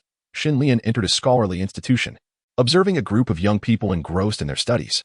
As he scanned the crowd, he suddenly noticed a youth named Lin Feng. Lin Feng's eyes sparkled with vitality and curiosity, brimming with a thirst for knowledge, exuding an aura that seemed subtly connected to the spiritual resonance. Shen Lian approached, exchanging pleasantries with the institution's instructor before engaging in conversation with Lin Feng. He skillfully guided Lin Feng to discuss his views on the world and spiritual energy. Discovering that Lin Feng's insights far surpassed those of his peers, Shen Lian felt a surge of joy within. He recognized the spark of legacy in this youth. Concurrently, Lin Yu, the middle-aged man in purple robes, and Li Wanqing each found young individuals whom they believed possessed the potential for spiritual resonance. They engaged with these youths, sharing their experiences and knowledge to ignite within them a passion for spiritual resonance. After several days of careful selection, the group identified 10 young individuals with the gift of spiritual resonance. They decided to gather in a serene location within the town to provide unified guidance and assessment for these 10 youths. In a tranquil courtyard, Shen Lian, Lin Yu, the middle-aged man in purple robes, and Li Wanqing sat around a stone table. The 10 young individuals stood respectfully nearby, their eyes brimming with anticipation and reverence. Shen Lian spoke first. The path of spiritual resonance is fraught with challenges. It demands unwavering faith, fearless courage, and relentless effort. Only those who genuinely cherish the world and protect spiritual resonance are worthy of embarking upon this journey. The other 3 nodded in agreement, each sharing their own perspectives and experiences, imparting the significance and value of the path of spiritual resonance to the 10 youths. As they spoke, the eyes of the young individuals gradually shone with determination. They all expressed their willingness to face adversity and forge ahead to safeguard the spiritual energy of heaven and earth. Excellent. Since you all possess such resolve and courage, from this moment forward, we shall be your mentors. We will teach you how to perceive the essence of spiritual resonance, how to wield spiritual energy, and cultivate you into responsible and righteous practitioners. Shen Lian declared with satisfaction. The 10 young individuals responded in unison. We will obey, Master, under the legacy of spiritual resonance. They would continue to write the story of the path of spiritual resonance, ensuring this force of protection for the world would be passed down through generations, never to fade away. Chapter 52. The difficult enlightenment after formally accepting the 10 young individuals as disciples. Shen Lian, Lin Yu, the middle-aged man in purple robes, and Li Wanqing commenced their systematic and rigorous instruction. At dawn, as the first rays of sunlight bathed the courtyard, the young individuals stood in neat rows, ready to embrace the day's training. Shen Lian approached them with a steady and profound gaze, as if encompassing boundless wisdom. The path of cultivation begins with a righteous heart. The essence of spiritual resonance must first settle within the heart. Shen Lian's voice was steady and resonant, echoing in the courtyard that he led them to an open area where the spiritual resonance was rich and pure, seemingly a gift from nature. Shen Lian began to teach them how to sense the existence of spiritual resonance, guiding them to calm their minds, dispel distractions, and perceive the flow of spiritual energy surrounding them with their hearts. However, for these novices in cultivation, this proved to be no easy task. Most of the young individuals remained lost in their thoughts, unable to escape external disturbances. Observing this, Lin Yu took it upon himself to set an example. He slowly closed his eyes, entering a meditative state. The surrounding spiritual energy seemed to be drawn to him, swirling gently around him. The young individuals, witnessing Lin Yu's mesmerizing display, instinctively began to emulate him. Gradually, some began to perceive the subtle and exquisite presence of spiritual resonance. Li Wanqing, on the other hand, focused on enhancing the physical fitness of the young individuals. Brandishing her whip, she danced gracefully in the courtyard, the movement of the whip eliciting streams of colorful light from the spiritual energy. She explained to the young individuals that the foundation of cultivation lies in a robust physique. Only with sufficient strength and agility can one better master spiritual energy in future endeavors. After several days of instruction, the young individuals gradually adapted to the rhythm of cultivation and developed a certain awareness and control over the spiritual resonance. Yet, they soon discovered that the real challenges were only beginning. In their attempts to harness spiritual energy, they encountered various difficulties. Some young individuals found themselves struggling to guide the energy, resulting in uncontrolled surges of power, causing flashes of light around them, and even triggering minor fluctuations in the surrounding energy field. This revelation led Shen Lian and his companions to realize that the path of cultivation for the youth was fraught with challenges. To assist them in better mastering the utilization of spiritual energy, the 4 decided to provide one-on-one guidance. Shen Lian focused on those who were progressing slowly in their comprehension of spiritual energy, patiently communicating with them, addressing their doubts, and helping them discover suitable methods for their cultivation. Lin Yu concentrated on enhancing the practical combat abilities of the young cultivators, employing simulated battle scenarios to allow them to accumulate experience and improve their skills in wielding spiritual energy. The middle-aged man in the purple robe and Li Wanqing collaborated effectively. The former taught the youth about the application of spiritual energy formations, while the latter focused on the mental state of the young practitioners during their cultivation, guiding them to maintain steadfast beliefs and a pure heart. However, as time progressed, subtle changes began to emerge among the youth. Some individuals gradually fell behind in their comprehension and speed of cultivation, leading to competition and friction among them. Some became complacent and proud, while others experienced feelings of frustration due to their temporary setbacks, even beginning to doubt their innate talents for cultivation. Shen Lian and his companions noticed these changes and urgently convened everyone for a special cultivation exchange in the courtyard. Shen Lian, with a serious demeanor, stated, The path of cultivation is inherently filled with setbacks and challenges. Each individual possesses their own rhythm of progress. Do not lose yourself due to momentary gains or losses. Cultivation is not solely about enhancing strength. It is also about cultivating the heart. Only with a tranquil and resolute heart can one journey further along this path. The other three nodded in agreement. Recounting stories from history about cultivators, imparting the lesson that success does not come instantaneously. Only through perseverance and overcoming inner fears and doubts can one achieve true progress on the path of spiritual resonance. Following this exchange, the young practitioners began to reassess their cultivation journeys, setting aside distractions and immersing themselves more fully in their training. In the days that followed, under the guidance of the four mentors, they diligently continued their cultivation. Gradually, they overcame various challenges, enhanced their spiritual energy, and fostered a more harmonious relationship among themselves. Guided by the power of spiritual resonance, they glimpsed a promising future in their cultivation journeys. Fully aware of the mission they bore to inherit the power of resonance and their unyielding commitment to maintaining the balance of spiritual resonance on Earth. Chapter 53. Exploring the realm of spiritual resonance as the young practitioners began to find their footing in cultivation. Shen Lian and his companions resolved to lead them in exploring a legendary realm of spiritual resonance, said to be hidden within a mystical mountain range. Allegedly, this realm harbored boundless spiritual energy, capable of rapidly enhancing the strength of the youth, while possibly concealing precious secrets related to the power of resonance. On a clear morning, sunlight bathed the group as they embarked on their journey toward the realm. Along the way, the youth brimmed with curiosity and anticipation for the mysterious destination. Linyu meticulously shared tales of the realm, including legends and precautions, providing the group with an initial understanding of what lay ahead. After several days of arduous travel, they finally arrived at the entrance of the realm. A delicate mist enveloped the entrance, shimmering with unusual light, as if concealing endless mysteries. Shen Lian stepped forward, gathering spiritual energy, and with a gentle sweep of his sleeve, dispersed some of the mist to reveal a faintly visible pathway. Once we enter the realm, caution is paramount, Shen Lian advised, fully aware of the potent and enigmatic spiritual energy that resided within. A moment's carelessness could lead to peril. The group nodded in agreement and cautiously proceeded along the path into the realm. Upon entry, they were awestruck by the breathtaking scenery surrounding them. The landscape resembled a dream, with towering mountains, swirling clouds, and exotic flora radiating peculiar luminescence, all infused with a rich essence of spiritual energy. How beautiful! The youth exclaimed in wonder.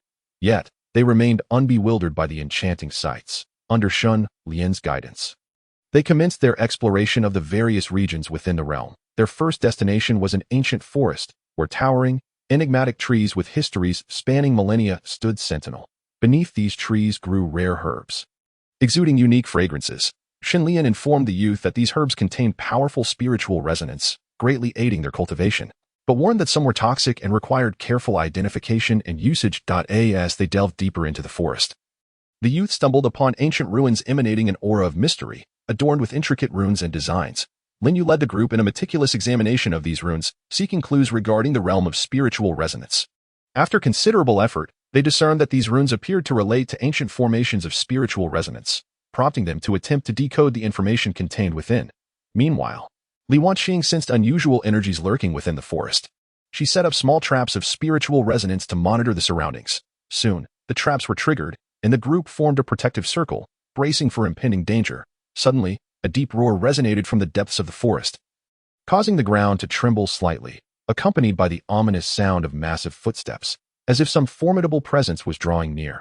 Everyone, be vigilant and prepare for battle, Shen Lian commanded, as a protective shield of spiritual energy enveloped them. As the roar grew closer, a colossal spiritual rhinoceros charged forth from the forest's depths. This magnificent creature radiated powerful spiritual energy, its scales as hard as rock, and its horn glimmering with sharp resonance. The rhinoceros lunged at the group with its gaping in a swift reaction. They scattered, engaging in an intense battle with the creature. Shen Lian unleashed formidable attacks of spiritual energy, striving to capture the rhinoceros's attention. Linyu summoned protective runes to shield the group from its assaults. Li Wanqing wielded her whip, entwining the rhinoceros with tendrils of spiritual energy to restrain its movements, while the middle-aged man in the purple robe searched for its vulnerabilities. Poised to deliver a decisive blow, the youth, undeterred, unleashed the techniques they had learned, assisting their mentors in the fierce confrontation. Throughout the battle, they accumulated invaluable experience and grasped the significance of teamwork. After a grueling struggle, they ultimately identified the rhinoceros's weakness and successfully subdued it. This encounter deepened their understanding and appreciation of the power of spiritual resonance, enhancing their own abilities in the process. Continuing their exploration, they soon discovered a peculiar crystal cave. The cave was adorned with various crystals, each radiating a kaleidoscope of colors, suffused with boundless spiritual energy. The youth entered the cave, captivated by the marvelous sensation of spiritual energy flowing within them. This crystal harbors pure spiritual energy that will greatly assist our cultivation, but we must also be cautious not to be consumed by its overwhelming power and lose ourselves, Shen Lian cautioned. The young practitioners navigated the crystal cave with care, absorbing the energy while feeling their own strength gradually ascend.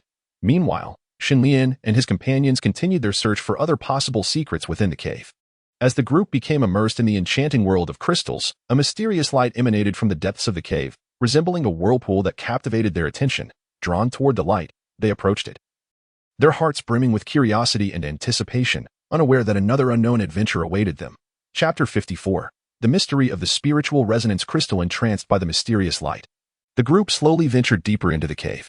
The radiance intensified, illuminating the previously dim cave and culminating at its center. There, a colossal spiritual resonance crystal floated serenely, its size comparable to that of a person, radiating a dazzling array of colors and containing potent and pure spiritual energy that left the onlookers in awe.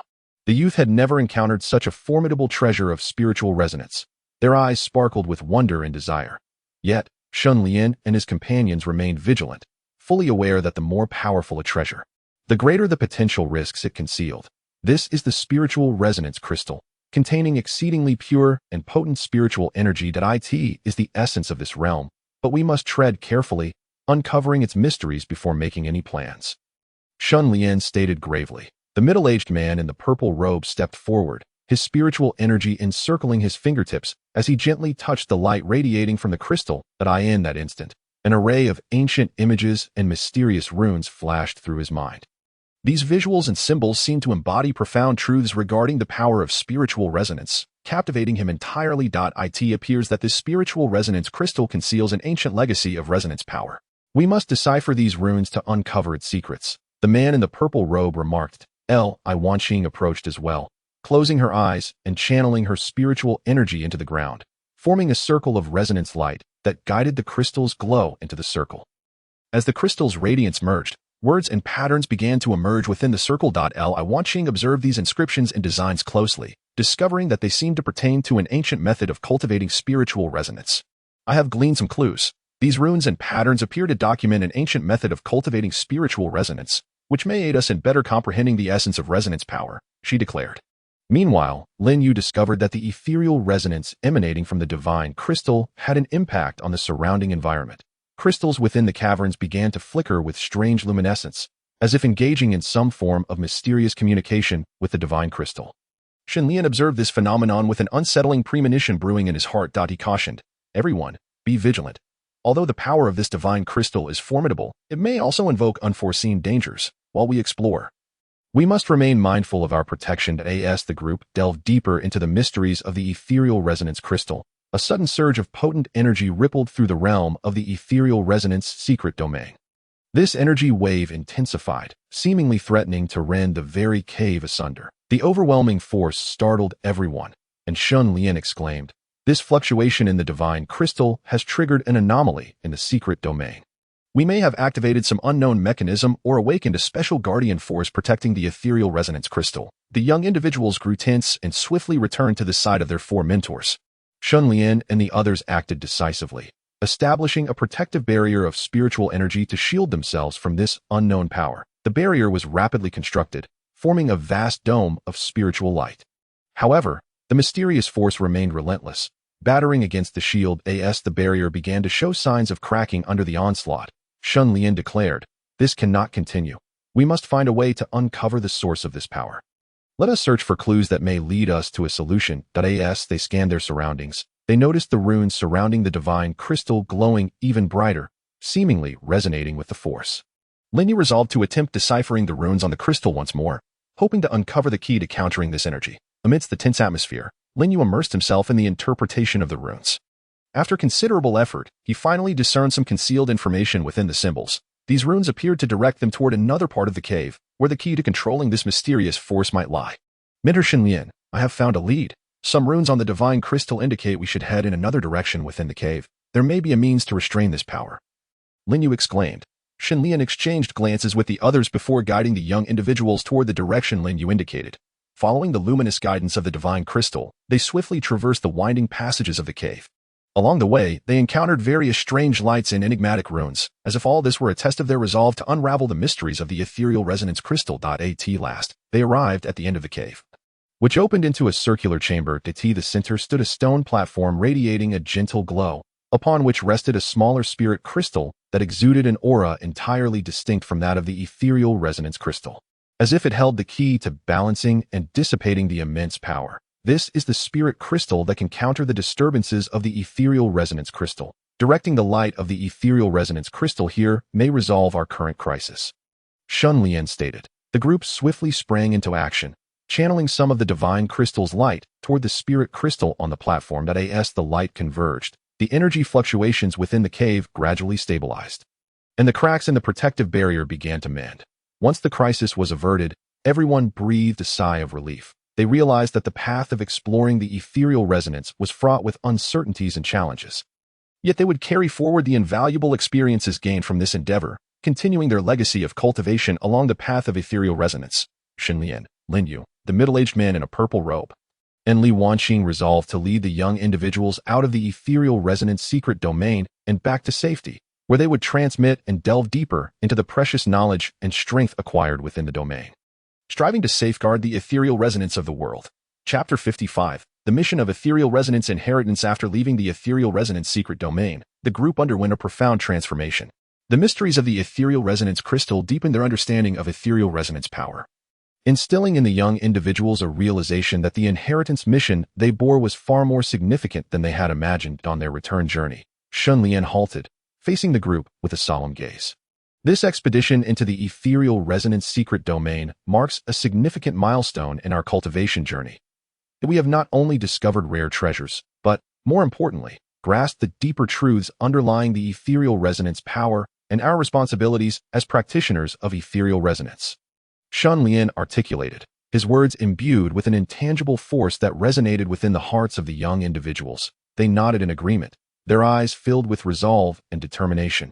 After a moment of contemplation, Lin spoke. Mentor, we now understand that the significance of ethereal resonance power extends beyond our personal cultivation. It pertains to the balance and harmony of all things in the universe. How can we convey this belief and mission to a broader audience? Shen Lian nodded slightly, responding, the path of inheritance must be tailored to individuals, progressing step by step. For those with ethereal resonance aptitude and pure hearts, we should lead by example, influencing them with our actions and words, allowing them to experience the greatness and wonder of ethereal resonance power. Simultaneously, we must impart the correct cultivation methods and mindset, guiding them to uphold justice and kindness in their practice, unperturbed by external temptations. The middle-aged man in the purple robe added, indeed, we must also emphasize cultivating their character and sense of responsibility. Ethereal resonance power is not intended for personal desires or ambitions, but to protect all beings and maintain peace and tranquility. Only when the young practitioners truly understand this will they embrace the mission of inheriting the path of ethereal resonance. Li Wanqing gazed at the young individuals with anticipation, stating, we can demonstrate the value of ethereal resonance power through tangible actions. For instance, when facing natural disasters, we can utilize ethereal resonance power to assist those affected and restore the damaged spiritual energy of the world.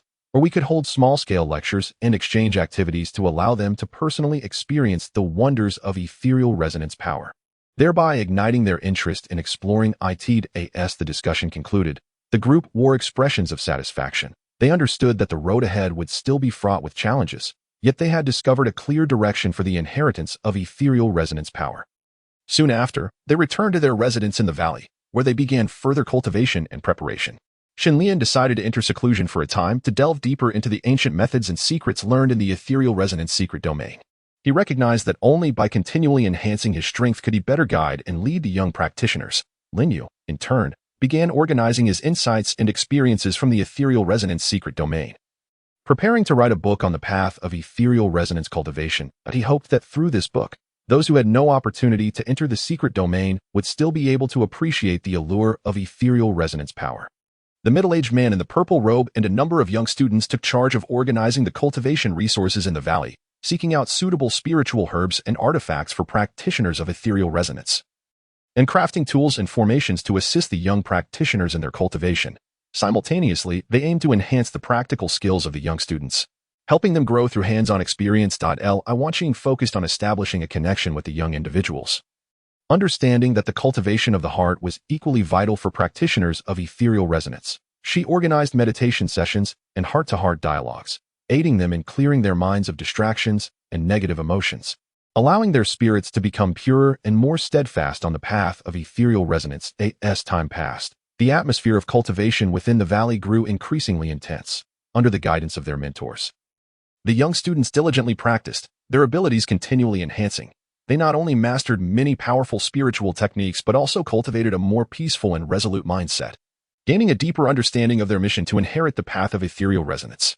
Through their unwavering efforts, word of the valley's cultivation achievements began to spread, attracting a growing number of young practitioners eager to join the inheritance of ethereal resonance. Faced with these enthusiastic young individuals, Shen Lian and the others were further fortified in their convictions. They understood that while the path of ethereal resonance inheritance was long and arduous, they had already taken solid strides forward and would continue to walk steadfastly down this path. Chapter 56. The initial emergence of ethereal resonance turmoil. As practitioners of ethereal resonance continued to converge in the valley, the potency of ethereal resonance power thickened, and the valley's reputation grew. However, as the saying goes, a tall tree attracts the wind. This burgeoning prominence drew unwelcome attention, and the specter of ethereal resonance turmoil began to surface. One day, just after Shen Lian concluded his seclusion, he sensed an unusual fluctuation in the spatial energy surrounding the valley. A slight furrow creased his brow, and an ominous intuition stirred within him. "Everyone, how have you been feeling lately? I perceive some disturbances in our surroundings." Shen Lian summoned the group, his expression grave. Lin Yu, the middle-aged man in the purple robe, and Li Wanqing exchanged glances, also aware of the subtle changes. The middle-aged man remarked, "I share the same sentiment.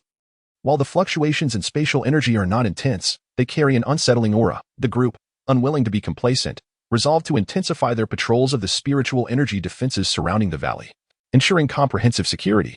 Just as they bolstered their vigilance, a cacophony erupted from outside the valley. Li Wanqing employed her spiritual power to peer beyond the valley, her brow furrowed. "It is members of the Spirit Cultivation Alliance," she stated, a note of confusion and displeasure evident in her voice. The Spiritual Cultivation Alliance is a vast force spontaneously organized by practitioners of spiritual resonance, dedicated to maintaining peace and order within the realm of cultivation, as well as promoting the inheritance and study of spiritual resonance power. However, in recent years, internal divergences and disputes have arisen within the alliance, with some factions engaging in overt and covert struggles for resources and influence.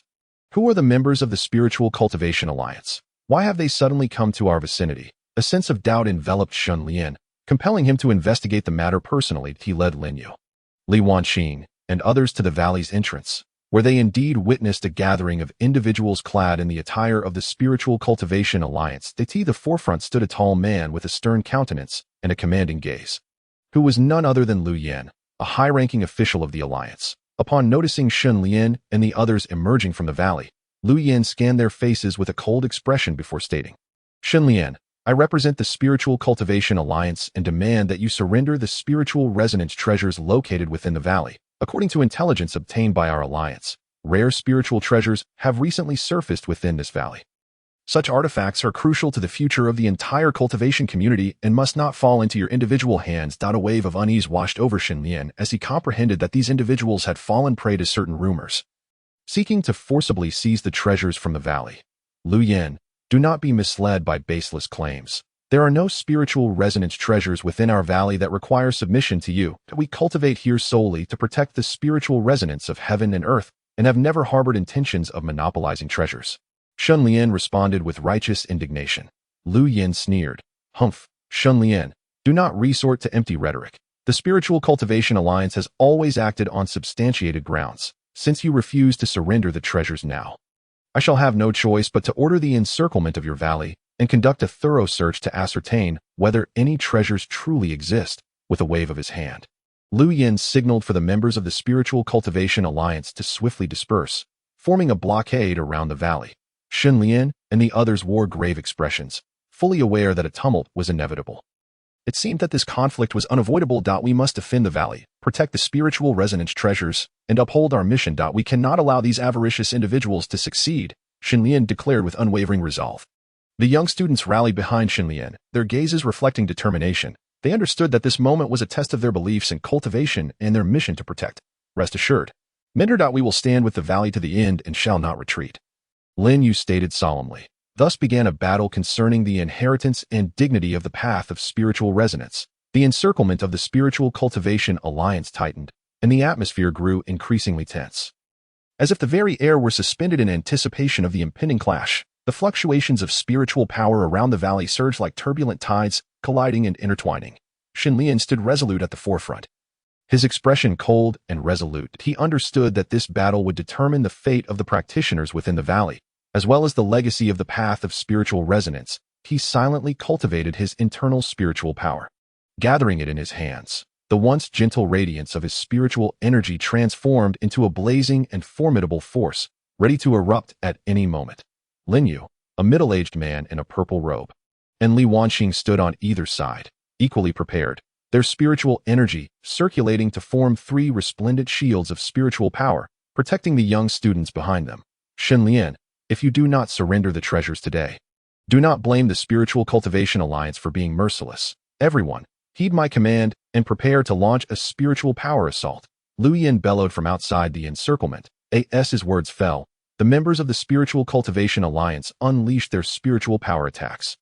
Waves of beams of spiritual energy rained down upon the valley, each imbued with immense spiritual resonance power, intertwining to form a colossal net of spiritual energy, enveloping the valley.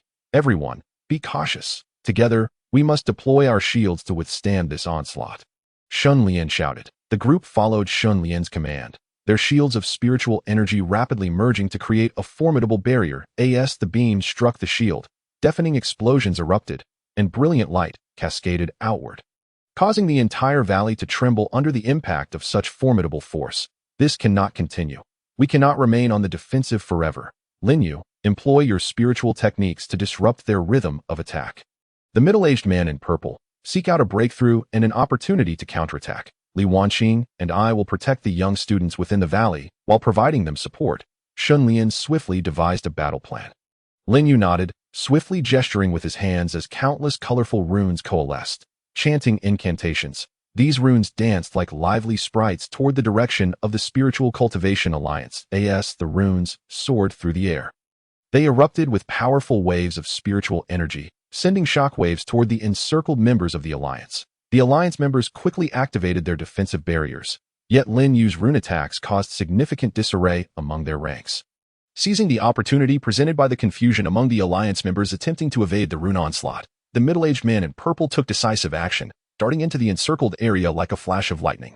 His spiritual sword glimmered with a chilling light, and wherever he passed, the brilliance of spiritual energy flickered as he tore a gap in the defenses of the Spiritual Cultivation Alliance.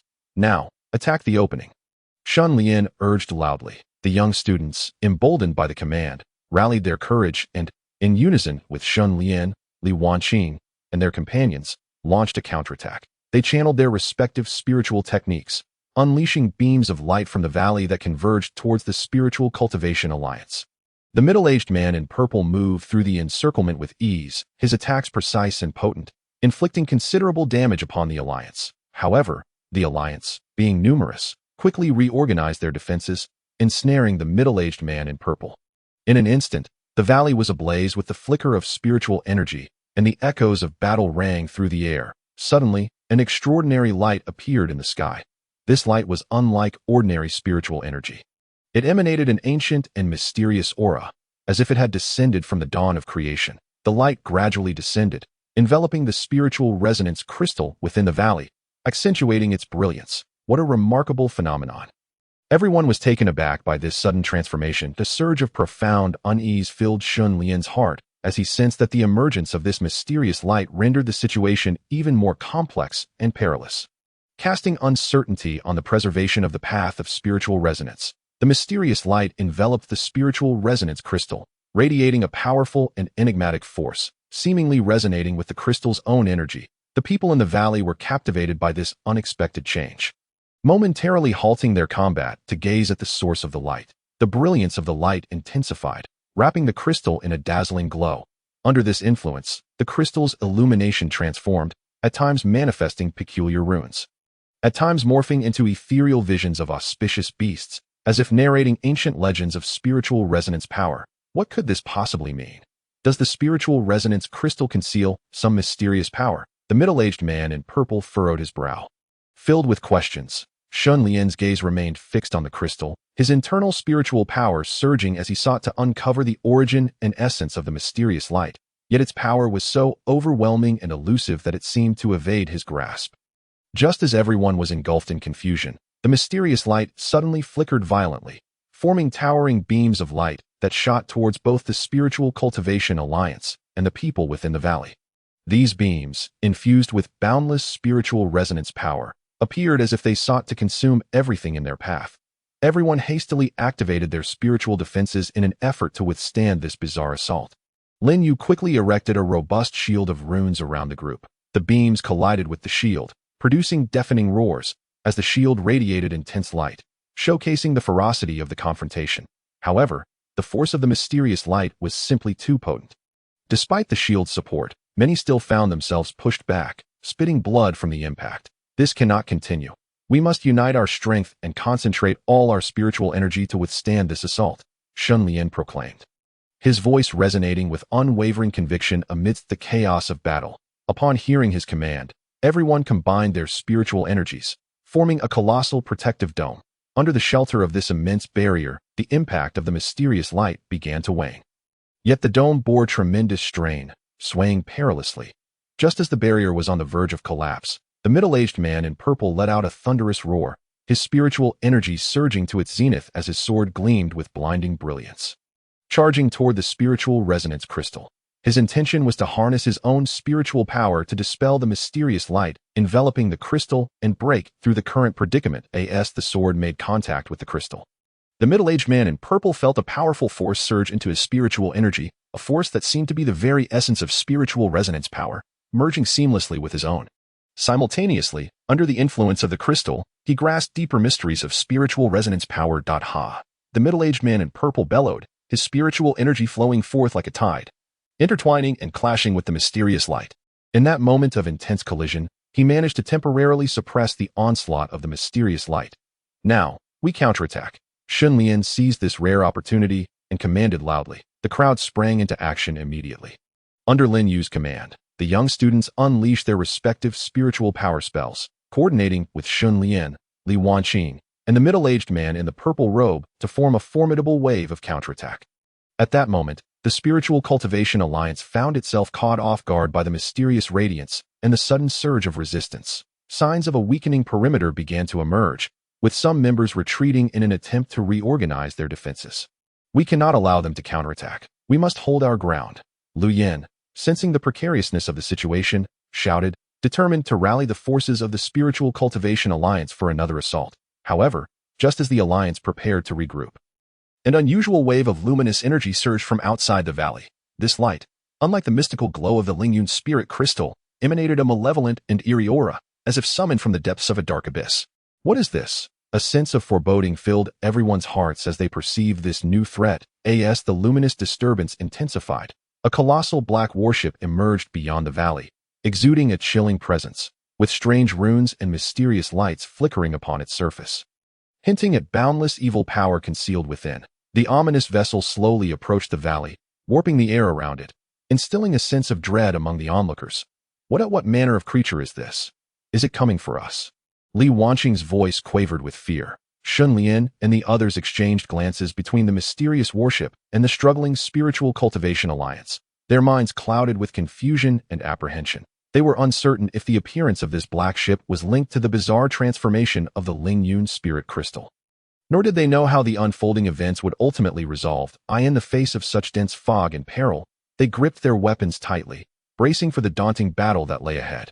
Chapter 59. The might of the warship. The black warship drew ever closer, its immense form blotting out the sun and casting a shadow of despair over the valley. The inhabitants felt an ever-increasing invisible pressure, as if they were on the verge of being crushed. Everyone, prepare for defense. Shen Lian's voice rang out solemnly, fully aware that this unknown warship represented a grave threat. The spiritual cultivation alliance was already in disarray from the previous upheaval, and the sight of the black vessel sent many soldiers into a state of panic.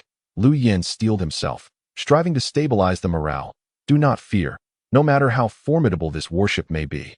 We will fight to the death. The black warship hovered ominously above the valley, a deep rumbling echoing like a roar from the vessel. Suddenly, a series of black cannons opened beneath it, their muzzles glowing with a cold light. Those are spirit energy cannons. Everyone, be cautious, the middle-aged man in the purple robe warned loudly. Having witnessed the destructive power of such cannons, he feared that a single shot could spell doom for the majority of those in the valley. The crowd held their breath, fixated on the ominous cannons. At that moment, Li Wanqing suddenly called out, "Senior in the purple robe, is there any way we can use our spiritual power to interfere with their cannon targeting?" The purple-robed man's eyes lit up momentarily, only to quickly dim. With our current spiritual power, attempting to disrupt their targeting is nearly impossible. The technology fused with their spiritual energy is far too advanced. Meanwhile, under Li Yan's command, the Spiritual Cultivation Alliance began preparing a counterattack, gathering numerous powerhouses to collectively strike at a vulnerable point on the warship, just as both sides were locked in a stalemate. The Lingyun spirit crystal erupted in a new and even more intense burst of light. The radiance coalesced into a massive vortex, swirling towards the black warship. Sensing a threat, the warship halted its preparation to fire, its deck flickering with lights as if activating some form of defensive formation. There appears to be a connection between the Lingyun spirit crystal and the warship. We cannot allow this to continue, Shen Lian declared decisively. The young students echoed their agreement, expressing their willingness to follow Shen Lian's lead. Shen Lian began to conjure a spell he had never displayed before. His hands moved rapidly through the air, forming seals as he chanted incantations that a peculiar beam of spiritual energy shot forth from his hands, intertwining with the glow emanating from the Lingyun spirit crystal. This convergence of light produced a wondrous reaction, extending towards the side of the warship and rapidly enlarging and intensifying, ultimately forming a massive spiritual barrier that enveloped part of the vessel. What spell is this? It can actually affect the warship? The onlookers marveled at Shen Lian's display. Wiping the sweat from his brow, Shen Lian replied, "This is a spell I comprehended on the fly. I hope it can temporarily contain it." Seizing the opportunity, the purple-robed man drew his spirit sword once more and thrust it towards the area of the warship engulfed by the protective light. This time, his strike penetrated deeper, infusing more of his spiritual energy. Alarms blared from within the warship, which seemed to be under immense pressure. Suddenly, a door on the warship opened, and a throng of soldiers clad in black armor surged forth, wielding weapons that emitted a ghostly glow as they descended into the valley. "Prepare for battle. These foes will not be easy to handle," Shen Lian commanded. As the black-armored warriors landed, they launched a fierce assault on the valley's inhabitants. Their weapons unleashed torrents of spiritual energy, forcing the crowd to evade while retaliating. Under Lin Yu's guidance, the young students employed agile spiritual techniques to disrupt the black-armored warriors' movements, while Shen Lian, the purple-robed man, and others focused their attention on confronting the black warship once more. Seeking its vulnerabilities. Chapter 60. The escape from despair. The onslaught from the black-armored warriors intensified, their coordinated and synchronized movements resembling a relentless tide sweeping towards the defenders. The valley erupted with chaotic waves of spiritual energy as the cacophony of battle surged. Although the young students fought valiantly, their stamina gradually waned as the combat wore on, and their formation began to falter. Lin Yu shouted for everyone to remain calm, while wielding his spirit sword to shield against the fiercest assaults. The purple-robed man, along with Shen Lian and others, continued to stand firm against the black warship. The brilliance of the Lingyun spirit crystal remained potent, with the protective barrier steadfastly maintaining pressure on the warship. Yet the purple-robed man could feel that, given the current rate of energy expenditure, they could not sustain this for long. That we cannot continue like this. We must take the initiative and seek opportunities to disrupt their rhythm.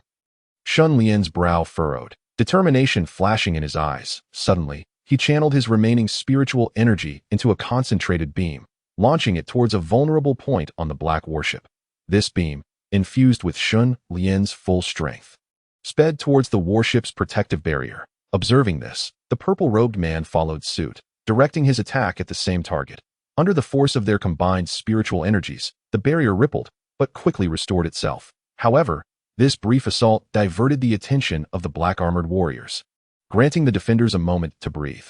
Now, counterattack. Li Wanqing urged, seizing the opportunity. The crowd swiftly adjusted their stance and launched a fierce counteroffensive. The young spiritual practitioners unleashed their most potent spells, weaving together a tapestry of light and energy that formed a powerful onslaught. The black-armored warriors, caught off guard by this sudden retaliation, quickly regrouped, but the defenders' unrelenting assault began to diminish their momentum. Just when it seemed they might turn the tide, the black warship retaliated. Its spirit energy cannons fired simultaneously, unleashing a barrage of piercing beams towards the valley's inhabitants. The beams were devastating, and many young students were struck down, crying out in agony. "Protect those behind you. Form spiritual shields," Shen Lian commanded. The crowd hastily conjured layers of shields, striving to withstand the impending onslaught. The valley reverberated with a thunderous roar as the shields quaked under the assault of the energy beams. In that critical moment, the Lingyun spirit crystal underwent another extraordinary transformation. A mysterious rune formation materialized amidst its radiance, rapidly expanding and releasing a powerful force that intercepted the destructive beams, shielding the barrier from collapse. What secrets does the Lingyun spirit crystal conceal? The purple-robed man wondered in astonishment, fixated on the crystal. Shen Lian, however, sensed that this opportunity was fleeting. "Everyone, follow me. We must seize this chance to break through," he called out. The crowd, galvanized by his words, hastened towards the valley's edge. Understanding that with the Lingyun spirit crystal momentarily staving off the attack, their escape was their only chance for survival. The black-armored warriors, recognizing the attempt to flee, quickened their pursuit, while the black warship adjusted its course to launch another offensive. In the face of this dire predicament, the people ran for their lives, igniting a desperate struggle for survival. Chapter 61. The counteroffensive. From despair within the valley, smoke billowed, and the tumult of spiritual energy surged chaotically. Shen Lian led the group in a frantic dash towards the valley's edge, pursued relentlessly by the black-armored warriors, while the black warship lay poised to deliver a fatal blow. "We cannot allow our pursuers to catch up. We must slow them down," Shen Lian shouted as he sprinted, determination etched on his face. Upon hearing the commotion, the crowd halted in their tracks and swiftly formed a defensive formation. The young students' eyes sparkled with unwavering determination. Despite their exhaustion, they unleashed their spiritual abilities without hesitation in a bid for survival. Li Wanqing quickly formed seals with her hands, conjuring a formidable binding spell. Ethereal ropes of energy shot forth from her grasp, ensnaring several of the black-armored warriors ahead. These warriors found their movements hindered, emitting furious roars in response. "Excellent.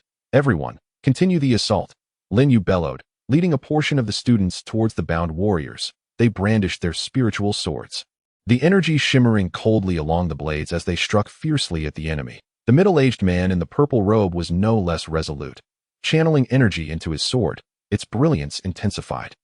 He darted forward, executing precise sword techniques aimed at the vulnerable points of the armored warriors. In a moment, blood splattered, and cries of agony echoed throughout the valley.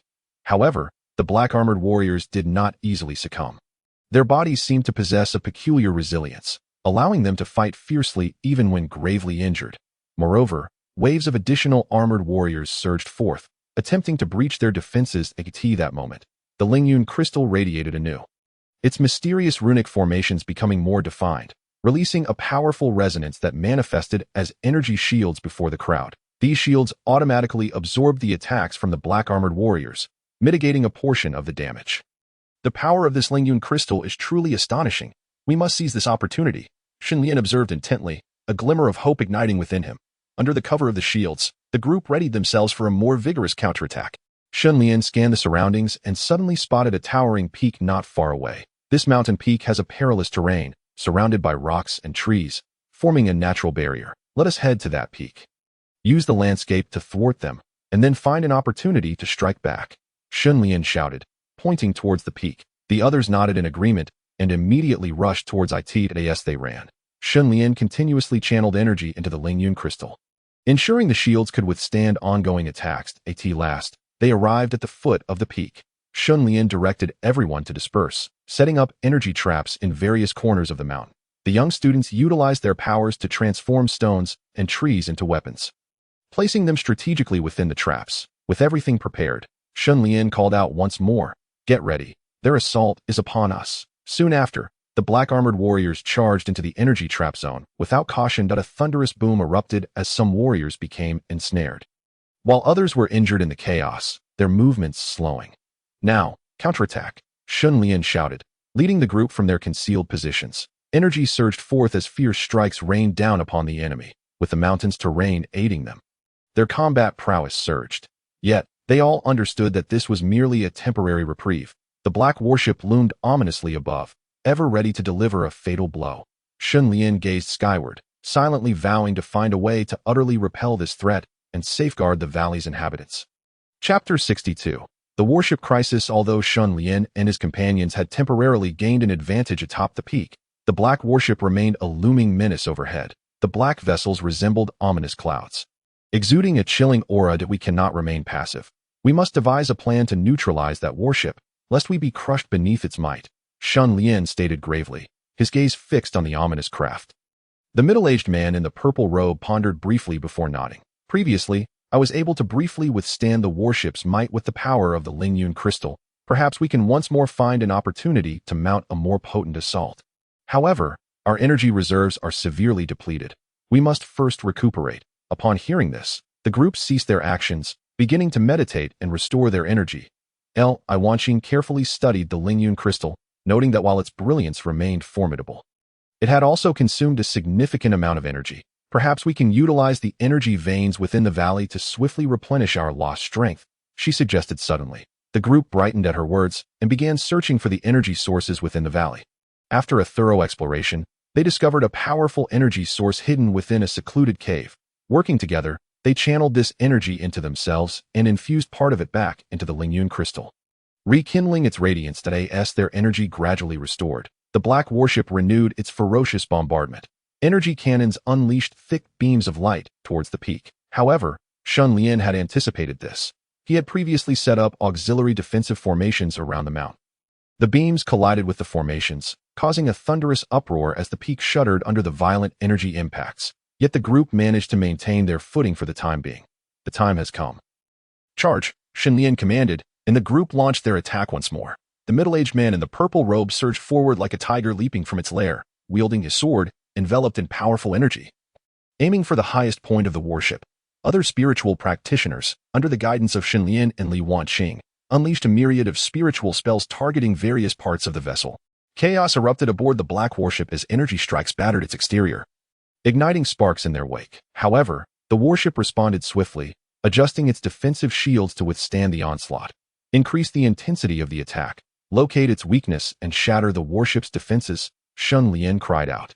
Channeling every ounce of his strength into a colossal energy arrow aimed at a flickering weak spot on the warship's shield. As the arrow approached, the air around it seemed to ignite, radiating a brilliant light. With Lin Yu and the other young students pouring their energy into the assault, a vast and dense wave of offensive power coalesced. Under this formidable onslaught, the previously flickering weak point on the warship's shield began to dim. Alarms blared within the warship, signaling that a critical component of its internal system was on the brink of failure. Chapter 63. Breaching the warship's defense. Inside the black warship, alarms echoed like the death knell of an impending apocalypse. Reverberating throughout the craft's interior, technicians scrambled frantically at their consoles, various indicator lights flashing wildly. The officer in a silver command robe overseeing the defensive systems was drenched in sweat, his eyes fixed intently on the shield energy monitor, where the energy levels plummeted at an alarming rate. Increase energy infusion. Activate the backup power, he shouted, his voice tinged with urgency. The technicians immediately followed orders, energy conduits glowing brightly as backup power flowed into the shield generator.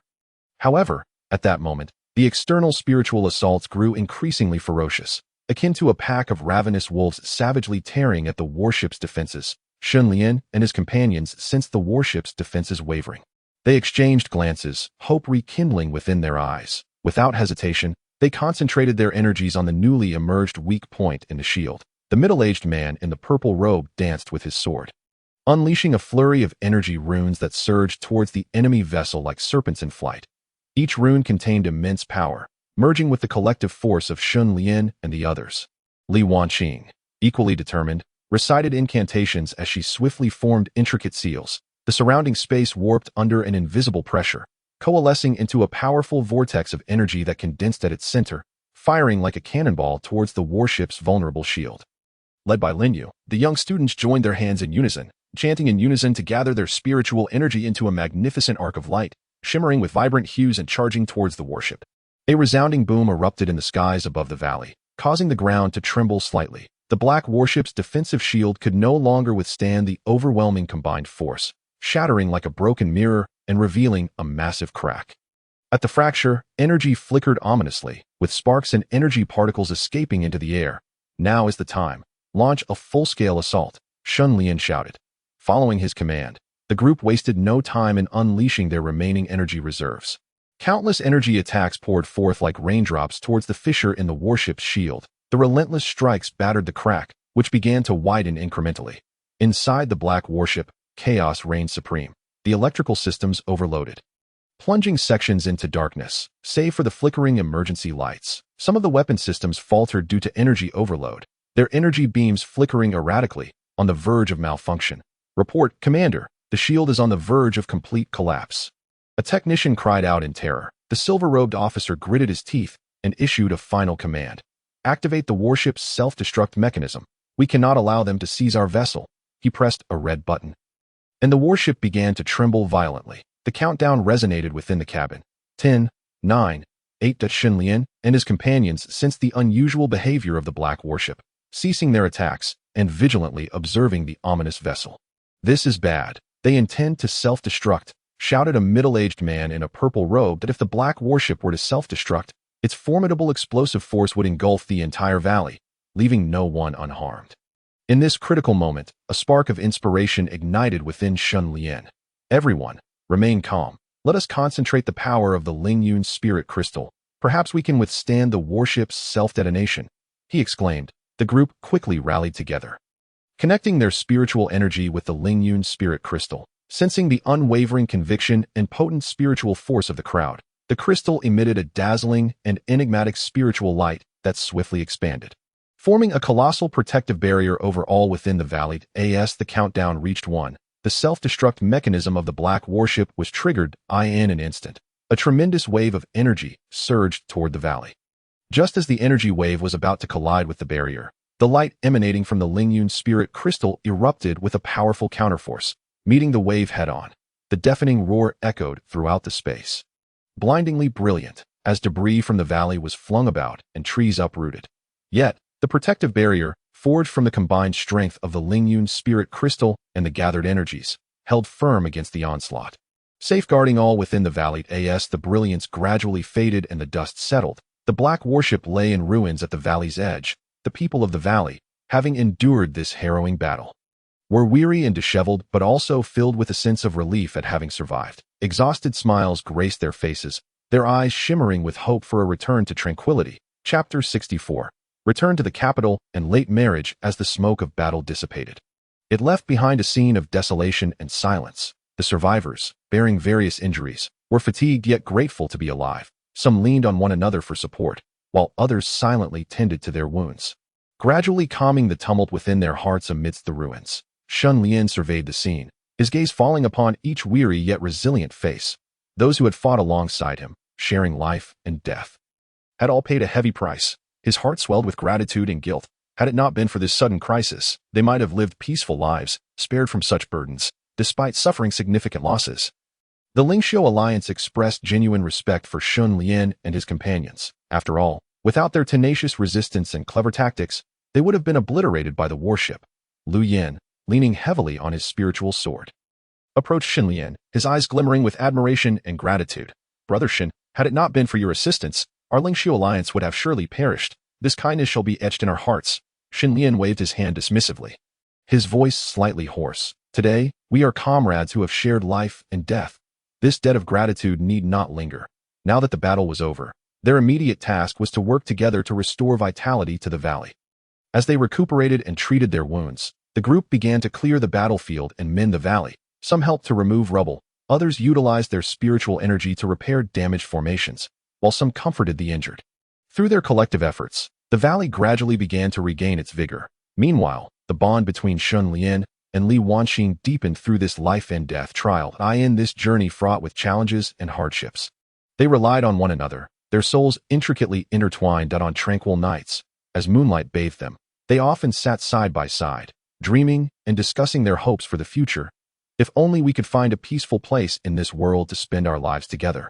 Li Wanqing softly remarked, resting her head on Shen Lian's shoulder. He gently grasped her hand, his gaze filled with unwavering affection. Wanqing, regardless of what the future holds, I shall protect you and remain by your side. Days turned into weeks, and with collective effort, the valley began to flourish once more. People rebuilt their homes, tended to their spiritual fields, and resumed their tranquil lives. During this time, Shen Lian and Li Wanqing quietly began preparations for their wedding.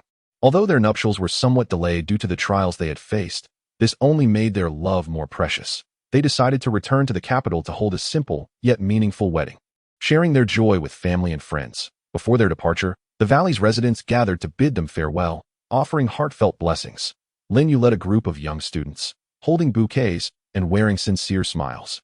Brother Shen, Sister Wanqing, may you be eternally happy. We will protect this valley well. Shen Lian and Li Wanqing embraced each person, their hearts overflowing with warmth and gratitude. They understood that their shared experiences had forged a profound bond among the valley's inhabitants, a friendship that would forever reside in their hearts. As they set out on their journey back to the capital, Shen Lian and Li Wanqing brimmed with anticipation and joy. Along the way, they faced minor obstacles, but their mutual support made the journey feel sweet. At last, they returned to the capital they had long missed. The city remained as vibrant as ever, bustling with life and traffic. Hand in hand, Shen Lian and Li Wanqing strolled through the streets, their hearts filled with myriad emotions. Upon returning home, they reunited with their family and friends. Their parents, overjoyed to see their long-absent children, looked upon them with love and happiness. Siblings came forth to congratulate them, and laughter filled the air as they sat together, sharing dreams of the future. In organizing their wedding, Shen Lian and Li Wanqing paid meticulous attention to detail. They carefully selected each item, from wedding attire to seating arrangements, and from floral decorations to invitations, with every aspect reflecting their commitment and affection for this momentous occasion. They hoped that through this wedding, they could express their aspirations for a shared future. On the wedding day, the capital was adorned with vibrant decorations, bustling with excitement. Shen Lian's residence resembled a celestial paradise, draped in red silk and blooming flowers. Guests arrived in splendid attire, bringing their heartfelt blessings to celebrate the long-awaited union. Inside the elegantly arranged hall, the ceremony commenced amidst a festive and harmonious atmosphere. The officiant solemnly recited blessings, and guests rose to applaud, wishing the couple a lifetime of love and unity. With determined strides, groom Shen Lian approached his bride. Their eyes met, brimming with affection and devotion. As Shen Lian gently took Li Wanqing's hand, it felt as though time stood still. In the presence of witnesses, they performed the traditional wedding rites. 3 bows, one to heaven and earth in gratitude for their blessings, 2 bows to their parents in appreciation for their nurturing, and a final bow as a promise to accompany each other for life. After the ceremony, the newlyweds entered their bridal chamber. Inside, Li Wanqing lifted her veil, revealing her exquisite features. Shen Lian gazed at her with warmth and joy. From this day forward, we shall be companions for life. May we walk hand in hand, unwavering in our commitment, he softly declared. Li Wanqing nodded, her eyes glistening with tears of happiness. As long as I am with you, I ask for nothing more. The two embraced, tears of joy streaming down their faces, as at that moment, all past hardships and trials faded away, leaving only boundless happiness and sweetness, surrounded by friends and family. They hosted a grand wedding banquet. The celebration was filled with song and dance, laughter echoing as everyone rejoiced in the couple's happiness. Following the banquet, the festivities continued. Guests raised their glasses to toast the newlyweds, offering their sincerest wishes. Shen Lian and Li Wanqing graciously acknowledged each blessing, their hearts brimming with gratitude. This wedding was not only the culmination of their love, but also the dawn of a new life after enduring trials. Through this crucible of hardship and love, they gained a profound appreciation for the value of life and the beauty of love. In the days that followed, Shen Lian and Li Wanqing embraced a blissful life together. They settled in the capital, living harmoniously with family and friends. Shen Lian continued to hone his spiritual prowess, and drawing from his experiences in the valley, he advanced steadily in his cultivation. Meanwhile, Li Wanqing managed the household, and during their leisure, she practiced alongside Shen Lian, growing together in their companionship. Before long, Li Wanqing announced her pregnancy. The news filled Shen Lian with ecstatic joy, prompting him to care for her with utmost diligence. During her pregnancy, he busied himself, gathering supplies for her and their soon-to-arrive child. Their lives, though simple, brimmed with happiness and anticipation. Finally, on a sunlit day, Li Wanqing gave birth to a healthy baby boy. The arrival of the little one brought immeasurable joy to their family. Shen Lian and Li Wanqing gazed lovingly at their swaddled infant, their hearts swelling with joy and emotion. "This is our child. Our future has been extended," Shen Lian marveled. Li Wanqing looked tenderly at the baby, her eyes sparkling with maternal love. "Indeed, he will be our lifelong source of happiness and concern." The birth of their child deepened the affection and appreciation that Shen Lian and Li Wanqing felt for their family and each other. They devoted themselves to educating their child, imparting the ancestral wisdom of their lineage, with hopes that he would grow up peacefully and joyfully in this world. As time flowed on, their life in the capital became increasingly stable. Their love story spread throughout the city, transforming into a cherished tale recounted by many. This journey of trials and love shone like a brilliant gem embedded in the tapestry of their lives. Whenever they reflected on their past, they marveled at how much growth and emotional depth that experience had bestowed upon them. In these tranquil and blissful days, Shen Lian and Li Wanqing walked hand in hand through life, acutely aware that the road ahead might still hold challenges and difficulties. Yet, as long as they remained united in heart and supported one another, nothing could thwart their steps toward happiness. Chapter 1. Storm clouds gather. Undercurrents in the court. The night in the capital resembled a vast expanse of black satin, heavy and oppressive above the city. As lanterns flickered to life, the palace lights twinkled in the darkness, suggesting prosperity, yet hinting at an unspoken undercurrent. Although Shen Lian and Li Wanqing's days unfolded in tranquility, the political landscape was unpredictable, and new tensions were quietly brewing. In their residence, an air of gravity enveloped them. Shen Lian sat in his study, the flickering candlelight illuminating his somewhat somber visage. His gaze was fixed on the intelligence reports strewn across the table, his brow furrowed in concern.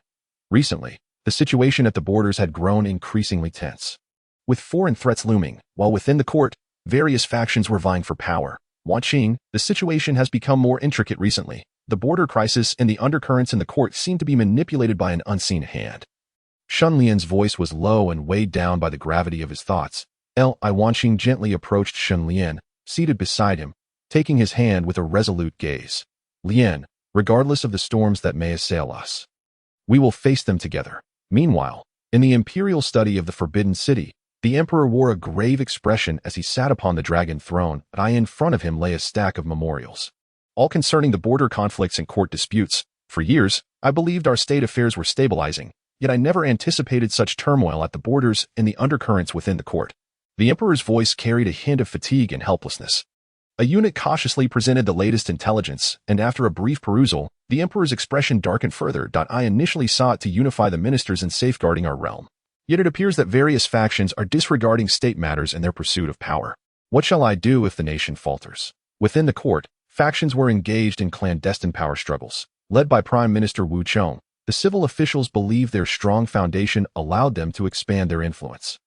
They colluded with the power of the imperial relatives, attempting to consolidate their positions by rallying various factions. Meanwhile, General Zhao Ling, commanding significant military forces stationed at the borders, was discontented with the civil officials' interference in military matters, believing they were merely theorizing while the situation demanded action. Faced with the border crisis, Zhao Ling sought greater autonomy from the emperor to effectively confront the foreign threats. Additionally, new influential figures within the court, leveraging their noble lineage and emerging power, aspired to make their mark and claim their share of influence. A heated debate erupted within the court. "Your Majesty, given the urgent nature of the border conflict, the immediate priority is to dispatch an elite force to the front lines. We are willing to serve the nation and protect our homeland." Inspector Zhang rose and spoke passionately, supported by a chorus of civil officials. Do you think the complexities of border affairs can be grasped by mere scholars?" Zhao Ling, seasoned from years of battle, countered. "Let General Zhao lead the charge. We shall handle the logistics from the rear." Prime Minister Wu Chong scoffed, his gaze laced with provocation. "You scholars know only how to speak empty words. Once confronted by the realities of battle, you will know true helplessness." Zhao Ling, equally unyielding, retorted. The court erupted into chaos, revealing the escalating conflicts among the factions. Outside the palace, Shen Lian, hearing these tidings, recognized that if the court's discord was not resolved promptly, it would inevitably threaten the stability of the nation. He resolved to enter the palace and convey his position to the emperor.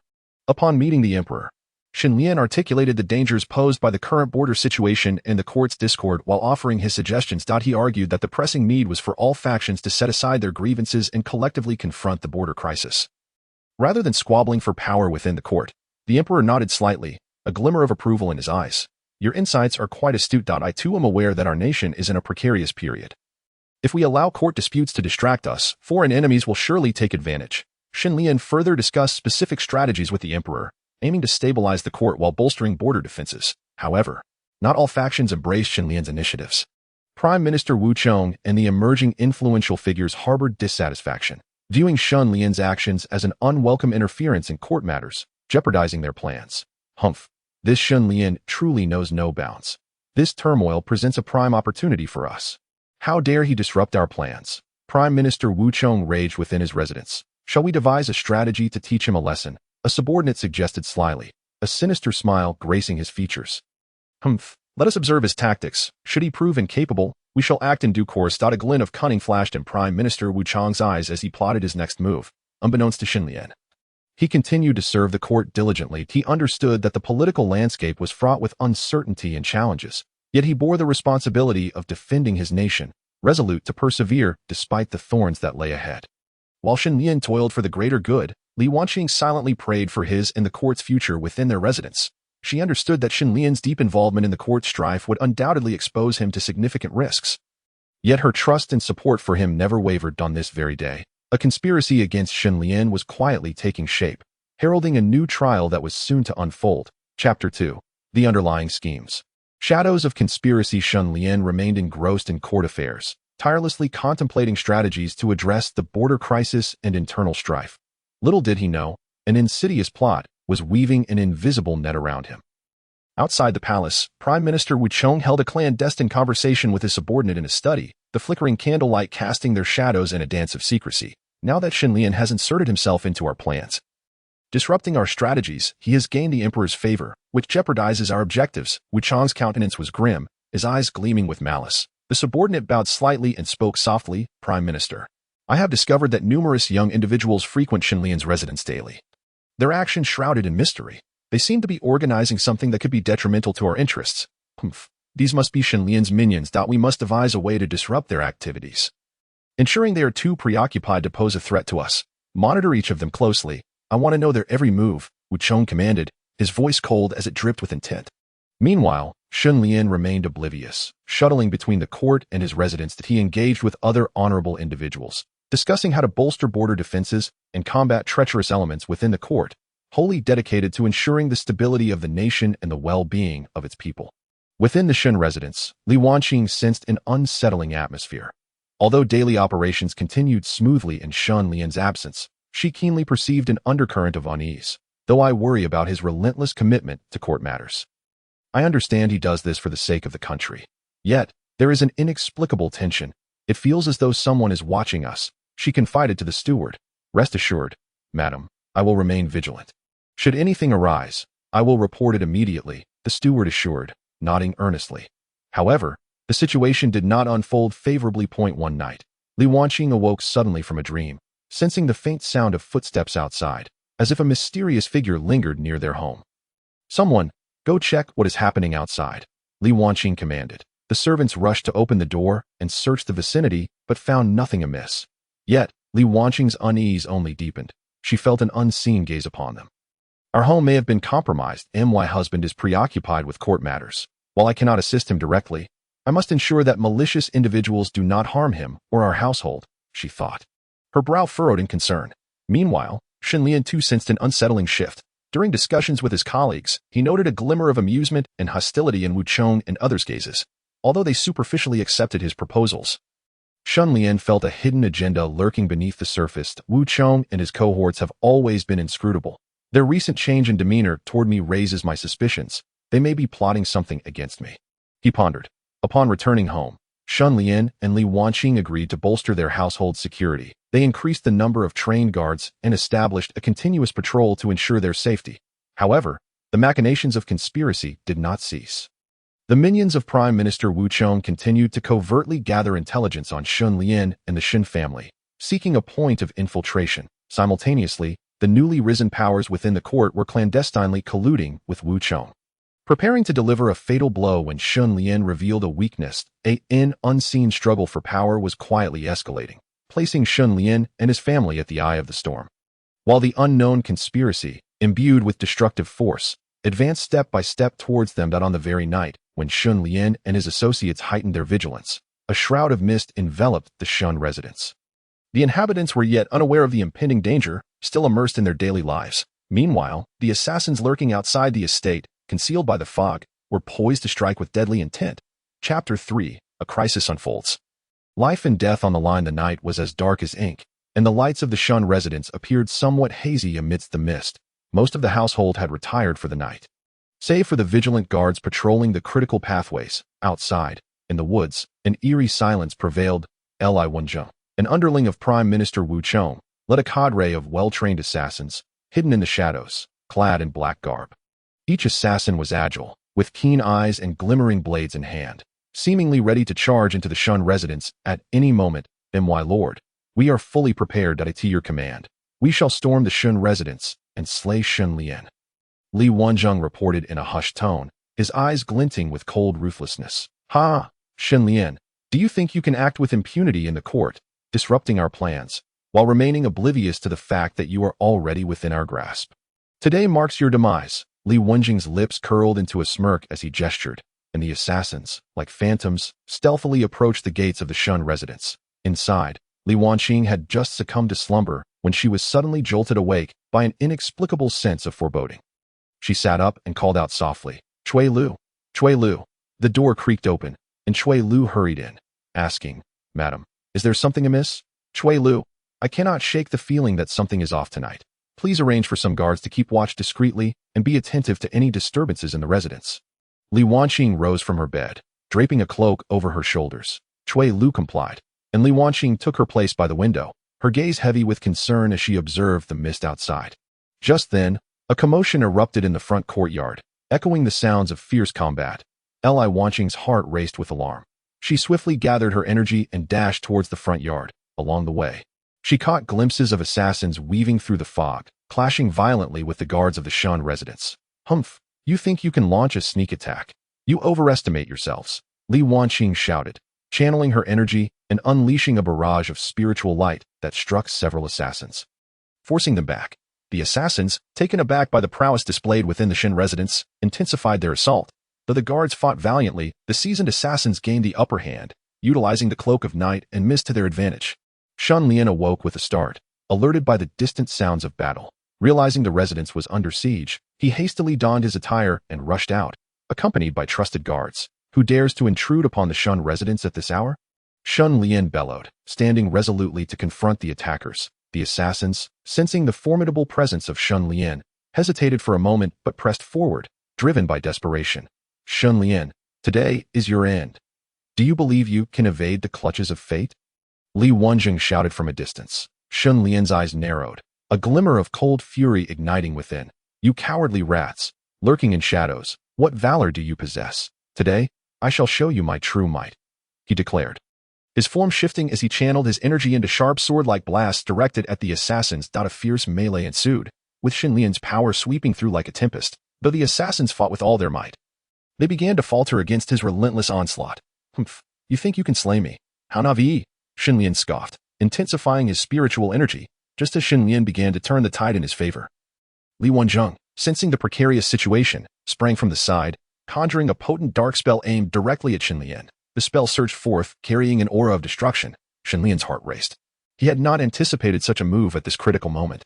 With no time to ponder, he quickly summoned his energy, forming a protective barrier before him. The spell collided with the shield, producing a thunderous impact that sent Shen Lian staggering back, his complexion paling. Yet he quickly steadied himself, rage igniting within his eyes. "It seems you are resolute in your desire to see me dead. Very well, do not blame me for being merciless." With a furious roar, Shen Lian, disregarding his fatigue, charged once more towards Li Wanqing. However, at that pivotal moment, a melodious flute sound resonated from deep within the Shen residence. This enchanting melody seemed to possess a magical quality, momentarily freezing the assassins in their tracks. Shen Lian, too, found himself entranced, halting his assault. As the flute's notes drew nearer, a figure emerged, illuminated by the moonlight. Clad in white and radiating a gentle glow. It was Su Yao. "Su Yao, what brings you here? Quickly retreat. Today's events are perilous, and you must not involve yourself in this danger," Shen Lian urged with concern. Su Yao sighed softly, replying, "Shen brother, how can I stand idly by while you face peril? I have sensed you would encounter danger these past few days, and thus I remained vigilant around the Shen residence. Su Yao spoke. The assassins finally broke free from the flute's enchantment and launched another assault. Su Yao's brow furrowed as she drew her sword, joining Shen Lian in battle. With her assistance, Shen Lian and the guards gradually regained their footing. After a fierce struggle, they managed to repel the assassins. Though Li Wanqing took advantage of the chaos to escape, exhausted, Shen Lian sank to the ground, his chest heaving. He surveyed the devastation around him, filled with rage over the attack.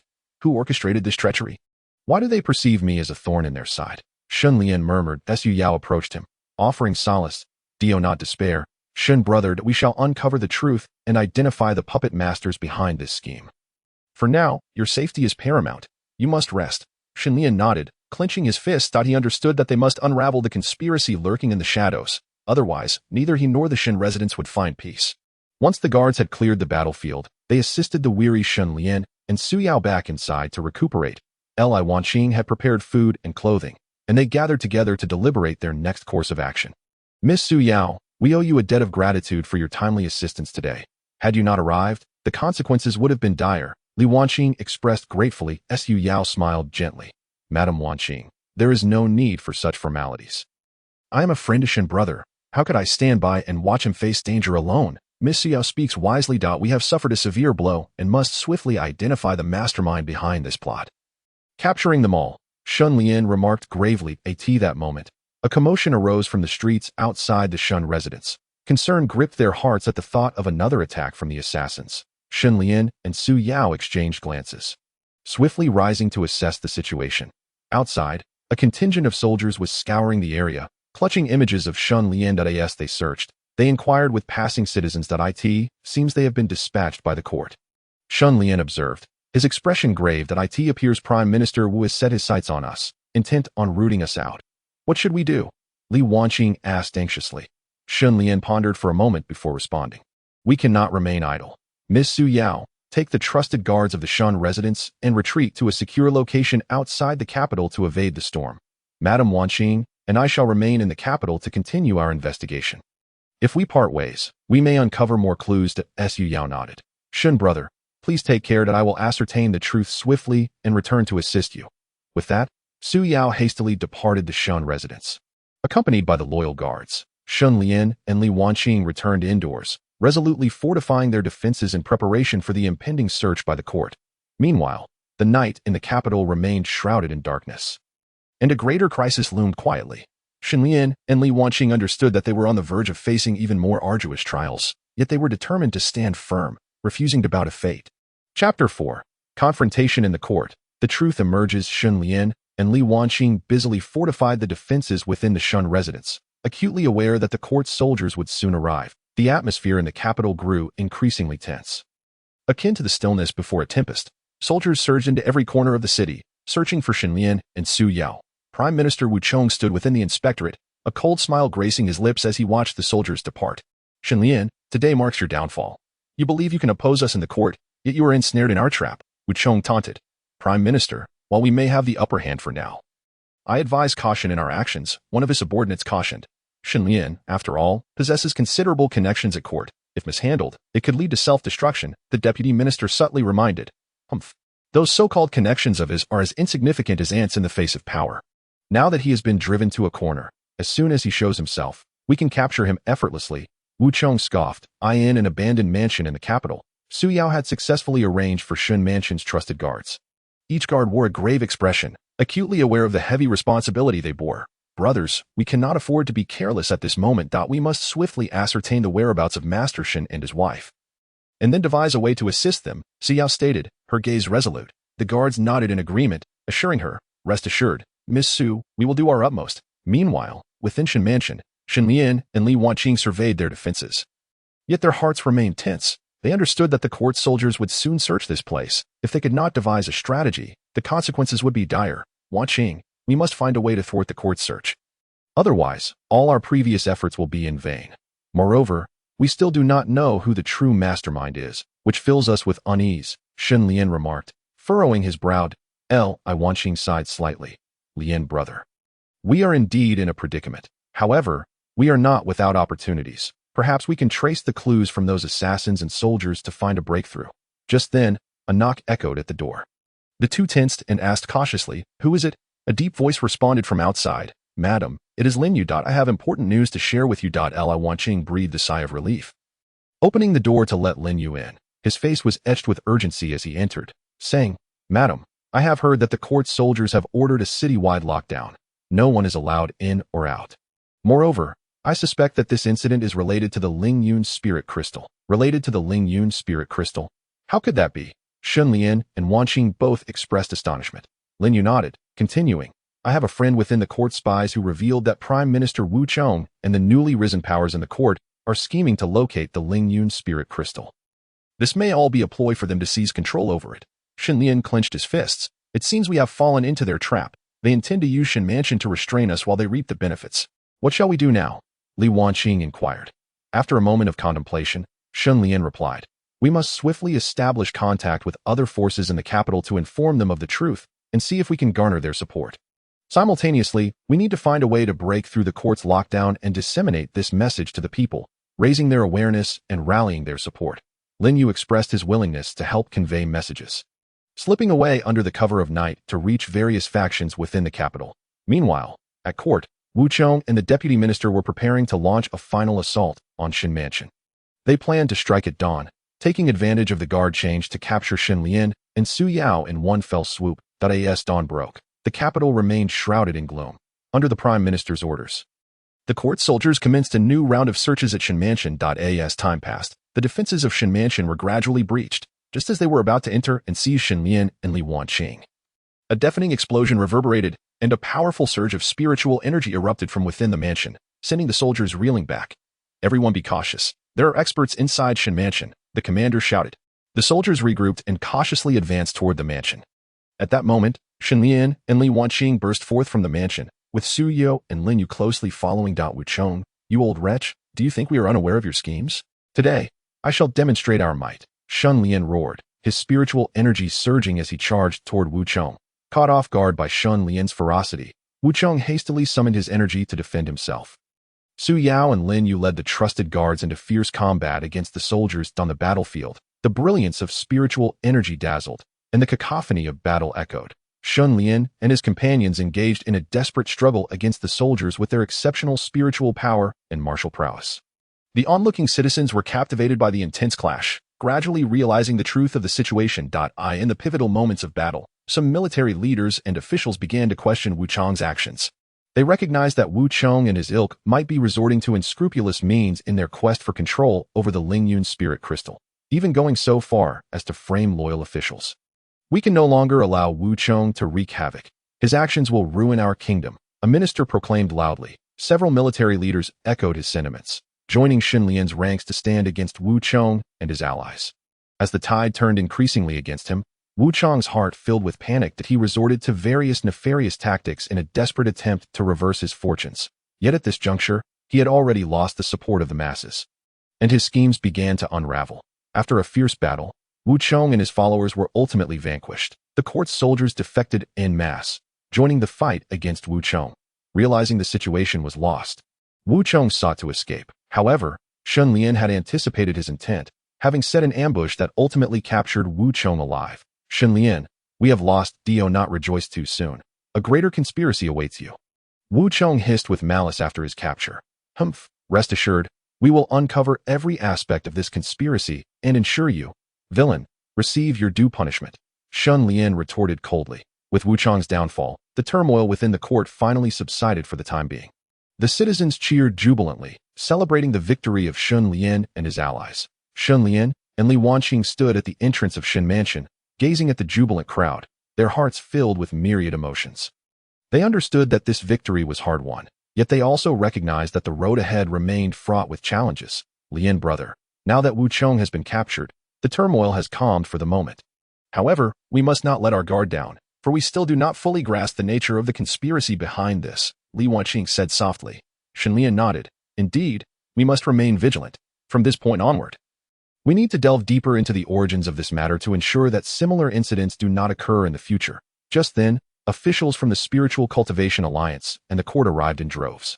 Extending their congratulations and gratitude to Shen Lian, They expressed admiration for Shen Lian and his wife's decisive actions during the crisis and apologized for the court's oversight. Lord Shen, this incident was greatly aided by your and your wife's wise decisions and courageous efforts.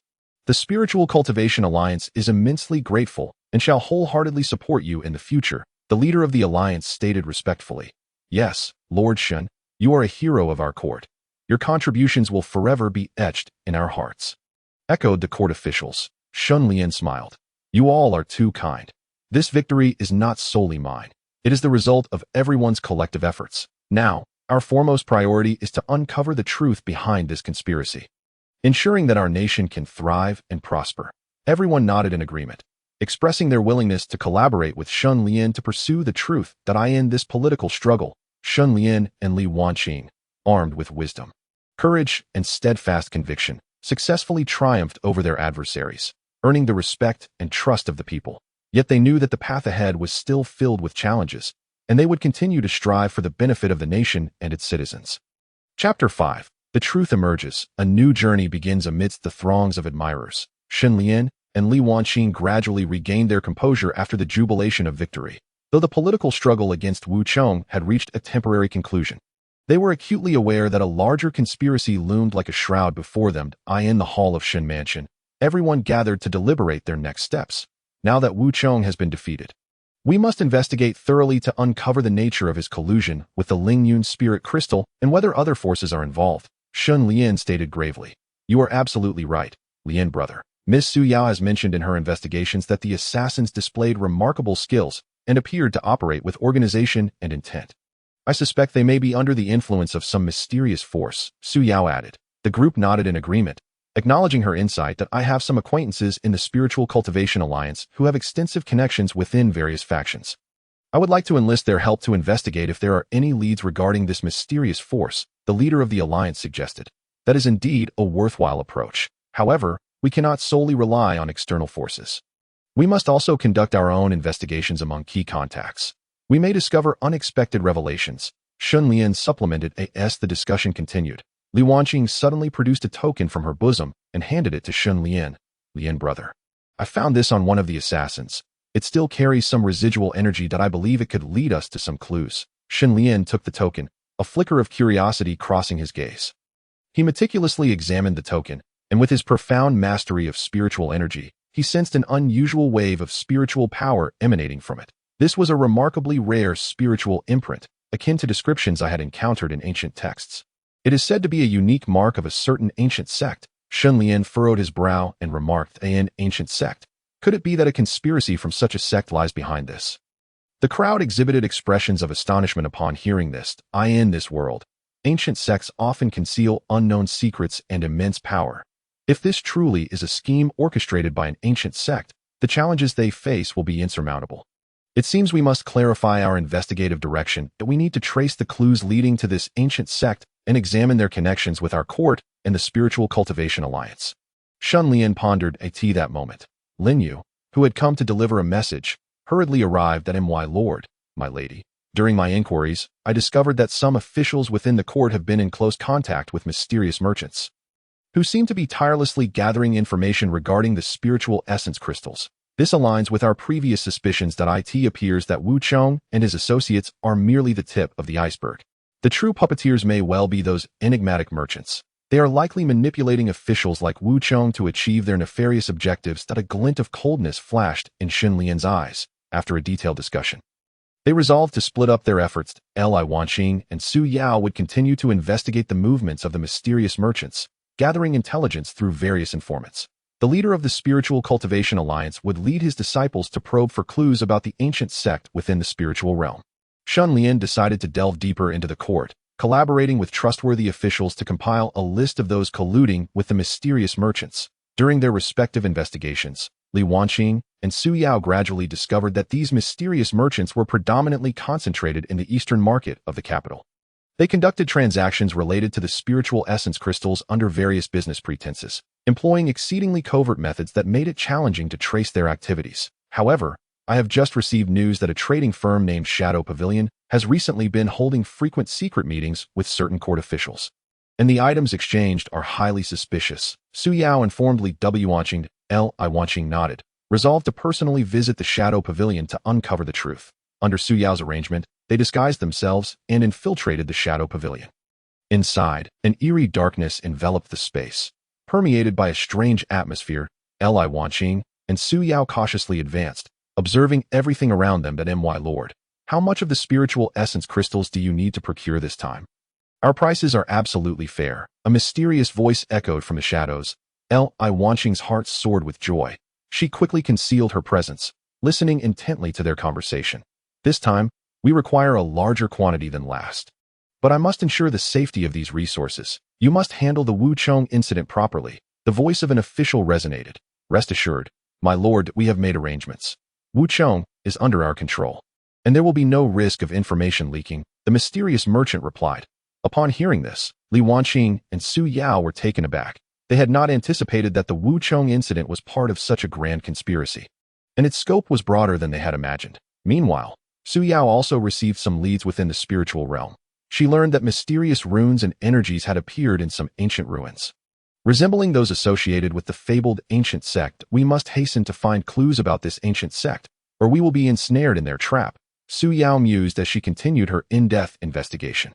Shen Lian's inquiries within the court also yielded some progress. He found several officials willing to cooperate with him, and by reviewing numerous correspondences and accounts exchanged among officials, he finally compiled a list of those colluding with the mysterious merchants.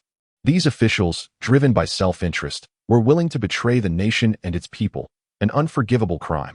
Once we gather sufficient evidence, we shall apprehend them all, Shen Lian declared with indignation. As the investigation deepened, clues from various fronts began to coalesce, and the truth gradually emerged. It became evident that this was a plot orchestrated by an ancient sect lurking within the court and the spiritual realm for years. They sought to harness the power of the spiritual essence crystals to control the fate of the entire dynasty and realize their ambitions. However, their actions had also raised the alarm of the mysterious sect, heralding the approach of a new storm. Shen Lian and the others understood that they were on the brink of an even more formidable challenge. Yet, they did not falter. They clenched their fists, their resolve unwavering. After exiting the Shadow Pavilion, Li Wanqing sought out Shen Lian, relaying the intelligence she had gathered. Lian, we cannot merely sit idly by. We must not allow this ancient sect to succeed. We must locate their lair before they act and thoroughly dismantle their conspiracy, Li Wanqing insisted. Shen Lian nodded, determination flickering in his eyes. You are right, we cannot retreat. Our task now is to consolidate our forces and devise a meticulous plan to confront this ancient sect. However, just as they prepared to take action, an unexpected message arrived. My lord, my lady, trouble is brewing. A group of men in black has suddenly appeared in the capital, wielding weapons and attacking indiscriminately. The court has begun mobilizing troops for a crackdown. But we suspect these may be the advanced troops of the ancient sect, aiming to disrupt our efforts with a frenzied assault, a trusted aide reported in a panic. Shen Lian and Li Wanqing exchanged glances, realizing that the true confrontation was about to commence. Wanqing, take Su Yao and the guards of the Shen residence to protect the citizens of the capital, but I will consult with other officials and generals to devise a strategy, while also rallying various forces to confront this crisis. Shen Lian instructed solemnly. Li Wanqing nodded. Rest assured, I will safeguard everyone. Take care of yourself. We look forward to fighting alongside you to vanquish our foes. Shen Lian swiftly led his trusted guards toward the palace to confer with other officials and generals. Meanwhile, the streets of the capital were steeped in a crimson haze as the black-clad assailants rampaged, causing the populace to flee in terror. The court soldiers bravely resisted, but the overwhelming strength of the assailants gradually pushed them into a corner. Send the archers to take positions on both sides of the street and engage the black-clad men with ranged attacks. Meanwhile, the infantry should form ranks, remain calm, and keep a safe distance while seeking opportunities for counterattacks. The commanders shouted. With the steadfast resistance of the soldiers, the advance of the assailants was temporarily curtailed, yet the fundamental issue remained unresolved. Shen Lian anxiously deliberated with the other officials and generals in the palace. We must quickly locate the stronghold of the black-clad men and eliminate their main forces. Simultaneously, we must ensure the safety of the citizens in the capital, Shen Lian asserted gravely. However, we lack information on the black-clad men. Identifying their stronghold may prove challenging. An official expressed concern that we must promptly dispatch scouts to various corners of the capital to track their movements. Additionally, we can seek clues from the captured assailants. Shen Lian proposed after a moment's contemplation. Under Shen Lian's command, The court swiftly mobilized, scouts were dispatched throughout the capital, and the citizens cooperated with the authorities in their search for the black-clad men.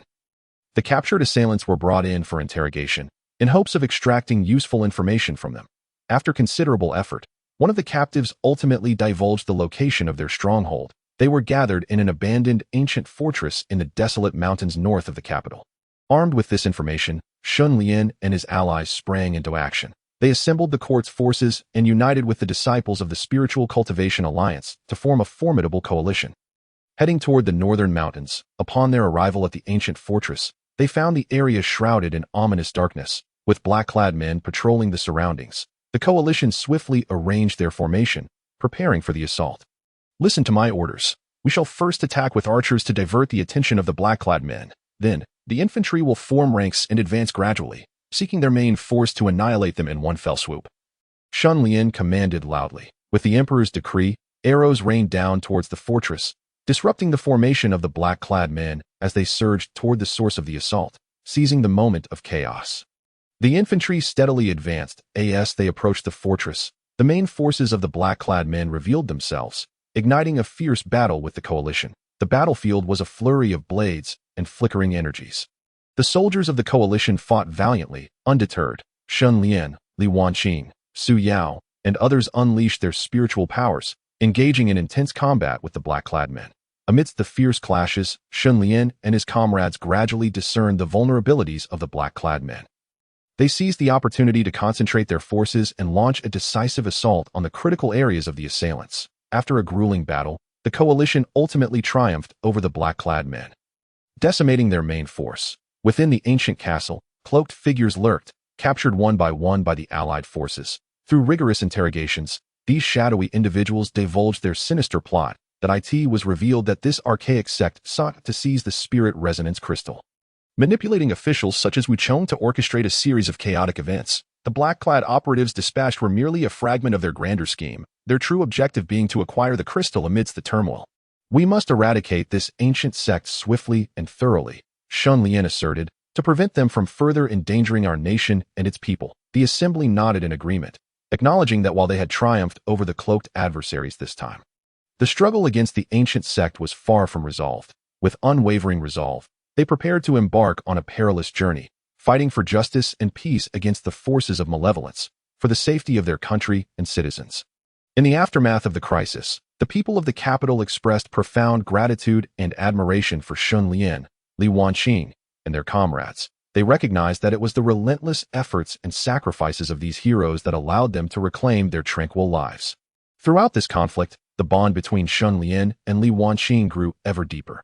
Together, they faced adversity and challenges, willing to sacrifice everything for each other and for their nation and its people. Moving forward, they were determined to forge their own legendary tale. Chapter 6. Delving into the lair. The final confrontation approaches following a fierce battle with the black-clad figures. Shen Lian and his allies emerged victorious.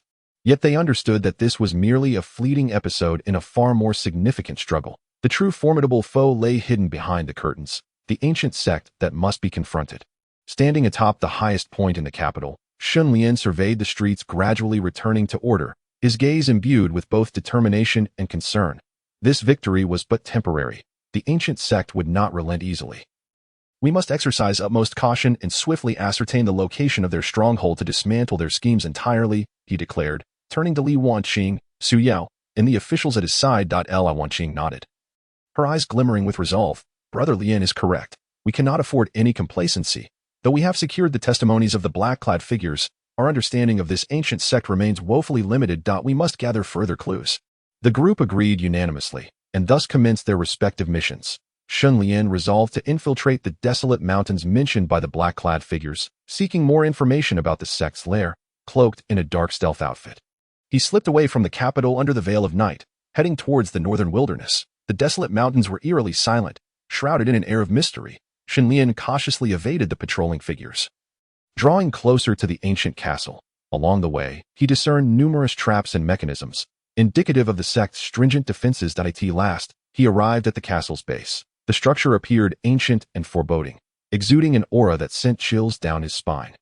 Circling the perimeter, he observed peculiar runes flickering with a faint luminescence. Drawing upon his profound mastery of spiritual energy and knowledge of ancient symbols, Shen Lian began to comprehend the nature of these runes, which appeared to form a long-established defensive array.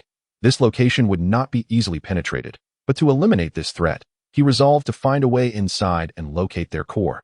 Just as he pondered his approach, he was startled by low, hushed voices emanating from within the castle. Holding his breath, he stealthily moved towards the source of the sound.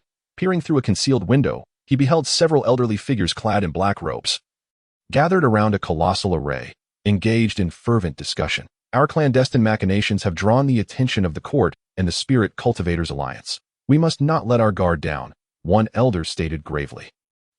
There is no need for concern. Our plans will not be easily thwarted. As long as we seize the Spirit Resonance Crystal, their struggles will be in vain, another elder proclaimed, greed glinting in his eyes.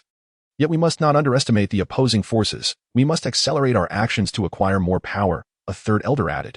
Shen Lian's heart raced as he realized their plot extended beyond merely obtaining the crystal, hinting at even deeper ambitions. Just as he prepared to eavesdrop further, he inadvertently triggered a hidden mechanism. An ear-piercing alarm rang throughout the castle. Intruder, the black-robed elders shouted, rising from their array and rushing towards the sound.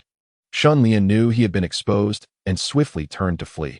Navigating through the castle's corridors, he utilized his adept understanding of spiritual energy to elude the pursuers. However, the ancient sect's guards were numerous, and although he temporarily escaped their immediate grasp, he found himself ensnared in a tightening net. Just as despair threatened to overwhelm him, he sensed a familiar surge of spiritual energy. Elated, he followed the energy's source and discovered Li Wanqing leading a team of elite cultivators from the Alliance. "Brother Shen, just in time," she called out. Upon their reunion, they swiftly formed a cohesive defensive formation and engaged the sect's guards in a fierce battle. "These fiends have unexpectedly uncovered our plans," the black-robed elders seethed. Shen Lian and Li Wanqing understood that retreat was not an option. They needed to hold the enemy at bay while seeking an opportunity to dismantle the stronghold entirely. Amidst the chaos, Su Yao arrived with a group of experts skilled in unraveling formations. They charged towards the castle, intent on discovering a means to breach the defensive array. After considerable effort, Su Yao finally identified a flaw within the array. Leading her team with caution, they rushed towards the vulnerability, striving to dismantle the entrapment that ensnared both sides. With their collective effort, the defensive array was ultimately shattered. Seizing the opportunity, Shen Lian and his companions surged forward. Penetrating deep into the core of the castle, within the depths of the fortress, they uncovered the source of the ancient sect's power. A formidable crystal apparatus pulsated with immense magical energy, serving as their lifeblood. "Here lies the key. Shatter this device, and we shall sever their source of strength," Shen Lian bellowed, rallying his allies towards the crystal. The black-robed elders, witnessing the impending threat, unleashed their most potent spells in a desperate bid to halt Shen Lian's advance. A climactic battle erupted in the heart of the fortress as Shen Lian, Li Wanqing, and Su Yao fought valiantly against the ancient sect's elite. A pivotal moment. Shen Lian seized the opportunity, channeling all his spiritual energy to unleash his most powerful spell. Shattering the crystal apparatus, the device crumbled. The energy source within the castle dissipated, plunging the ancient sect's guards into disarray. "Now, let us eradicate them amidst the chaos," Li Wanqing commanded, capitalizing on the confusion. They launched a final offensive in a furious clash. The members of the ancient sect fell one by one, and the remaining black-robed elders were ultimately subdued. After this grueling confrontation, the nefarious plans of the ancient sect lay in ruins. Standing amidst the debris, Shen Lian, Li Wanqing, and their comrades gazed upon the castle, now slowly regaining its tranquility, their hearts brimming with joy and relief. "We have succeeded," Li Wanqing exclaimed, her voice laced with exhilaration. The group erupted in jubilation. Their victory heralded the liberation of the nation and its people from the ancient sect's threat. Yet, Shen Lian understood that this was but a portion of their triumph. They needed to stabilize the situation and ensure that the remnants of the ancient sect could not incite further turmoil. Upon returning to the capital, Shen Lian and his companions were met with enthusiastic acclaim and gratitude from the court and the populace. The emperor summoned them personally, commending their extraordinary contributions to safeguarding the nation and its citizens. "I have learned of the hardships faced in this battle. With your unwavering courage and wisdom, you have defended our realm and its people. Your deeds shall be etched in my memory," the emperor declared. Shen Lian, Li Wanqing, and their comrades knelt in gratitude. During the commendation ceremony, as Shen Lian beheld the jubilant crowd below, a wave of emotion washed over him. They had endured countless trials to vanquish the dark forces. This is our duty. For the sake of our nation and its citizens, we are willing to sacrifice everything. That I hope you all remember that peace is hard won. Let us strive together to protect our homeland, he proclaimed from the stage. Thunderous applause erupted from the audience as the citizens hailed Shen Lian and his compatriots as heroes, with the ancient sect schemes dismantled. The capital and the entire nation gradually returned to its former prosperity. In the course of their struggle, Shen Lian and Li Wanqing also forged a deeper bond. On a moonlit night, they strolled through the tranquil paths of the capital. Throughout this journey, we have faced countless life and death trials, yet it is because of your presence that I have persevered, Shen Lian confessed, gazing tenderly at Li Wanqing. A slight blush colored her cheeks as she gently took his arm, replying, I feel the same. You have always protected me. From this day forth, we shall never part. Shen Lian paused, tenderly grasping Li Wanqing's hand and drawing her into his embrace. From now on, I shall dedicate my life to safeguarding you and this nation, ensuring our people live in everlasting peace. In the night sky, the bright moon hung high, as if bestowing blessings upon their love and triumphed. In the days that followed, Shen Lian and Li Wanqing traversed numerous places hand in hand, resolving one issue after another for the nation and its people. Their names became legendary, inspiring generations to strive for justice and peace. Years later, when people reflect upon this history, they still speak in admiration of the heroic deeds of Shen Lian, Li Wanqing, and others. Their stories have transcended time, becoming eternal legends. Chapter 7. A new mission to safeguard the peaceful years. Time flows inexorably, and the bustling capital shone brilliantly under the sun of peace. The streets were alive with the hustle and bustle of daily life, as people settled into their routines, relishing the long-awaited tranquility. Shen Lian and Li Wanqing's love grew ever deeper through the river of time, becoming a couple admired by the citizens of the capital. However, beneath the calm exterior lay hidden crises unknown to many. With the fall of ancient sects, remnants scattered across the land began to stir, attempting to regroup and reignite the chaos. Simultaneously, some ambitious factions lurked in the shadows, coveting control of the court and scheming to exploit various means for personal gain. Shen Lian understood well that the foundation of peace was still fragile. He could not afford to be complacent.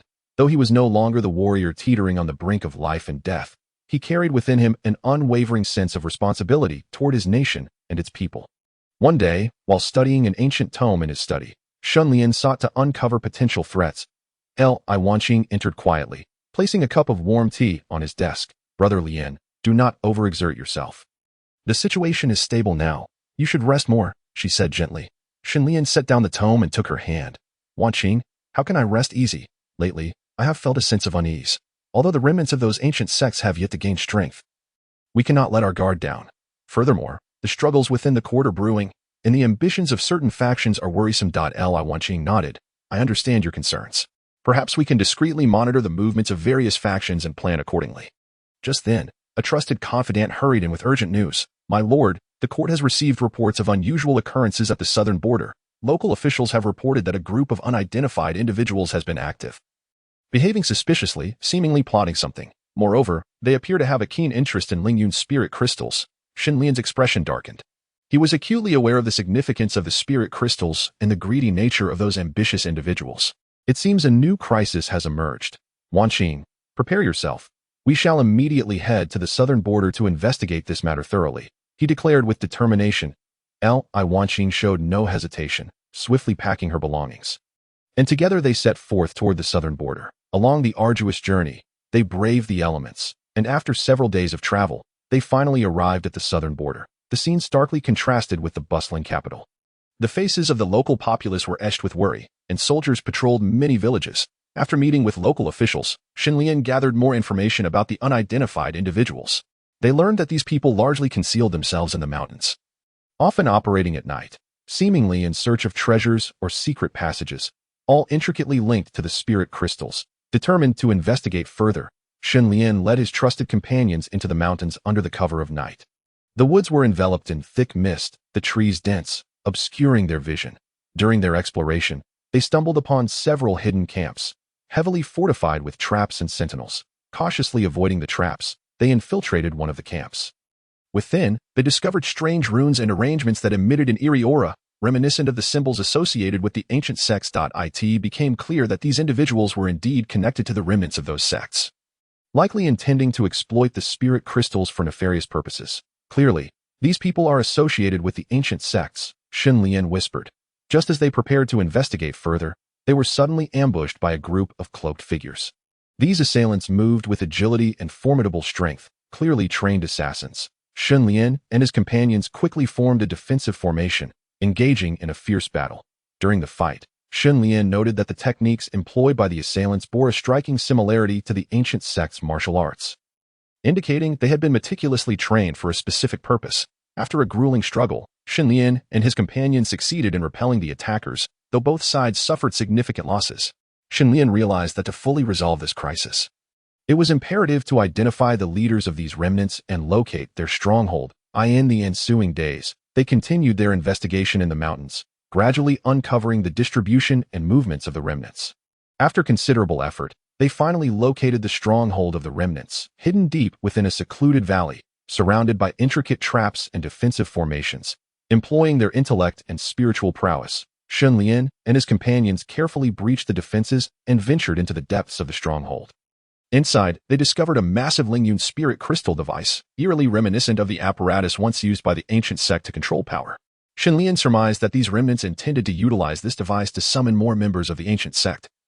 Reigniting chaos. We must not allow their scheme to come to fruition, he declared resolutely. Determined to destroy the spirit crystal device, they prepared to act when suddenly a low, sinister laughter echoed around them. It seems you self-righteous fools have found your way here. A middle-aged man clad in a black robe stepped forth. He was the leader of the remnants and a survivor of the ancient sect. I never anticipated you would locate this place. Unfortunately, none of you will leave here alive today. The black-robed man's eyes gleamed with malice. The life-and-death battle ensued, a decisive clash of fates. The black-robed man wielded formidable power, employing strange and unpredictable techniques that proved challenging to counter. Yet, Shen Lian and his allies did not falter. They united their strengths to confront the black-robed man in a desperate struggle. During the chaos, Shen Lian spotted a flaw in the black-robed man's defenses. Seizing the moment, he gathered all his spiritual energy and unleashed his most potent spell, striking a critical blow to the black-robed man. With a cry of agony, the black-robed man fell to the ground, and as he did, the remnants descended into disarray. Seizing the opportunity, Shen Lian and his companions destroyed the spirit crystal device, thoroughly dismantling their conspiratorial scheme. The crisis at the southern border was resolved, and Shen Lian and his companions were met with fervent gratitude and acclaim from the local populace. Their deeds spread throughout the dynasty, cementing their status as heroes in the hearts of the people. Upon returning to the capital, Shen Lian and Li Wanqing continued their dedication to safeguarding the peace and well-being of the nation and its citizens. Their saga became a timeless legend, inspiring generations to strive for justice and peace. In the days to come, they would continue to shoulder the mission of protecting the tranquil years, penning a more glorious chapter in a world fraught with change. Chapter 8. A Mysterious Visitor. New mysteries emerge after Shen Lian and Li Wanqing returned to the capital. Life gradually resumed its tranquil pace. They busied themselves with governmental affairs, assisting the populace, while also endeavoring to nurture the younger generation. Hoping to foster prosperity in the nation during times of peace. One day, sunlight streamed through the windows of the imperial study, where Shen Lian sat at his desk reviewing memorials, while Li Wanqing ground ink beside him, occasionally assisting him. As they immersed themselves in their work, a gentle announcement from an attendant interrupted them. Your Majesty, there is a visitor from afar claiming to have urgent matters to discuss with you. The attendant's voice echoed from outside the door. Shen Lian furrowed his brow, a flicker of doubt rising within him. The capital was notoriously guarded. It was rare for an ordinary person to gain an audience with the emperor. He set down the memorial and instructed the attendant, take him to the parlor to wait. I shall see him shortly. Before long, Shen Lian entered the parlor to find an elderly man clad in an ancient black robe seated there. The old man bore a gaunt face, with deep-set eyes that hinted at an extraordinary presence. He lifted his head slightly to meet Shen Lian's gaze, a subtle glimmer passing through his eyes. I pay my respects to your Majesty. I have heard of your adept governance, leading the nation to prosperity and the people to contentment. I have come to present you with a gift. To aid in solidifying your foundation, the old man spoke slowly, rising to reveal a finely crafted jade box. Shen Lian's curiosity deepened. He regarded the jade box in the old man's hand, but did not reach out to take it. Who exactly are you? What is contained within this box that could assist me in solidifying my foundation? The old man smiled faintly, unfazed by Shen Lian's scrutiny. Your Majesty, I am a disciple of the Lord of the Shadowy Valley, sent here by my master. This box contains a mysterious treasure capable of discerning worldly matters and foreseeing the future. Upon hearing the name of the Lord of the Shadowy Valley, Shen Lian was taken aback. Renowned for its enigmatic nature, the Shadowy Valley was known for its reclusive inhabitants who seldom interacted with the outside world, and its leader was shrouded in mystery. Shen Lian pondered what this so-called mysterious treasure could be and why it was being presented to him at this moment. How did you acquire this treasure? Why choose now to present it to me? Shen Lian's gaze remained fixed on the old man. Attempting to glean further insight, the elderly figure in the black robe bowed slightly and spoke with deliberation. Your Majesty, this treasure is a relic passed down through my sect for centuries, and we have only recently discovered its remarkable properties. Although the realm appears tranquil, beneath the surface, currents of unrest are stirring, and unseen crises are quietly emerging. My sect believes that this treasure may aid you in perceiving potential threats, allowing you to prepare in advance, which is why we present it to you. A stir of awareness gripped Shen Lian's heart. He understood the weight of his responsibilities and had long harbored concerns about the hidden dangers lurking beneath the calm facade. Yet, uncertainty lingered within him. What exactly was so extraordinary about this treasure? If you could demonstrate its powers before me, I might be persuaded to believe your words, he stated. Upon hearing this, a flicker of hesitation crossed the elder's gaze, but he quickly regained his composure. He gently opened a jade box, revealing a luminous orb that radiated an otherworldly glow. Holding the orb in his hand, he chanted softly, and soon the air around it began to ripple, gradually forming an ethereal image. It depicted a corner of the capital, where the streets bustled with activity, yet shadowy figures were discernibly converging towards the royal palace. The scene shifted abruptly to a desolate mountain, where familiar figures were engaged in fierce combat against cloaked assailants. Ultimately, the dark figures vanished, but their shadows hastened towards the capital. Shen Lian was taken aback. These images evoked memories of past threats. He fixated on the orb and inquired, what do these visions signify? Why are these events unfolding? The elder slowly retracted the orb, his gaze penetrating as he replied, Your Majesty, this is the treasure that grants foresight into the future. However, this vision serves merely as a vague portent and cannot definitively predict forthcoming events. We must, nonetheless, prepare for unforeseen circumstances. Shen Lian fell into contemplation. He recognized the implications of these hints. If indeed an unknown crisis loomed ahead, they must be ready. He turned to the elder and asked, Do you have any recommendations? After a moment's reflection, the elder advised, Your Majesty, the situation is intricate. I suggest fortifying the capital's defenses and covertly investigating the movements of various factions. Additionally, you may summon the righteous individuals from the martial world to collectively confront any impending threats. Shen Lian nodded slightly, finding the elder's counsel sound. At that moment, Li Wanqing entered, having overheard their conversation and sensing the gravity of the situation. Your Majesty, I believe we cannot merely focus on defense. We must uncover the roots of these crises to address the issues fundamentally, she asserted. Shen Lian wholeheartedly agreed and turned to the elder, asking, Are you aware of what the origins of this crisis might be? Do you possess any leads? The elder shook his head gently. I regret to inform you, Your Majesty, that the visions presented by the treasure do not provide a complete trail leading to the source of this crisis. However, it is likely that some ancient malevolent force stirs, possibly linked to the events we previously encountered. It is imperative that you investigate further. Clenching his fists, Shen Lian resolutely declared, I understand. Regardless of the circumstances, I shall safeguard this realm and protect the people from the ravages of war. You may take your leave for now. I shall promptly arrange the necessary matters and will reach out should I require your assistance. The elder nodded and took his leave. Once he departed, Shen Lian, Li Wanqing, and several key ministers gathered to deliberate their strategy. They resolved to bolster the capital's defenses while discreetly probing the various factions to uncover the crisis's origins. However, events soon unfolded in a manner more complicated than they had anticipated. Shortly after they commenced their efforts, several peculiar disappearances occurred within the capital. Those missing included court officials and significant figures from the martial world, vanishing without a trace overnight, instilling panic among the populace and casting a shadow of unease over the entire city. Shen Lian and Li Wanqing recognized that these disappearances were intricately linked to the crisis the elder had mentioned. They intensified their investigation, yet all leads seemed to converge upon a mysterious locale, Shadowy Valley. Could this valley be connected to the current crisis? Why were all the missing individuals associated with it? Shen Lian furrowed his brow, his mind swirling with questions. After a moment of contemplation, Li Wanqing suggested, Your Majesty, we may need to venture to Shadowy Valley ourselves, since these individuals are tied to the clues we seek. We might uncover some answers there. Shen Lian nodded, aware that this journey could be fraught with uncertainty and peril.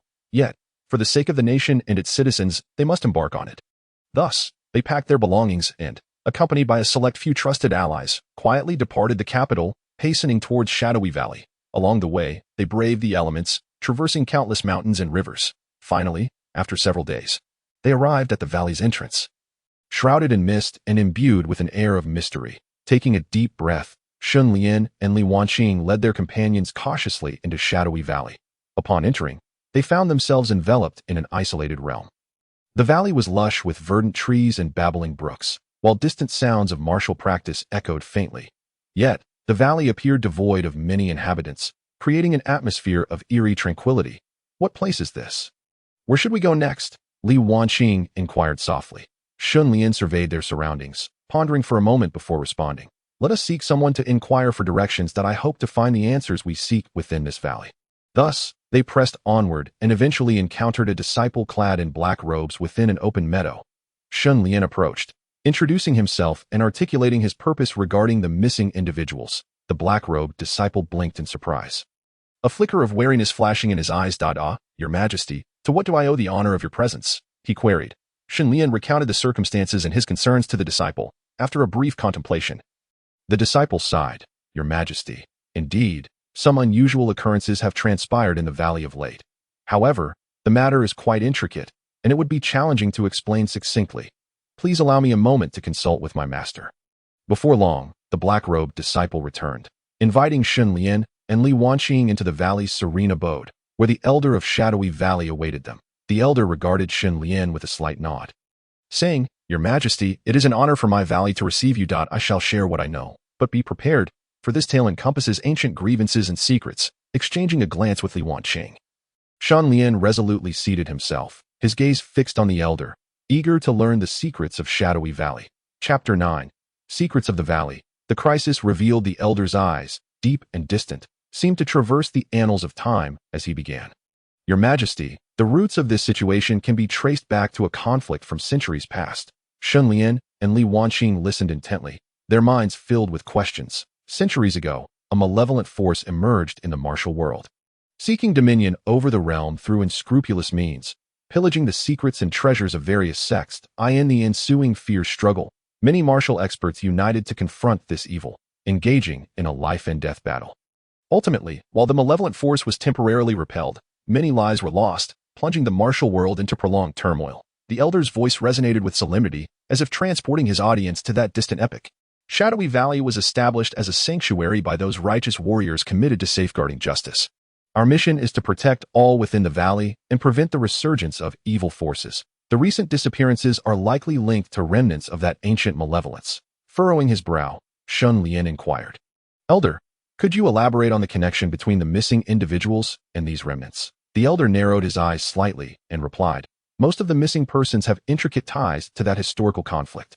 Some were friends or foes of those involved, while others inadvertently uncovered secrets associated with the remnants. The remnants, realizing these secrets may be exposed, are intent on locating all who possess knowledge to eliminate the threat.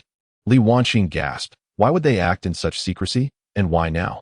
The elder sighed. The reasons are complex. The remnants understand that the current court is growing increasingly powerful, and the righteous forces in the martial world are also gaining strength. To once again sow discord, they must first gather strength in the shadows and seek opportunity. They have chosen this moment because they perceive subtle shifts within both the court and the martial world that could affect future dynamics. They intend to exploit these currents of unrest to create favorable conditions for their resurgence. Shen Lian's concern deepened. Where do you believe these remnants are hiding? How should we respond? The elder rose slowly, moving to the window and gazing at the distant mountains with a grave expression. The remnants are well concealed. We have yet to ascertain their exact lair. However, the disappearances indicate that their influence has permeated many areas. I have set up special formations within the valley, which may yield some clues. He turned and retrieved a scroll from the hidden chamber, unfolding it upon the table. The scroll depicted the geographical features surrounding the Valley of Shadows, adorned with various peculiar markings. Your Majesty and Li Fu, behold these red dots on the scroll. They signify the anomalies we have recently uncovered. These represent disturbances in energy, likely places of concealment set by the remnants of the past. However, to ascertain their precise locations, we must venture forth ourselves. Shen Lian gazed intently at the scroll, his resolve unwavering as he declared, Elder, in light of this, I have decided to accompany you to these locations. to seek out clues and root out the remnants. The Elder of Shadows nodded slightly, acknowledging, "Your Majesty's intentions are indeed for the welfare of the people.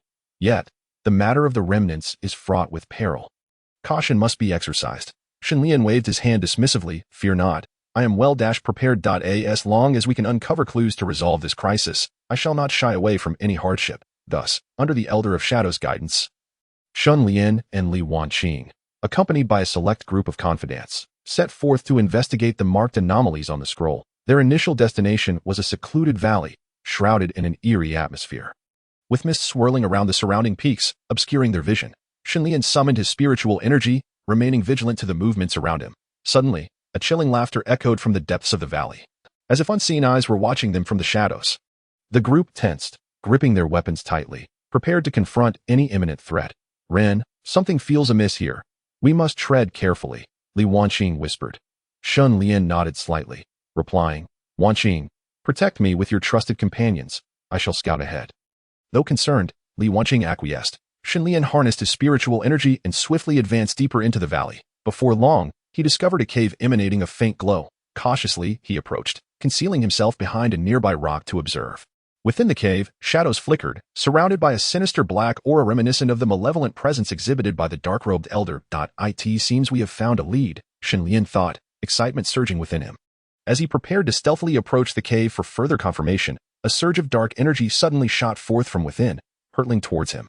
Shen Lian reacted swiftly, channeling his spiritual energy to deflect the attack, narrowly avoiding it. "The remnants are indeed vigilant. Wanqing, everyone, heed my command, attack the cave," Shen Lian bellowed, leading his confidants and unleashing their most powerful assaults upon the cave. A fierce battle erupted, flames illuminating the darkened sky. The remnants poured forth from the cave, initiating a brutal clash. Shen Lian faced the leader of the remnants directly, who wielded formidable power, each strike imbued with a malevolent force that tested Shen Lian's defenses. Li Wanqing, watching anxiously from the sidelines, unleashed her own spiritual spells to assist Shen Lian in combat. Gradually, the remnants began to falter under their relentless resistance. Yet, at that moment, the leader of the remnants unleashed a devastating dark spell, sending Shen Lian tumbling to the ground, blood spilling from his lips. "Your Majesty, are you unharmed?" Li Wanqing rushed to Shen Lian's side, her voice laced with concern. "I am fine, Wanqing," he replied, wiping the blood from his mouth. "This leader is exceedingly powerful. We must devise another strategy." The remnants' leader sneered. "Ha, Shen Lian, today shall be your demise. Once you perish at my hands, I shall unlock the dark secrets of our sect and rise again." A surge of fury ignited within Shen Lian. He knew retreat was not an option. Gripping his weapon tightly, a determined light shone in his eyes as he readied himself for the final confrontation with the remnants' leader.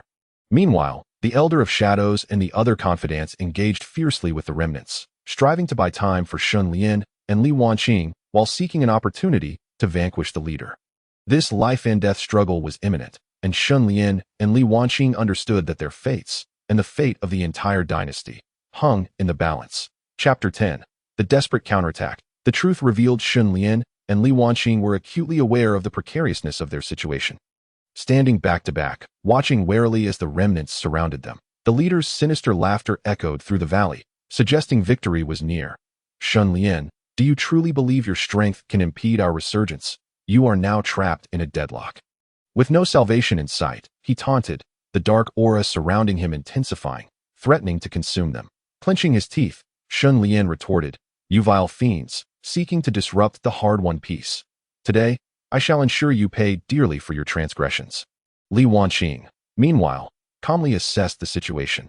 Despite the overwhelming numbers of the remnants, their prolonged engagement had worn them down, their formation becoming increasingly disordered. This presented a potential turning point. Suddenly, Li Wanqing noticed peculiar rock formations surrounding the cave, reminiscent of an ancient formation she had encountered in the Valley of Shadows. A realization struck her, and she discreetly signaled Shen Lian to keep the remnants' leader occupied while she stealthily maneuvered to the side of the cave. "Madam, be cautious," Shen Lian exclaimed, alarmed at her actions. Yet he focused on maintaining his confrontation with the leader. Li Wanqing deftly evaded the remnants' assaults, swiftly traversing the cave's periphery. Indeed, in an inconspicuous corner, she discovered a flaw in the formation, a potential key to unraveling it.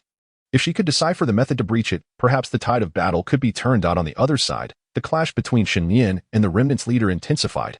Shen Lian poured every ounce of his prowess into the fray, his spiritual energy manifesting as a dazzling brilliance in his strikes. The remnant's leader, equally relentless, unleashed a torrent of dark spells. The two engaged in a fierce exchange, neither yielding ground. Shen Lian, your power is but a triviality in my eyes. You have no chances left, the leader declared, increasing the ferocity of his onslaught, dark spells growing in potency, pressing Shen Lian to his limits. Just as despair threatened to consume him, Li Wanqing found the means to dismantle the formation.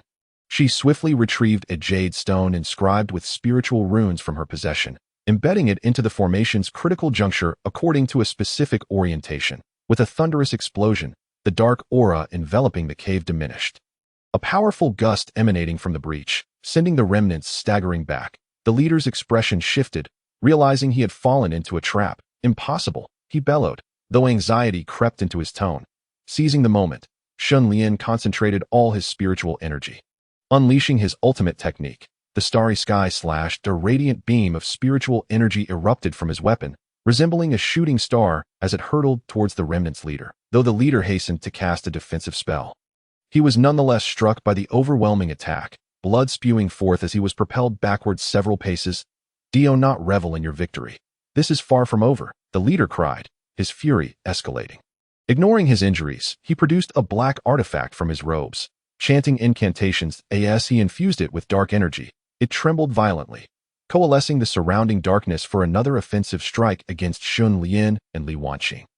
A chill ran down their spines. They recognized the artifact as a formidable threat. Just as the dark energy was about to engulf them, the Elder of Shadows and other confidants arrived. You think such a sinister artifact is impressive? The Elder bellowed, invoking his own shadowy powers, a cerulean light emanating from him as it collided with the dark energy, creating a tremendous shockwave through the combined efforts of the Elder and his allies. The dark energy was gradually dispelled, and the remnant's leader seized the opportunity to escape. However, Shen Lian and his companions would not permit such an escape, launching spells in pursuit. Ultimately, the remnant's leader was pierced through the heart by Shen Lian's sword, collapsing to the ground. With his demise, the remaining remnants crumbled, subdued by the Elder's disciples. This harrowing battle had finally reached its conclusion. Shen Lian and Li Wanqing, fatigued, sat amidst the aftermath, their hearts brimming with sentiment as they surveyed the scene before them. At last, it is over. This malevolent force has been vanquished, Li Wanqing sighed in relief. Shen Lian nodded. Indeed, yet this crisis has unveiled the lurking shadows of greater unknowns. We must remain vigilant. At that moment, the Elder of Shadows approached, gazing at Shen Lian with admiration. Your Majesty, this victory is attributed to your valiant courage and decisive leadership. Nevertheless, there seem to be deeper underlying reasons at play. Our investigation must continue. Shen Lian acknowledged with a nod. Yes, I share that sentiment. I cannot shake the feeling that these events, though seemingly coincidental, are intricately connected by an inevitable thread. Just as they prepared to delve deeper into their inquiry, an unusual ripple resonated through the valley, distinct from any spiritual fluctuations they had encountered before, as if a mysterious language whispered of unfolding events. This ripple, could there be more unknowns yet to unveil? Shen Lian stood alert, his senses heightened. The others rose, equally vigilant, directing their attention towards the source of the disturbance. The turbulence intensified. A mysterious figure gradually emerged before them, cloaked in a dark robe. The visage was obscured, revealing only a deep, enigmatic voice. Do you believe that this will resolve all your problems? This conspiracy has only just begun. This. Shen Lian and his companions exchanged alarmed glances, realizing that an even deeper malevolent force lurked behind this crisis, and that their struggle was far from over. Who are you?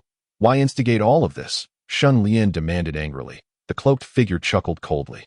You need not concern yourselves with my identity. Simply remember, all your actions are under my control. In the future, greater challenges await you. With that, the figure turned and vanished like a shadow, leaving behind only an aura of mystery and dread. Shen Lian and Li Wanqing locked eyes, both understanding that more formidable obstacles lay ahead. Yet their gazes were resolute, filled with determination. To safeguard the hard-won peace and tranquility, they would press on to unveil the truth behind this enigma. Let us return and regroup. Then we shall meticulously sift through every clue within this crisis to uncover the true puppeteer, Shen Lian declared, leading the group out of the valley.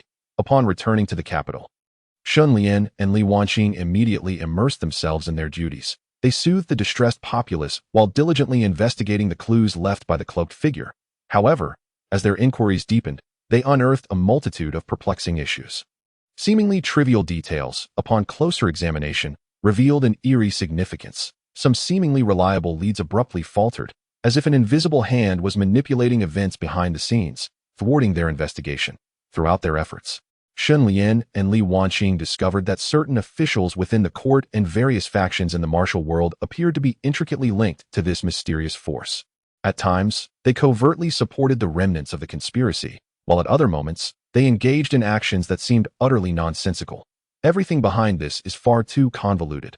We seem ensnared in a vast enigma. Li Wanqing remarked, furrowing her brow. Shen Lian pondered deeply. Indeed, but we cannot relent. We have already gleaned too much. These individuals could not possibly be involved without cause. They must harbor a greater objective if we persist in following these leads. We will undoubtedly uncover the truth. Just as they continued their diligent investigation, a series of bizarre deaths occurred in the capital. The victims bore connections to their previous inquiries, their demises marked by peculiar circumstances, each seemingly witnessing horrific sights before their end. Shen Lian and Li Wanqing realized that this was no longer merely a conspiracy, but rather a crisis that threatened the very survival of the dynasty. They had to unravel all mysteries swiftly and identify the mastermind, or the repercussions would be dire. We must intensify our investigation while simultaneously fortifying the capital's defenses that we cannot allow this enigmatic force any further opportunities. Shen Lian commanded. Li Wanqing nodded. Understood, we shall exert our utmost efforts. Yet, this crisis is far more intricate than we imagined. Are we truly prepared? Shen Lian clenched his fists. Prepared? The moment we faced this crisis, there was no turning back. That we can only forge ahead. Even if it leads us into an abyss, we must seek the truth. Chapter 11. The truth approaches. Crisis escalates. The resolve of Shen Lian and Li Wanqing burned like a raging flame, illuminating their arduous path through this fog of crisis. They were acutely aware that ahead lay an expanse of darkness and uncertainty, yet for the sake of the dynasty and its people, retreat was not an option. After several days of in-depth investigation, the clues began to converge. It became apparent that the forces behind the scenes were far more substantial and complex than they had anticipated. This mysterious power conspired with certain influential officials in the court and had even infiltrated various factions in the martial world. Their ambitions extended beyond merely seizing the Lingyun crystals. They sought to overthrow the entire dynasty and establish their dominion. Within the court, some officials appeared to adhere to the law, yet secretly relayed information and resources to the mysterious force. These officials were dispersed across various departments, seemingly unrelated, yet forming a sophisticated network of intelligence. They exploited their positions to obscure the activities of the mysterious power, hindering Shen Lian's investigation at every turn. Meanwhile, the martial factions were divided into two camps. One upheld justice, standing alongside Shen Lian and his allies in an effort to unveil the true nature of the mysterious force. The other, seduced by its influence, utilized their clout to serve its interests. These faction members executed the mysterious power's tasks with cunning, often lurking in the shadows, greatly complicating Shen Lian's inquiries as the investigation progressed. Shen Lian and his companions discovered that the mysterious force's power was not solely derived from the Lingyun crystals. They also wielded an ancient and arcane magic capable of manipulating hearts and controlling life and death. Innocent citizens and martial individuals, under the influence of this magic, became mindless puppets. One day, Shen Lian and Li Wanqing received an anonymous letter. The missive hinted that a secret cave within the Shadow Valley concealed crucial clues to unmasking the mysterious force. But they had to locate it within 3 days, or all leads would be obliterated. These 3 days are vital. We cannot afford to squander a moment. We must act with urgency, Shen Lian stated, his gaze resolute. Li Wanqing nodded. Indeed, let us depart at once. However, we are aware that the Shadow Valley is rife with the mysterious force's sentinels.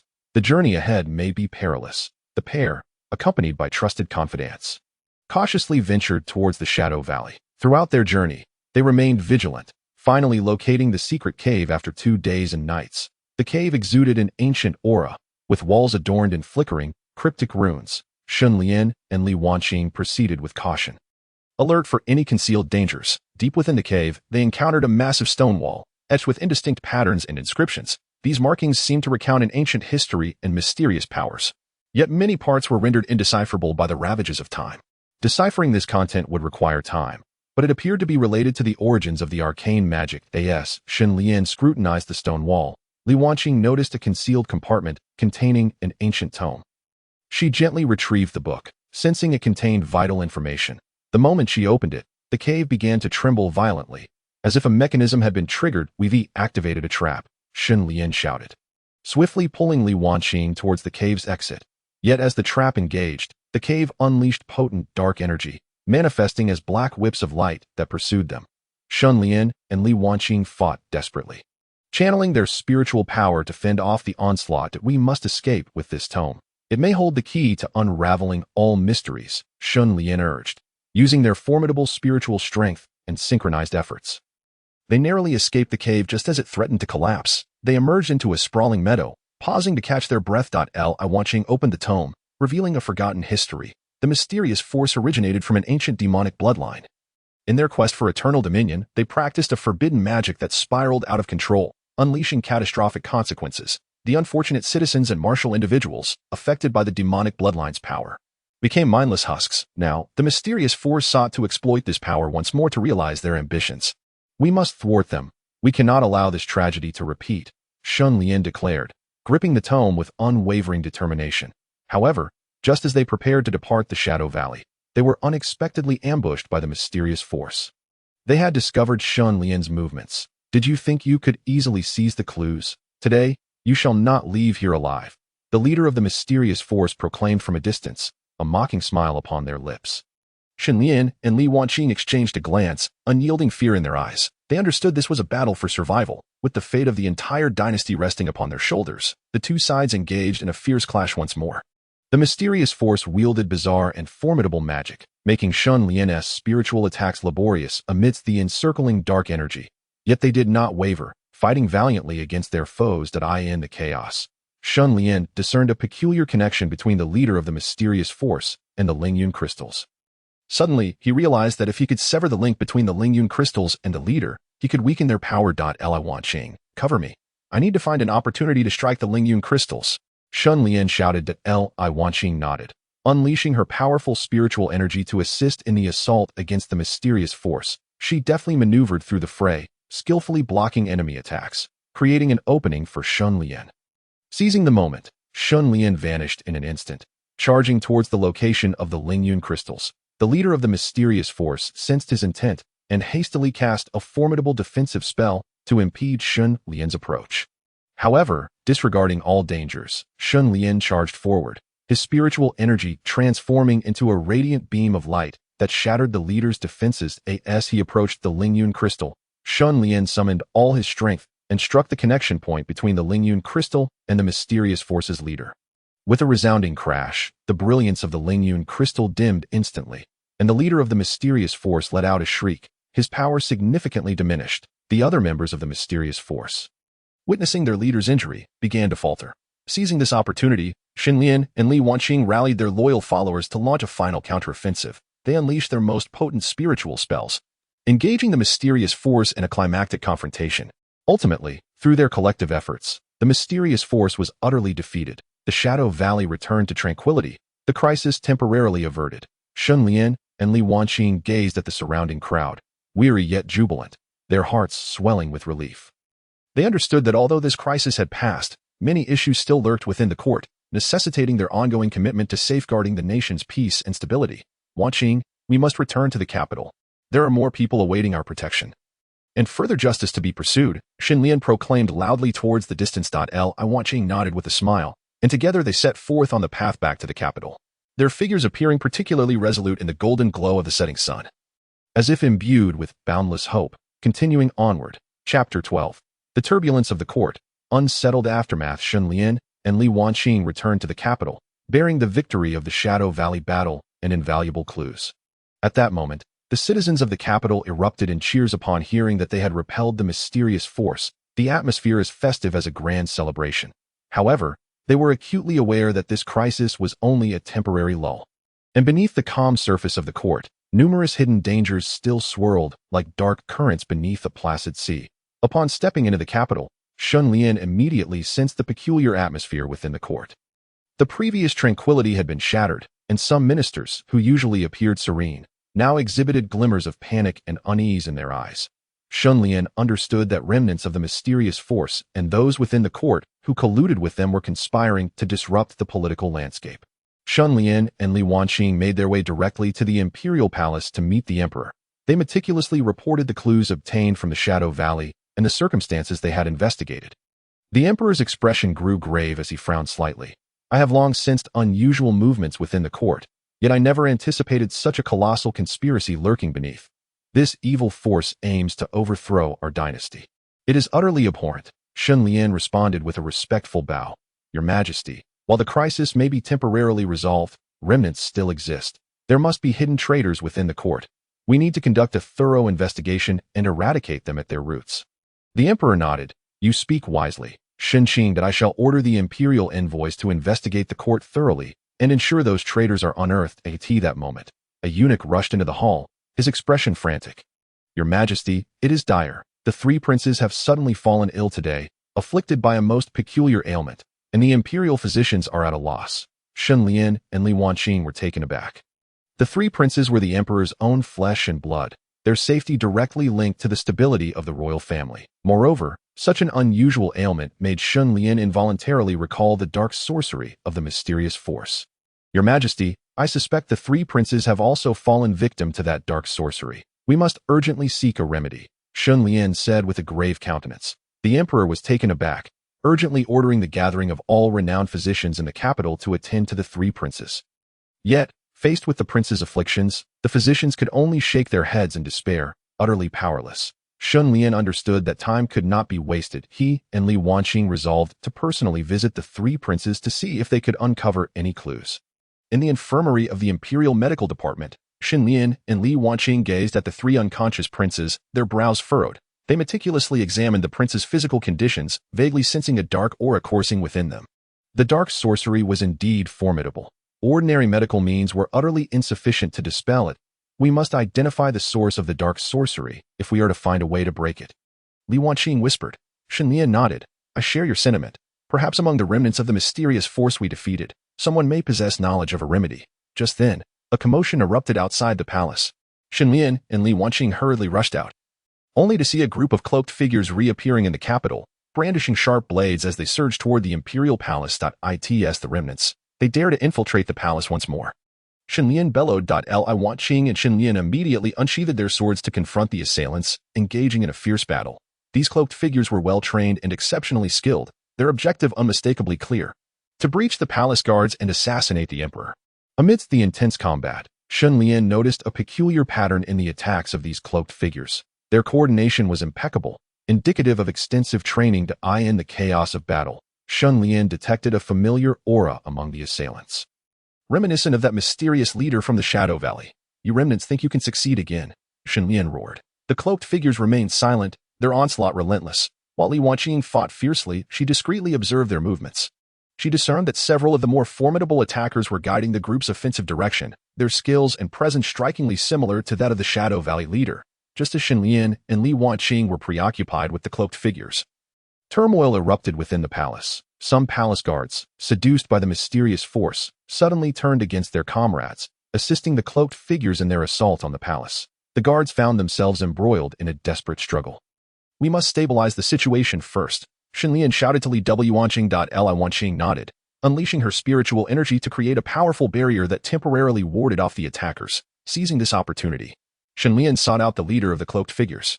At last, he pinpointed the leader's location. He summoned his spiritual energy and surged toward the leader, engaging in a life-and-death duel.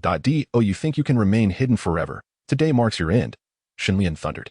The cloaked leader sneered. Shen Lian, do you believe you can withstand all our efforts? Our plan will not falter because of you. The two were engulfed in a fierce battle, their swords clashing and spiritual energy surging. Meanwhile, Li Wanqing coordinated the palace guards, uniting them to resist the traitorous faction and prevent them from breaching the palace's core areas. After an intense struggle, Shen Lian finally found his chance and struck a decisive blow against the cloaked leader. With a pained cry, the leader collapsed to the ground. Upon witnessing their leader's fall, the morale of the cloaked figures plummeted. Li Wanqing seized the moment to lead the palace guards in a counteroffensive. Subduing the assailants one by one, the battle ultimately concluded. and tranquility returned to the palace. However, the three princes remained unconscious, and Shen Lian and Li Wanqing were acutely aware that they must swiftly discover a way to break the dark sorcery. I have a thought. Perhaps we can find answers in a certain place, Li Wanqing mused thoughtfully. Where? Shen Lian inquired. It is an ancient ruin, said to conceal many mysterious powers and spells. Perhaps there lies a method to dispel the dark sorcery. Li Wanqing stated earnestly. Shen Lian nodded. There is no time to waste. We shall set out at once. Thus, Shen Lian and Li Wanqing, accompanied by a group of loyal followers, hastened to the ancient ruin, hoping to uncover a means to rescue the three princes and once again sever the nefarious schemes of the mysterious evil force, safeguarding the peace and tranquility of the dynasty. Chapter 13. Secrets of the Ruins. Perilous threats. Shen Lian and Li Wanqing led their trusted companions swiftly toward the ancient ruin, rumored to harbor mysterious powers. Throughout their journey, they remained vigilant, acutely aware of the potential dangers lurking around them. The ruin was nestled within a remote mountainous region, surrounded by dense forests that lended an air of mystique. After traversing numerous hazards, Shen Lian and Li Wanqing finally arrived at the entrance of the ruin. This is the fabled ruin. It is said to conceal many ancient secrets and powers, Li Wanqing remarked, gazing at the entrance. Shen Lian nodded, a determined glimmer in his eyes. Let us proceed. We must find a way to save the three princes, no matter the cost. Cautiously, they entered the ruin, where darkness enveloped them, illuminated only by faint light seeping through the crevices. The walls were etched with ancient runes and patterns, seemingly narrating a forgotten history. Shen Lian and Li Wanqing meticulously examined the runes, attempting to uncover useful clues. However, the inscriptions were so archaic that they could not decipher them immediately. These runes appear to relate to an ancient formation. We must locate the core of the formation to possibly discover a means to dispel the dark sorcery, Li Wanqing suggested. Shen Lian nodded in agreement. Let us split up the search, but remain cautious. Other dangers may yet be concealed here. The group dispersed, diligently scouring the ruin. Unbeknownst to them, a pair of eyes in the depths of the ruin coldly observed their every move. In a secluded corner of the ruin, Shen Lian stumbled upon a hidden chamber. Inside, he found an ancient altar adorned with intricate runes, surrounded by peculiar artifacts. This may well be the core of the formation, Shen Lian thought, feeling a surge of anticipation as he prepared to investigate further. Suddenly, a shadow darted from behind the altar, lunging directly at him. Shen Lian reacted swiftly, drawing his sword to confront the enemy. However, the shadow's speed was astonishingly rapid, leaving Shen Lian struggling to defend himself. Be careful, it is the guardian of the ruins. Li Wanqing's voice echoed from behind as she hastened to his side, joining him in battle. Together, they managed to force the shadow back. The shadow revealed its true form. A colossal stone gargoyle with glowing red eyes, exuding an aura of terror. It seems we have triggered the ruin's defense mechanism, Shen Lian remarked gravely. Li Wanqing nodded in agreement. We must swiftly find a way to break this, or we shall be trapped here by these guardians. As they maneuvered around the gargoyle, they meticulously observed the runes on the altar. At last, Li Wanqing discerned a pattern. The runes were arranged according to an ancient formation. If they activated the runes in a specific sequence, they could dismantle the formation. Shen Lian nodded decisively. You focus on deciphering the formation. I will keep these guardians at bay. Li Wanqing sprang into action, activating the runes as indicated. With each rune's activation, the altar emitted a faint glow, and the attacking gargoyles gradually ceased their assault. Finally, when the last rune was activated, a brilliant light erupted from the altar, shooting skyward. Simultaneously, the guardians halted, as if bound by an unseen force. We did it, Li Wanqing exclaimed joyfully. Shen Lian sighed in relief as he approached the altar, where an ancient tome materialized. Upon opening it, he discovered it contained a method for breaking the dark enchantment. Wonderful! We have finally found a way to save the three princes, Shen Lian declared excitedly. However, just as they prepared to leave the ruins, a commotion erupted at the entrance. Shen Lian and Li Wanqing exchanged anxious glances and hurried to investigate. At the entrance, they witnessed a group of cloaked figures engaged in fierce combat with their allies. These cloaked individuals were evidently remnants of a mysterious force, having learned of Shen Lian and Li Wanqing's intrusion into the ruins, and had come to thwart them. Do you think you can escape so easily? Today marks your demise, the leader of the cloaked figures sneered coldly. Shen Lian and Li Wanqing exchanged a determined glance, their eyes devoid of fear. They understood this was a battle for survival, bearing the fate of their entire dynasty upon their shoulders. The two sides clashed in a fierce confrontation. The mysterious force wielded formidable and arcane spells, making Shen Lian and his companion's spirit energy attacks increasingly arduous amidst the encroaching darkness. Yet they pressed on, engaging in a desperate struggle against their foes. During the fray, Shen Lian noted a peculiar connection between the leader of the mysterious force and the spirit essence crystal. An epiphany struck him. If he could sever the link between the spirit essence crystal and the leader, it might diminish their power. Li Wanqing, cover me. I need to find an opportunity to strike the spirit essence crystal. Shen Lian shouted. Li Wanqing nodded, unleashing her formidable spirit energy to rally their allies against the mysterious force. She deftly navigated through the fray, skillfully blocking enemy attacks and creating an opening for Shen Lian.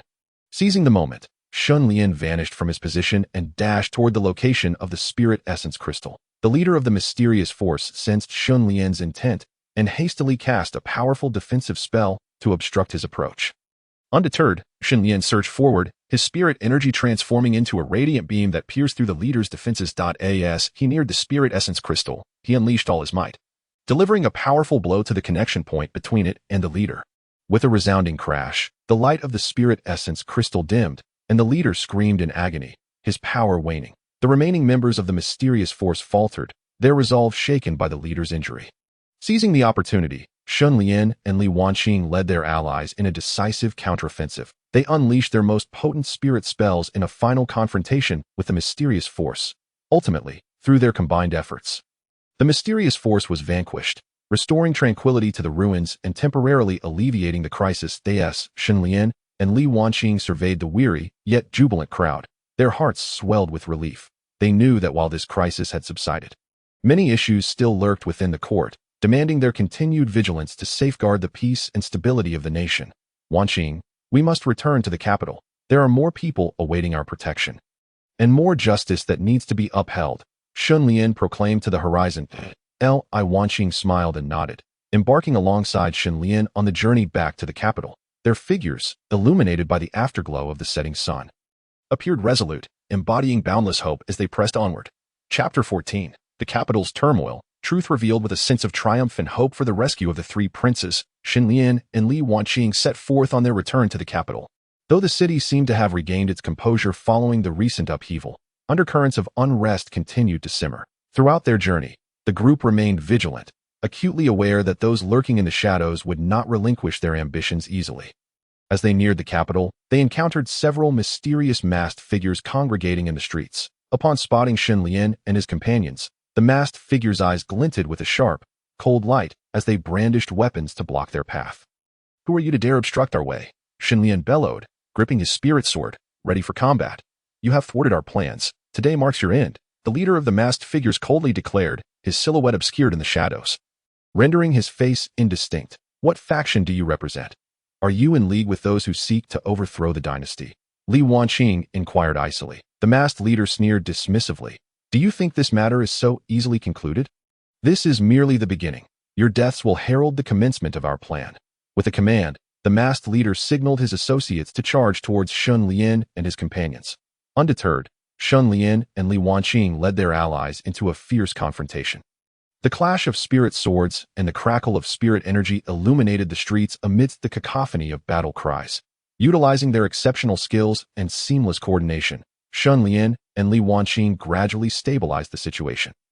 However, the masked figures appeared numerous and formidable, resulting in a stalemate. Just then, the distant sound of galloping hooves echoed down the street, followed by the appearance of a cavalry unit, clad in polished armor and wielding long spears.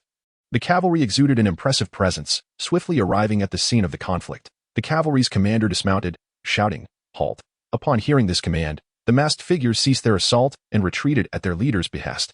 The cavalry commander then faced Shen Lian and his group, assuring them, "Do not be alarmed. We are the capital's guard, here to escort you."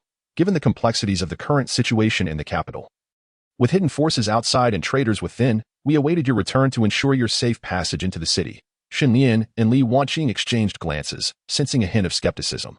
Yet the urgency of the moment left them no time for further inquiry as they followed the cavalry into the city. Upon entering the capital, they observed that security had intensified compared to before. Although the citizens continued their daily lives, unease glimmered in their eyes. Shen Lian and Li Wanqing, preoccupied with their mission to rescue the three princes and unearth the concealed forces behind this turmoil, paid little heed to the citizens' discomfort. They proceeded directly to the palace to meet the emperor. Upon learning of their return, the emperor ordered that they be awaited in the grand hall. When they arrived, the emperor anxiously inquired, "Shen, Li, how fares the condition of the three princes?" Have you found a means to save them? Shen Lian recounted their experiences in the ruins and the method they had discovered to break the enchantment. The emperor's eyes sparkled with hope. Splendid. If we can save the three princes, I shall spare no expense. At that moment, a guard reported that the injured princes had already begun treatment using the method contained in the tome brought back by Shen Lian and his companions, and their conditions had improved. The emperor, overjoyed, immediately ordered preparations for the rescue ceremony. Shen Lian and Li Wanqing busied themselves gathering the necessary items and spirit runes, yet just as the ceremony was about to commence, an unexpected turn of events unfolded. Strange runes and formations appeared on the palace walls, emanating a dark aura that seemed to spread into the palace's interior. This is bad. Someone is attempting to sabotage the rescue ceremony at this critical moment, Li Wanqing exclaimed. Shen Lian swiftly led his allies towards the walls, where they beheld the hidden forces manipulating the runes and formations, intent on breaching the palace's defenses. You cowards, hiding in the shadows.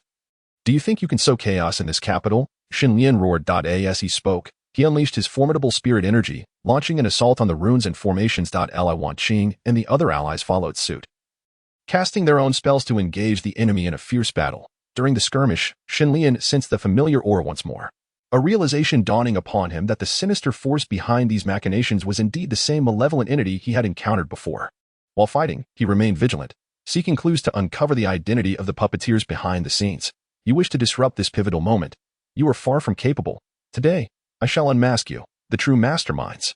Shen Lian's spiritual power surged like a tempest, his attacks becoming increasingly fierce as he gradually gained the upper hand. As the battle progressed, more and more onlookers were drawn to the city walls.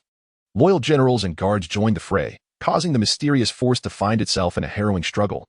Ultimately, through the valiant efforts of Shen Lian and his companions, the enigmatic force was repelled, and the runes and formations upon the walls dissipated. The rescue ritual was successfully carried out, and the three princes were liberated. Upon awakening, the princes beheld Shen Lian and Li Wanqing, their eyes brimming with gratitude. The emperor, greatly relieved, expressed his deep appreciation for them. Shen Lian, Li Wanqing, you have toiled greatly. Your immortal merits for the nation and its people shall not go unrecognized. I shall reward you accordingly, the emperor proclaimed. Shen Lian and Li Wanqing promptly knelt in thanks. However, they were acutely aware that, although this crisis had been temporarily averted, the issues within the court remained unresolved. They believed that deeper conspiracies lurked, waiting to be unveiled. Your Majesty, while we have rescued the three princes, the traitors within the court and those hidden in the shadows remain unvanquished. We must pursue further investigations to prevent future calamities. Shen Lian stated solemnly. The emperor nodded. I understand your concerns. With your aid, I am confident we can bring the traitors to justice and eradicate that malevolent force. Supported by the emperor, Shen Lian and Li Wanqing commenced their investigation into the traitors and the hidden powers manipulating events behind the scenes.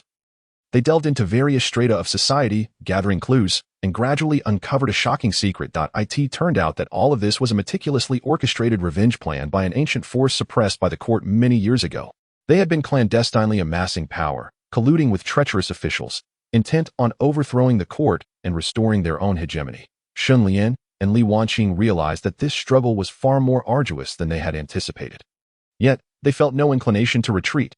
They were determined to confront this ancient force for the sake of the nation's peace and stability. In the days that followed, Shen Lian, Li Wanqing, and the loyalists of the court united their efforts, gradually unraveling the ancient force's machinations, identifying and apprehending the traitors, thus eliminating the greatest threats to the nation and its people. The capital regained its former tranquility and prosperity, and the names Shen Lian and Li Wanqing became synonymous with heroism in the hearts of the populace. They continued to safeguard the land, ensuring that the nation and its people could thrive under the sun of peace. Chapter 15. The dust settles. A new era dawns with the ancient forces conspiracy thoroughly unveiled and the traitors brought to justice.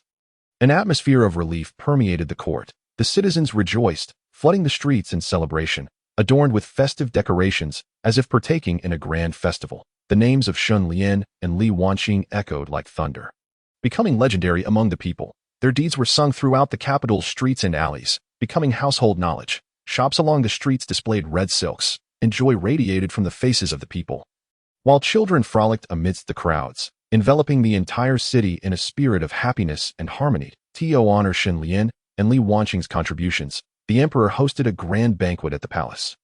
Officials from all ranks gathered, the emperor seated majestically upon his dragon throne, Exuding authority and solemnity, I have summoned you all today to celebrate the cessation of this turmoil and to commend the extraordinary achievements of Shen Lian and Li Wanqing.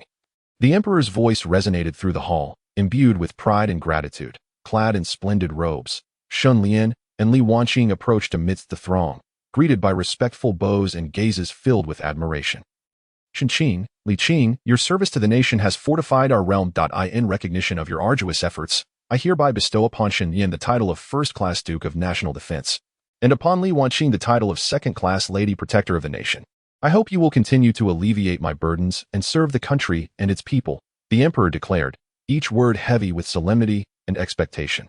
Shen Lian and Li Wanqing quickly knelt in gratitude. Your Majesty's grace shall be met with unwavering loyalty. We shall devote ourselves entirely to safeguarding the peace of the nation. The emperor rose and personally assisted them to their feet, stating, there is no need for such formality. I trust you will not disappoint the hopes placed upon you and will pave the way for a more prosperous era. Following the celebratory banquet, the nation began to regain its footing, with affairs proceeding in an orderly manner. Shen Lian and Li Wanqing understood that, although the crisis was averted, the development and construction of the country still required the collective efforts of themselves and all citizens. Shen Lian focused on reforming the military. Aware that a formidable army was essential for national security, he personally trained soldiers, enhancing their combat skills, and collaborated with military leaders to devise strategies, significantly boosting the army's combat effectiveness. Meanwhile, Li Wanqing dedicated her energy to economic development. She encouraged the growth of commerce and industry, implementing new policies that fostered commercial prosperity and agricultural abundance. She also attended to the populace's welfare, constructing water conservancy projects to improve living conditions. Thanks to her efforts, the nation's economy gradually revived, and the lives of the people became increasingly affluent. As time passed, under the joint efforts of Shen Lian, Li Wanqing, and others, the country slowly regained its vitality. The populace thrived, crops flourished in the fields, and bustling markets thrived, showcasing a landscape of prosperity. Young people pursued their ambitions, while the elderly enjoyed their twilight years, reflecting a nation in flourishing harmony. Yet, Shen Lian and Li Wanqing remained vigilant. They understood that beneath the surface of prosperity lay various potential crises. To ensure lasting peace, they began to strengthen talent cultivation and selection. They expanded the imperial examination system, providing opportunities for the underprivileged to advance, identifying a cohort of talented and ambitious individuals. These talents diligently labored in their respective fields, contributing to the nation's development. Under the guidance of Shen Lian and Li Wanqing, the nation continued to flourish. The borders gradually stabilized. Trade with neighboring countries became increasingly frequent, and cultural exchanges flourished. The nation's culture and technology advanced steadily, with new ideas and innovations emerging like sprouts after rain. Years later, the nation had emerged as a remarkable power, attracting envoys from other countries to pay homage and learn from China's culture and technology. The names of Shen Lian and Li Wanqing spread beyond borders, becoming legendary figures. On a sunny afternoon, Shen Lian and Li Wanqing strolled along the capital's long street. The shops along the way were resplendent, and pedestrians swarmed the thoroughfare. Observing this vibrant scene, they were filled with profound emotions. Wanqing, our journey has been fraught with challenges, yet now, witnessing the nation's prosperity and the people's contentment, every effort has been worthwhile. Shen Lian gently grasped Li Wanqing's hand. Li Wanqing looked up at Shen Lian, her eyes filled with warmth and determination. Indeed, Shen, this is the fruit of our collective endeavor. However, we must remain vigilant and not allow past tragedies to repeat. Shen Lian gazed at Li Wanqing, his eyes brimming with affection and admiration. You have always been my strongest support. The road ahead is long. We must continue to safeguard this nation together, ensuring its perpetual prosperity. They exchanged smiles, continuing their stroll down the long street, their silhouettes appearing harmonious and complete in the sunlight, like a beautiful painting. Just then, distant cheers echoed through the air, following the sound. They observed a group of children joyfully flying colorful kites, their faces radiant with innocent smiles. Shen Lian and Li Wanqing were captivated by the children's mirth, their hearts swelling with joy. They understood that the laughter and growth of children represented the true hope of the nation. In the days to come, Shen Lian and Li Wanqing steadfastly upheld their responsibilities, dedicating everything to the happiness of the nation and its people. Their story became a treasured legacy, inspiring generations to strive for the prosperity of the country and its people. Chapter 16. Storm clouds gather, guarding our principles under the diligent governance of Shen Lian and Li Wanqing. The nation had blossomed into a realm of enduring peace and prosperity. However, beneath the calm surface, new undercurrents were surging silently. One day, urgent reports arrived from the frontier, indicating frequent troop movements by neighboring forces. With war looming on the horizon, the atmosphere in the court turned tense as officials engaged in heated discussions. The emperor urgently summoned everyone to strategize. Shen Lian and Li Wanqing were among those present. The emperor's gaze lingered on them for a moment before he spoke gravely. This sudden border upheaval is perplexing. Shen Li Qing, as the pillars of our court, do you have any sound strategies? Shen Lian stepped forward, bowing respectfully, and replied, Your Majesty, I believe our immediate priority is to dispatch envoys to investigate the situation, understanding the specific movements and intentions of the neighboring state. Concurrently, we must fortify our border defenses, ensuring that our generals are on high alert. The emperor nodded slightly. What you say is indeed wise. I shall issue an order for envoys to be dispatched for reconnaissance. Shen Lian, you will oversee the reinforcement of our border forces, ensuring the safety of our frontiers. Li Wanqing, you will coordinate the logistical aspects, such as supply of provisions. Receiving the emperor's directive, Shen Lian and Li Wanqing sprang into action. Shen Lian personally traveled to the border, engaging in deep discussions with various generals and inspecting defensive arrangements. Meanwhile, Li Wanqing remained in the capital, mobilizing resources. She visited grain merchants individually, coordinating to gather sufficient supplies. She collaborated with workshops to ensure an ample supply of weapons and equipment. However, the situation did not unfold as anticipated. Soon, intelligence reports emerged, indicating the presence of a mysterious force near the border, seemingly stirring the pot. Shen Lian intensified reconnaissance efforts at the frontier, while Li Wanqing mobilized individuals from the underworld to discreetly gather information within the city.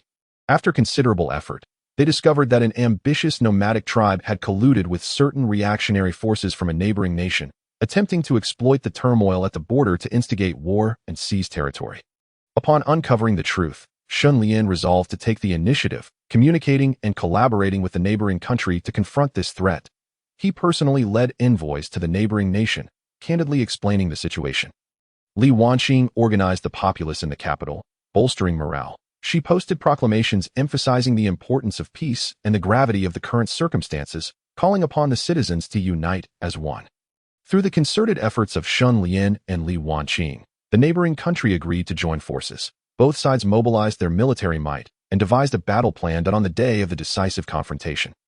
Sunlight illuminated the camps of both nations, and morale soared.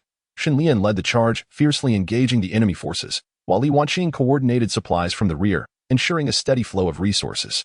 The battlefield echoed with the sounds of clashing steel and war cries. Shen Lian's army surged forward with unstoppable momentum, showcasing the might of their nation. Although Li Wanqing was anxious from her position behind the lines, her composed management ensured that the front lines faced no distractions. After several days and nights of fierce combat, victory was finally achieved. The enemy was defeated, and the tranquility of the border was preserved. This conflict revealed potential hidden dangers to both Shen Lian and Li Wanqing, prompting them to actively promote cooperation between their nation and its neighbors, establishing mechanisms of mutual trust to jointly uphold regional peace and stability. As time passed, the nation's prestige on the international stage continually rose, and trade and cultural exchanges with other countries became increasingly frequent. The stories of Shen Lian and Li Wanqing continued to be recounted, as they shone like two brilliant stars, remaining the hope of both the nation and its people, eternally safeguarding the land and its inhabitants. Chapter 17. Internal strife and external threats. Composing a new chapter through the tireless efforts of Shen Lian and Li Wanqing, the nation gradually stabilized its external situation by establishing good cooperative relations with neighboring countries. However, new troubles quietly emerged domestically. In recent years, as the economy flourished, certain powerful families began to swell in influence, leveraging their wealth and power to form factions in the court, marginalizing dissenters. Capable and ambitious individuals from humble backgrounds found it increasingly difficult to showcase their talents due to a lack of connections and resources, leading to a toxic atmosphere within the court. Simultaneously, a number of displaced persons appeared in society. Due to serious land consolidation, some farmers lost their means of livelihood, falling into hardship and becoming itinerant laborers. They roamed from place to place, introducing instability into society. During a morning court session, a censor submitted a petition to impeach certain noble families for their unlawful actions, directly targeting several influential figures within the court. The emperor, upon hearing this, was furious and ordered a thorough investigation. Shen Lian and Li Wanqing recognized the seriousness of the situation. They understood that the power of these noble families was deeply entrenched, making any resolution a complex endeavor. Yet, for the sake of the nation's long-term stability, action was imperative. Shen Lian proposed to the emperor the strengthening of the official examination system to select genuinely talented officials, while simultaneously intensifying punishment for corrupt officials. The emperor agreed to his proposal. Li Wanqing focused on appeasing the displaced persons within the populace. She ordered local governments to open granaries and distribute food to the disaster-stricken and impoverished citizens. She also encouraged wealthy households to donate and provide employment opportunities for the displaced, aiding their return to the land. Nevertheless, the noble families would not remain passive. They conspired in secret, attempting to frame Shen Lian and Li Wanqing in a bid to topple them. One night, Shen Lian's home was suddenly attacked by assassins. Fortunately, Shen Lian reacted swiftly, bravely resisting with his household guards, preventing a calamity. This incident incited panic among the citizens of the capital. Upon learning of the attack, Li Wanqing promptly reinforced patrols in the capital and ordered a thorough investigation into the assassination attempt. As the investigation deepened, they uncovered the noble family's sinister plot against them. Shen Lian and Li Wanqing resolved to no longer endure in silence. Presenting the gathered evidence to the emperor one by one, the emperor, enraged, ordered severe punishment for these noble families, stripping them of their titles and wealth. Following this tumultuous episode, the atmosphere within the court improved, and individuals from humble backgrounds began to find opportunities to shine. The displaced populace was properly resettled, and agricultural production gradually resumed. Thereafter, Shen Lian and Li Wanqing recognized that the stability of the nation required enduring institutional safeguards. Li Wanqing vigorously promoted educational reform, establishing academies in various regions to cultivate talent and provide more avenues for individuals from humble backgrounds. Shen Lian emphasized border development, further consolidating defenses. He also actively encouraged commercial growth, fostering trade relations with foreign nations, leading to an increasingly prosperous economy. Under the meticulous governance of Shen Lian and Li Wanqing, the nation embarked again on a path of prosperity, and the citizens enjoyed a life of stability and contentment. Their deeds were celebrated in every corner, rendering them heroes and legends in the hearts of the people. Together, they continued to stand side by side, writing their glorious chapter for the future of the nation. Chapter 18. The Mysterious Treasure, Clouds of Suspicion. Under the stewardship of Shen Lian and Li Wanqing, the nation flourished with vibrant vitality. The populace reveled in peace and prosperity. However, an unexpected mysterious event shattered this tranquility, igniting a new uproar. One morning, one of the capital's largest banks, Ruisheng Bank, was discovered to have been completely looted overnight, with all valuables, gold, silver, and precious goods, vanished without a trace. The bank manager, in a state of panic, hurriedly reported to the authorities. The news swiftly spread throughout the capital, prompting citizens to speculate about the bizarre case's underlying truth. Upon hearing of the incident, Shen Lian and Li Wanqing immediately rushed to the scene of the bank. Shen Lian meticulously examined the evidence, noting that the bank's locks were intact, and there were no signs of forced entry through the doors or windows. All mechanisms within the premises remained untouched, as if the wealth had been moved by someone inside the bank. The manager and staff all claimed they had noticed nothing unusual during the night shift. Li Wanqing, while perusing the bank's ledgers and daily records, discovered a recent transaction involving a substantial influx of gold and silver, originating from a mysterious private trade. The identities of the parties involved in this deal were obscure, leaving the trail abruptly cut off. As the investigation progressed, a mysterious figure clad in black, who had passed near the bank on the night of the incident, came into focus. Witnesses described this individual as behaving suspiciously and possessing remarkable agility. However, the figure soon vanished without a trace, as if they had never existed. Shortly thereafter, two similar thefts occurred in the capital, with the victims being affluent families. The frequency of these incidents caused widespread unease among the populace. Shen Lian and Li Wanqing realized this was no ordinary theft. A hidden conspiracy was undoubtedly at play. They decided to investigate the commonalities among the victims of the three cases. After considerable effort, they discovered that numerous individuals had recently shown an interest in a legend regarding a mysterious treasure hidden within ancient ruins. It was said that this treasure contained boundless wealth and unparalleled treasures, granting immense fortune to whomever obtained it. The three victims of the thefts appeared to have intricate connections to this treasure legend. Meanwhile, the authorities received a tip-off about mysterious individuals frequently entering an abandoned villa on the outskirts of the capital. Shen Lian and Li Wanqing resolved to personally investigate. Upon their arrival at the villa, They found the atmosphere to be peculiar. The surroundings appeared desolate yet concealed intricate secrets. Cautiously, they entered the villa's interior, only to become ensnared in a labyrinth of complex mechanisms and mazes. As they desperately sought an exit, they suddenly overheard a low murmur of conversation. Following the sound, they concealed themselves to observe a group of unidentified individuals seated together, with an ancient scroll spread across a table, containing information related to the treasure legend. To their astonishment, they overheard one among them mention that the stolen riches from the bank were intended to procure clues leading to the treasure.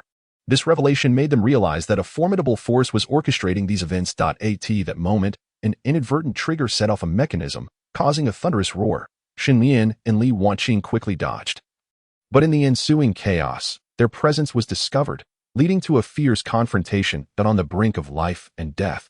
Will Shen Lian and Li Wanqing be able to pierce through the fog, unveil the truth behind the treasure, and thwart the unfolding conspiracy? All remains uncertain. Chapter 19.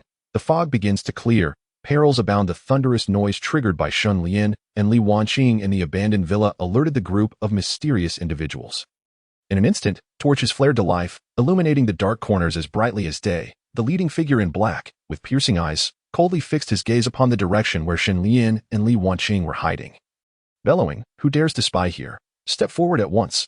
Shen Lian discreetly extinguished his light and whispered, "Wanqing, be cautious. This group is cunning.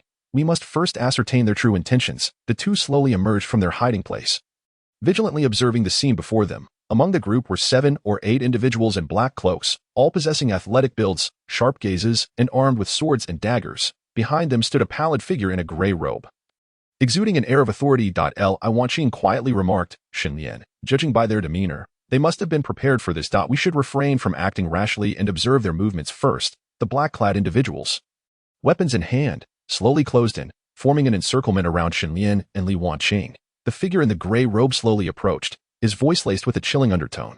"Who are you to dare inquire about the treasure? The recent robbery at the bank surely has something to do with you."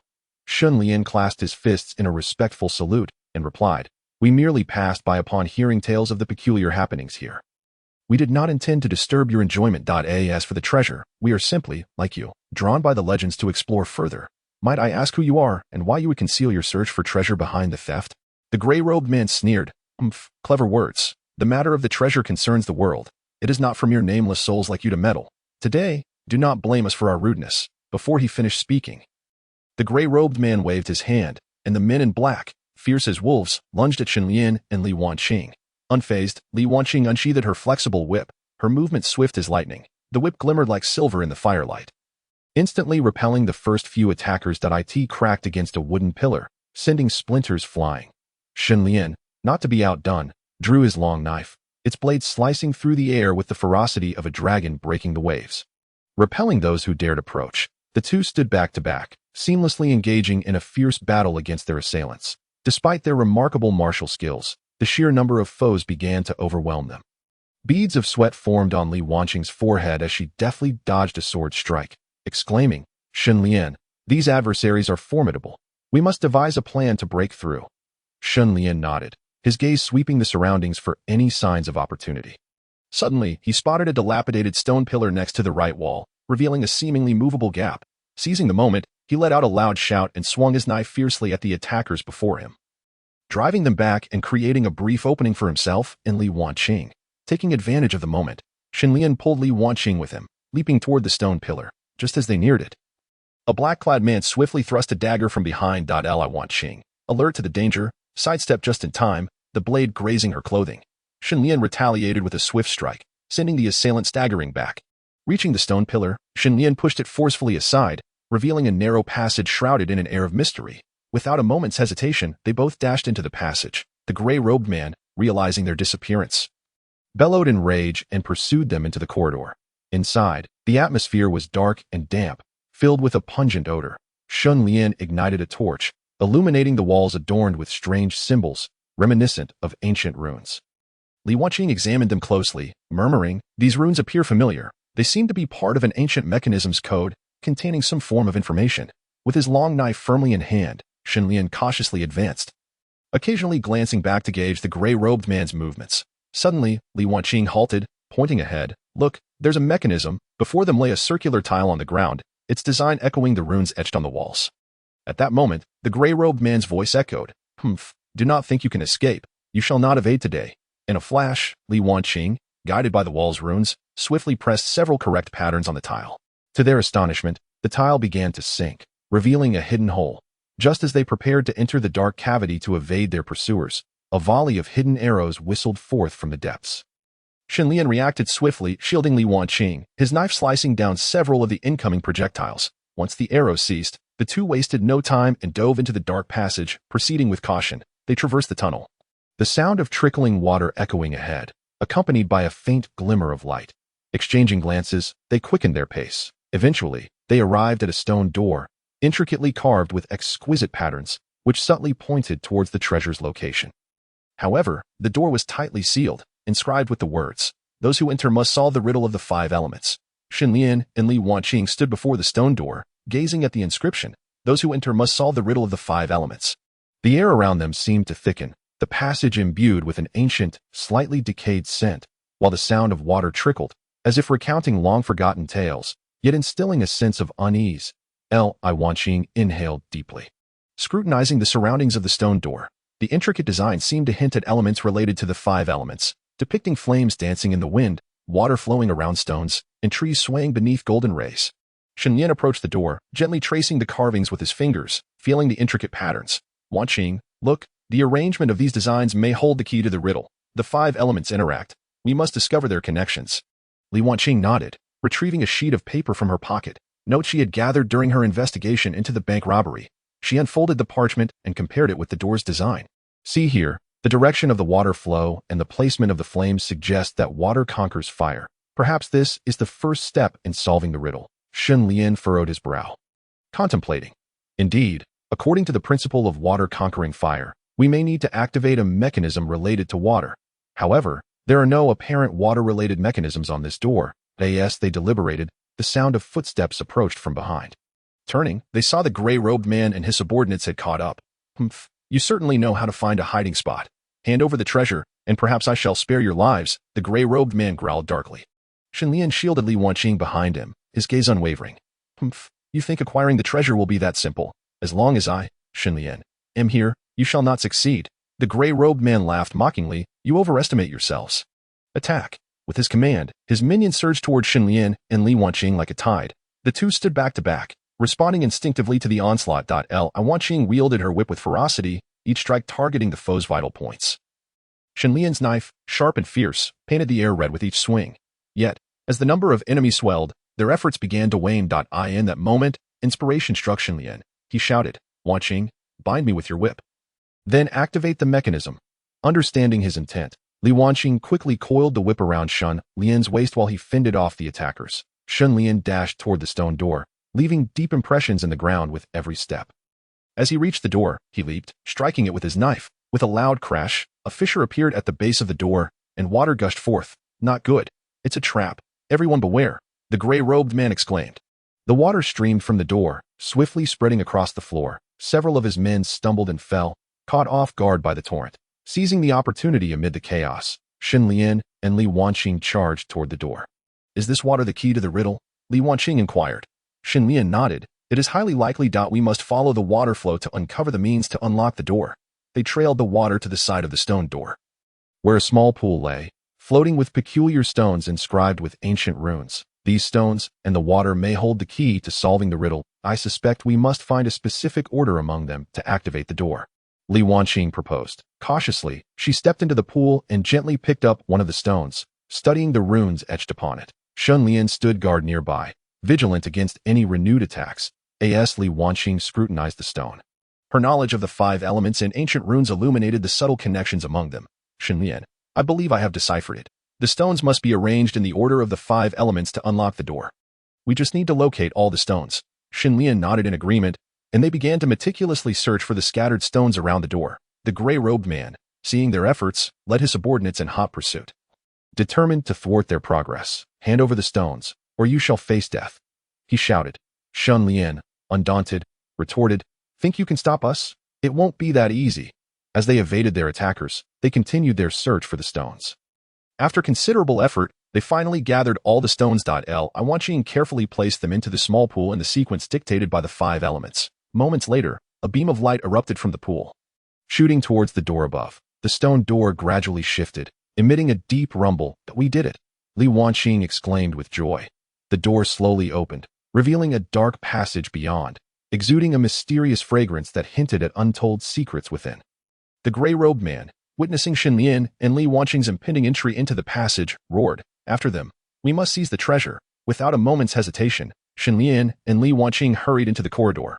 Inside, the light was dim, and ancient murals adorned the walls, depicting various enigmatic scenes and symbols. The murals appear to narrate the history of treasures. We must observe carefully, as we may uncover clues to unravel the subsequent mysteries, Li Wanqing remarked. The two proceeded cautiously through the passage, their feet treading upon the uneven stone floor. Suddenly, a fork in the path emerged, with both the left and right passages shrouded in an air of mystery. "Which path should we take?" Li Wanqing inquired, frowning. Shen Lian scrutinized the two corridors and noticed that the left passage bore inscriptions related to gold, while the right was adorned with symbols associated with wood. The five elements nurture one another. Gold generates water, and water nourishes wood. We just deciphered the mechanism where water conquers fire, so the next riddle should pertain to gold. Shen Lian analyzed. Li Wanqing nodded in agreement. "Then let us proceed down the left path." As they ventured along the left corridor, it grew increasingly narrow, and the air became stifling. The symbols on the walls flickered with a faint glow, as if whispering ancient secrets. Before long, they encountered a massive stone tablet, inscribed with a line of archaic text. "True gold fears not the fire's trial. Seek the core of gold to unveil the path ahead." The core of gold? What could that possibly mean? Li Wanqing pondered. After a moment of contemplation, Shen Lian suggested, "Perhaps it indicates that a golden core is concealed here, and we must locate it to proceed." The two began to meticulously search around the stone tablet, leaving no corner unchecked. Suddenly, Shen Lian noticed a stone that differed in color from the others, emanating a faint golden glow. "Wanqing, there may be a discovery here. Look at this stone. Its hue is extraordinary," he pointed out. Li Wanqing approached and gently touched the stone. The moment her fingers made contact, the stone shifted, and a beam of golden light erupted from within, transforming into a dazzling golden orb. "This must be the core of gold," Li Wanqing exclaimed with delight. As the orb was extracted, the stone tablet began to shift, revealing a new passageway. At the end of the corridor, a gentle light flickered, as if beckoning them forward. However, the figure in the gray robe and his subordinates had also pursued them. "Humph. Do you think you can easily obtain the treasure? Hand over the golden orb."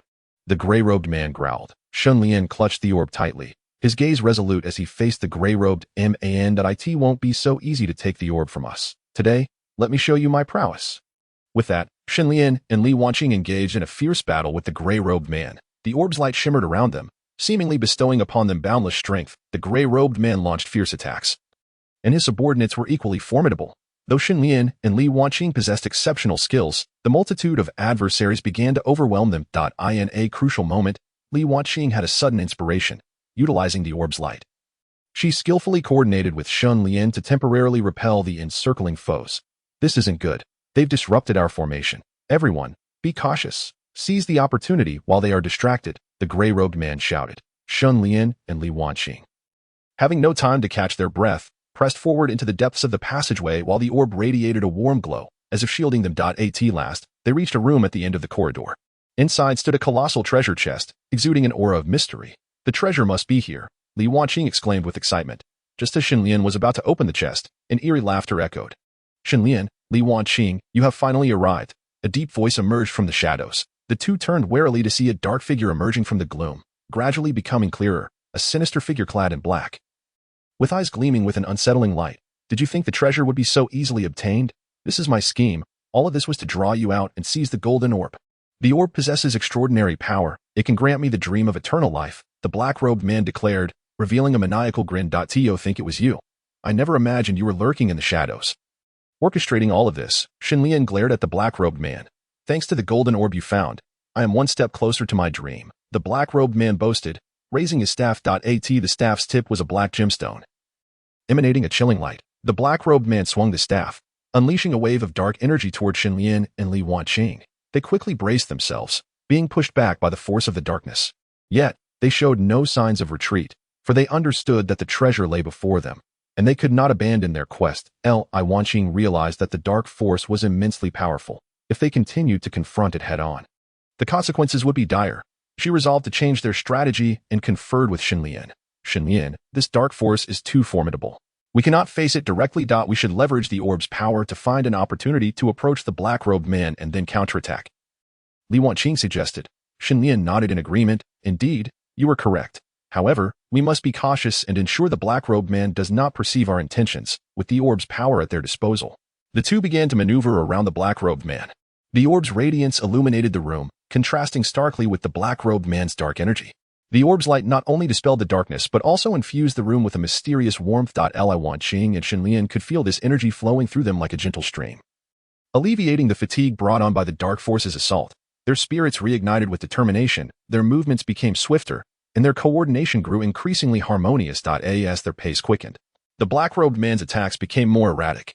It appeared that the orb's power was subtly influencing him.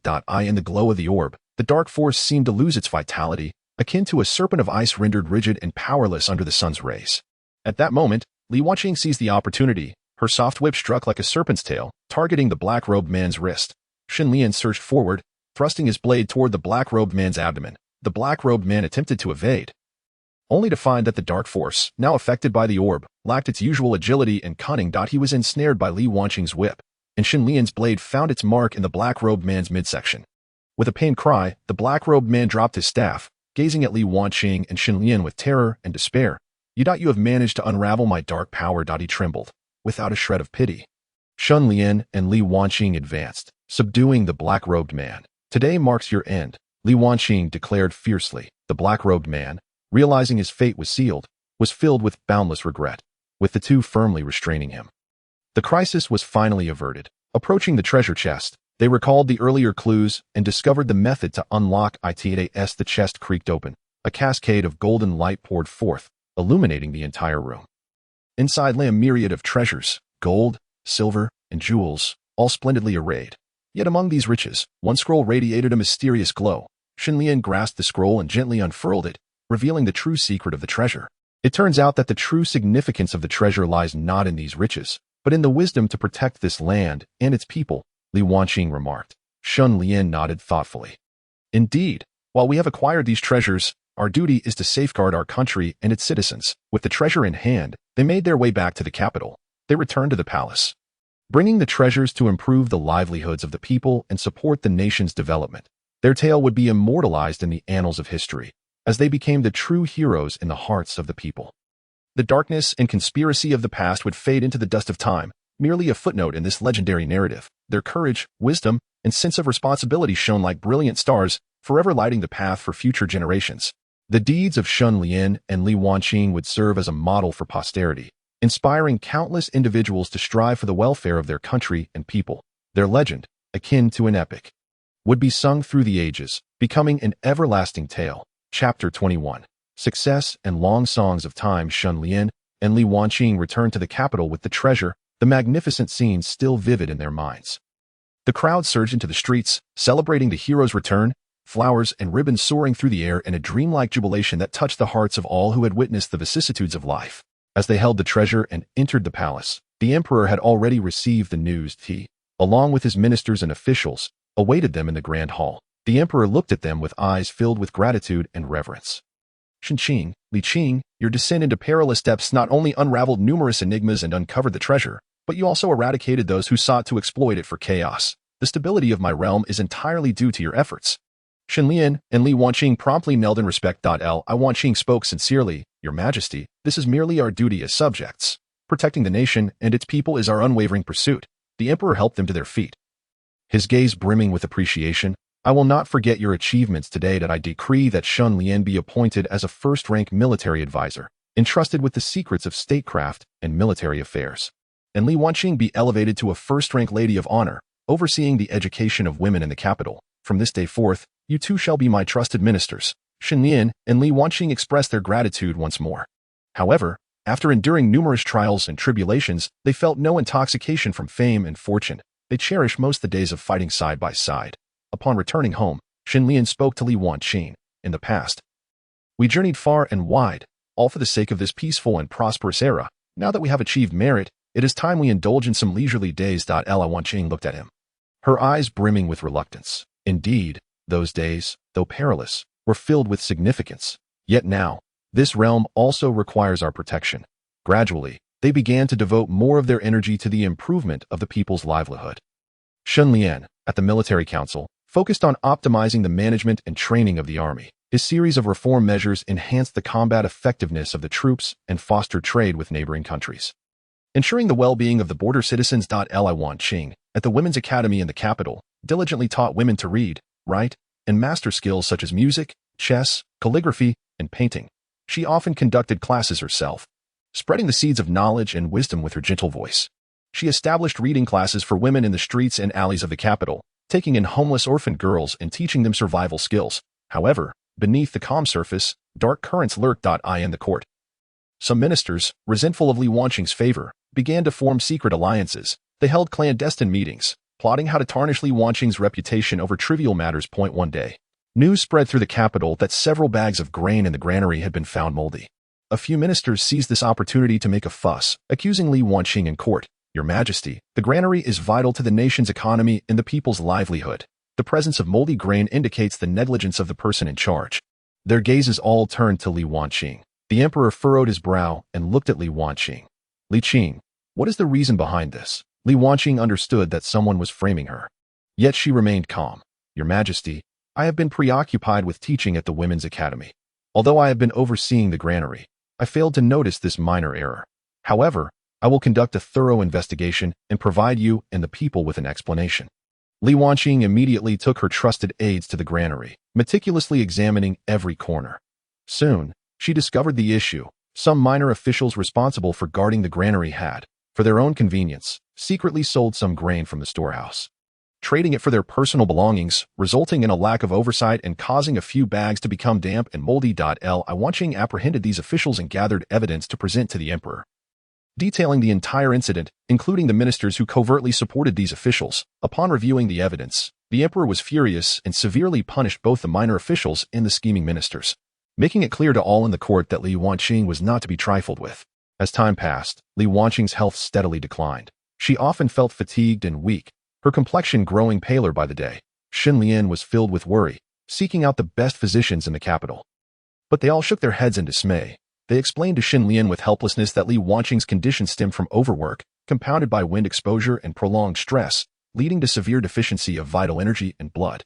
They could only prescribe tonics for temporary relief. Watching Li Wanqing's increasingly frail figure, Shen Lian's heart ached. He set aside his official duties to care for her wholeheartedly, preparing light meals and slowly simmering nourishing soups with precious medicinal herbs, red dates, goji berries, and ginseng.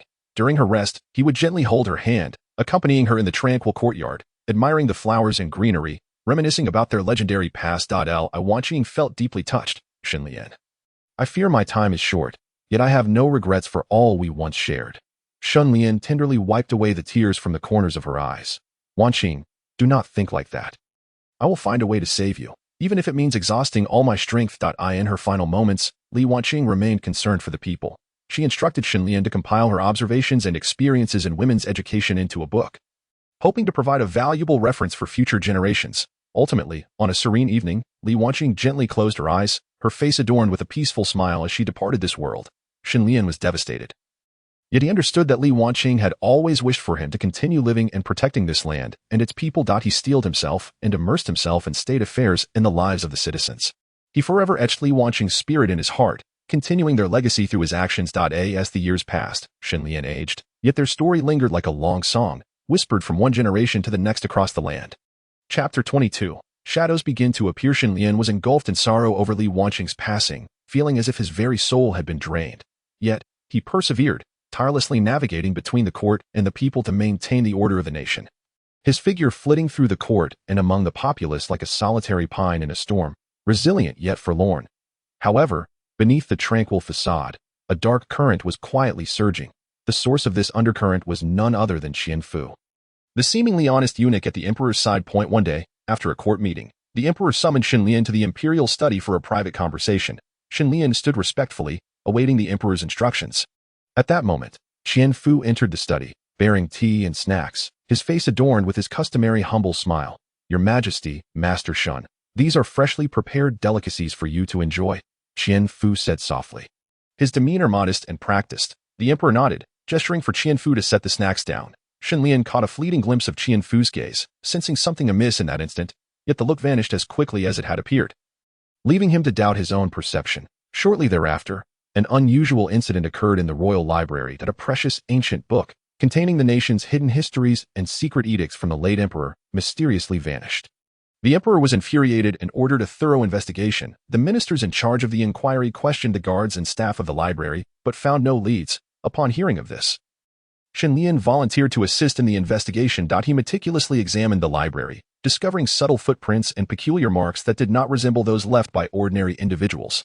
During the investigation, Shen Lian began to scrutinize those around him, particularly Qian Fu. He noticed that Qian Fu's behavior had grown increasingly suspicious, often sneaking in and out of remote palaces during the quiet hours of the night. On a stormy night, Shen Lian followed Qian Fu alone to an abandoned palace behind the imperial grounds. This palace was seldom visited, exuding an eerie and mysterious aura. Shen Lian cautiously trailed behind Qian Fu, hiding behind a pillar. He watched as Qian Fu entered the palace and called out softly. Soon, a shadow emerged from the darkness. Is everything in order? The shadow asked in a low voice. Qian Fu bowed slightly, replying, everything has been taken care of. The ancient book has been successfully delivered to the lady. Well done. However, do not let your guard down. The atmosphere in the court is growing tense. Proceed with caution, the shadow warned. Yes, I understand, Qian Fu replied respectfully. Shen Lian, hidden behind the pillar, was taken aback. It turned out that Qian Fu was colluding with an unidentified force, stealing the late emperor's secret edicts, with a lady orchestrating matters from behind the scenes. But who was this lady? What monumental conspiracy lay hidden behind Qian Fu's actions? At that moment, strange occurrences began to manifest within the palace. Maids and eunuchs frequently reported hearing hushed conversations, only to find the surroundings empty upon investigation. The head of palace security reported this to the emperor, who ordered an increase in palace guards and a thorough investigation for internal traitors. Shen Lian participated in the enhancement of palace security while continuing to secretly trace Qian Fu's leads. He discreetly contacted figures from the underworld and the capital, gathering rumors about the lady. It was said that she resided in a mysterious manor on the outskirts of the capital, surrounded by high walls and seldom visited by outsiders. The manor was heavily guarded, making it nearly impossible for ordinary people to approach. Shen Lian resolved to personally investigate this manor. Disguising himself in common attire, he set off quietly under the cover of night. He carefully evaded patrolling guards and arrived at the manor's exterior. The manor was shrouded in darkness, with only a few windows emitting faint light. Shen Lian meticulously observed the layout and discovered a small hole in the wall suitable for a dog. After a moment's hesitation, he decided to crawl through the hole. After some effort, Shen Lian finally located the residence of the lady Qian Fu had mentioned. It was a lavishly decorated pavilion, with lights spilling from the windows into the courtyard. Shen Lian hid in a corner of the courtyard, peering through the window. Inside, he saw a woman clad in black, her face obscured by the shadows. Well done. Qian Fu has proven to be reliable.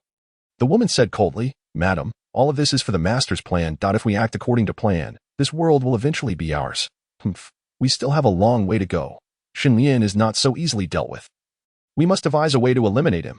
Rest assured, I have a plan. He has been preoccupied with investigating the library theft, leaving him exhausted. Now is the perfect opportunity to act. You must exercise caution. If anything goes wrong, it will be on you. In the chilling breeze outside the window, Shen Lian felt his blood boil with indignation. It was revealed that Qian Fu and a mysterious woman were audaciously plotting to usurp the power of the state. Aware of the grave implications of this matter, he knew he must hasten back to the palace to inform the emperor of the truth. Shen Lian hurriedly departed from the manor, spending a sleepless night. Upon his return to the palace, disregarding his fatigue, he rushed to the emperor's study and knelt to pay his respects. Your Majesty, I have urgent news to report. The theft of the library's treasures is connected to Qian Fu and a mysterious woman. Shen Lian recounted everything he had overheard at the manor. The emperor's face turned pale.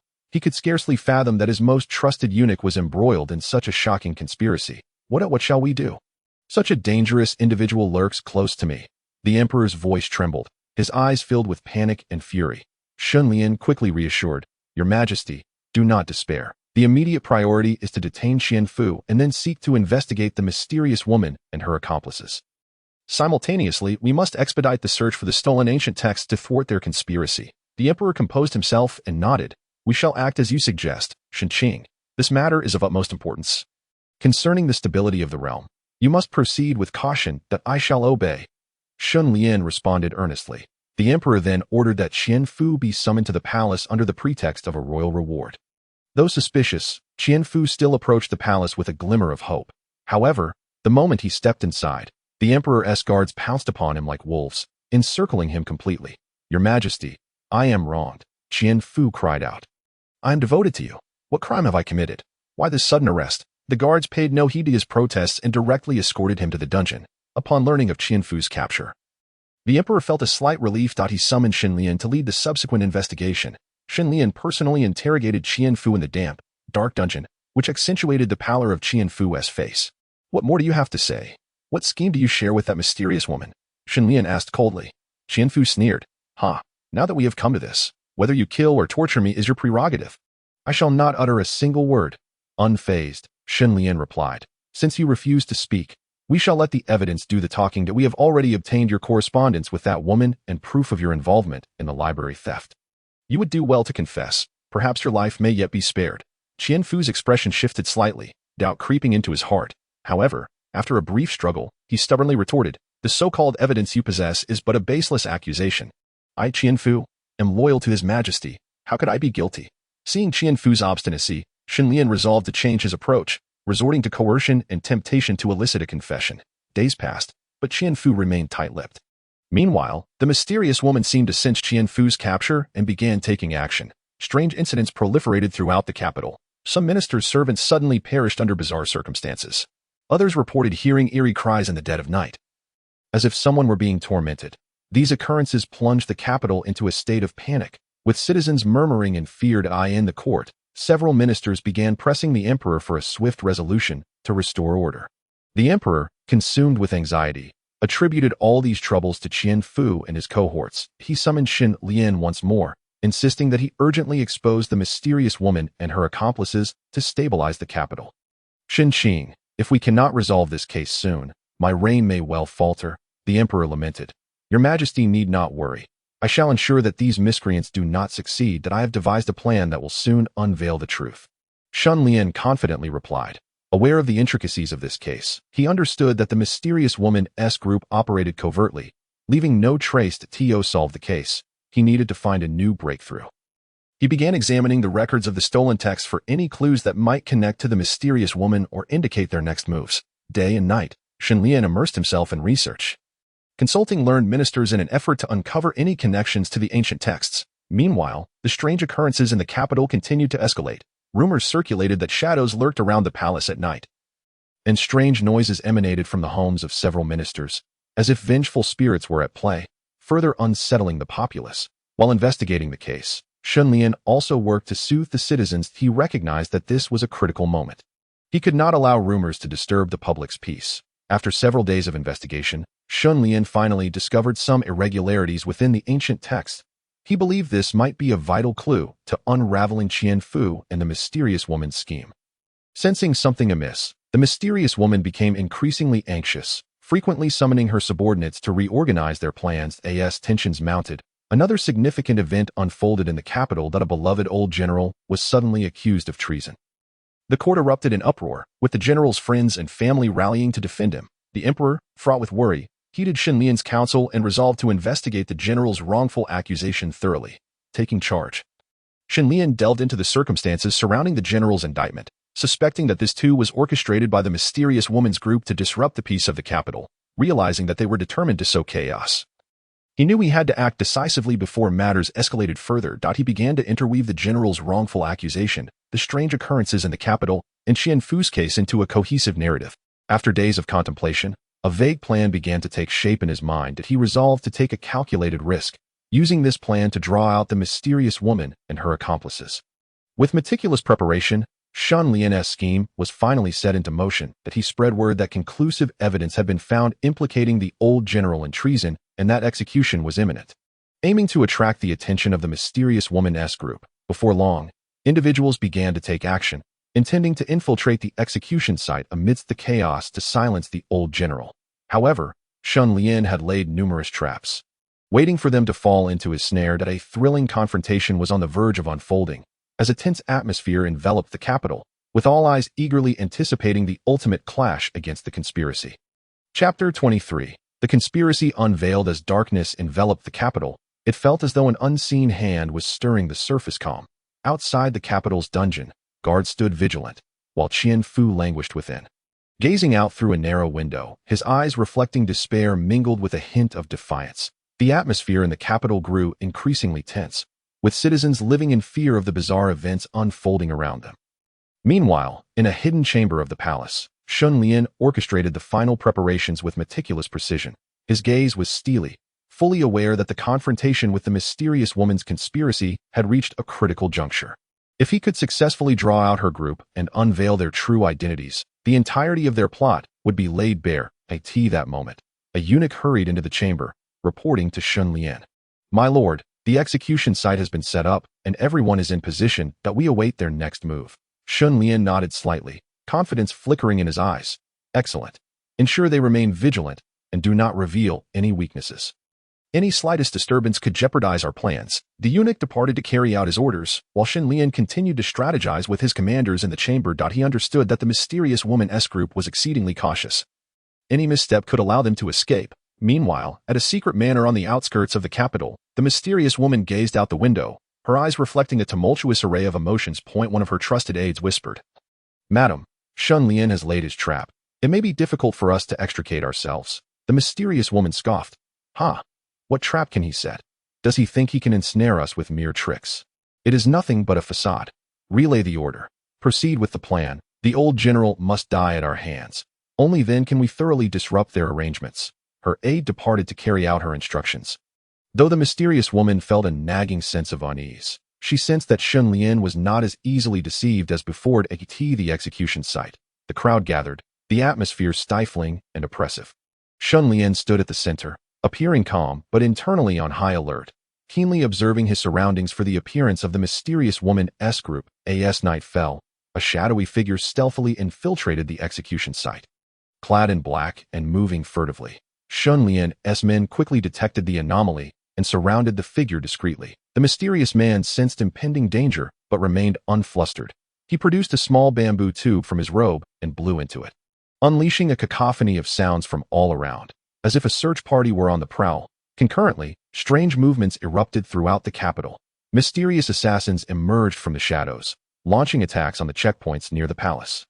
In an instant, the capital was thrown into chaos. Shen Lian felt a jolt of alarm. He realized that the mysterious woman-S group had come prepared, and this confrontation was far more complex than he had anticipated. Yet, he remained composed, shouting, "Everyone, do not fall for their ruse. This is their scheme to sow confusion." However, amidst the turmoil, the lines between right and wrong blurred. Seizing the opportunity, the mysterious woman-S group rushed toward the execution site. Their objective clear: to rescue the old general and assassinate the emperor amid the chaos, thereby creating greater disorder. Shen Lian led his subordinates into a fierce battle against the mysterious woman and her group. Tensions escalated as both sides prepared for conflict. Amidst the chaos, Shen Lian, utilizing his exceptional martial skills and remarkable leadership, gradually stabilized the situation. While engaging with the enemy, he remained vigilant, scanning the surroundings for any sign of the enigmatic woman, who appeared to orchestrate everything from the shadows. She remained concealed, issuing commands that allowed her group to act with uncanny precision. Suddenly, Shen Lian spotted a suspicious figure, a woman clad in black, agile and elusive. A thought crossed his mind. This could very well be the mysterious woman herself. Seizing a moment during the skirmish, he stealthily approached her direction. However, her heightened alertness allowed her to sense his movement. In an instant, she vanished into the darkness. Shen Lian, driven by urgency, pursued her relentlessly. Their chase unfolded through the bustling streets and alleys of the capital, a heart-pounding pursuit. During the chase, he discerned that the mysterious woman's actions were not without flaw. She seemed constrained, her movements tinged with a hint of panic. Capitalizing on this opportunity, Shen Lian lunged forward, initiating a direct confrontation. Under the moonlight, they exchanged blows, their weapons flashing in a deadly dance, while the mysterious woman possessed formidable skills. Shen Lian proved equally adept. Gradually, he gained the upper hand. You finally dare to show yourself. Your audacious plot to usurp the throne and disrupt the realm shall never succeed," Shen Lian proclaimed loudly. The mysterious woman responded with a faint, cold smile. "Shen Lian, you remain naively optimistic. The outcome of this power struggle is yet to be determined." Just as their duel reached a pivotal moment, the royal guards arrived. Having sensed unrest in the capital and rushed to provide assistance, their arrival disrupted the plans of the mysterious woman-S group, leaving them in a precarious position. Sensing defeat, She attempted to employ her extraordinary skills to escape. But amidst the onslaught, she ultimately faltered. In the end, Shen Lian and his allies captured the mysterious woman alongside her loyalists. He escorted her before the emperor, who bore an expression of exhaustion, though relief was evident. Shen Lian, this time, I owe you my gratitude. My empire has been preserved, the emperor expressed. Shen Lian respectfully replied, Your Majesty, it is my duty as long as I can alleviate your burdens and serve the realm. I harbor no regrets. The emperor nodded, subsequently ordering the imprisonment of the mysterious woman and her associates, ensuring they faced rigorous interrogation. A thorough investigation of the capital ensued, aimed at eradicating any remnants of her faction. After extensive questioning, the mysterious woman revealed her conspiracy with Qian Fu. It turned out she was a disgraced noblewoman, harboring resentment and seeking to reclaim her status by leveraging Qian Fu and others to usurp the throne. Qian Fu, lured by greed, had become their accomplice. With the truth revealed, the capital returned to its former tranquility. Due to his valor, Shen Lian was bestowed with greater power and honor by the emperor. Yet, he remained humble, acutely aware that the stability and prosperity of the nation required relentless effort from him and countless officials.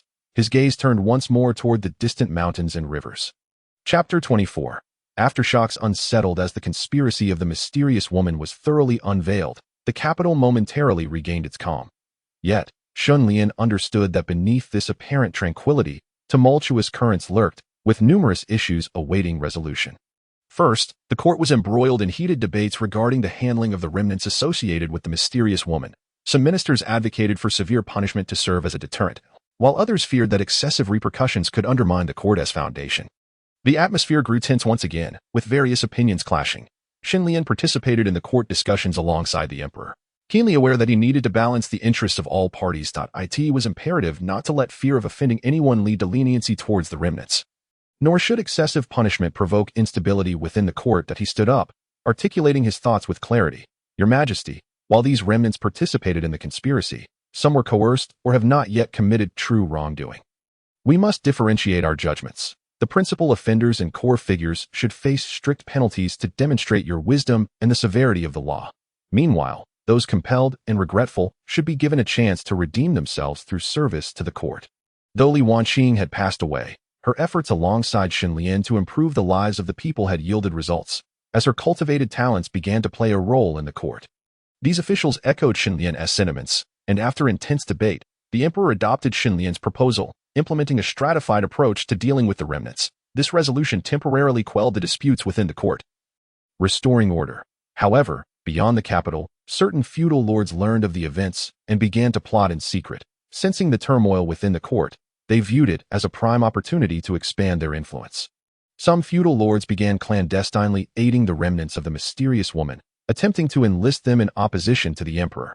Shen Lian detected these movements among the feudal lords. He understood that the feudal lord issue had long been a source of concern for the court. If left unaddressed, it could precipitate a larger crisis.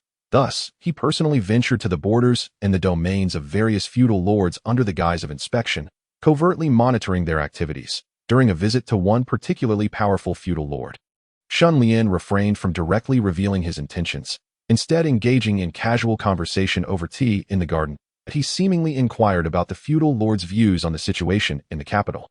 Keenly listening for subtle clues in his words, the feudal lord outwardly professed unwavering loyalty to the court, extolling the emperor's brilliance and Shen Lian's talents, yet a glimmer of cunning occasionally flickered in his eyes. Shen Lian observed this, and his suspicions were confirmed. Over the following days, he did not rush to disclose his purpose but instead engaged widely with the feudal lord's subordinates and local officials.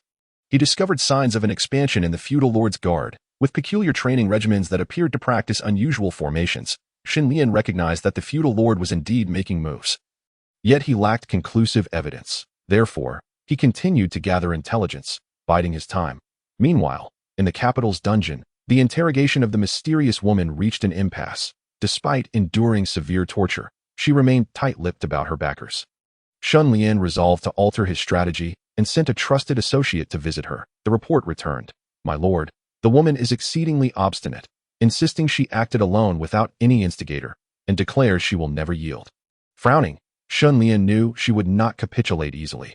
She must possess some significant leverage. After a moment of contemplation, he instructed, continue to monitor her closely, while also investigating her connections in the capital to uncover any potential leads. As the investigation deepened, Shen Lian discovered that the mysterious woman had engaged in secret dealings with foreign emissaries in the capital. This revelation suggested that the conspiracy might involve national diplomacy and interests. Shen Lian decided to take proactive measures. After discussions with ministers advocating for a robust response to the feudal lord issue, they devised a comprehensive plan. They would fortify defenses along the borders to prevent any opportunistic rebellions by the feudal lords while simultaneously using diplomatic channels to warn foreign nations against interfering in internal affairs. Shen Lian understood that this was a struggle for the fate of the nation that he needed to tread carefully, preventing feudal lord rebellions while unveiling the hidden truths behind the mysterious woman. During a patrol along the borders, a soldier reported unusual activity. He observed unidentified individuals moving furtively along the border, seemingly engaged in clandestine dealings. The soldier promptly reported this to Shen Lian. He quickly organized a team to investigate. Discovering that these individuals were indeed spies for the feudal lords, attempting to connect with foreign smuggling groups to acquire advanced weaponry and intelligence to aid in their rebellion. Upon learning this, Shen Lian felt a tightening in his chest. He realized that without sufficient strength, they would face significant challenges in countering this insurrection. Thus, he urgently dispatched troops to reinforce border defenses while sending envoys back to the capital to seek the emperor's assistance. The emperor, upon receiving the news, was greatly alarmed. He promptly mobilized troops from the vicinity of the capital to the borders while reinforcing security measures in the capital. A tense atmosphere enveloped the capital once more. Yet this time, the populace understood that as long as Shen Lian and the ministers remained, the crisis would be averted. Standing atop the city walls, Shen Lian gazed into the distance toward the borders. His expression resolute and profound. He knew that this confrontation was just the beginning, and he would continue to dedicate himself to the stability of the nation and the well-being of its people. Chapter 25. A storm approaches. The eve of battle. Shen Lian stood atop the city walls, his gaze extending beyond the fortifications towards the distant borders shrouded in mist. His heart brimmed with anxiety. Despite the urgent mobilization of troops and bolstered defenses, he recognized that the struggle ignited by the threat of rebellion from the feudal lords was far more intricate and arduous than anticipated. As news of troop movements spread, the feudal lords across the land sensed the urgency of the situation. They initially believed that with the backing of mysterious foreign forces, they could incite a large-scale rebellion capable of shaking the foundations of the court's rule. However, they did not anticipate the swift response of Shen Lian and his allies, who maintained a firm grip on the situation. In a small border town, Shen Lian personally inspected the troops. The soldiers were filled with high spirits. Aware that they were engaged in a battle that would determine the fate of their nation, Shen Lian moved through the camp, discussing battle strategies with the generals while also encouraging the ordinary soldiers. Do not fear. Behind us stand countless citizens. Our homeland. We must defend this land and protect our home. Shen Lian's voice resonated throughout the camp, uplifting the soldiers' morale. Yet, just as Shen Lian believed everything was under control, news arrived from the border that the rebel forces of the prince had breached a defensive line, plunging the court's troops into fierce combat. Upon receiving this news, Shen Lian felt an urgent wave of anxiety. He immediately led a contingent of elite soldiers to provide support. The battlefield was filled with the sounds of battle cries. The prince's rebels were well-equipped, bolstered by advanced weaponry supplied by foreign smuggling groups, making the conflict exceptionally challenging.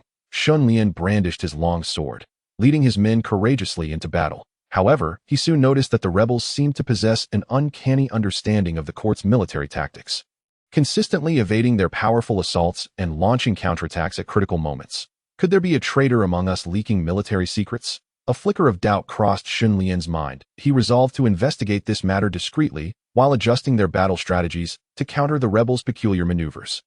Meanwhile, in the capital, the emperor was also feeling immense pressure. Sitting in his study, he gazed at the mountain of memorials, his brow furrowed in concern. Is my empire truly on the verge of upheaval due to this rebellion? The emperor murmured to himself. He understood the significance of this war. If the prince's rebellion succeeded, it would trigger a chain reaction that could fracture the nation. The ministers in the court were equally anxious about the war's developments. They offered various strategies, hoping to find a means to counter the rebels' tactics. Your Majesty, I believe the enemy is well acquainted with our strategies. There must be an insider. Yet, given the current tight security within the court, it is difficult to ascertain who has leaked information, one minister expressed with deep concern. News from Shen Lian soon arrived, outlining the battlefield situation. Upon hearing Shen Lian's report, the emperor frowned slightly and inquired, Shen Qing, do you have any solutions? Shen Lian pondered for a moment before responding. Your Majesty, I believe the immediate priority is to strengthen our intelligence gathering and analysis while altering our battle plans to evade the enemy's strengths and exploit their weaknesses. Furthermore, we must remain vigilant about the rebels' next moves. There may be a larger scheme awaiting us. The Emperor nodded in agreement. Let us proceed according to Shen Qing's counsel. On the other side of the battlefield. The prince sat in his tent, a smug smile on his face. Shen Lian, no matter how clever you are, you shall not unravel my plans, he muttered to himself. In his tent stood a foreign strategist he had summoned. Dressed in peculiar attire, with a glimmer of cunning in his eyes. Your Highness, although the court's army is valiant, they remain largely ignorant of us. Our plans will gradually lead them into a deadlock. The foreign strategist asserted confidently. Ha ha ha. Splendid. If we succeed, I shall not treat you poorly. The prince laughed heartily. As the conflict persisted, the situation grew increasingly tense, although the troops led by Shen Lian fiercely resisted. They suffered significant losses. The prince's rebels, leveraging favorable terrain and formidable firepower, gradually gained the upper hand. However, Shen Lian did not succumb to discouragement. He meticulously observed the battlefield and finally identified a vulnerability in the rebels' firepower. Relay my orders, concentrate our forces and attack that position, Shen Lian commanded decisively. Upon receiving the orders, the soldiers bravely advanced, braving the enemy's hail of bullets, inching closer to their target. In the heat of battle, they ultimately breached the rebels' fire blockade and successfully seized that critical position. This small breakthrough greatly boosted the morale of the court's army. Seizing the opportunity, Shen Lian organized a counterattack, reclaiming some lost ground. Yet, the prince's rebels quickly adjusted their tactics, launching a fierce assault once more. Both sides found themselves in a stalemate. News arrived from the capital. The emperor had ordered reinforcements to be dispatched, along with a mobilization of national resources to support the front lines. This news invigorated Shen Lian's troops, reassuring them that they were not fighting alone. Conversely, hearing this news caused unease among the prince's rebels. They realized that if they did not secure victory before the reinforcements arrived, the situation would turn increasingly unfavorable for them. We cannot allow them to regain their composure. We must intensify our attacks. The prince commanded. Thus, the battle escalated once again, with the battlefield shrouded in smoke and filled with the sounds of clashing swords. Meanwhile, a more dangerous conspiracy was quietly unfolding in the shadows. The prince's spies had been diligently gathering intelligence on the court's army. They not only learned of the court's troop deployments, but also discovered that Shen Lian and his allies were investigating the possibility of a traitor. The spies swiftly relayed this information back. And upon learning it, the prince resolved to take advantage of the situation to eliminate Shen Lian and his comrades on the battlefield, then seize control of the court's forces amidst the chaos. We shall execute our plan, the prince declared with malice. One night, while Shen Lian was studying battle strategies in his tent, he suddenly heard a strange noise outside. Alert! He rose and drew his long sword. Who goes there? Shen Lian called out.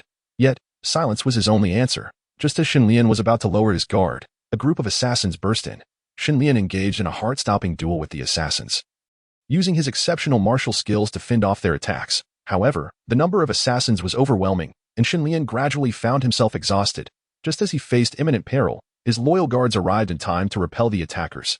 Your Highness, the enemy is cunning. We must bolster our defenses, his guards advised. Shen Lian nodded in agreement. It seems we have a traitor among us. From now on, everyone will undergo strict scrutiny. No suspicious individual shall be overlooked. Following this assassination attempt, Shen Lian recognized the importance of internal security. He began a thorough examination of his aides and generals while implementing more stringent defensive measures. Meanwhile, the prince did not allow the failed assassination to deter him. He continued plotting a grander scheme. The battle between Shen Lian and the prince's rebels escalated into a fevered intensity. The court's army and the rebels clashed fiercely, neither side yielding. Each assault and defense was a matter of life and death. Shen Lian understood deeply that this battle was pivotal to the fate of the country and its people. He tirelessly commanded the troops on the battlefield daily, focusing on maintaining morale and logistical support. In one skirmish, Shen Lian discovered a crucial stronghold of the rebels. This stronghold was situated in a perilous location and heavily fortified, serving as a critical support point for the rebels. If it could be breached, it would deal a significant blow to the enemy. This is our key battle. We must exert all our efforts, Shen Lian declared to his soldiers. Once the battle commenced, the court's army launched a fierce assault on the stronghold. However, the rebels' defenses were remarkably tenacious, and the court's repeated offensives failed to succeed. Observing the battlefield situation with mounting anxiety, Shen Lian realized that the longer the conflict dragged on, the more detrimental it would be for the court's forces. While pondering how to breach the rebel stronghold, he received news from the capital. The emperor, consumed with worry over the war, was growing weaker due to the immense pressure. I know Shen Qing is working hard on the battlefield, but I believe he can turn the tide. I pray for Shen Qing and all the soldiers, hoping for their safe return. The emperor's decree arrived. After reading the edict, Shen Lian was filled with emotion and renewed strength. He silently vowed to capture the rebel stronghold swiftly and not disappoint the emperor's expectations. Upon returning to the camp, Shen Lian convened the generals to meticulously analyze the terrain and defenses of the rebel stronghold. After much discussion, they finally devised a detailed assault plan. Under the cover of night, the court's army stealthily approached the rebel stronghold, utilizing the darkness to their advantage. They evaded the rebels' patrols and successfully neared the stronghold. According to the plan, a portion of the soldiers was tasked with a feigned attack while another group circled to the rear, preparing for a surprise assault. The night sky echoed with gunfire. The feigned attack drew the rebels' main forces, while the soldiers at the rear quietly breached the stronghold's defenses. A surprise attack ensued. The court's army engaged in fierce combat with the rebels within the stronghold. The rebels, caught off guard by this sudden assault, faltered in their ranks. After a ferocious battle, the court's army finally captured the vital stronghold. This victory significantly bolstered the morale of the court's troops and dealt a heavy blow to the prince's rebels. Upon learning of this news, the prince erupted in fury. This Shen Lian has repeatedly thwarted my plans. It seems I must take matters into my own hands and confront him directly. The prince resolved to personally lead his forces to the front lines for a decisive battle against Shen Lian. Upon hearing that the prince would personally come, Shen Lian took the matter seriously. He prepared his troops for the impending confrontation, intensifying management and training. Eventually, the two sides met on the battlefield. This was a decisive battle that would determine the fate of the nation. Both sides committed their full forces, resulting in an intensely fierce struggle. Shen Lian led the court's army, courageously engaging the enemy. He maneuvered through the battlefield, and wherever he went, the rebels fell before him.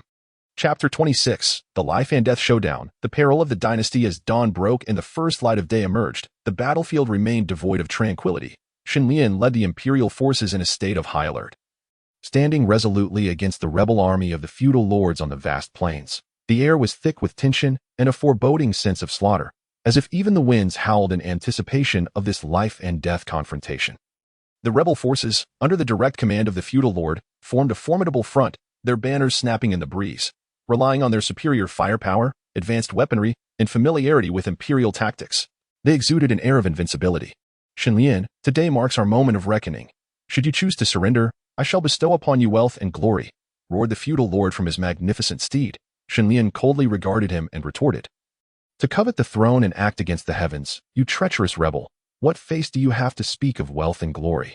Today, you shall witness the might of the imperial court." As his words faded, the war drums sounded, and both sides launched their assaults simultaneously. Blades flashed and clashed, and the air was filled with the thunderous cries of battle. The imperial forces, shielded by heavy infantry at the front, advanced with long swords in hand, marching with powerful, synchronized steps toward the rebel army. Behind them, archers, under their commander's guidance, unleashed a volley of arrows toward the enemy lines. The rebel gunmen swiftly opened fire, flames and smoke engulfing the battlefield. Their cannons roared, shells exploding among the imperial troops, blood spilling and bodies littering the ground. Yet, the imperial army did not waver. Bolstered by their tight formation, they pressed forward against the rebels. Shen Lian led the charge, wielding his long sword to slay the approaching rebels. Blood splattered across him, yet his gaze grew ever more resolute. Under his leadership, the morale of the imperial forces surged, gradually breaching the front lines of the rebel army. On the left flank, General Li maneuvered his troops, exploiting the terrain to encircle the enemy. They moved with agility, like wolves pouncing on their prey, targeting the right wing of the rebel forces, with a commanding presence atop his horse. General Li brandished his spear, taking down rebels with precise strikes, instilling fear in their ranks. "Charge, for the imperial court, for our homeland, eradicate these traitorous scum," he bellowed, galvanizing his soldiers, who surged forth like tigers descending from the mountains. Tearing through the right flank of the rebel defenses, the rebels quickly regrouped, attempting to encircle the imperial forces. However, Shen Lian had already sensed their intentions. He commanded the infantry to form a tight shield wall, while the cavalry flanked from the sides. In the midst of fierce clashes, the imperial army, with their superior tactics and indomitable spirit, successfully held their ground on the right. In the center of the battlefield, the main forces collided, plunging into a brutal melee. Blades clashed, sparks erupted, the cries of soldiers intertwined with the sounds of clashing weaponry. Both sides continued their relentless charges, striving to break through the opposing lines. Amid the chaos, Shen Lian discerned a vulnerability within the rebel ranks. He promptly led a contingent of elite soldiers toward that weak point, endeavoring to penetrate the defenses. After a fierce struggle, they succeeded in breaching the line, but the rebel forces pursued closely. Just then, a sudden commotion erupted from the rear of the rebel army. Another local feudal lord, seizing the moment, turned against them, leading his forces to join the imperial side. This lord, having discovered the truth behind the rebellion and the hidden conspiracies, recognized the potential catastrophe it posed to the nation and its people. After careful consideration, he resolved to ally with the imperial forces against the rebellion. Brothers, let us eliminate these traitors who seek to dismantle our nation's stability, the turncoat feudal lord proclaimed, invigorating his troops as they swiftly integrated with the imperial forces, engaging the rebels fiercely. This unexpected turn left the rebel army in disarray, their once cohesive lines beginning to falter.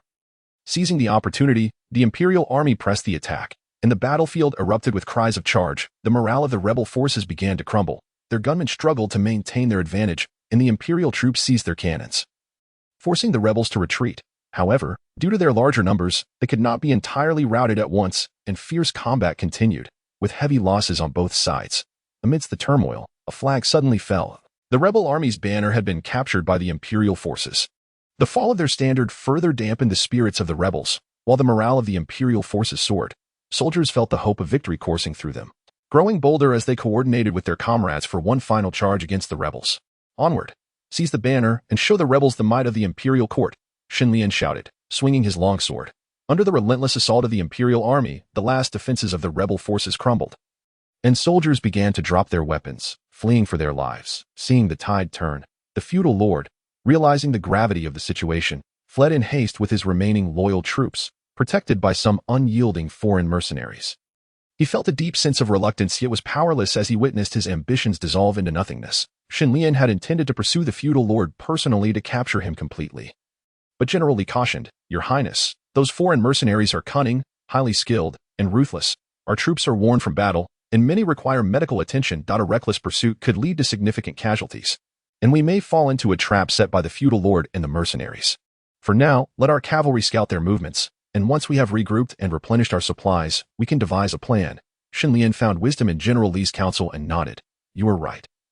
Stabilizing the situation is paramount. We must reclaim lost territory and soothe the populace, allowing them to return to peaceful lives. Dispatch orders for our troops to regroup, tend to the wounded, inventory our supplies, and place scouts in the direction the feudal lord fled, keeping a close watch on their movements. We must not allow them to slip away." As orders were disseminated, the weary soldiers of the imperial army, though exhausted, felt a renewed sense of purpose and promptly set about executing their commands. This seemingly heart-stopping and intense showdown had reached a temporary conclusion. The battlefield lay shrouded in smoke, littered with bodies, the earth stained red with blood. The victory of the imperial forces brought a glimmer of hope for peace to this war-torn land. Shen Lian surveyed the ravaged battlefield, his heart heavy with emotion. The images of the brave soldiers who had made the ultimate sacrifice flashed through his mind, and a flicker of sorrow crossed his eyes. He understood that this victory had been purchased with the blood and lives of countless individuals. Simultaneously, he recognized that although they had triumphed in this battle, remnants of the rebel forces remained, and foreign powers still lurked, meaning the crisis facing the imperial court was far from resolved. Turning to General Li and the other weary yet resolute commanders, as well as the soldiers who had fought valiantly for their homeland, he ordered, "Instruct the captains to compile a list of the fallen, ensuring they receive proper burials so their noble spirits may rest in peace. Additionally, the medical teams must expedite care for the wounded.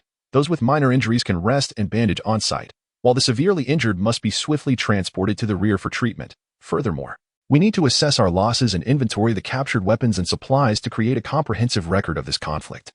As Shen Lian spoke, he made his way toward the towering military flag at the center of the battlefield.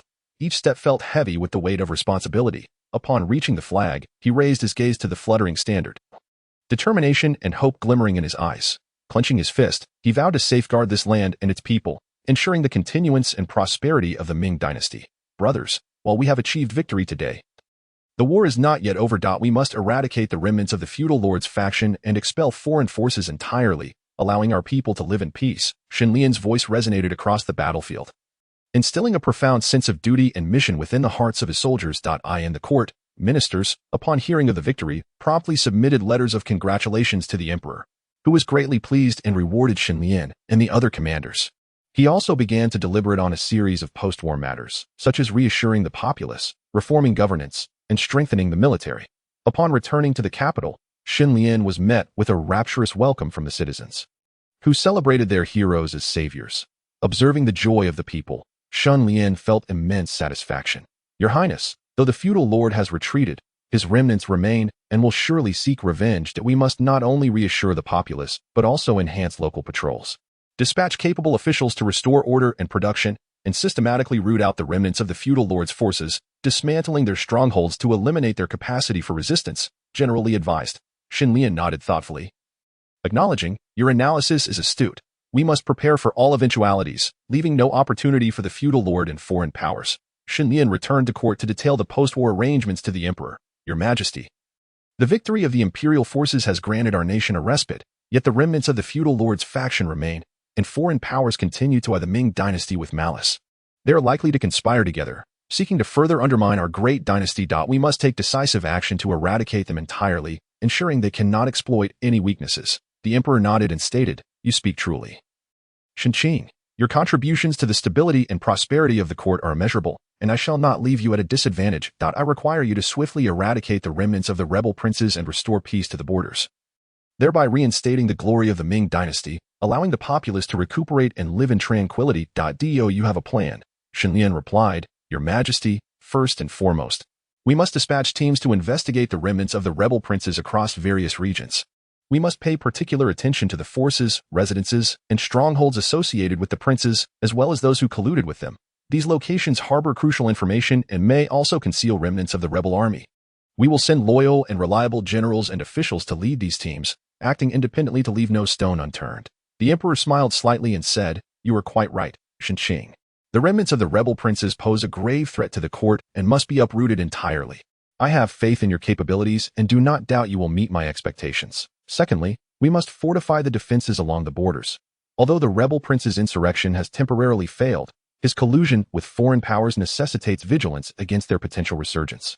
Those foreign entities have long eyed us with hostility, and they may seize upon the prince's failure to intensify their efforts. We must dispatch capable generals to garrison the borders, strengthen our fortifications, establish watchtowers, and enhance our intelligence networks to ensure the safety of our frontiers. Shen Lian continued. Moreover, in light of the collusion between the rebel prince and foreign powers, they will undoubtedly seek to procure material support through trade and smuggling. We must rigorously investigate both maritime and land smuggling, increasing patrols to prevent them from acquiring resources. Simultaneously, we must bolster oversight along the coast and border, leaving no suspicious vessels or individuals unchecked, thereby cutting off their supply lines and thwarting their nefarious schemes. Additionally, we must enhance our intelligence operations. There are certainly remnants of the rebel prince and foreign powers lurking among us, engaging in acts of sabotage and espionage. We need to establish a more intricate intelligence network, cultivate skilled operatives, uncover their hiding places, and ascertain their plans. Only by taking the initiative can we preempt potential threats. Furthermore, he added, though we have emerged victorious, the toll of war has been immense, and the populace urgently requires respite. We should reduce taxes, improve irrigation, encourage reclamation of land, and promote agriculture, enabling the people to rebuild their homes and restore vitality. Concurrently, we should implement educational reforms to nurture talent and fortify the foundation of the state. The emperor listened attentively to Shen Lian's proposals and praised him. You have considered every aspect, Shenqing. I hereby appoint you Duke of Stabilization, entrusting you with the oversight of military and state affairs. I implore you to devote yourself tirelessly to eliminating all hidden dangers for the Ming dynasty and restoring its former glory. Shen Lian immediately knelt in gratitude. Your Majesty's grace is overwhelming. Even my life would not suffice to repay it. I shall not betray your trust and will dedicate myself to the court and the welfare of the people. Fiercely safeguarding the realm of the Ming. After being appointed Duke of Stabilization, Shen Lian commenced the full implementation of his plans. He first dispatched multiple investigative teams to various locales. Each team was led by loyal and experienced generals and officials, delving into the borders and urban areas, meticulously scrutinizing every suspicious location. During their investigations, they uncovered several small factions of the rebel prince's remnants on the border of Yunnan. A small group of about 100 was attempting to convey supplies from foreign merchants stationed outside the city, disguised as ordinary mountain folk in the wilderness. However, their every move was detected by the spies of the investigative teams. Upon receiving the news, Shen Lian personally led a contingent of elite soldiers to the site. As night fell and silence enveloped the land, Shen Lian's forces stealthily encircled the valley where the rebel remnants were located. At his command, the soldiers surged forth like tigers into the enemy camp. The remnants, caught off guard, were quickly subdued by the well-trained imperial army. Shen Lian showed no mercy to the captured foes, escorting them back to the capital for questioning. Days later, Shen Lian received distressing news. Chaos had erupted on the northern border, where unidentified armed personnel attacked a small town, committing acts of arson and pillage, causing immense suffering to the populace. Investigations revealed that it was the work of the rebel prince's remnants in collusion with local bandits. Shen Lian resolved to personally journey northward, leading his army day and night to reach the border swiftly. Upon witnessing the devastation of the town, his heart burned with indignation. He divided his forces into 3 groups, one to comfort the citizens and transport the injured to safety, distributing food and clothing to help them regain stability, another to pursue the combined forces of the rebel remnants and bandits, and the last to reinforce security along the route, preventing any accomplices from providing assistance or gathering intelligence. Shen Lian personally led the pursuit, following clues across the vast grasslands. They endured hardships and challenges, finally locating the enemy encampment. With a single command, the imperial army surged forth like a tidal wave against the enemy lines. Though the rebel remnants and bandits fought fiercely, they gradually faltered before the disciplined imperial troops. Shen Lian, at the forefront, wielded his saber, cutting down foes in his path, under the relentless assault of the imperial forces. The combined armies of the rebel remnants and bandits were utterly routed. With this victory, the northern situation stabilized temporarily. Yet Shen Lian understood that this was but a fleeting respite, as remnants of the rebel prince still lingered, and foreign powers continued to lurk in the shadows. He resolved to persevere in his efforts to eradicate the enemy's strongholds. Meanwhile, in the capital, the emperor fervently began to implement Shen Lian's proposed policies. Taxes were reduced, alleviating the burdens on the populace, who now eagerly engaged in production and construction. The fields across the land once again witnessed the diligent labor of farmers. Irrigation projects were revitalized. The Grand Canal was dredged anew, and the irrigation systems were enhanced, resulting in increased arable land and gradually rising grain yields. The cities bustled with activity as merchants flocked, facilitating trade and breathing life back into commerce. However, dissenting voices arose within the court.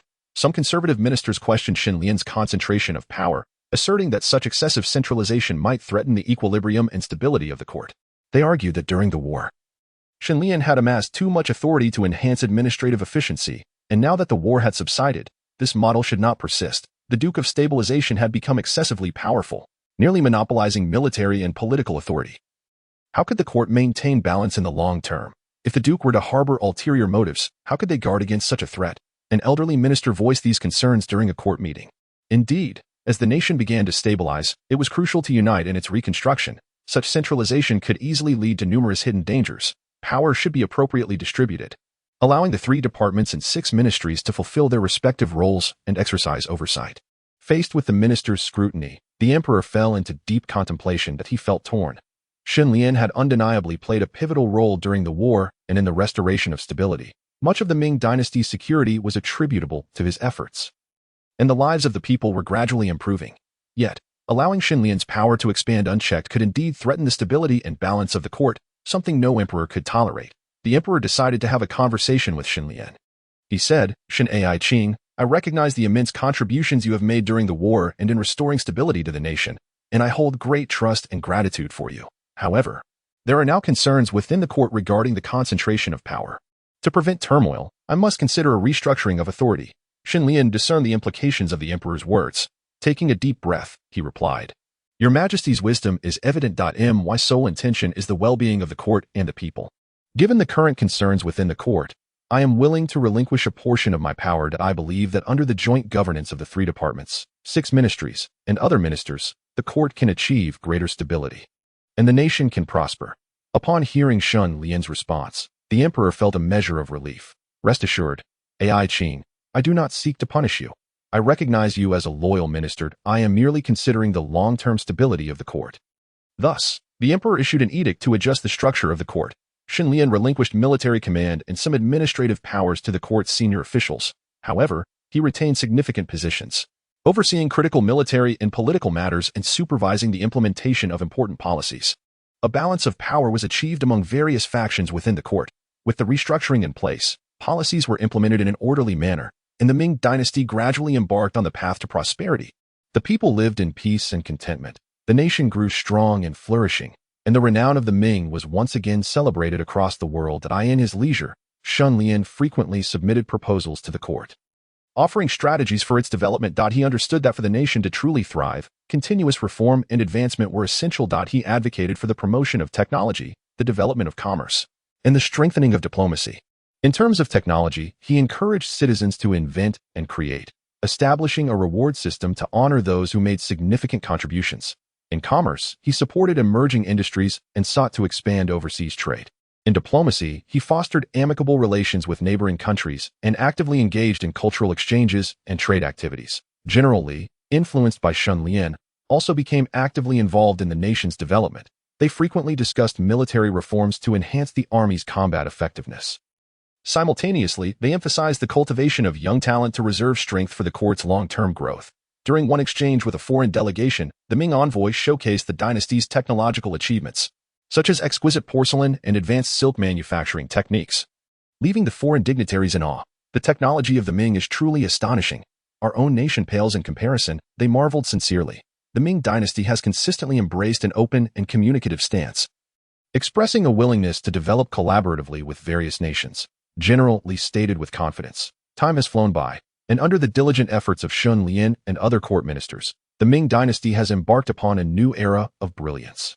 Once ravaged by warfare, the nation now stands as a formidable power, capturing the attention of the world. Shen Lian and General Li exemplify contrasting yet complementary roles, one tirelessly strategizing within the imperial court, while the other valiantly defends the homeland on the battlefield. Their tale has become a legendary narrative of the Ming dynasty, celebrated and recounted through generations. However, the tranquility of their days is once again disrupted, as a new crisis quietly takes root. From distant shores, the vessels of foreign powers begin to navigate towards the coast of Ming, coveting its riches and lands, equipped with advanced weaponry and formidable fleets.